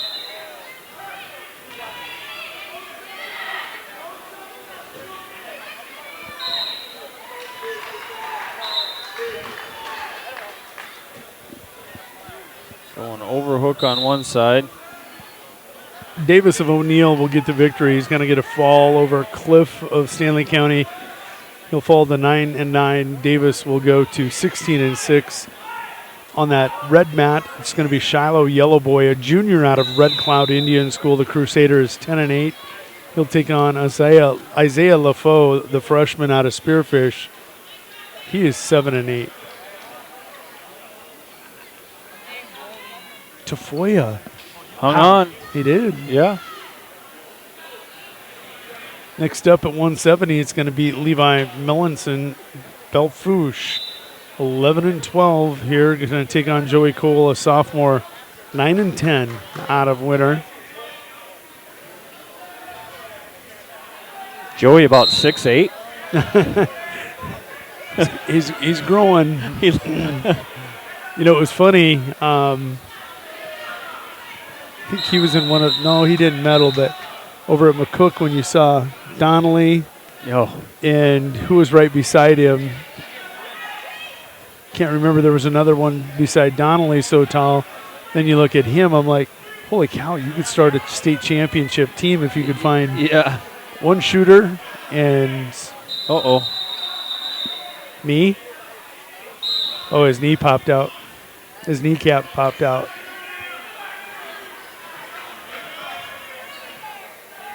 It's on the side.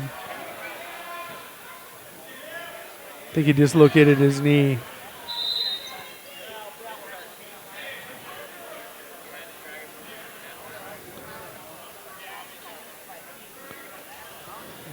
Flip you over and just give it a real good jerk here. Either that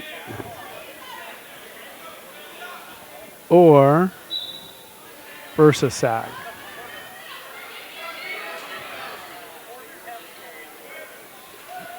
Joey's kneecap dislocated, slipped off to the side. Now what the trainer is looking at to see if that patellar tendon was torn or if it just slid off to the side. Yeah. If it didn't tear, he may be able to limp it through. I don't know. That one looks like it's way out.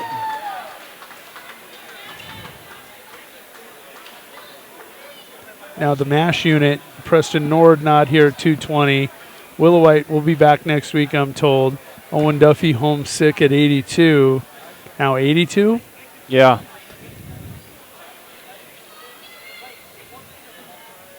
Oh, maybe he's going to. Oh, my goodness. That was off to the side. That patellar tendon didn't tear. Just gave him a real good stinger. So we got to ask.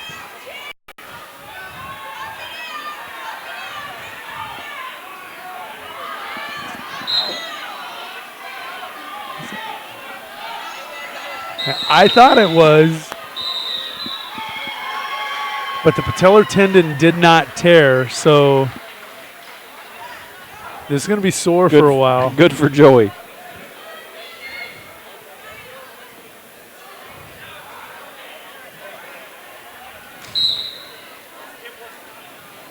Now what do you do when you go to referee's position? You notice he didn't go to his knees there. Yeah. You got to go neutral.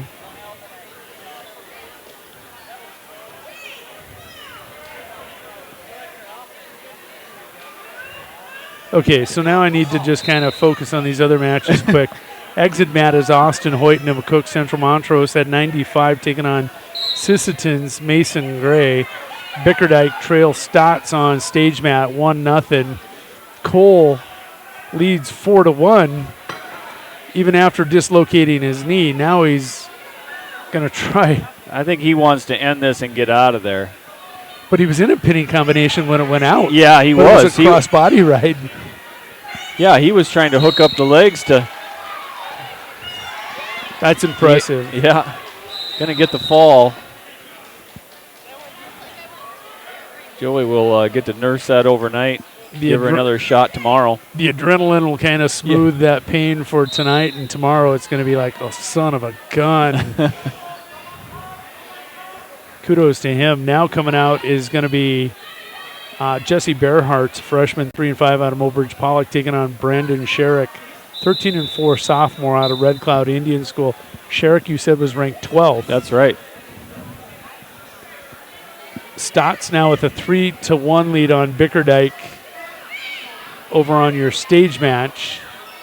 And now we get another look at Cole Wellner. Can he replicate that last effort he had against Harkless here in this wrestleback round? Oh. Yep. Oh, settle in. Hips down. Not cheering against Dawson Hanson. I just want to see Wellner. That's great sportsmanship. Yes, it is. Congratulations there to Cole Wellner. He'll advance into tomorrow, into the place matches. Deservedly so. Absolutely. Austin Severson going to take the mat. 13-9 senior for Kimball White Lake Platte Geddes. That's the exit mat, the red mat against Tanner Davis, the 11-6 sophomore out of Hill City. Stage mat, Gavin Stotts hangs on to win over Bickerdike. Another Bickerdike, a Belle Fouche. Titan Sonderland of Bennett County now coming out. He's huge. He's tall, 10-7 senior, but you see him stand up. He'll be taking on Owen Kirkvillite, 6-6 from Kingsbury County. Oh, look at that, Joey Cole. Oh no, that's Sam Kruger. They're both so tall. Kruger might have been the one beside Donnelly too. No? Donnelly is a tower though. Yeah. There was somebody else. That kid is giant. 6'7", 6'6".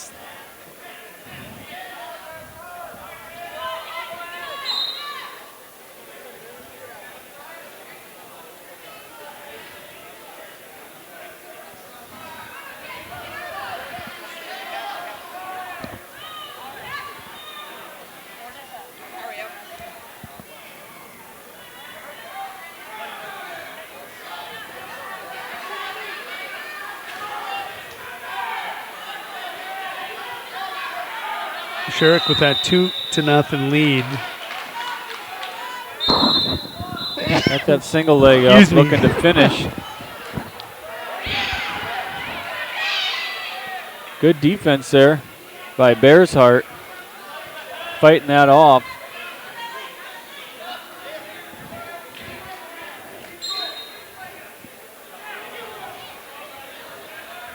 Kirkvillite, 2-0 lead on Sonderland. That would be Titan Sonderland. Severson in his match, scoreless.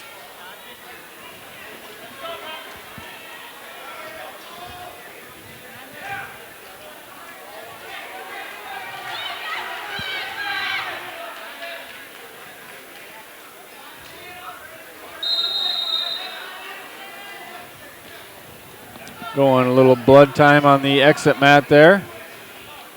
Tanner Davis.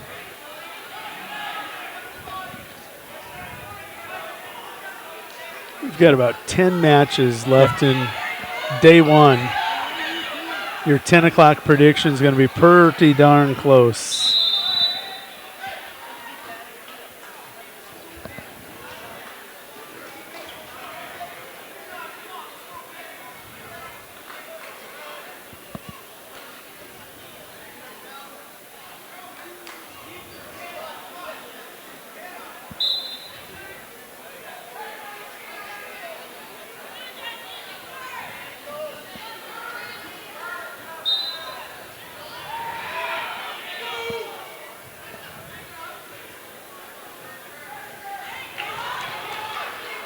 Nice Peterson there by Sherrick.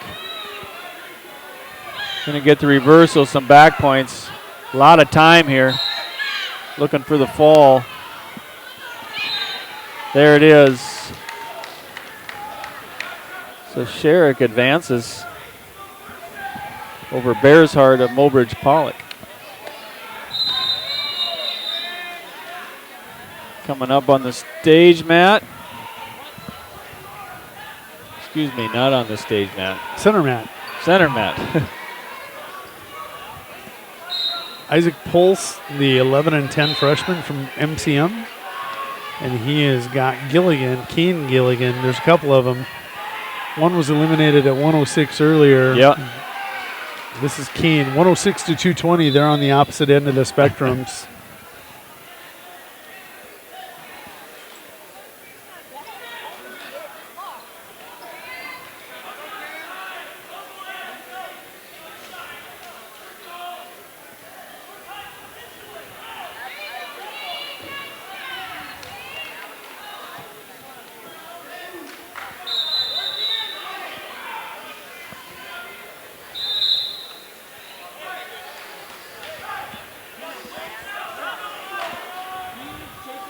Ooh, we got a gusher.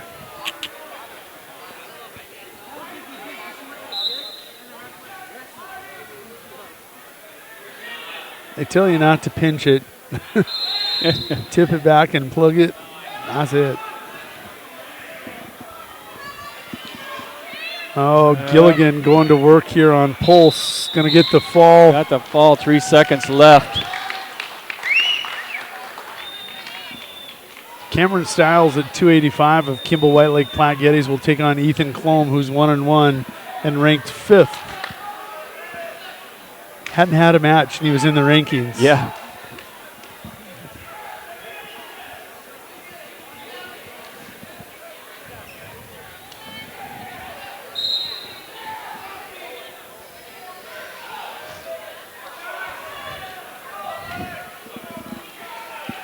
So we are quickly scooting through these last matches now.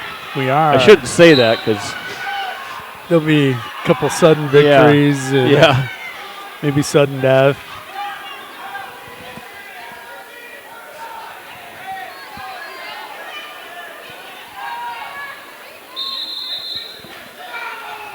Soderlin and Kirkvliet in a battle. Kirkvliet of Kingsbury County currently up 5-4. That's on your stage mat. Oh, Ethan Colomb going for a throw, but pretty much falls to his back, able to scramble out of it, just give up the 2. You don't always see that happen in 285-pound matches. He's in trouble now, though. Oh.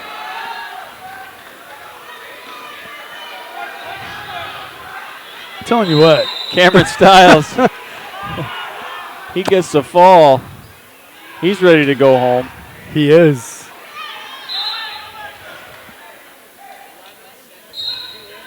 Ethan Colomb, he is going to go home without a medal.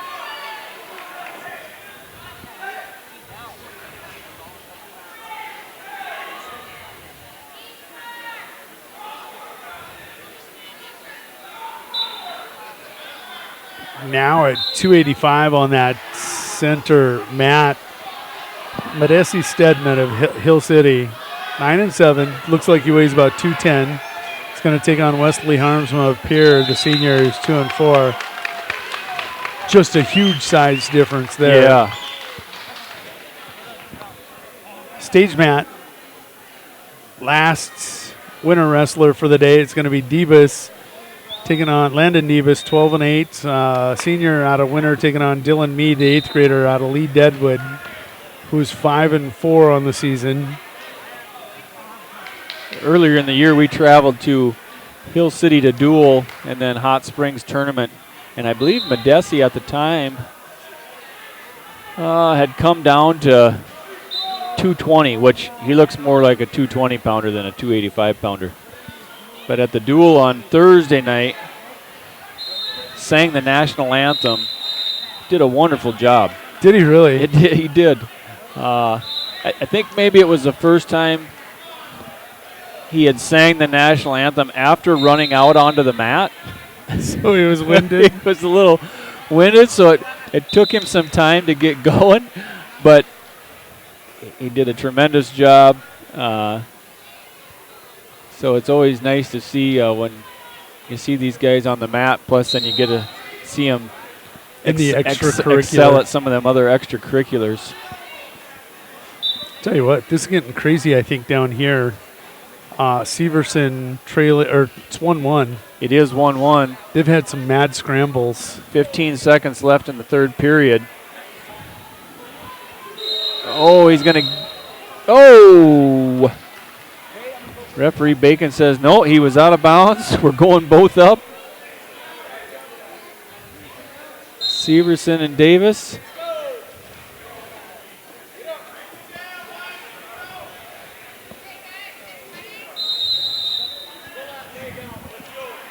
Debus's knee might have popped out now over here again. Yep, he's done.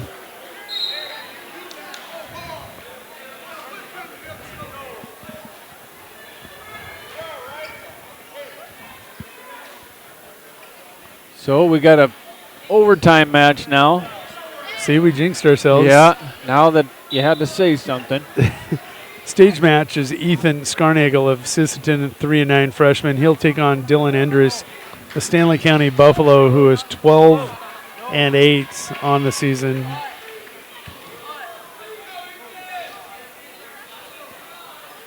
Slide by attempt there. Oh. There it is. There's the 2.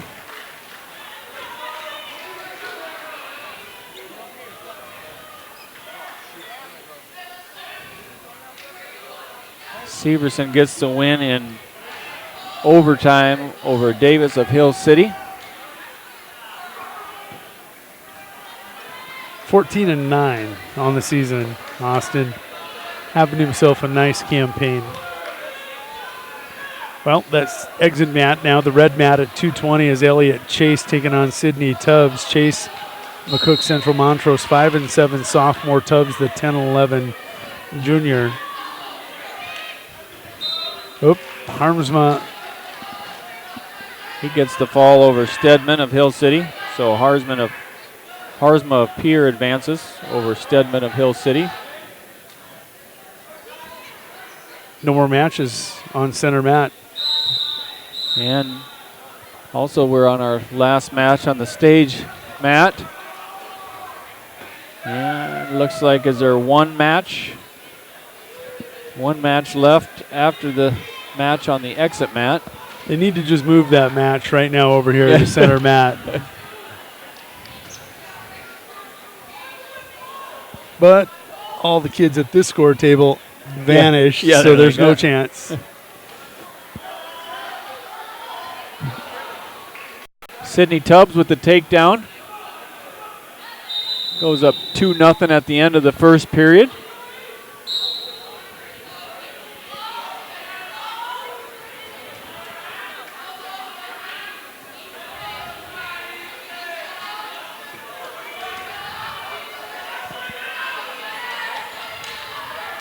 On that stage mat, that's Dylan Andres. He's going for the fall over Ethan Scarnagel, and he gets it. So Scarnagel will go home. Andres gets to wrestle for a medal tomorrow. He's 6th in the state at 285. He might be 6'4", 6'5". Yeah, he's a big boy. So that'll bring out one last match. Lucas Bluelegs of Pine Ridge, the junior, 8-5. He'll take on Austin Curto, the 10-7 junior out of Spearfish. Well, it looks like maybe they're going to try to move this match over to the stage mat.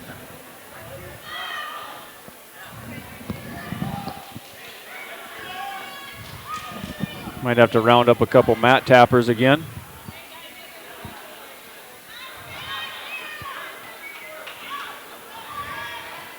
Make sure they don't run off. We need one more match.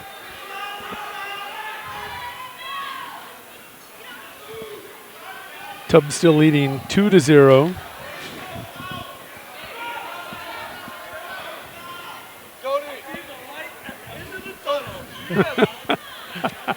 Everybody getting excited. That's right. The referees know it. Uh-oh. They're bailing.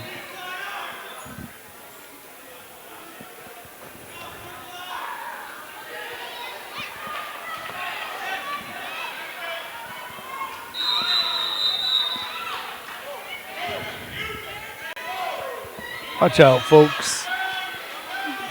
Pay attention. Yeah. A couple of big boys you don't want to get caught under there. I was worried about these tappers. Yeah. I'm just like...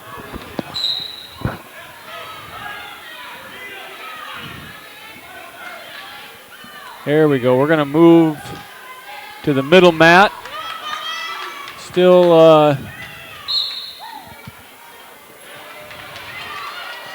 we got the middle mat and the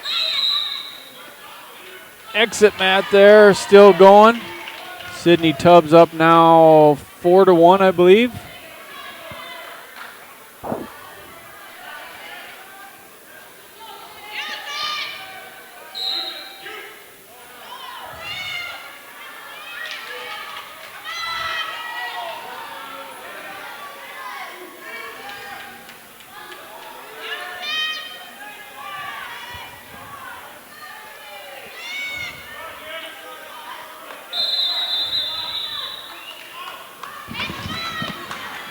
He's going to get himself smashed.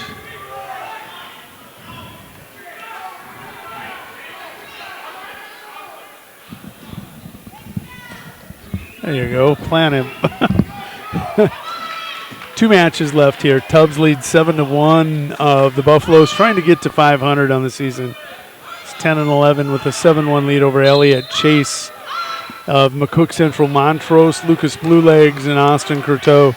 They go scoreless to the second period. Courteau will choose down.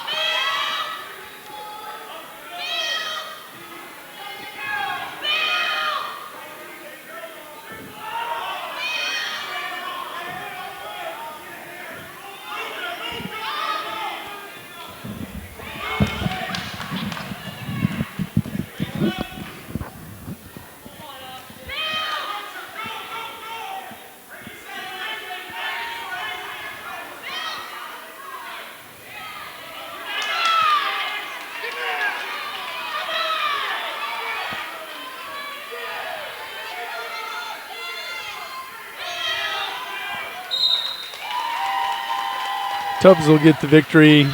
He'll win by fall. Over Elliott Chase of McCook Central Montrose. We got one left. Yeah. Center mat. Only match left. Under a minute in the second period. Still scoreless.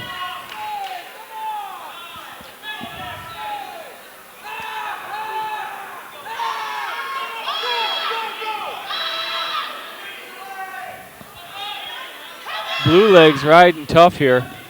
No points though. Now Courteau warned for stalling on the bottom.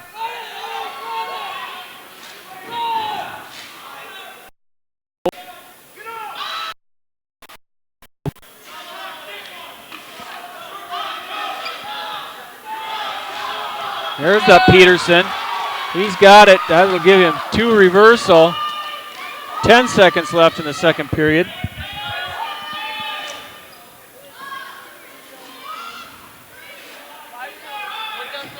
So we are 2-0 after 2. Oscar Courteau of Spearfish leads Lucas Blue Legs of Pine Ridge.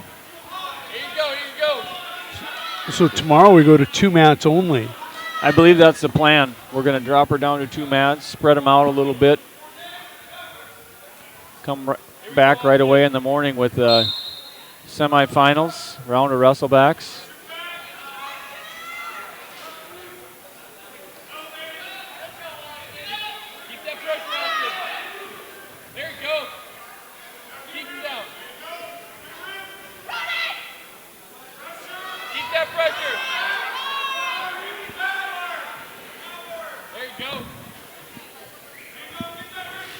Trying to figure out which score is correct. 6-1 or 2-0? 2-0. Yeah, 2-0. 6-1 over there. I was like, oh, wait a minute.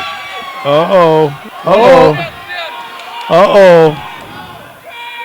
There's a 2 reversal.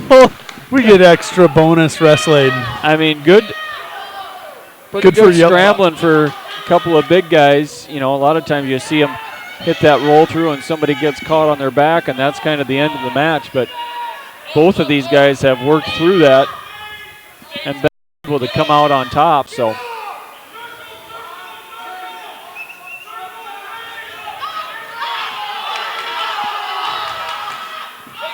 under a minute now, 50 seconds to go in the third period. We're tied up 2-2.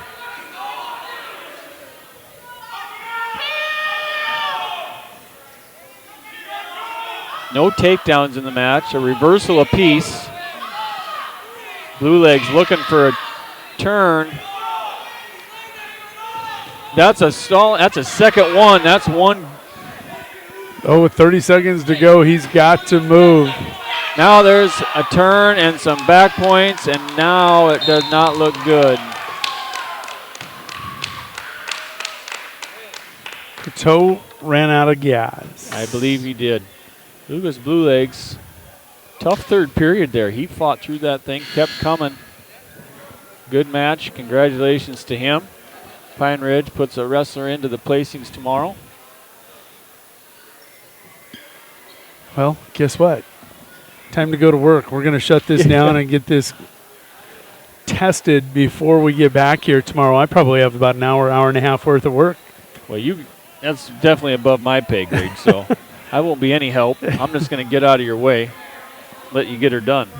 We'll be back tomorrow morning. We'll be here at about 9:45 as we get ready for the semifinals, and it'd be consolation, quarterfinals? Yep, it would be consolation quarterfinals, 10 a.m. tomorrow morning. Until then, we want to thank you for watching and listening to LymanRaidersLive.com. Good night.